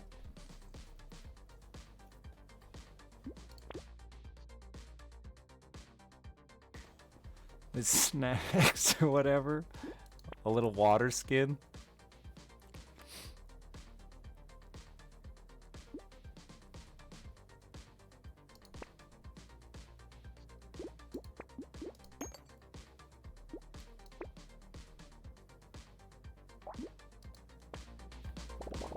And it was just like all there, all the time. I would, if I had to guess, I'd say it was like a solid pushing 9. Biggest dick I've ever seen, and I've seen a lot of dicks. And it was just always there. Like, this dude, I don't think he grew a quarter inch. It just unreal, man. It really fucks with your head a bit when you look down at your thimble and go, I swear it'll grow. Put yours away. But a fun party trick, having a buddy with a giant horse dick.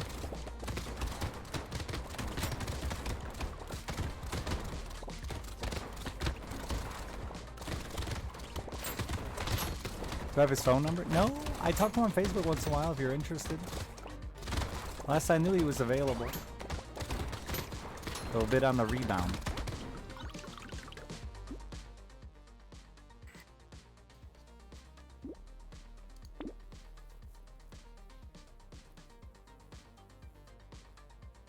But it legit fucked with his head quite a bit. Because he wasn't a looker. That, like, he was always contemplating if it was just his dick and stuff. It really got to him. He was already a little bit of a, you know, a crazy like the rest of us.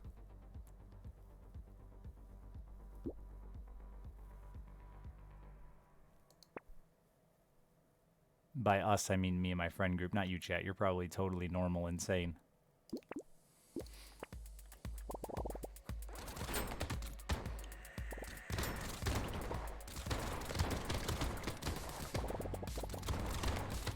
There are bosses in this game,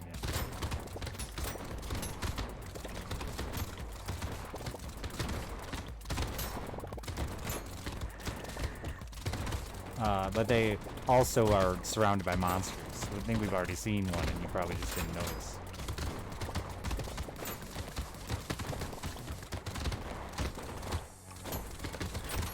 You've seen one of your friend's balls one time? That's the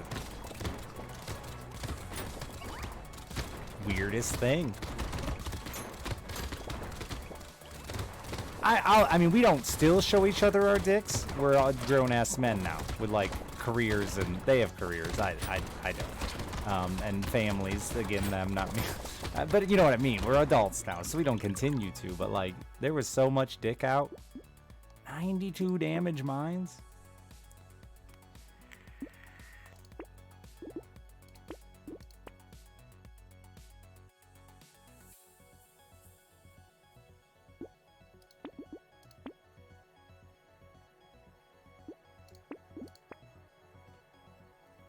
Hello, shredders. So this one goes red.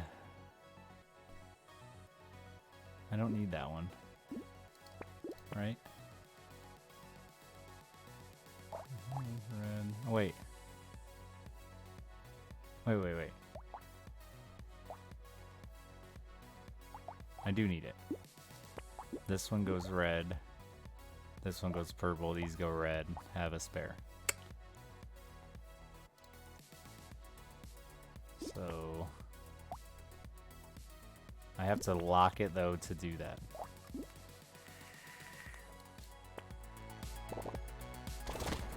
We didn't play sports.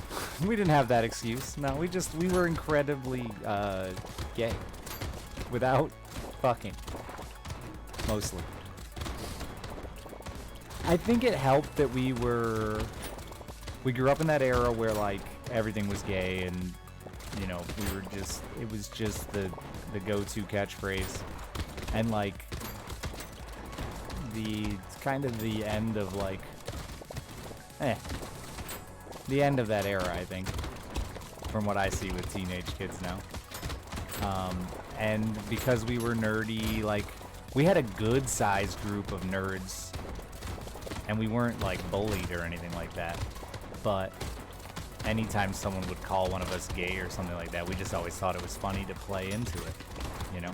I was champion of the gay game, which was a game we invented where you would touch noses with another man, and then the first one to laugh wasn't gay and lost, because then you're a loser because you weren't gay. And I won the we finally crowned me the champion and got rid of the game after I let a friend spit in my mouth, and he started laughing and I didn't, so I was the gayest and I won.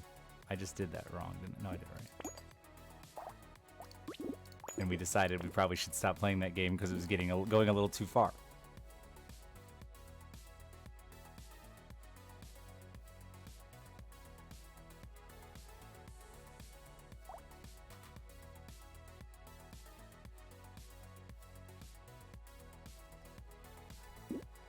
But yeah, I think a lot of it was like unintentionally we were just making fun of them for saying gay all the time. I don't think we really realized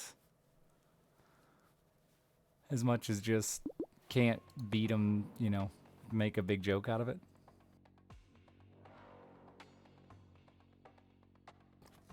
I don't want that. Why am I pretending like I want that?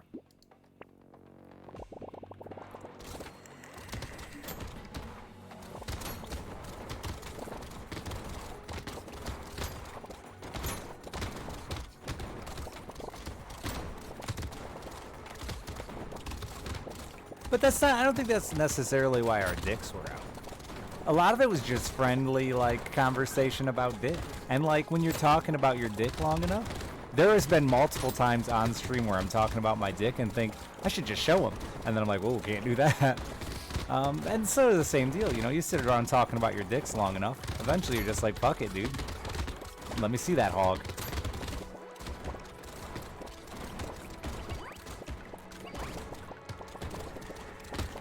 I mean, we had our dicks out with girls around for different reasons, but no, not always. Sometimes it was just bros being bros. I'll tell you what gave you so much dick confidence, though, when you've seen about a dozen dicks at 15, and you're like, whatever, dude. Like, my dick's fine. He's the one who's gonna have to worry about it.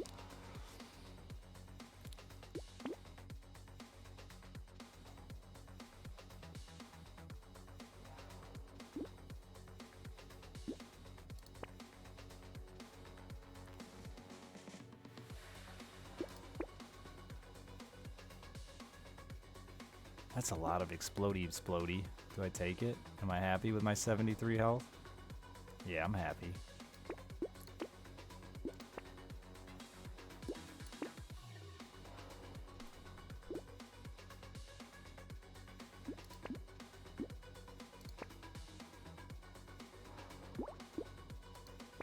There's 20 ways. There's that one guy who's like still talking about the game and not dicks, and I'm proud of him. He's like, I'll let the dick talk go, but I still want to know about the game. Look at the size of those baboombas.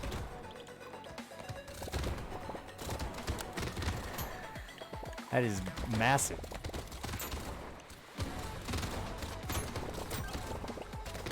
Unreal big, actually. Oh, was that a landmine? I wish I would have done it with screwdrivers. Damn it. Regret that's setting in. I could still die.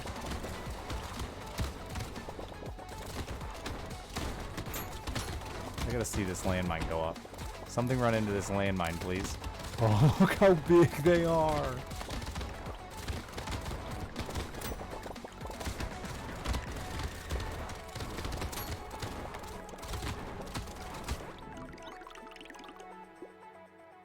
Like Vampire Survivor?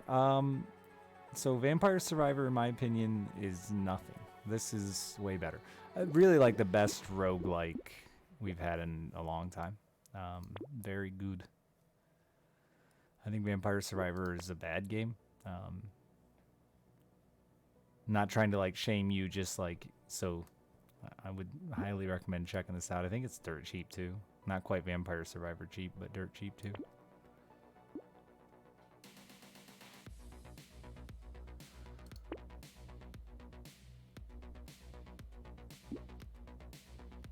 I mean, that's not bad, because I've got some engineering. I've got a fuck ton, apparently. I keep accidentally getting way more than I realize.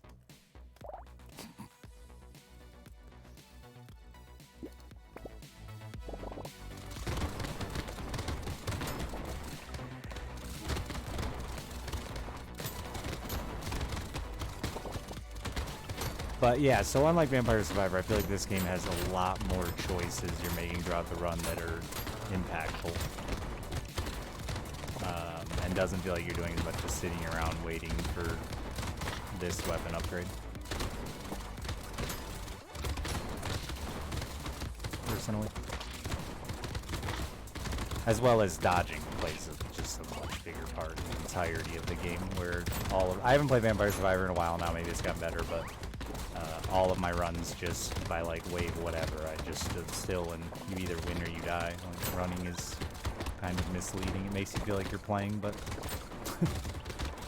if you can't survive standing still, then your build is too weak and you're probably going to be dead shortly thereafter. You might get away, might sneak a wave or two out dodging around.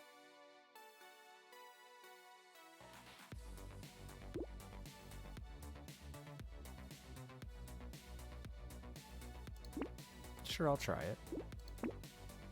Sadly still true, yeah. That's what I figured.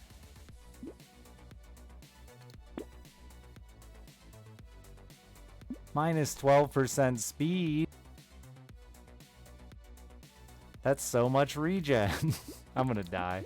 I'm gonna die a horrible death now. But like, I'll be handsome dying.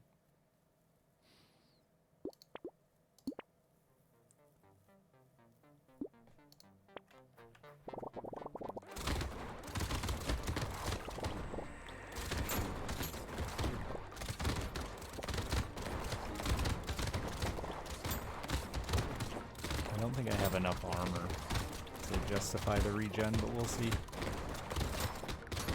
I should take damage just to see how fast I regen. Oh, I killed that guy instead of getting hit by him. I can't get hit. It's too much of a challenge for me.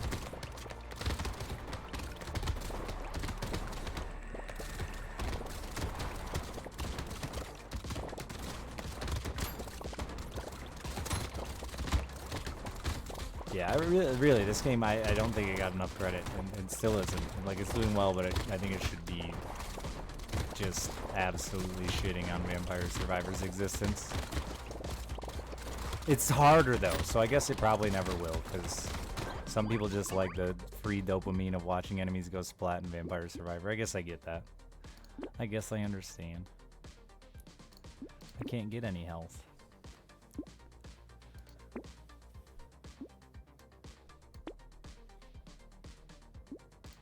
I've almost gotten to 0 damage.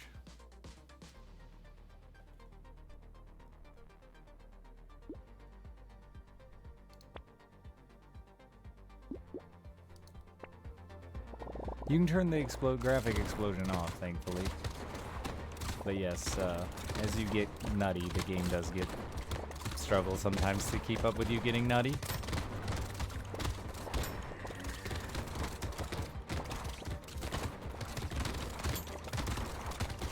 I also find this... The weird part with it is, I wish I could pause it at the perfect time, is that they layered things poorly in this game. Because, like, the explosion is over everything. And shouldn't be.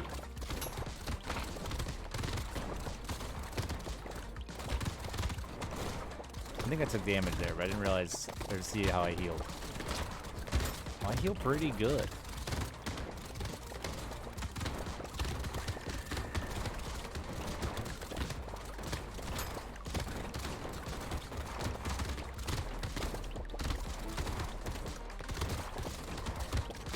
It's a flat white circle. But 25 damage, ouch.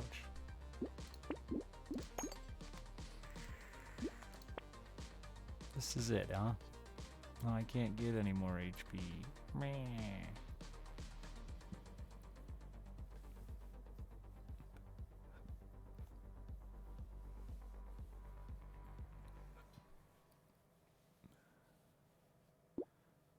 It's okay. It's pretty good. I don't get any bonus from range though, right? I really want to find like a nuke.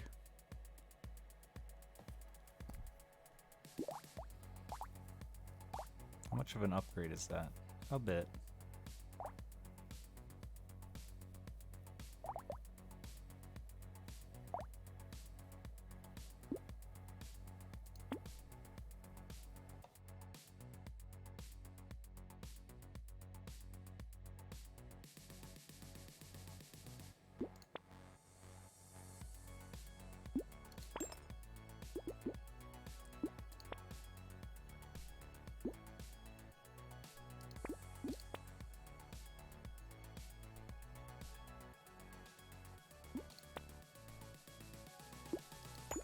Well, you know, here goes nothing.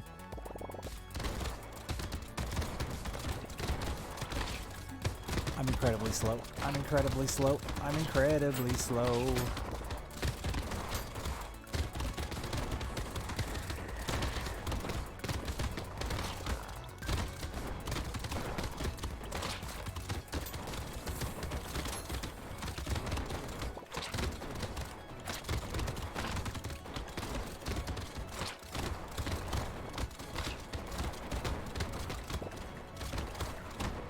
He's done it.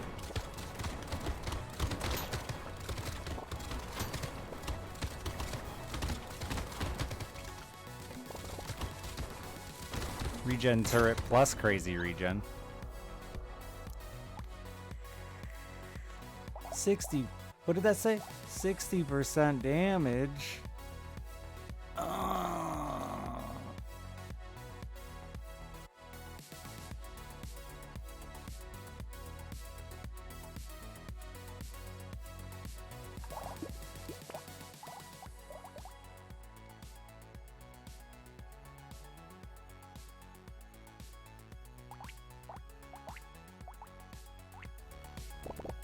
Now I want to do another explodey build.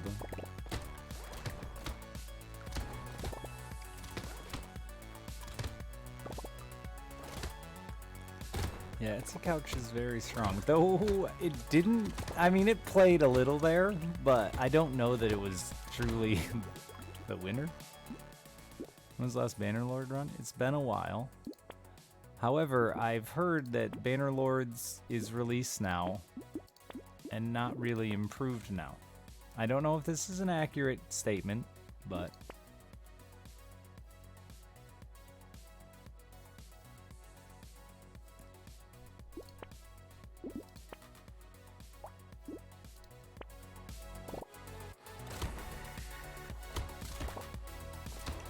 That's a weird one, Templar.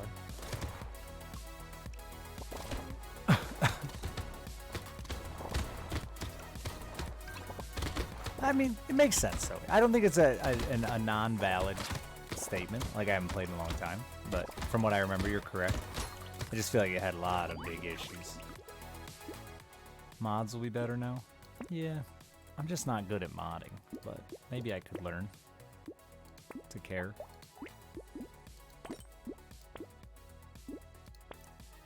Sad. Very sad, because I obviously love Mountain Blade. Huge fucking fan. Have been since long before Twitch. Had really high hopes for Bannerlord. But that's pretty much been the Mountain Blade saga. Really high hopes for everything they do.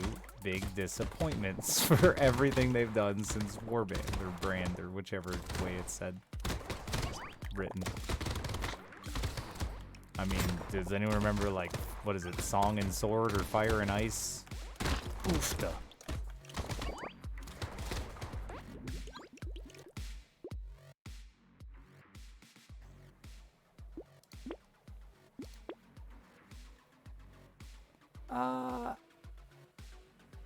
I don't know if they said fuck it, man. I think they're always just so far behind to go. I mean, they've been working on Bannerlord for like literally a decade. And that's why it looks like shit too. Like it's just not done with modern tools even.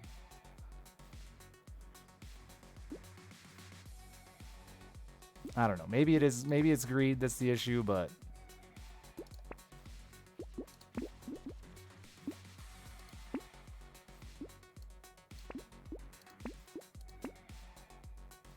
they definitely did well with Bannerlord, it seems.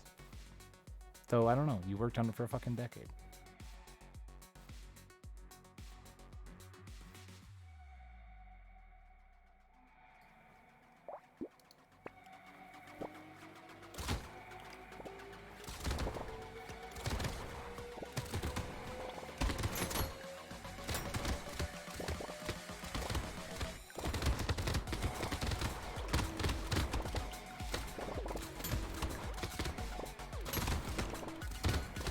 I don't know the company well enough to know their financial situation or anything like that either.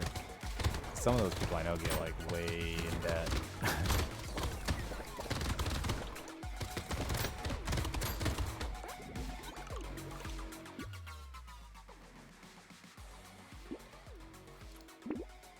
Before it releases, they're already incredibly far behind.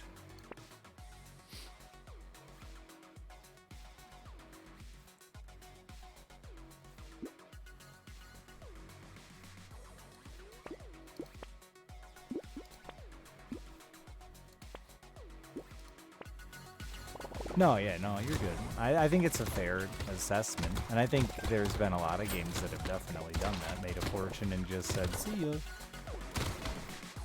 It's weird because they seem passionate. They just also seem bad.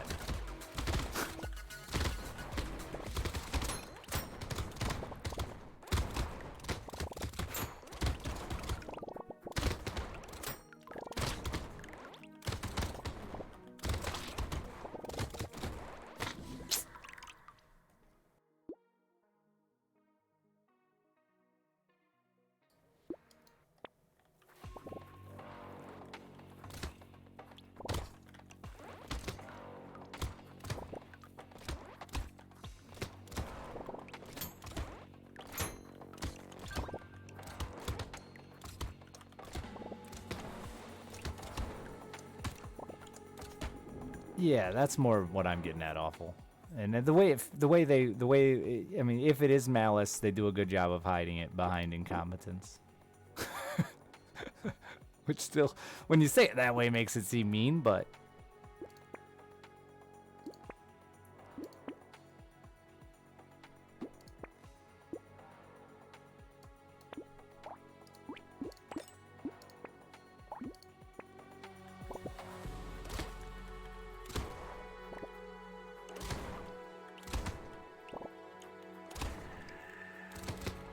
though I did the opposite earlier with Isaac, so I don't know.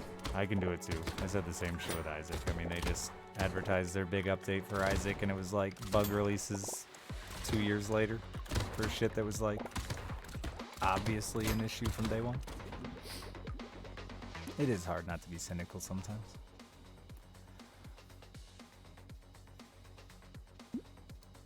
And I definitely did that based on my opinion of the dev.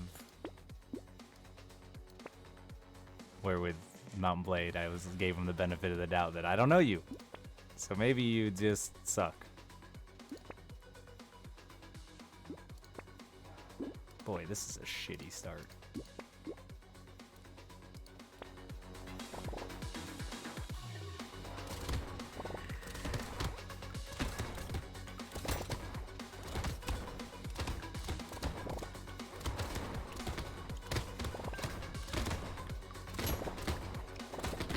Oh, tried to turn and it came out speedy.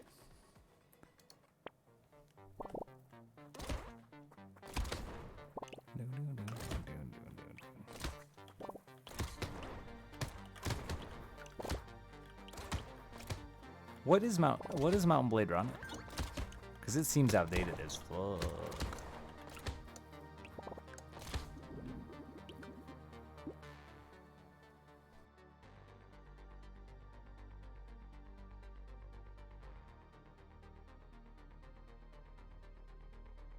Oh, the Go Fuel? Or not Go Fuel, yeah, whatever their fucking name is. Ad placement in there too? Was very weird. Those guys can get away with whatever they want. They're like a streamer. They can do and say whatever they want and people cheer.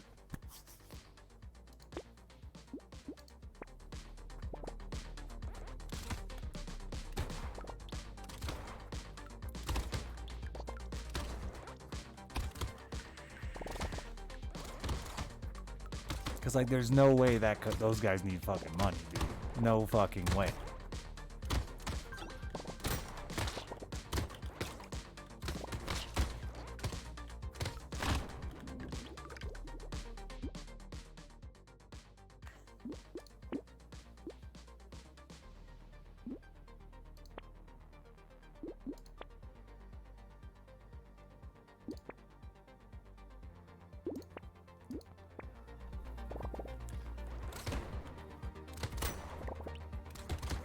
It'll be very weird to start seeing ad placement in video games, though I just saw, like, they're working on it.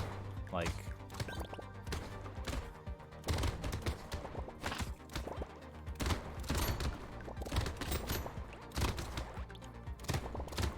banners in games, advertising on the sides of buildings and stuff in your GTA and shit.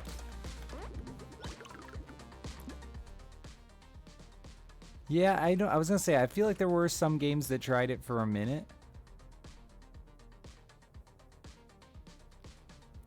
Back in the day.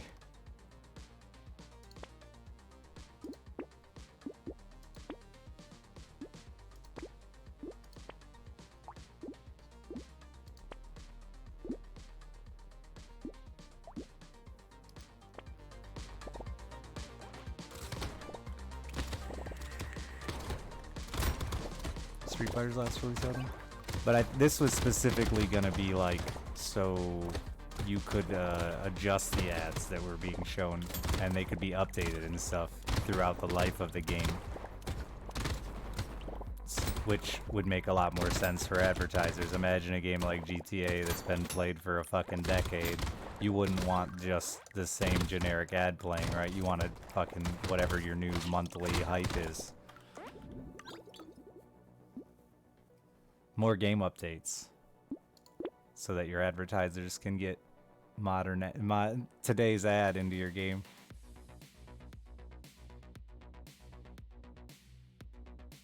Yeah, they were live streamed updated regularly. Yeah, that's what I was just seeing.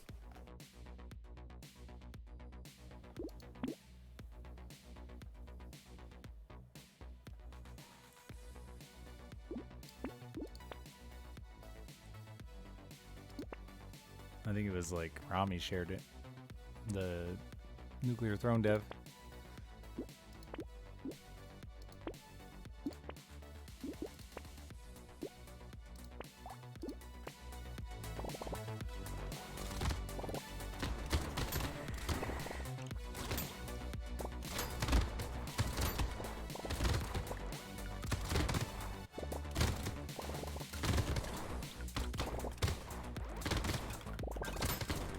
I mean, I'm all for it to a degree.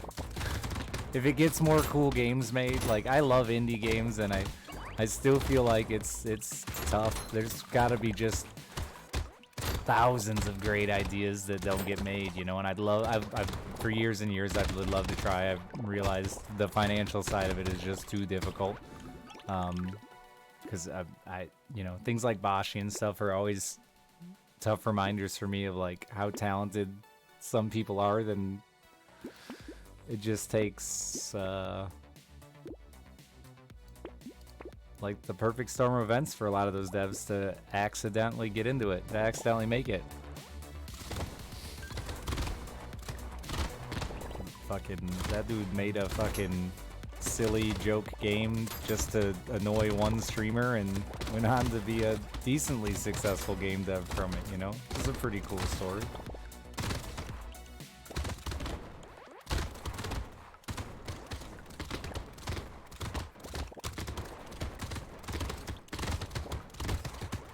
At least I think his really horny platformers have done well. It seemed like Wings of E did well. Didn't he do another one?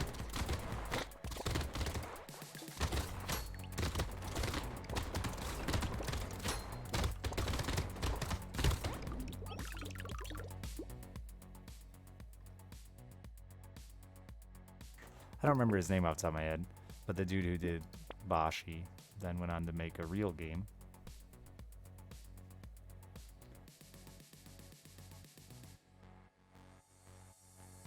Yeah, Vampire Survivor is such a...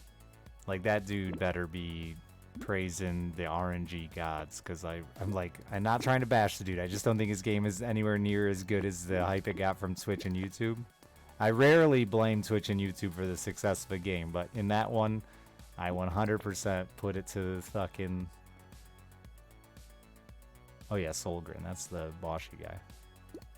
It was dirt cheap and super easy to stream and YouTube, and everybody ate it up, and I don't think it's nearly as good as the hype that it got. There's so many good games that get ignored on this site.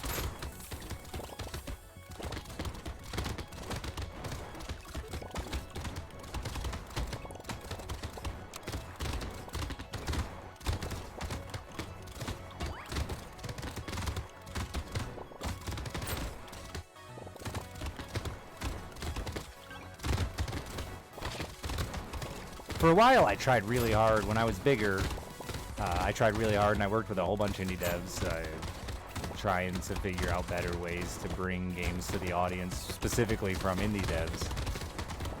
And it's just that hard thing of pushing it to those streams that count, the streams that matter, you know? There's those fucking select few that can just take a game to a whole new level, streaming it fucking once.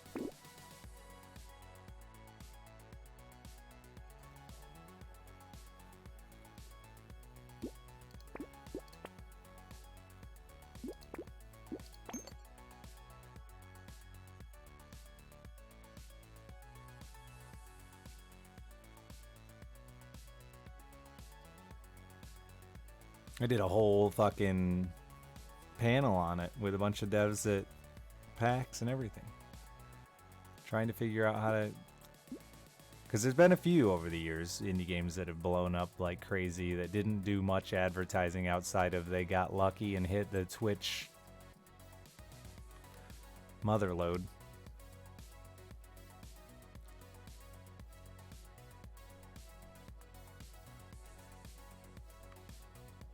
Timing is a big part of all that, though, Average Bear, right? Like, if that game would have hit during God of War, it would have never made it.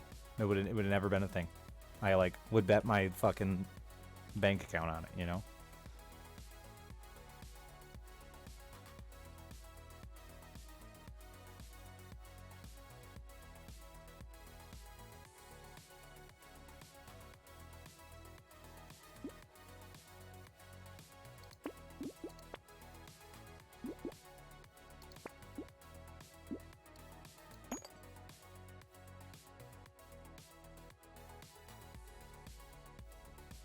They might have still, but unlikely with the way things disappear from Steam in a hurry if they don't climb to the top in a hurry. I mean, day one sales are like usually make or break for most devs. Like I feel really bad because Battle Brothers finally started to get traction with a bunch of decent-sized streamers right as I was just like finally burned out with it. After 3 years of trying to convince people it was a good game, I saw a whole bunch of people picked it up and started getting all this traction. It's like, y'all, these devs have been barely scraping by for 3 years.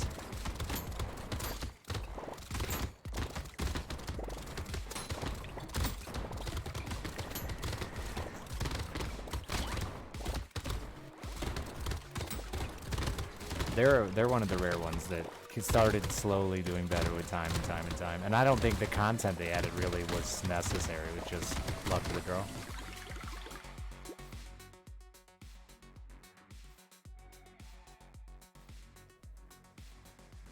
Yeah, I don't know what you're mad about, Kettle. I mean, it's I don't think anyone here is fanning as much as like just discussing the business of game dev, which involves discussing the people that dev.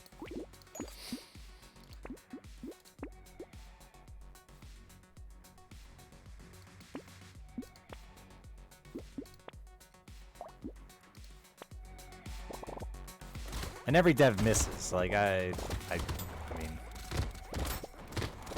I have friends that are game devs, and that one's hard when they miss. Like Ryan Clark and Industry of Titan. That's got Danny Baranowski, who's a good friend, and Ryan Clark's that owns the company. And I didn't get it. Crypt of the Necrodancer was great. I enjoyed the shit out of it. Industry of Titan just missed. I should check back and see if it's updated well or not. I know they were still updating it. And they were like so excited for me to play it because it's a genre I love. They're not wrong, but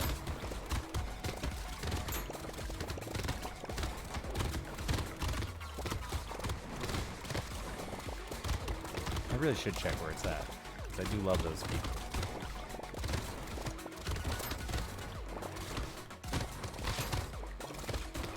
Or the FTL, I think Into the Breach was not great. Not terrible, and I think had I not played FTL, I would have liked it a lot.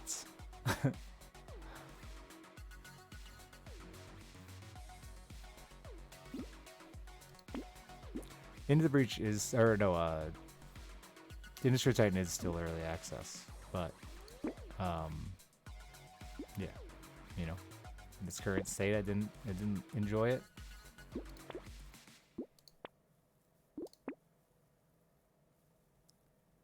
I said I hope it's updating well.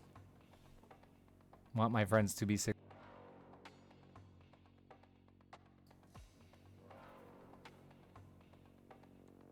Yeah, exactly, Blood. I think that's a perfect scenario. Don't like a lot of their egos. But that has nothing to do with us saying their names. I don't know. All right. I'm with you to a degree. I just think your approach was like, felt like you thought we were fanboying. But maybe that's just misread what you worded, the way you worded it, sorry. Industry of Titan or Titan of Industry? Industries of Titan, isn't it? Now you got me questioning. Industries of Titan. Industries of Titan. Now you got me. I'm going to check their log. Oh, they added a campaign mode.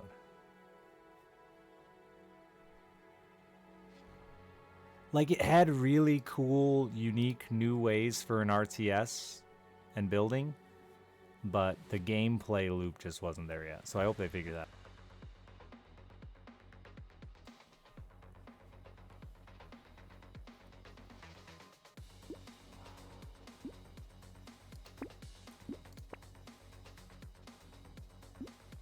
Kind of the same way I felt about Dome Keeper.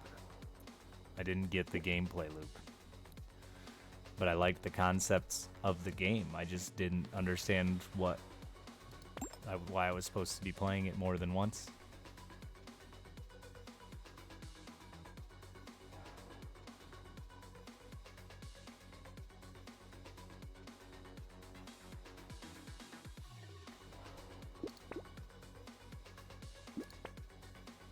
Trees.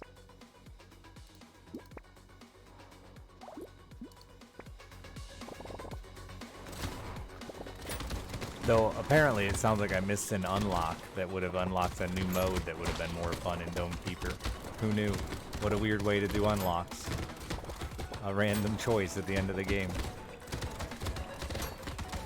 you can unlock something fun or lame because you didn't know what you were unlocking. Wow, wow, wow.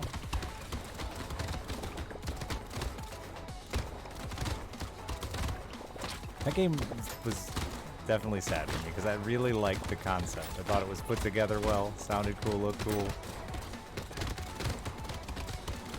And then I'm just sick of the roguelikes that don't roguelike. Too many games try to roguelike.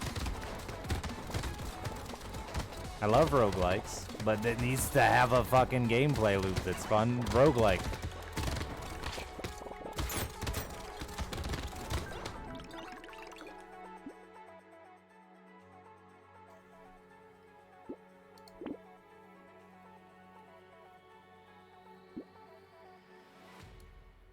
Same with Cult of the Lamb. Like, I love Devolver. Work with Devolver all the time. Text with Devolver all the time. And Cult of the Lamb was an okay game. And would have been a much better game had it picked its direction. Roguelike or Colony. Both did not work. IMO.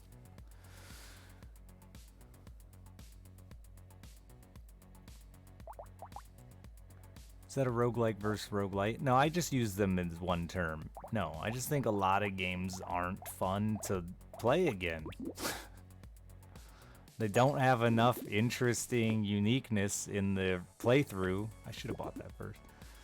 In the playthrough to justify calling it a roguelite or like, because I have no interest in ever beating this again. Which just means to me that it would have been better as a standalone game that you had like a story mode or a campaign mode played through once and never played it again.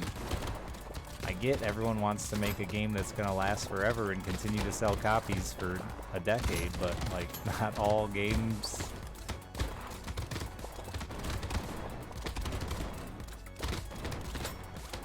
work as a roguelike. I am dying out here.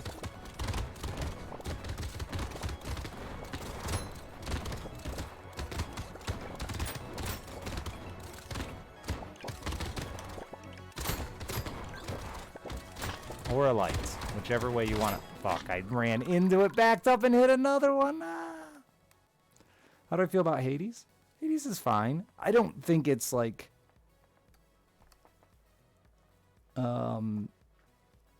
I think it's the best of its genre. Whatever that... There's like a whole genre of those now where roguelikes with weapons. With like a variety of weapon-based, I don't know, like that. What was the first one that came out that people really liked that I think is garbage? I could look at my list again. There's too many fucking games to remember all the names.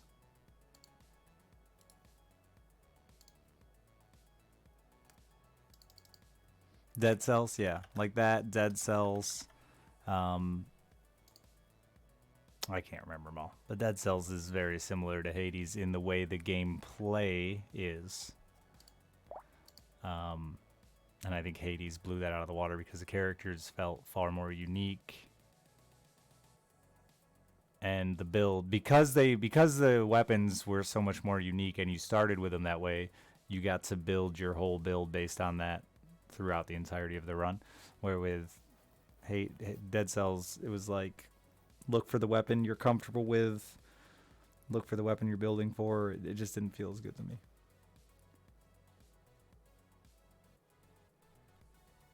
They sucked for your shitty eyesight? That's fair.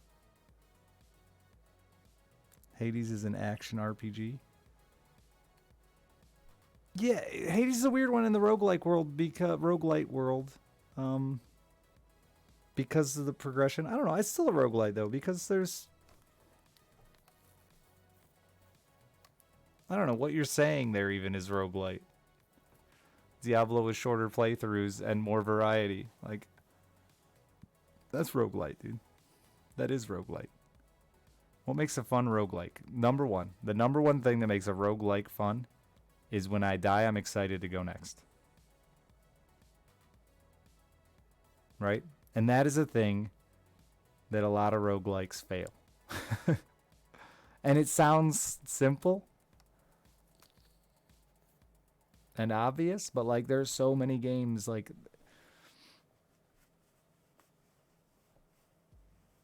there's so many games that restarting isn't fun. And it's like, as much as I'd like to see the end of this, I've done it 6 times and it's just no longer fun. The variety's not there. The uniqueness of each experience isn't there, right? Like it needs that uniqueness. And that, to me, if the uniqueness is there when you die, like I just did here, there's the excitement of clicking new run. Where does Gungeon fall into all this? Listen, it's been long enough with Gungeon. I never loved Gungeon. I was really bad at it.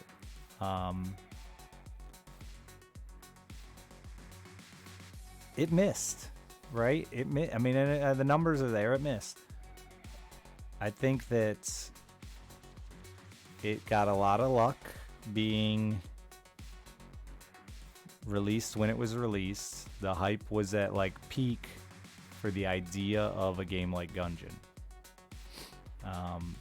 Now I believe there is a diehard fan base that really like the concept of just less RNG, more skill based. But the best roguelite up to now. It's hard for me not to say Isaac just because like it made a career for me. Even though I hate the developers and the game is so washy now that it's just I do think it's got to be a top 3 for me. My favorite is Risk of Rain. If I had to pick, gun to my head, Risk of Rain. However, my reasoning behind that is couch co-op. Like my favorite game to play. There are very few games I play when I'm not online. But if I had a buddy over and I was gonna play a game, it would be Risk of Rain couch co-op. Because it's just like the perfect fun for me.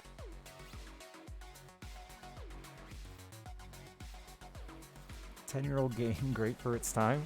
It is not a 10-year-old game, motherfucker. I've only been streaming for 9 years.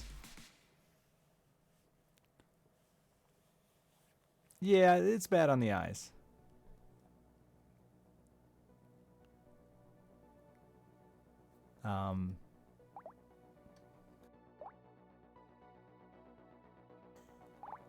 FTL is a very good roguelike.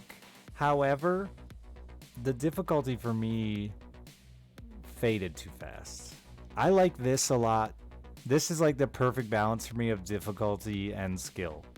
Like I know that if I play really well, I've had a few, or not many, but I've had a few runs where I was shocked that I survived. I can win. However, if I build really well and am smart with my decisions, I can win a lot more often, right?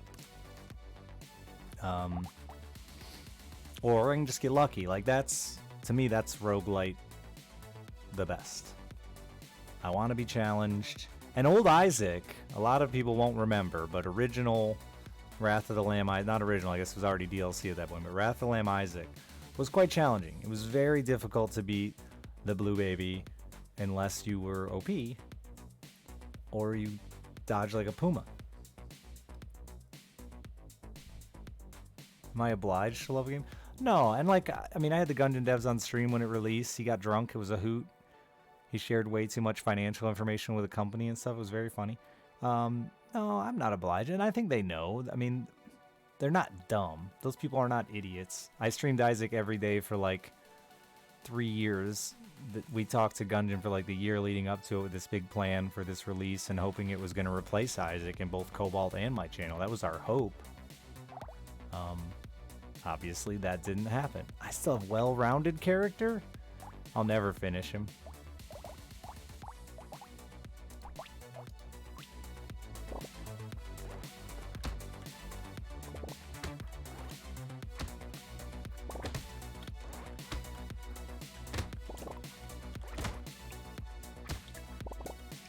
But there are some honorable mentions, I think, in the roguelike. I think Dungeon of Endless is very, very good, and one you probably haven't heard of, unless you watch my stream regularly or you're a diehard roguelike fan. I think Monster Train is slept on hard in comparison to fucking Slay the Spire. Obviously, Slay the Spire was really good when it launched. That genre got so saturated, though, that I like just have this sour taste in my mouth for all of it. Except Monster Train. I don't think there's that many good roguelikes that have, in the 9 years I've been doing this, that have come out that I can just sit here and list off a giant list. I'm sure there's some I'm forgetting that I thought were good at the time. I have a bad problem of once I'm over a game, it just kind of delete it from my brain. I don't need that information anymore. Throw that away.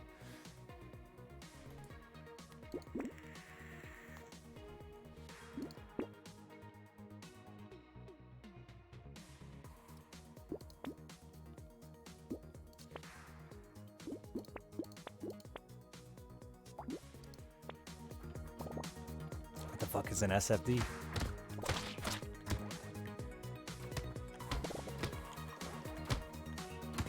Yeah, and like Slay the Spire, we talked about this earlier. This will be the second time actually we've really gotten into this topic, but Slay the Spire is like its own little genre now, right? There's all these little sub-genres of roguelites. You know, you got your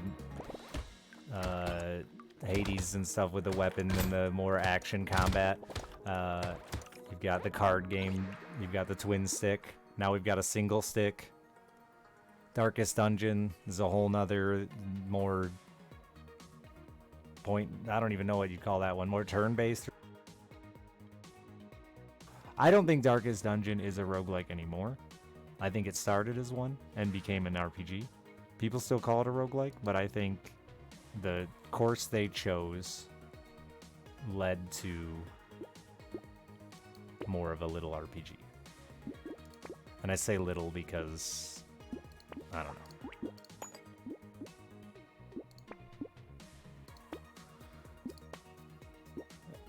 All my regulars know I'm not a big fan of the direction Darkest Dungeon went. I love Darkest Dungeon on release, thought it was awesome, brutal, you died a lot, you started over, and it just kept getting longer and longer and longer to the point that they had to make it so you didn't wipe so often, and it just became an RPG.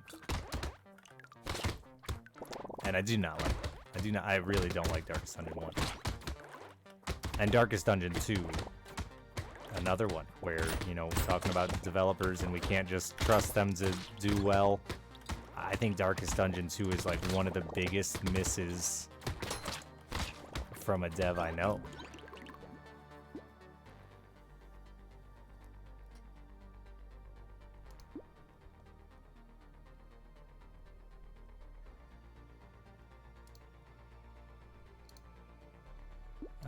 They like picked the, I don't know, man. They just missed. Same deal. I don't get the gameplay loop. Why would I ever want to play again?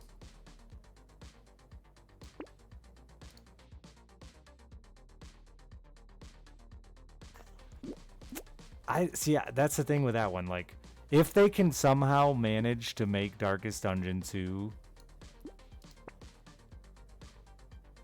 fun, and that's it, like fun, I will be impressed. Because I really think the base game is just poorly thought out. It's missing like all the random fun that existed in Darkest Dungeon. And without towns, without, I don't know, I just don't know how they add it all back without like substantially changing the core of the game. I really, really have said this for years. Indie devs don't have good play testing. They continue to use fans, which are like the worst play testers. They're not honest. They're not good. Or streamers, which are even worse.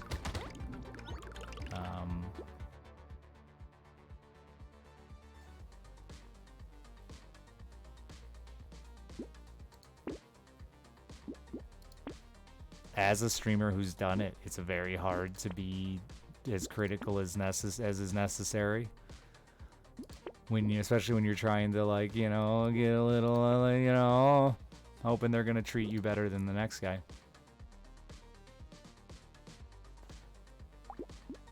But I feel like an hour with Darkest Dungeon 2 and I could have went, what the fuck? You guys are it's just combat. Like, it's just over and over. That's it? The whole game is just fighting over and over and over? There's nothing, I don't get a fucking break. It's just combat. And it's like, Darkest Dungeon combat's okay, but like, it's not this good. Always my argument and frustration with chat about XCOM games. Rich, you gonna try a new XCOM game? No, because it's nothing like XCOM.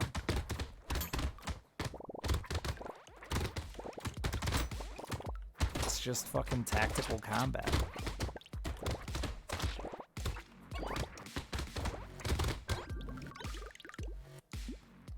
XCOM is more than just grid-based combat.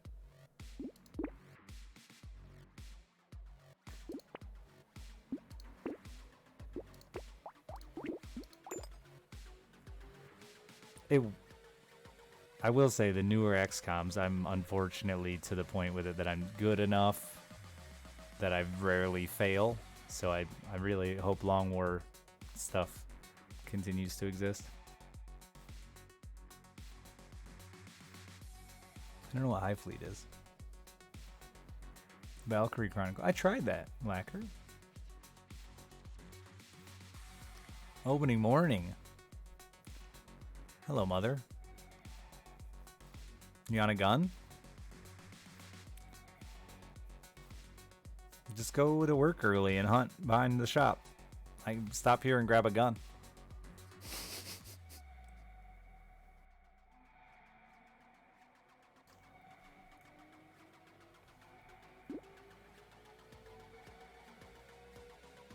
I complain about the appearance the whole time? Yeah, that's fair. That's like the one art style I just don't like, man. I'm like not picky about art except when it comes to fucking anime.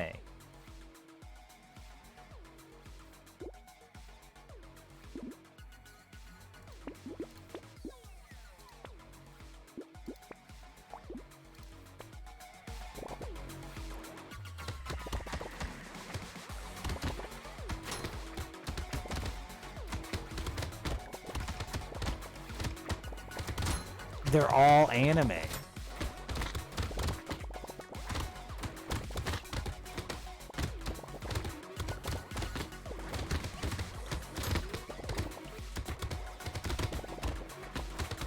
If it's like super mobile-y game, it can be bad too.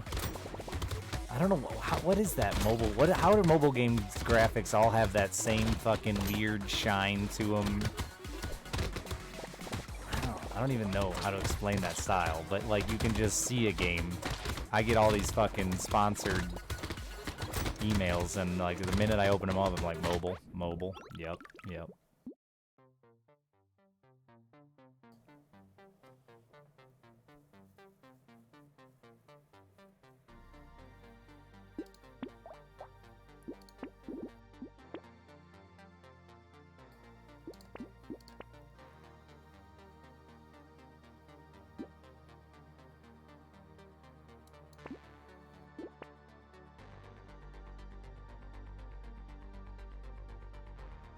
Cheap 3D look. Yeah, I don't know. It's just like, it's bad.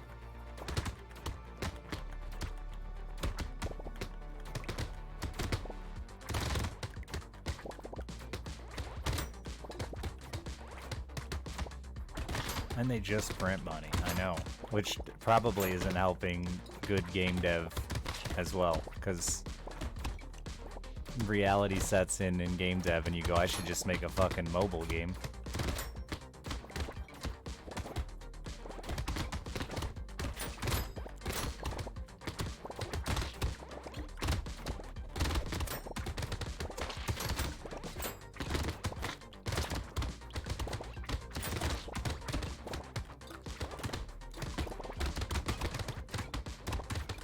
Even I have a composer friend who's like really wants to get into like more serious game composing, but it's just so easy to print money composing for mobile.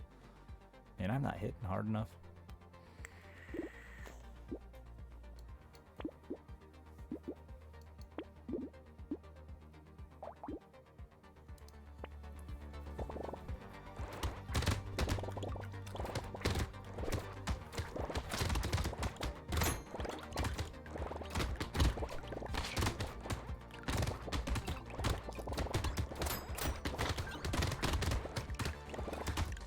Oh, I'm not saying it'll be successful, Zev. I'm just saying, like, the temptation is there because you see the difference in profit. Work to profit, right?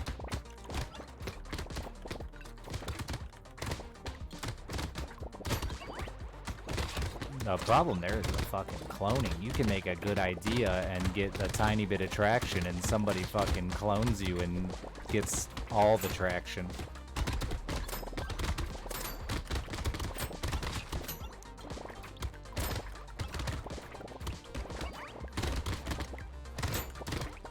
The Roblox shit. They've got all of those. It's so hilarious to me, dude. They've got all these kids hooked on fucking Roblox, and it's literally just like whatever new game is out that we're playing, these kids are playing some fucking clone version on Roblox. It's fucking bonkers. And I like try to convince my kid and her friends, like, why don't you try the real game? No.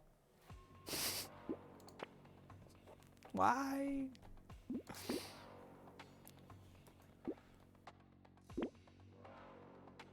Holy levels.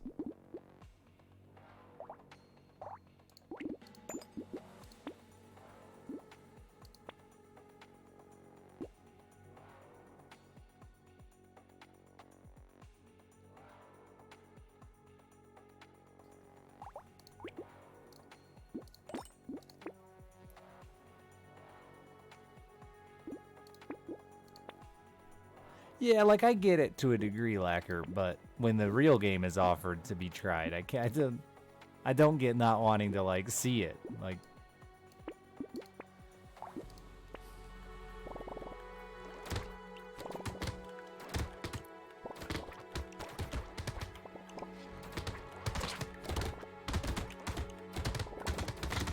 they even have a Tarkov clone. And it's like weirdly decent.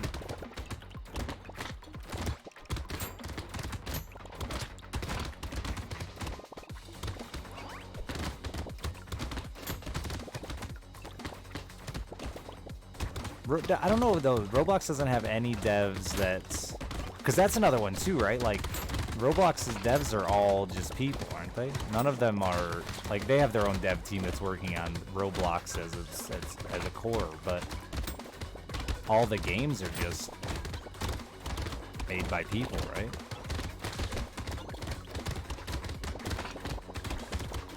None of them are made by the Roblox company.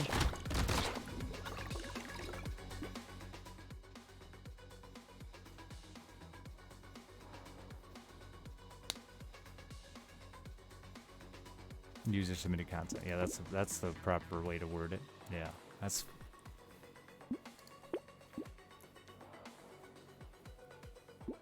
bonkers.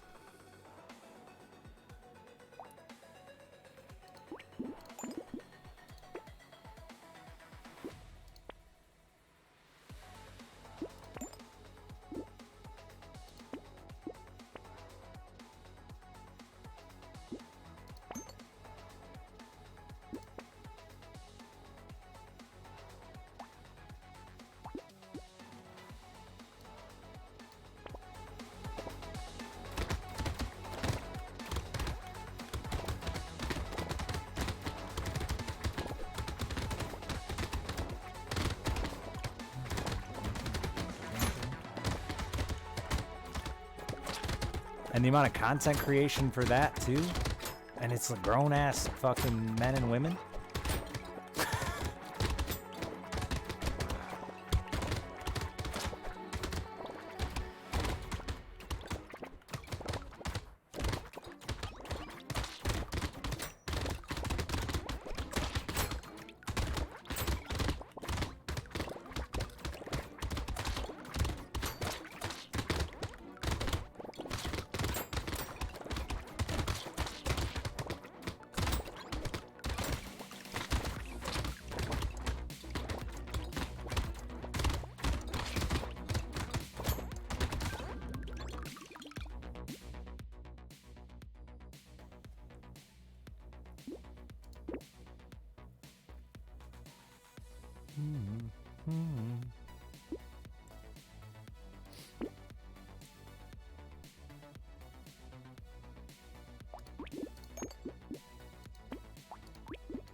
Wow. Okay.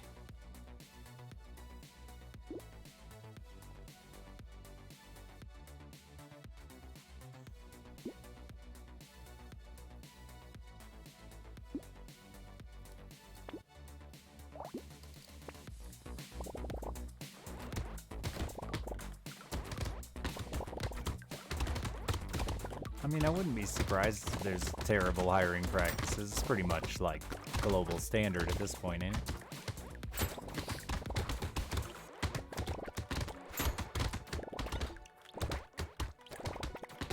And I assume that Roblox is similar to like Valve and stuff, where having a relationship, a successful previous relationship, can be beneficial.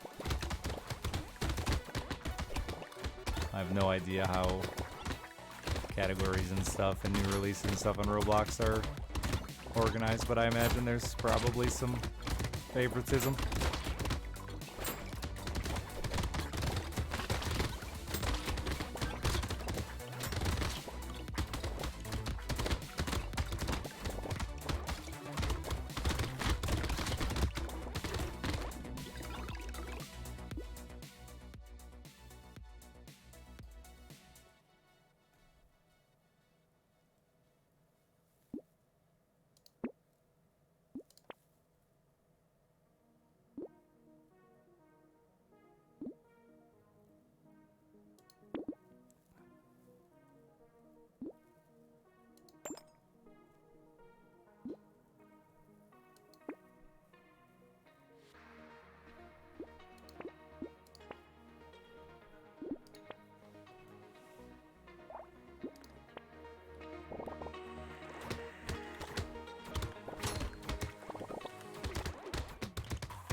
I mean, yeah, like I said, they're like, you pretty much couldn't surprise me with what a company, a successful company does to be even more successful.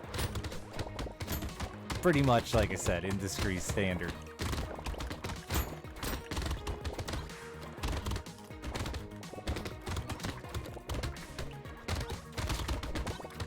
Trying to get my kid off it. I'm really trying so hard.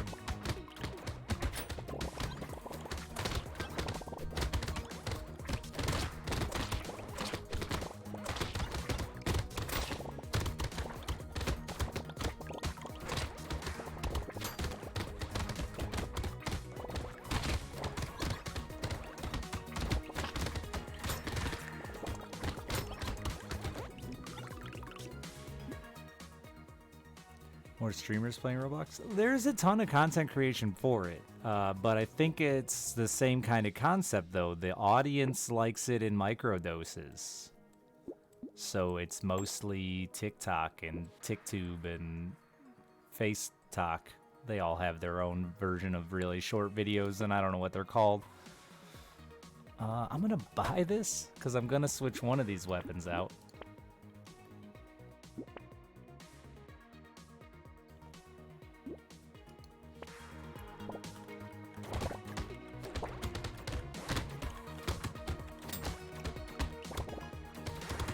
Some face stick. Whatever the fuck they're all called.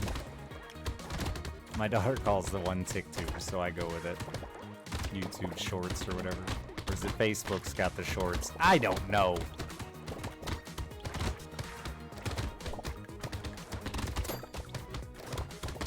I thought fucking having to make a 10-minute YouTube video was short, but now we're down to fucking 48 seconds or whatever those things are.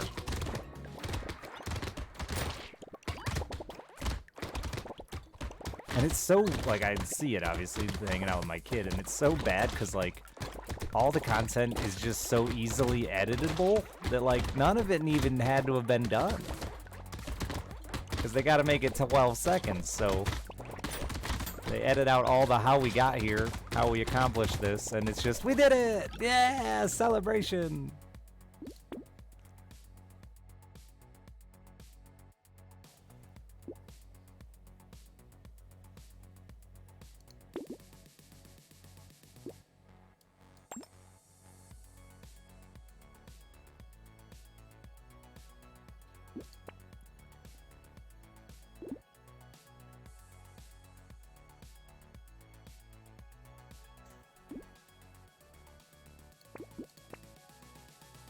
that my third monkey? I'm a monkey man.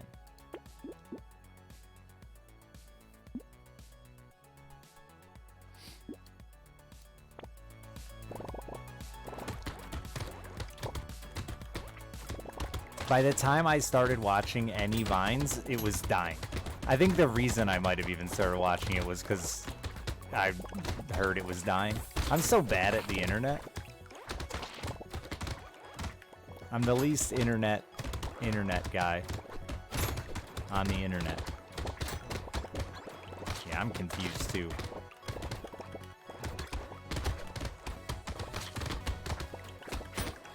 Oh fuck, I still check my MySpace once in a while just to see if she called back.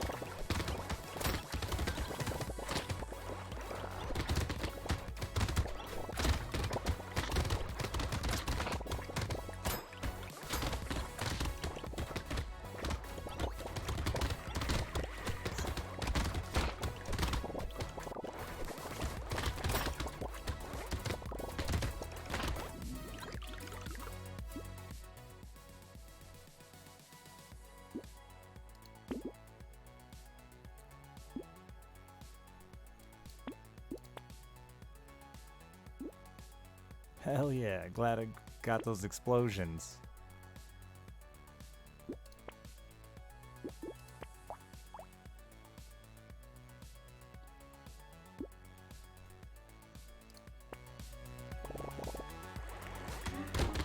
Oh yeah, we're all slowly becoming our parents, whether we like it or not. Keeping up is hard. It just doesn't feel worth it, you know? It's not even that it's that difficult as much as like, I don't care. I know I'm gonna get to a point in my age where I'm like, God damn it, I should have kept up with technology. But also like, being a grouchy old person, just feeling okay. I already just if I have a problem with my phone, I already just hand it to my daughter. Never could have imagined I'd be that bad.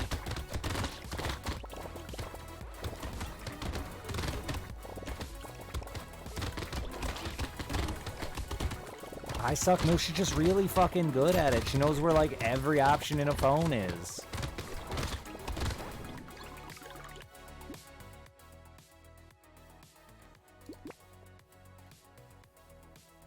Well, I could fuck around and find it, but like, she already knows. Why would I bother?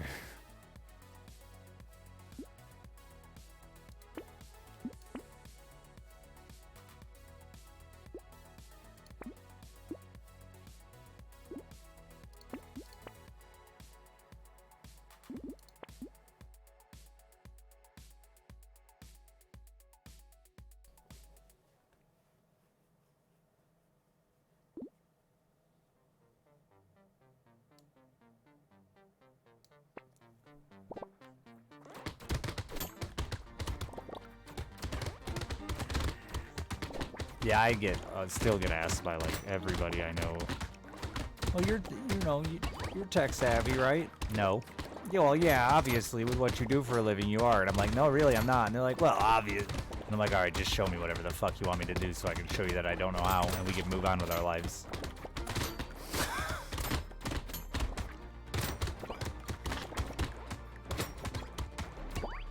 And then after you watch me fail for like 10 minutes, you'll be like, oh. And I can explain again that no, I'm not tech savvy. I know how to barely know how to do my job, and that's it.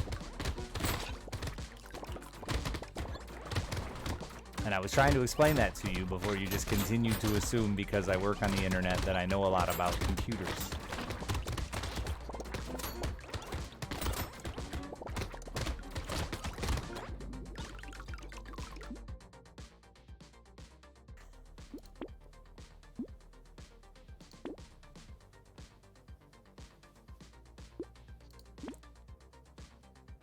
And I have an 18-year-old brother who's like way better with all of it than I am, but everyone comes to me anyway.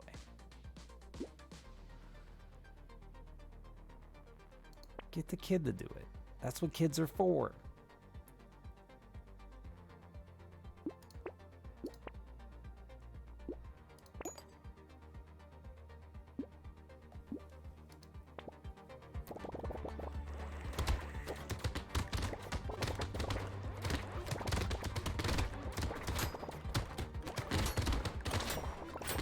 cars? No. I probably... No, not modern cars. Like, I know more about cars than the average nerd, no doubt. But I would not say I know a lot about cars. And I don't, like, intentionally, just absorbed it from being around it my whole life. I'm not a car guy.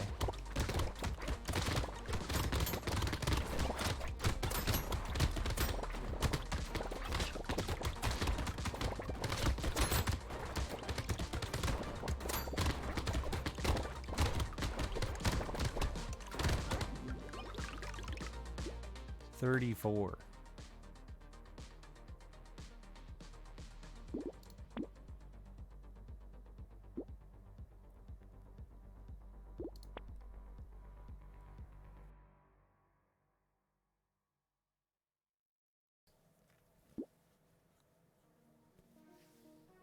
Man, I would have liked to have gotten rid of some of these weapons. But here we are. My range is so negative.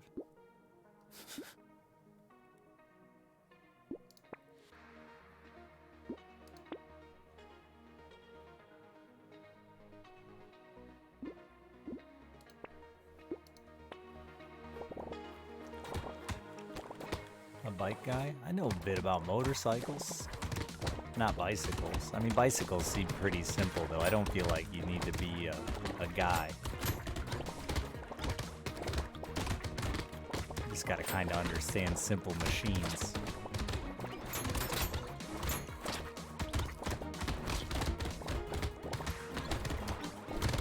Actually, I don't think a pulley, that's complex. Shit.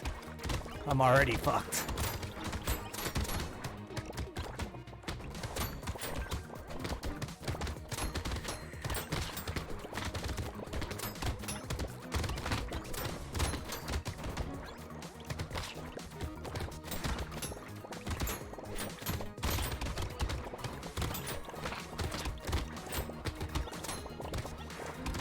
No, my mom had a whoopsie baby when in her like late 40s, and I've been telling this story a lot lately, but it's very funny to me.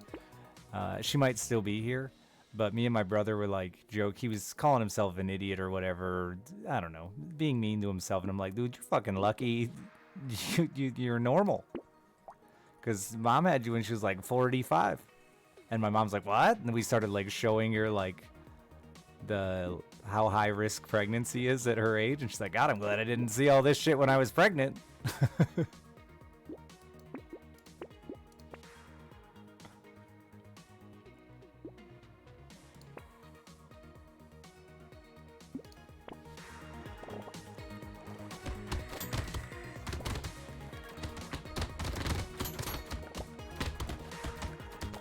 He's my half brother though, so unfortunately I didn't have like a great relationship growing up with him, because I was already an adult, right? I was already moved out and gone, but now that he's an adult, we've got a pretty good relationship. We fish together and stuff, and he lives in my town, not my mom's, so he's addicted to Magic the Gathering though, so we don't spend a ton of time together. He's like hella addicted. He eats, breathes, and sleeps that shit. I don't know how you sleep Magic, but he doesn't. You know, I was doing really good, and then I got scared and started running around picking up fruit, and now I'm doing worse. Or maybe my dodge just started failing, I'm not sure.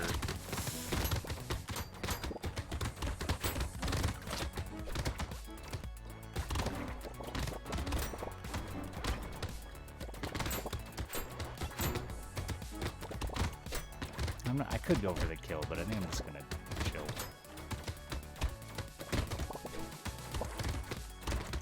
I finally beat the basic character!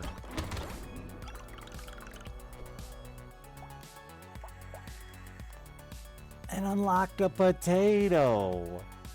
There is a potato!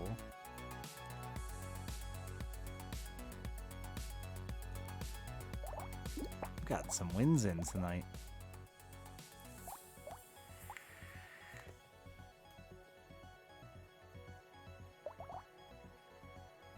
I was so close on this one again.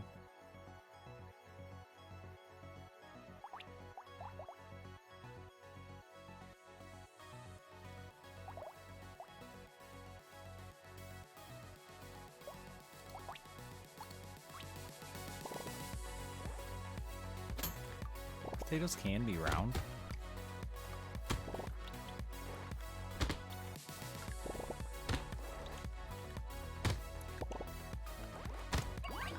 They can also be egg-shaped.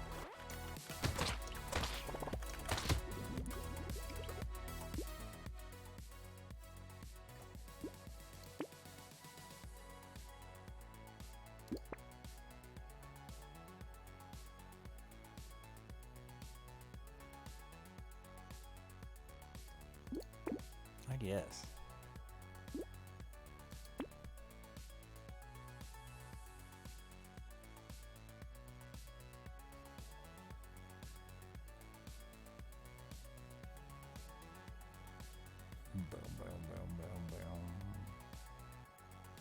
Sounds like a blue player. He's a fucking Elder Slayer hybrid dragon player. The worst.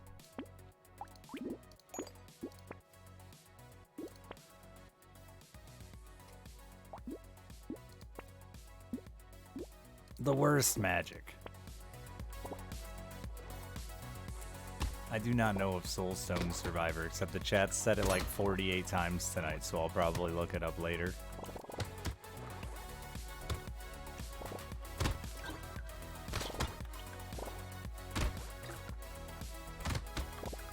Actually, I should go draft with them. They've been drafting at the local hobby shop. We got a local hobby shop too, which is sweet for the kid. It just opened up last year, year before. I should go draft with them, but drafts take time. And you know, time is money or something. Some excuse. I bought Monkey instead of Ghost Axe. Whoops.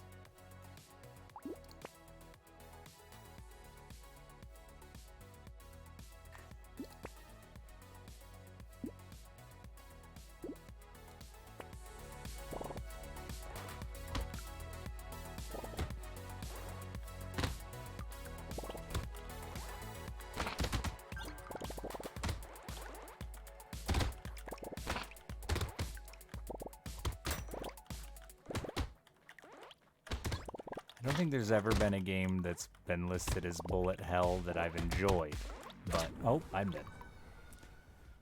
Time is fishing? No fishing right now. We're like in between seasons.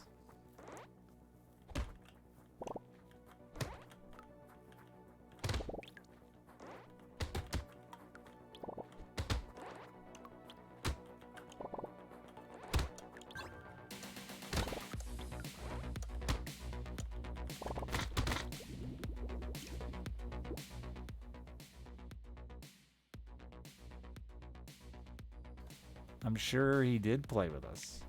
We played Magic for a long time. It's likely that he's someone we know. He's got some fucking real weirdos down there at that shop, too.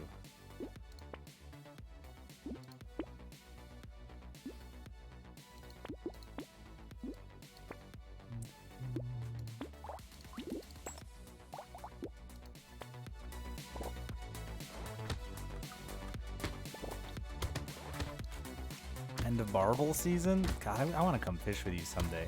How's your country feel about felons?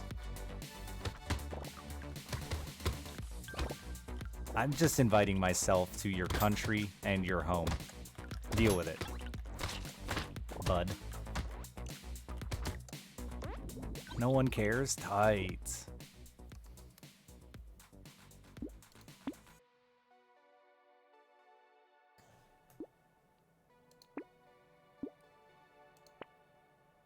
But like, does immigration care or whoever is in charge of your border care? Do you have a border? Or do they not even bother? Enter, is it like caves I went to in Colorado, or do they just say enter at your own risk? Yes, I am awful.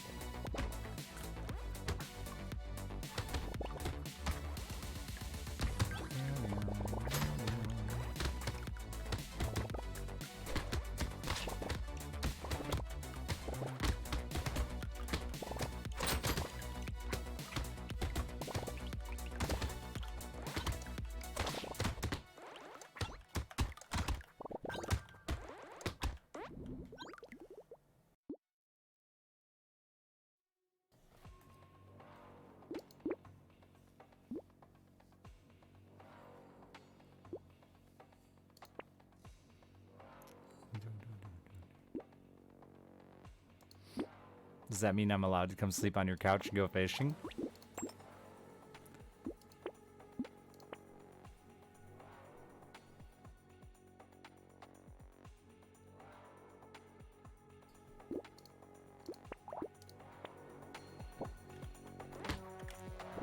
I've never left the United States, so then I could tell everyone I was cultured after that. And they couldn't even deny it. So cultured.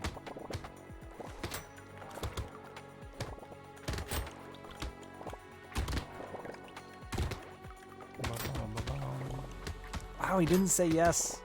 It's fucked up, chat. You can come sleep on my couch and fish. I feel like this isn't it. You know, they talk about parasocial relationships on here, and like I feel like it's backwards in my chat. I'm always like, "Hey man, let me come fish with you," and they're like, "No, no, no, that's weird, bro."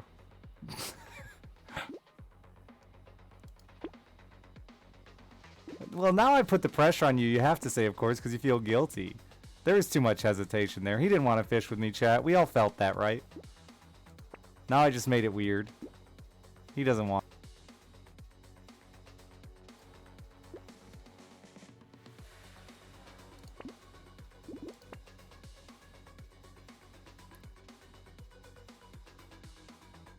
He knows why I'm a felon. Morlock may not have a little sub thingy next to his name, but I've talked to him more than most.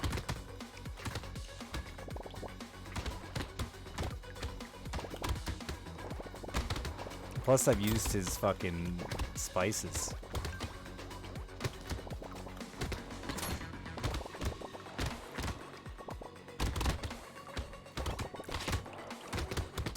I just think, like, I got no beef meeting strangers. I understand that some people are socially awkward, uncomfortable, anxiety, all that stuff. So, like, I really wouldn't ever, anybody, if I ever felt pressured, like, don't fucking, it's no joke, I get it. But I'm just, like, the kind of guy that, like, sure.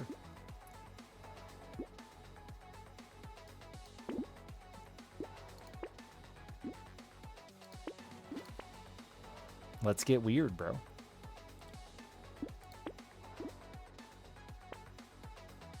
Which is why I have so many stupid stories. Is because I kind of just go with it. You know? Awful Jahan here to give so.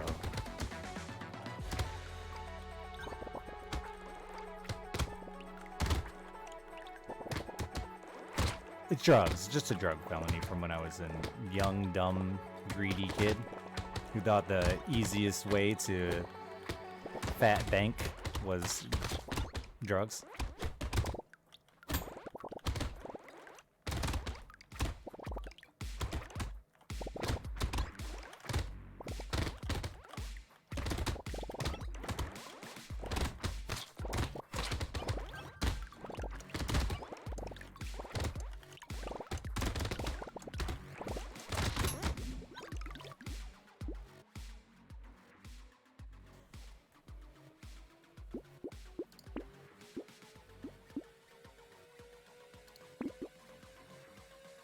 I mean, it was entirely wrong for me, Holy Pizza. It might not be wrong for some, but for me, clearly, didn't work out.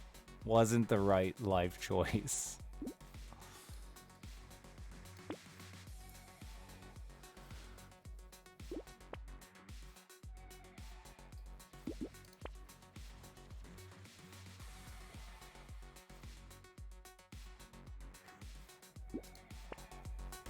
Did you party? How were they, dude? Oh, I'm so jealous, honestly.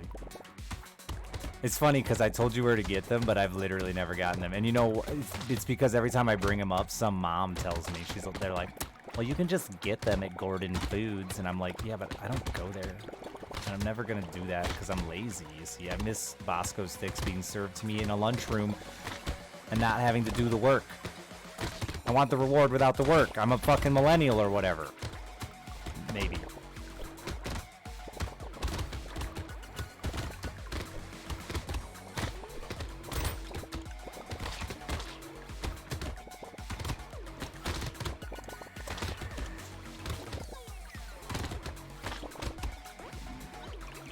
Tabasco stick? It's a breadstick stuffed with cheese, mozzarella cheese.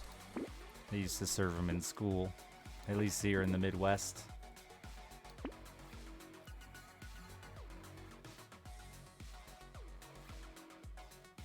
Oh, you're gonna try to fancy them up?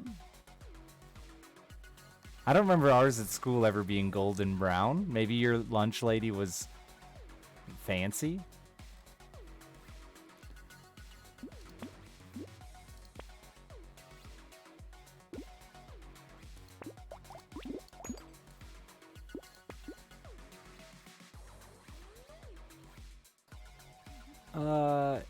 I don't think they were. I don't know how they were. I think they were just in the oven. I don't think they're fried. It's just a piece of bread. It's like stuffed crust, but just not attached to anything.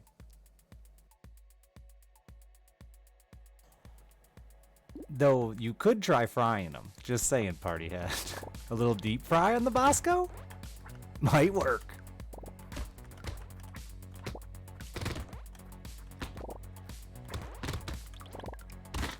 I mean, fuck living to old age anyway. Might as well deep fry some cheese.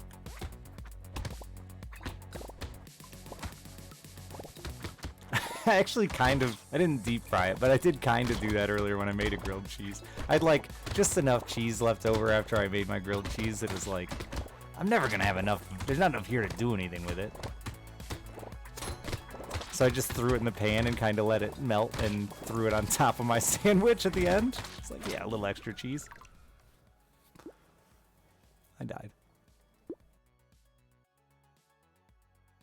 They had deep frying instructions on the back.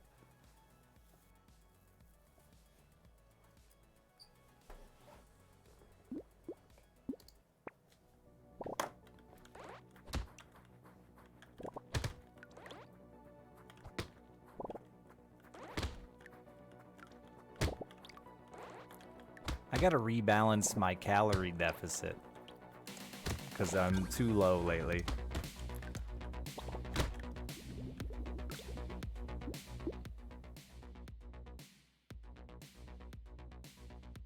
Dude, marinara is so fucking good.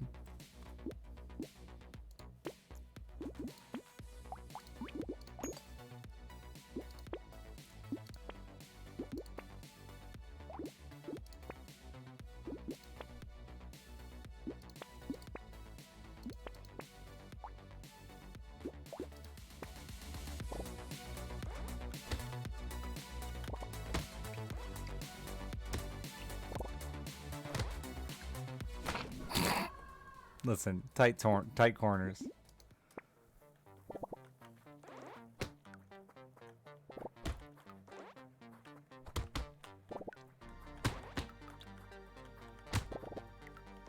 But I really do. I've been on this dumb diet for a while now, and like it's to a point where I gotta up my calorie count. It's not enough energy, but I know I'm kind of an all or nothing human being, and I know that like the minute I start climbing in the other direction, it's over. I'm just gonna fucking, which is how like all diets end in weight gain and not weight loss. But don't talk to me.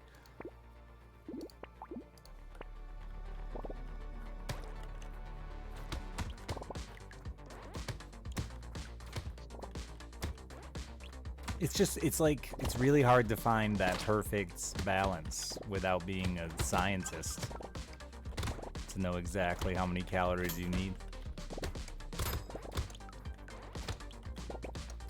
I've had fun playing with it, but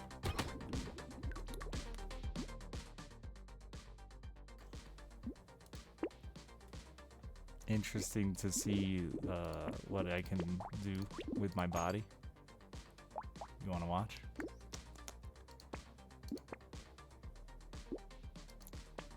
I have not, Stealth. Never even heard of it. It's a fucking name, though.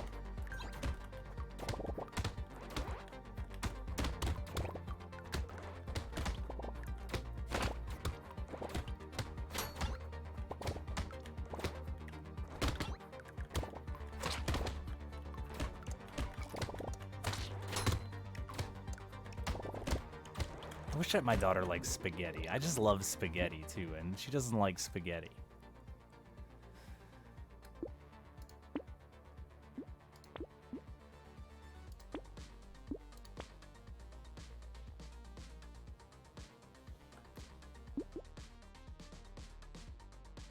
You never seem worth the price tag.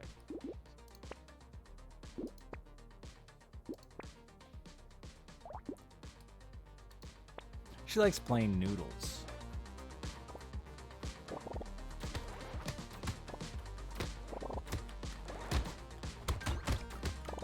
Parmesan before the cheese? Mom, the calories in Parmesan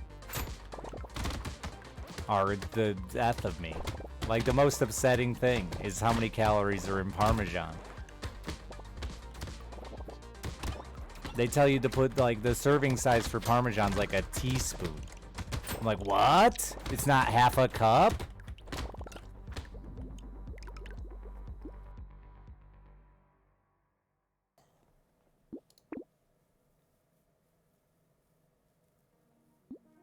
You only need a tiny bit, but more is better when we're discussing our Lord and Savior. Praise him. Parmesan. Sorry, Mom, I forgot you were here immediately. Praise him.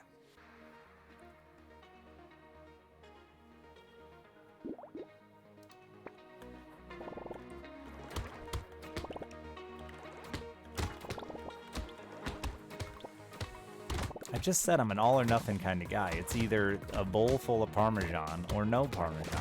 I'm not good at moderation. I was gonna play another game tonight. It's been 8 hours.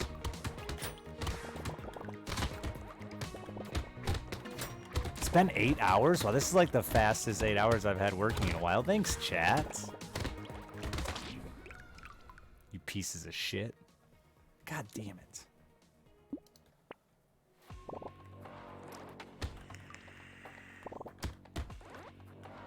What game? Oh, I was just gonna fuck with my RimWorld colony some more. Nothing exciting. I'm bad at that variety thing.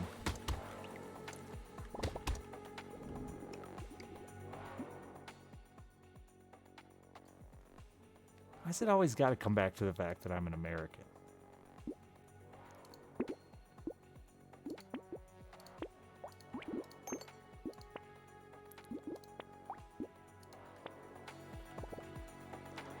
I'm an individual, you know?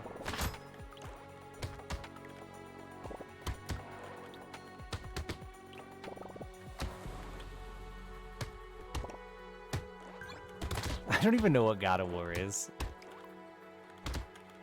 Like, maybe the rest of you don't find that as funny as I do, but, like, as a guy who's made a living playing video games for the last 9 years, I think it's fucking hilarious that I can make a living playing video games and have no idea what God of War is.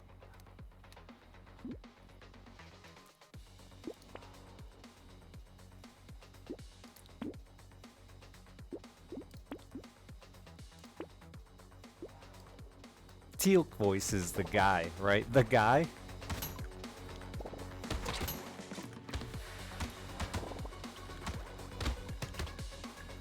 That's the only part I care about.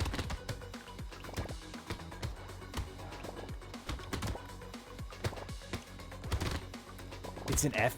No, it's not, is it? It's called God of War. You can't have guns. Gods don't use guns. Jesus is never holding the fucking AK on the cross.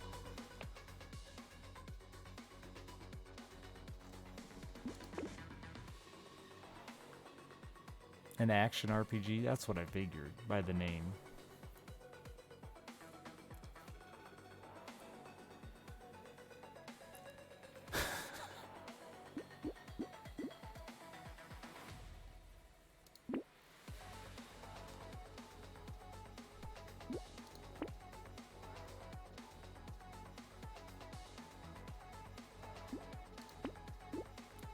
I apologize to everyone who wanted to be a professional gamer that actually cares a lot more about gaming than I do. I do. I'm sorry. I like video games, just not anything AAA. And the minute it's AAA, I just forget it. I'm not interested. If it's the 19th installment, like God of War, I'm just not interested.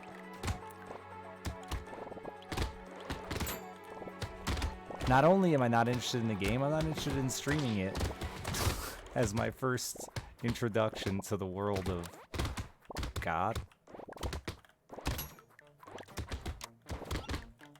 God of War Ares? Is it Ares? Is he the actual God of War Ares? I don't know anything about this game.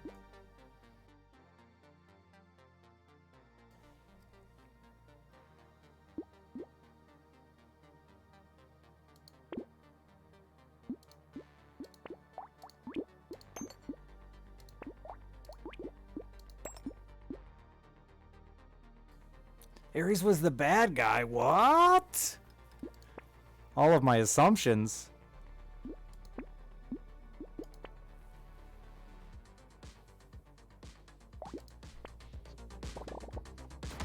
Kill Bill with gods since then.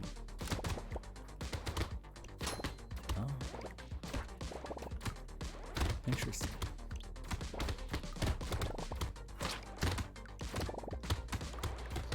Oh, he becomes the God of War. Wow. Now I'll never play it. Thanks, chat. What you did. Just spoiled the whole fucking series for me, why don't you? Does it actually have a good story? Sounds mildly interesting. Like, I'd watch that on the CW. No. Yeah, so CW?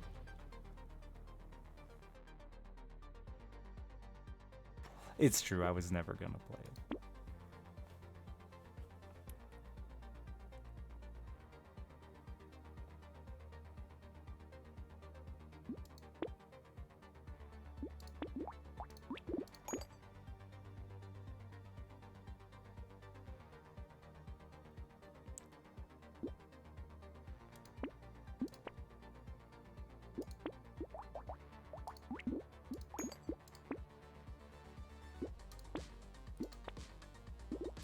Okay, it's getting a little out of hand here.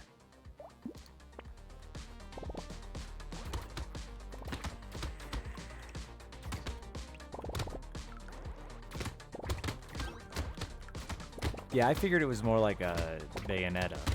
Just a lot of jumping around, hacking and slash. I don't actually know anything about Bayonetta either. Titties and swords, maybe? Another series that there's like 14 of, and I've just never...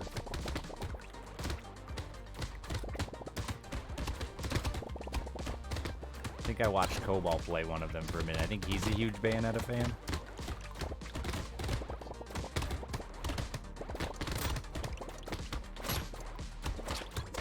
Oops. Shit. I thought it was over. There's 2 Bayonetta games? Is there really? Oh. I felt like there was 13.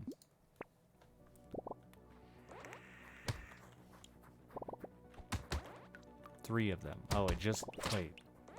Bayonetta just released at the same time as God of War?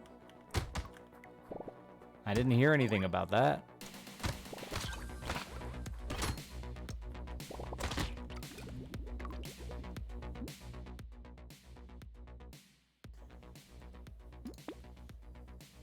That seems like bad planning on both their parts.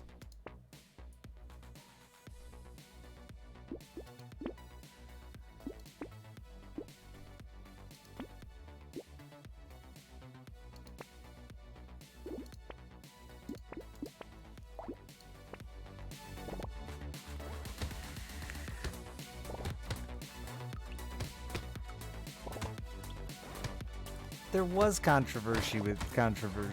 I'm done with that word for right now. But didn't it turn out to be like a tiny bit bogus?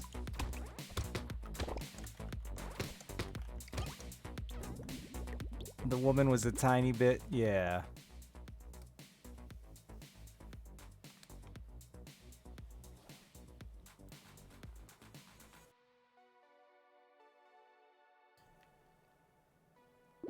Like a tiny bit of a fibber. And what could have been like a positive thing kinda was more of a negative thing.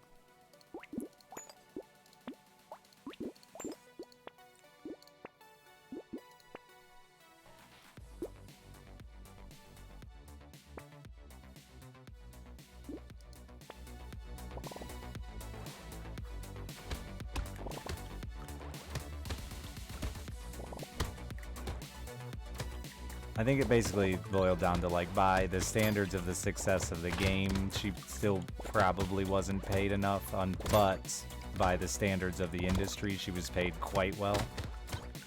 I think, if I'm not mistaken. Don't quote me on that, but I think that's what it boiled down to. And she, like, wasn't very honest with the dollar amounts.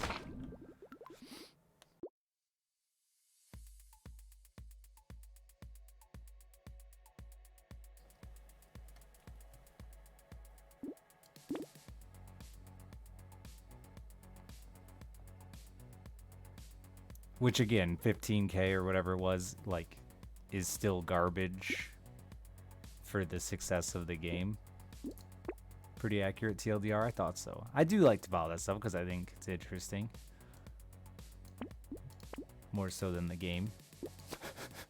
But, yeah. Was still, and then, unfortunately, other voice actors like, wow, that's really high for the standard rate of what we get paid, and I was like, whoa.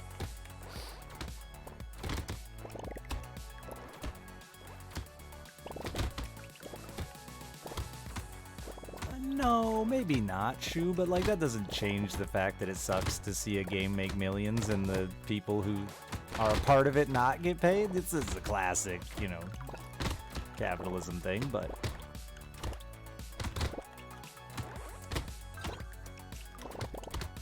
And I bet at least, like, thousands of dudes jacked off to her as Bayonetta. My mom's probably still here, which makes this conversation... Don't answer, Mom. Shh.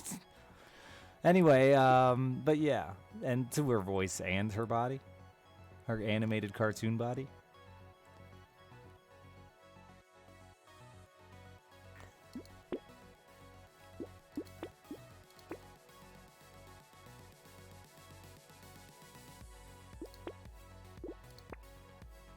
I mean, she's heard worse. You heard the story earlier where my friend showed her the cyst in her pee hole, so like, she knows when she shows up around me and my friends that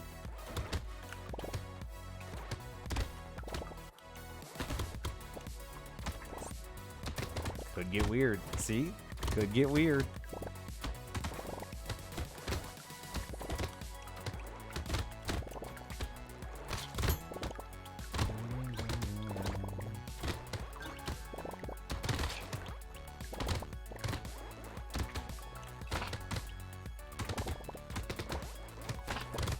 Don't send my mom pictures of your illnesses, Alaskan.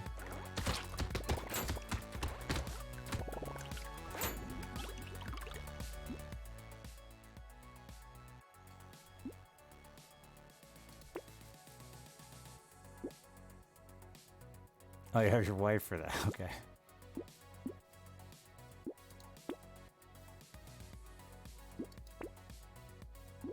I should marry a doctor.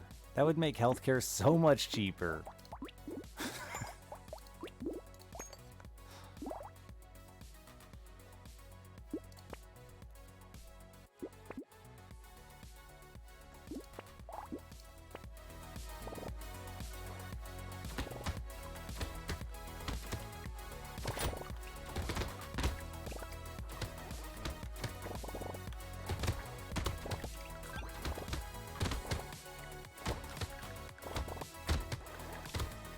Well, yeah, that's the thing too. That's the thing I was saying, right? Like, she could have still had a if she would have been honest with the numbers from the get-go, people still would have been like, wow, that's not a lot of money for such a successful franchise. But unfortunately, she was dishonest with the numbers, which just kind of discredits the whole argument she was trying to make.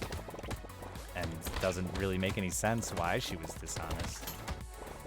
Because, like, that's still clearly, like, a ridiculously low pay for the success of the game. Which is what I was trying to say earlier about, like, she kind of unfortunately took what could have been a good talking point and shit on it by just being dishonest from the get-go. Wah, wah, wah.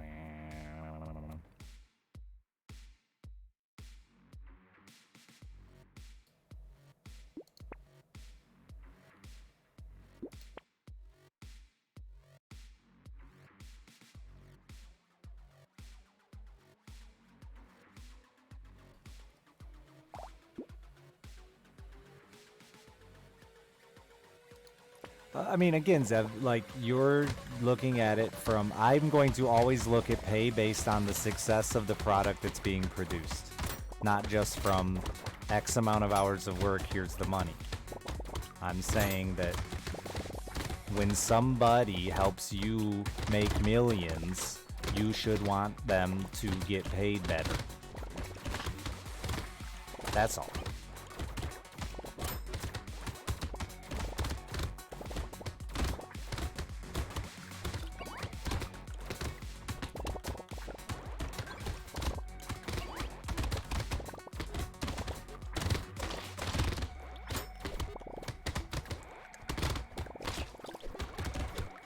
Like, I get that we have all been trained through capitalism that you pay as little as possible and make as much as you can, but like, I think it's a fair statement to like be that adjacent to a successful project that you were a part of and feel slighted to not share in that success.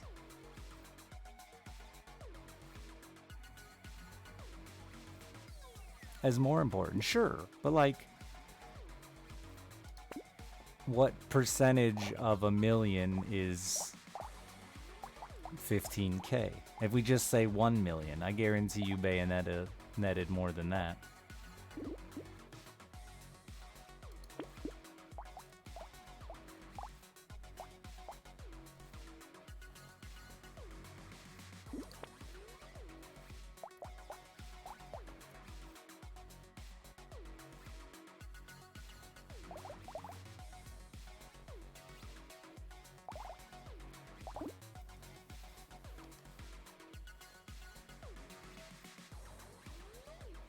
The guys that made the big booty less per hour there. The problem, though, with just doing it hourly is it's also a job that only has so many hours available.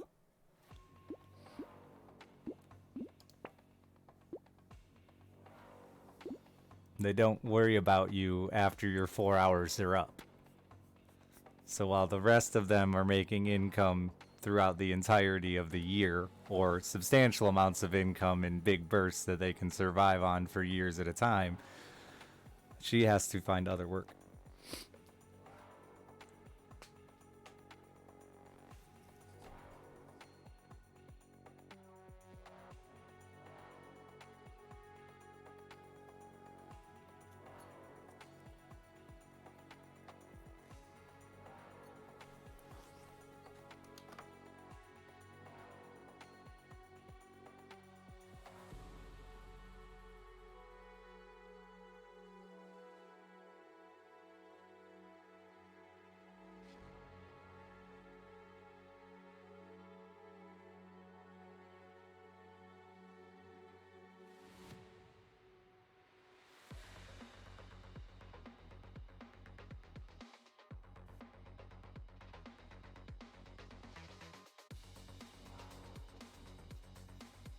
Bam, bam, bam, bam, bam, bam, bam, bam, bam, bam.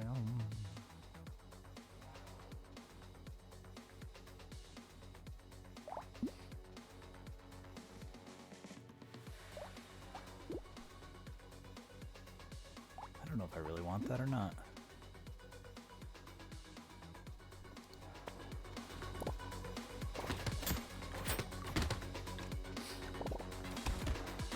But either way, the real thing was she's a liar, and apparently a terrible person I'm hearing now. This just in. News Media 1 claiming she's a bit of a lunatic.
mean, sound design in games in general has been one of those debated things for a long time where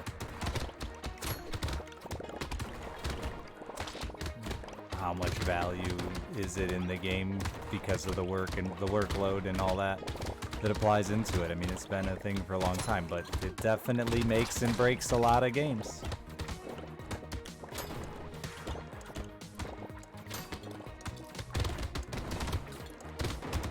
And in the indie world, we even see people get excited just because of a composer that's working on a game.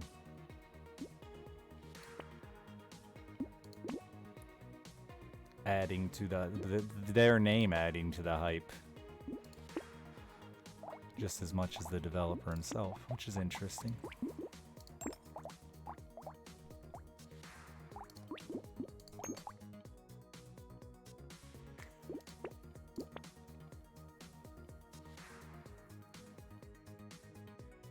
I mean, I think Darkest Dungeon's like a perfect example of that. What's his name? Two first names. Wayne John Wayne John Johnson Wayneson. Anyway, that man.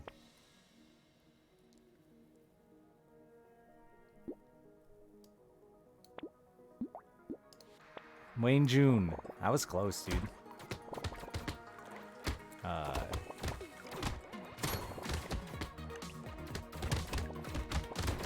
Like, I hope he got, you know, more than the union rate.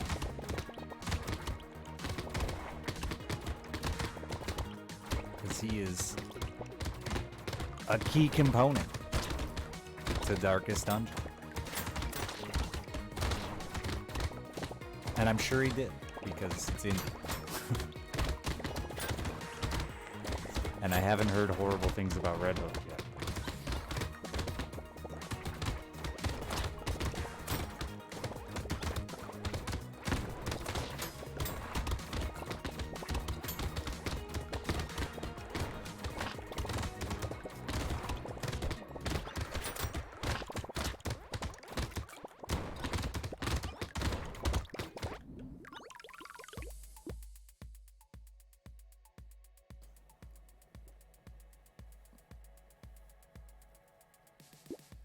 The voice and the art in Darkest Dungeon, honestly, are both fucking...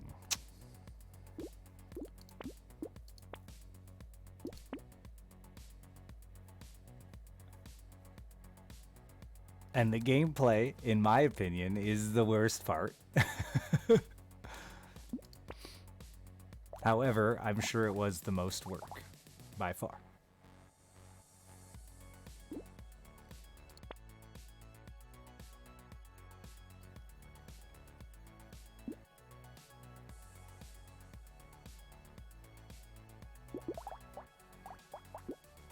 I'm willing to sacrifice 10% damage.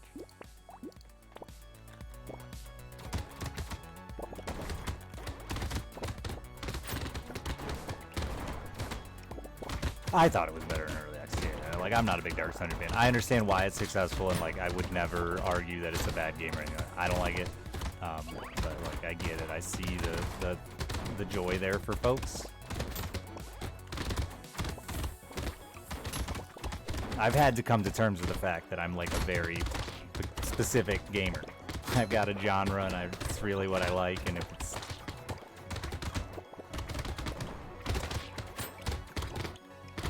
A couple of genres, but I mostly like games where I can lose.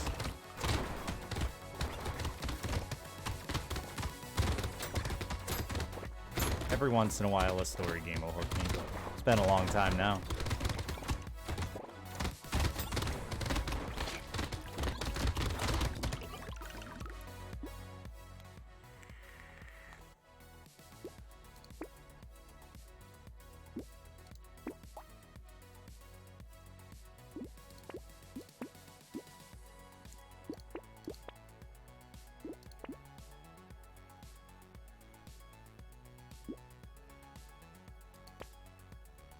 I was just trying to think. I don't know what for sure the last one is. Maybe it was Mass Effect?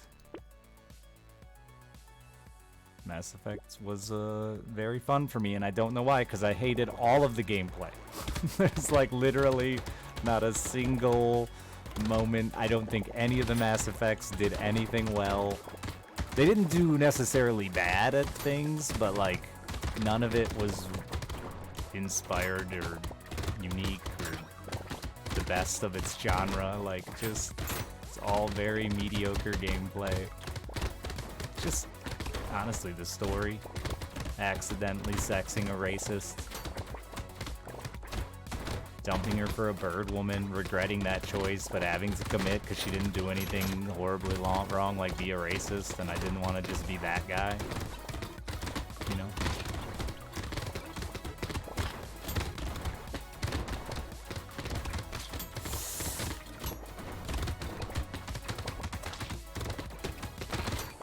Oh no, something hit me for fucking 19. I thought I was done.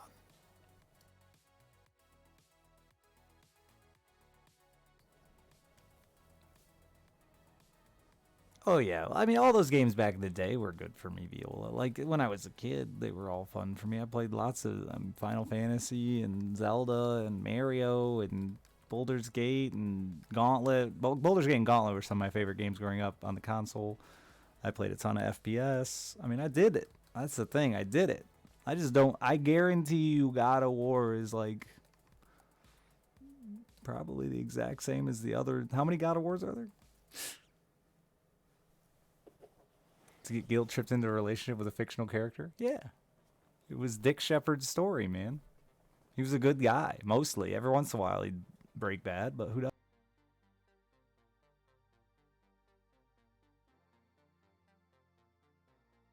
So I don't have enough time for another run before I gotta get my kid up for school. So I'm just gonna chill, chat.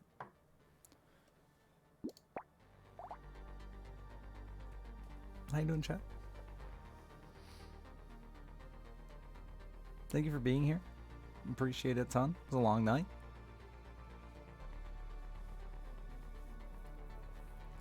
But even when you get into the newer Mass Effects, like the combat was all whatever.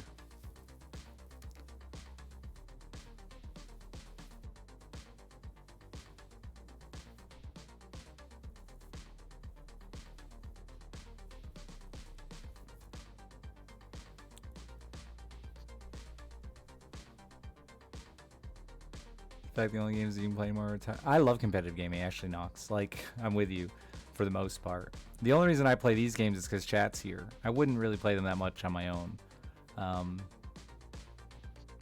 Competitive gaming is my actual passion. It's just not good for my career. But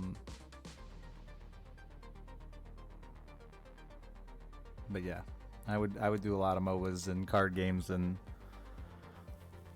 auto chesses. They're my only thing I play in my free time.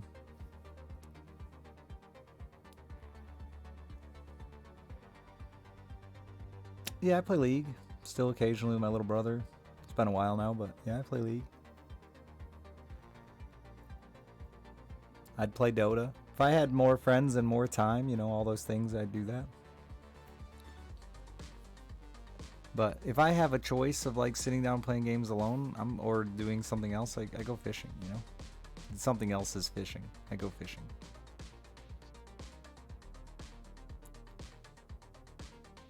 Yeah, auto chess did okay. I'd like it's interesting that genre, as much as it fucking shined for a minute.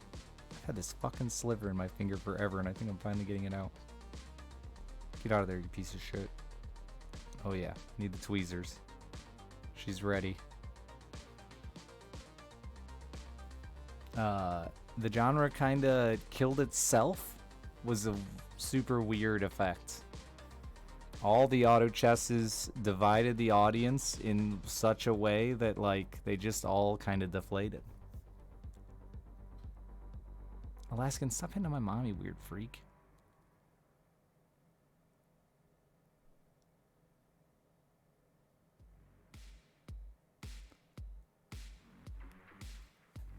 Divinity Original Sin was such a good game until it wasn't.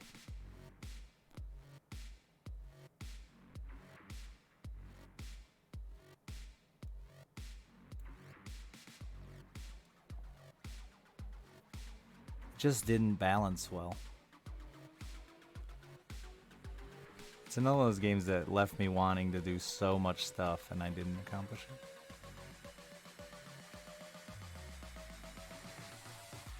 I'm excited for Fourth King 2. She's a wonderful woman. I've never said nothing but nice things about my mother. Chat.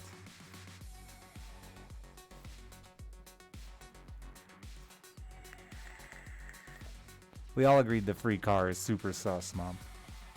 We're all worried about you being lied to. I'll break a lady's knees.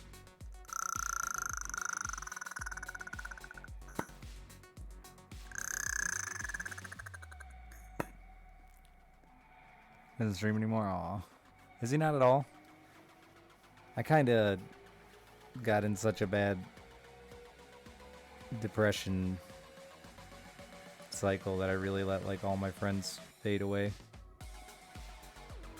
And I use the excuse so many times that like it feels bad to use it anymore.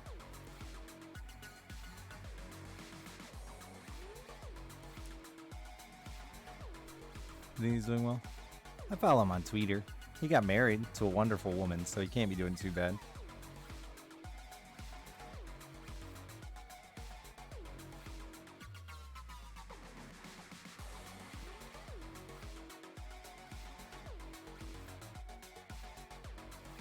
I'm pretty sure they got married. By their tweeter I saw they got married, yeah. I don't know if he's going to move to the States then or what the goal is. Haven't talked to him about all that, but...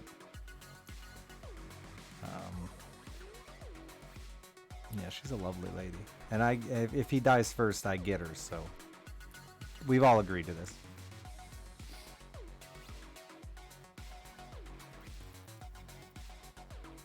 Zero Sievert? No, but that's really weird.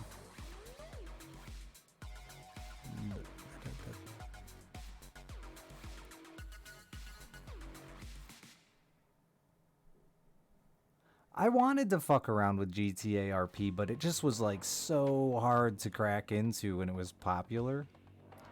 I'm not a big... So like... I like to roleplay as myself. And there are people that accept that and can find... Like my Dick Shepherd story, right? Like I played my Mass Effect story how I would imagine myself in those scenarios. Obviously, you have to still roleplay these weird scenarios. So that would be my issue with GTA RP is like, I feel like everyone was so into it that they all had this big elaborate character they were creating. And I would have been like, yeah, I just want to roleplay as me with all you weird freaks and see how that plays out. And I didn't know how people would respond to it. The people I talked to about it were like, yeah, I don't think that's going to go okay. And I was like, oh, well. There are plenty who do. Are there now? Because even like D&D and all that, I don't really get. I'm not a voices and wild personalities kind of guy, you know. Oh, I finally got. Dude, this sliver has been in my finger. Oh, you're out. Get out of there for so long, chat. Oh, I got it. Come on. We need a knife.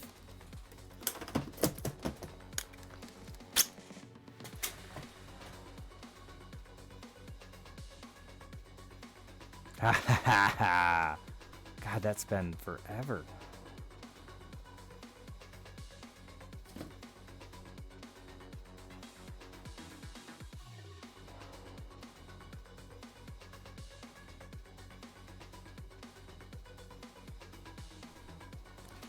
Yeah, like I don't watch a lot of like I'd love to play D&D too. That's another one. Like if I had to choose between GTA RP and D&D, I'd love to get into a D&D campaign, but there are so many, and I use this term very, very rarely. There are so many cringy D&D streams. To me, there is nothing, like, that would be about the only time I use that word. There are so many cringy role players.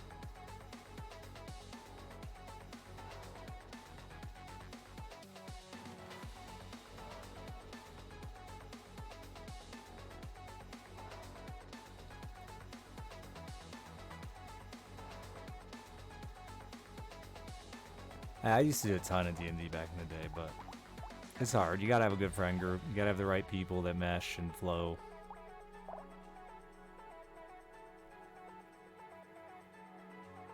Well, and then the D&D had a whole bunch of crazy fucking drama too, didn't it?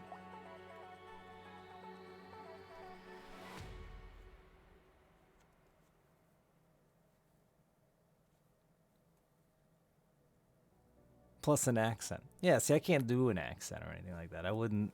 Plus, I wouldn't. There's no way I could fucking keep it. People that, like, I've always said this since day one. Like, as much as I may not like a lot of content creators out here, the people that do the act shit for fucking 6 hours a night, I don't know how they put it on. Like, even just the high energy.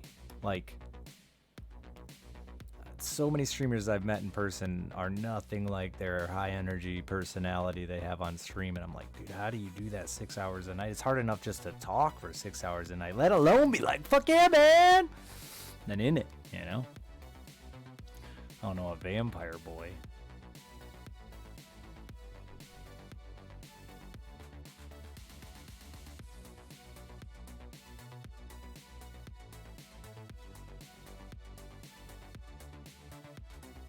Forever a DM?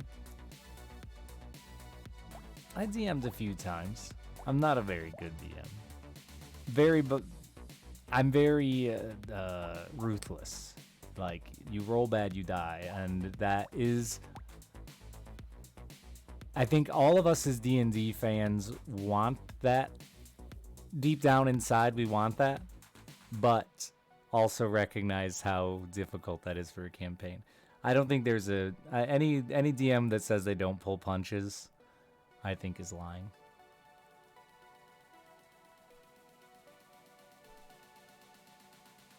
At least any DM I've seen play, and even the streams I've watched, like, you pulling punches to keep this fucker going. Do I like number crunching?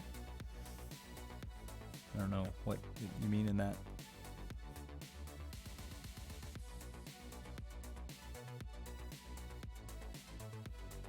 Then a roll fudger. Cheating to kill players, yeah.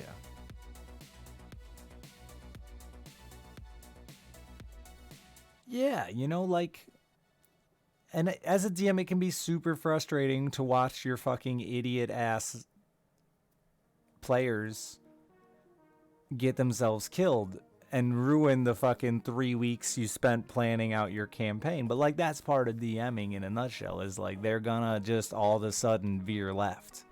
And you gotta figure it out, right? Like, there can only be so much hand-holding and storytelling.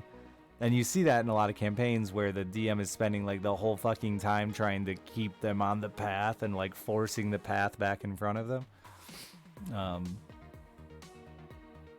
Which, in my opinion, DMs, if that's happening, they're not interested in your campaign.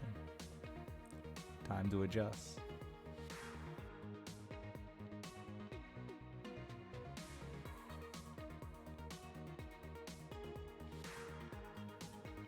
I also played, the last time I played, like, seriously, I think was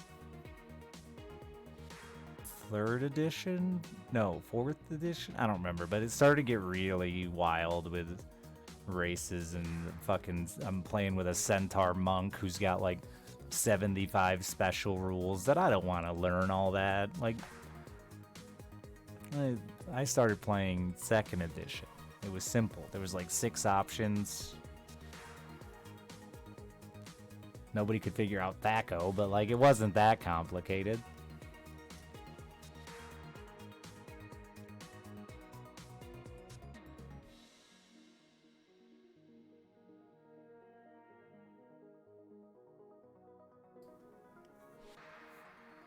Sorry for anyone who just tuned in. I've got like 10 minutes, so I'm just sitting here chatting with chat. I don't have enough time for a run. Sorry. If you want to see the game, we just chilling. I should change my title. Just chilling.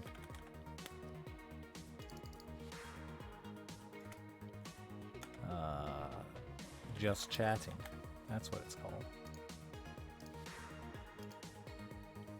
Yeah, it was 3.5. I'm pretty sure where it got like really wonky with 9 million races and books out the wazoo.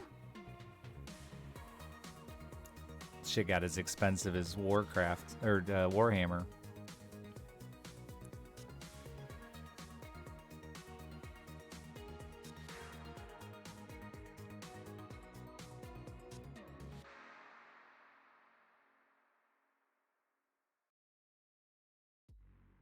I don't. It's not. Yeah, no, I don't. I don't. There's the whole party dynamic of like, why the fuck is this centaur monk hanging out with this chaotic fucking halfling rogue? You know, that on top of the whole like, this is just. It takes fucking 15 minutes for everyone to figure out how the centaur works every round. Because it's brand fucking new and he's the only guy with a book on it.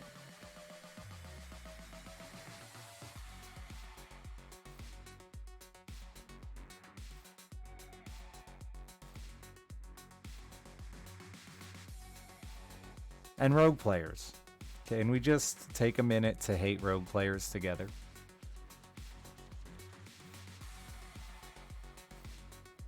They're the worst. The countless hours I've spent sitting around waiting while my rogue tries to fucking convince my DM to let him do some sneaky rogue shit that I can't hear about is enough for me to just never want to see a rogue again.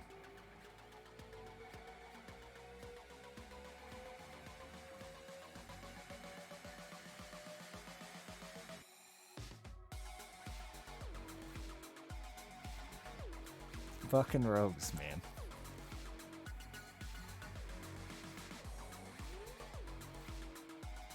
Horse doing backflips or a cartwheel. Hell yeah. Cartwheeling.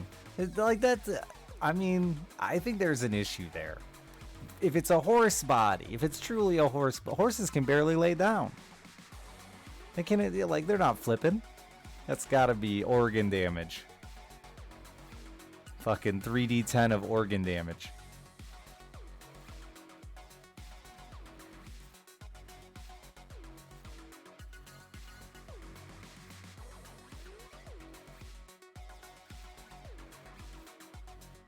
Horses are weird.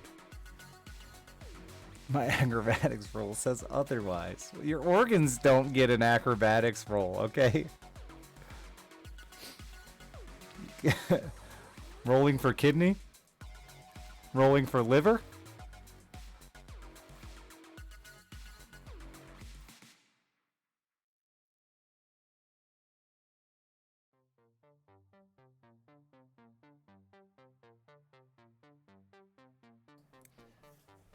Yeah, it'd be interesting to find out, Nox.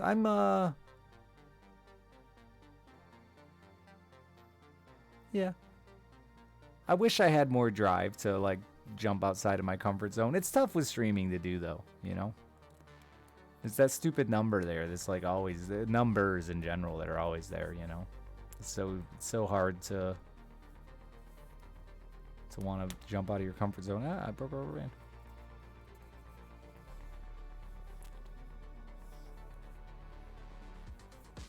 We bleed internally for damage over time. I've actually had that one.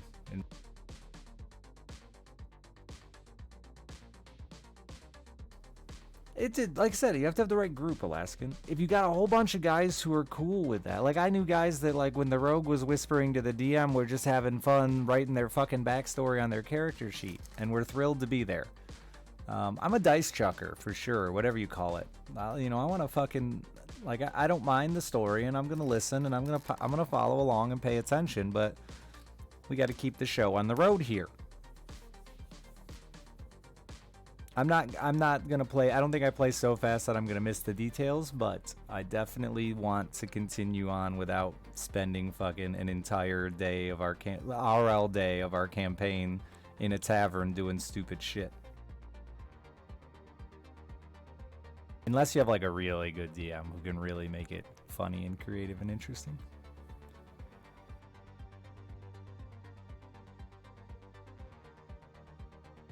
We tried one time. My buddy was a manager at a Pizza Hut, and like all the employees were nerds. And as the Pizza Hut would get really slow at night, because it was open till like midnight back then, we'd all just start playing a D&D campaign. And I think at one point there was like 12 people in a DM, and it was just chaos, dude. It was just herding fucking goats, man. We were just all over the place.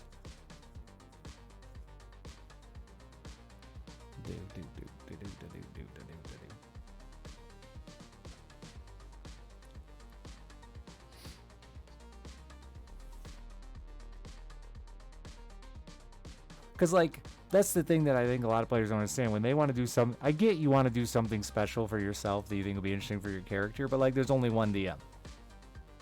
So while you guys are working that out, everyone else is jacking off.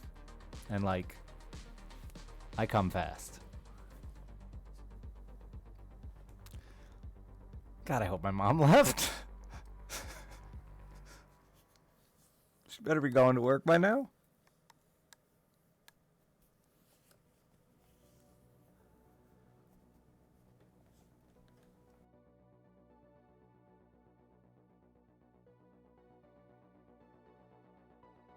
I don't even know what a Keck W is.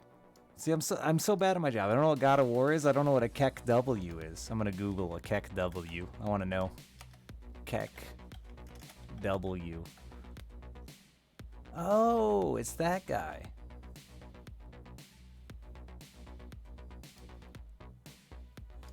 I knew it was funny. I knew it meant haha.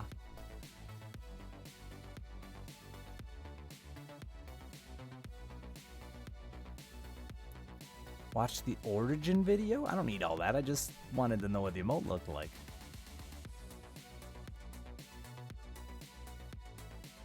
I don't care who he is. You don't want to fall in love with your remote guy. It could turn into a PogChamp ordeal. Now we've got this weird frog lizard thing. What is PogChamp now? I can't remember. Nobody knows. The lizard frog?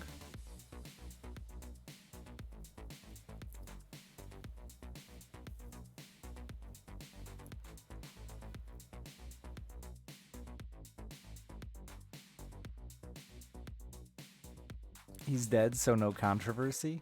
I mean,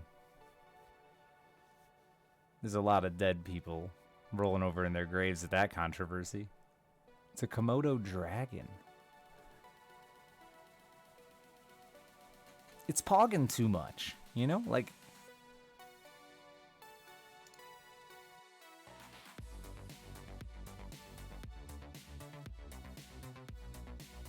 it looks unnatural.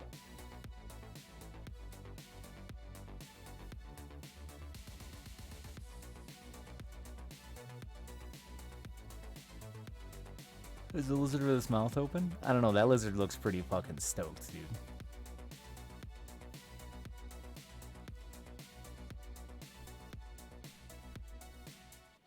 They're not the same, though. Oh, wait, that's just schmutz on my monitor, isn't it? No, someone's... No, that's... Why? Wait, someone say something. I can say something. No, it's got a weird eye. Like, the eye on the second Komodo hype, it almost looks 3D. It looks like there's something on my monitor, but it's moving. It's colored slightly different. And the eye looks like a gnat. It's fundamentally the same, yes. But weirdly different.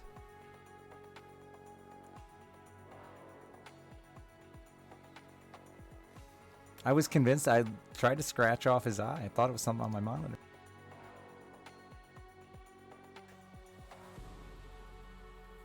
Anyway. Oh, my frames are going. Awkward. I'm dropping all my frames. I was going to leave anyway because my daughter's alarm is about to go off in 1 minute for school. So thank you all for being here. I appreciate each and every one of you. I will be back tonight. After I get some sleep, spend the day with my child. Again, thank you for everything. Subs, tips, bits, all that shit that lets me eat, sleep, feed my kid. I love you. Have a wonderful day.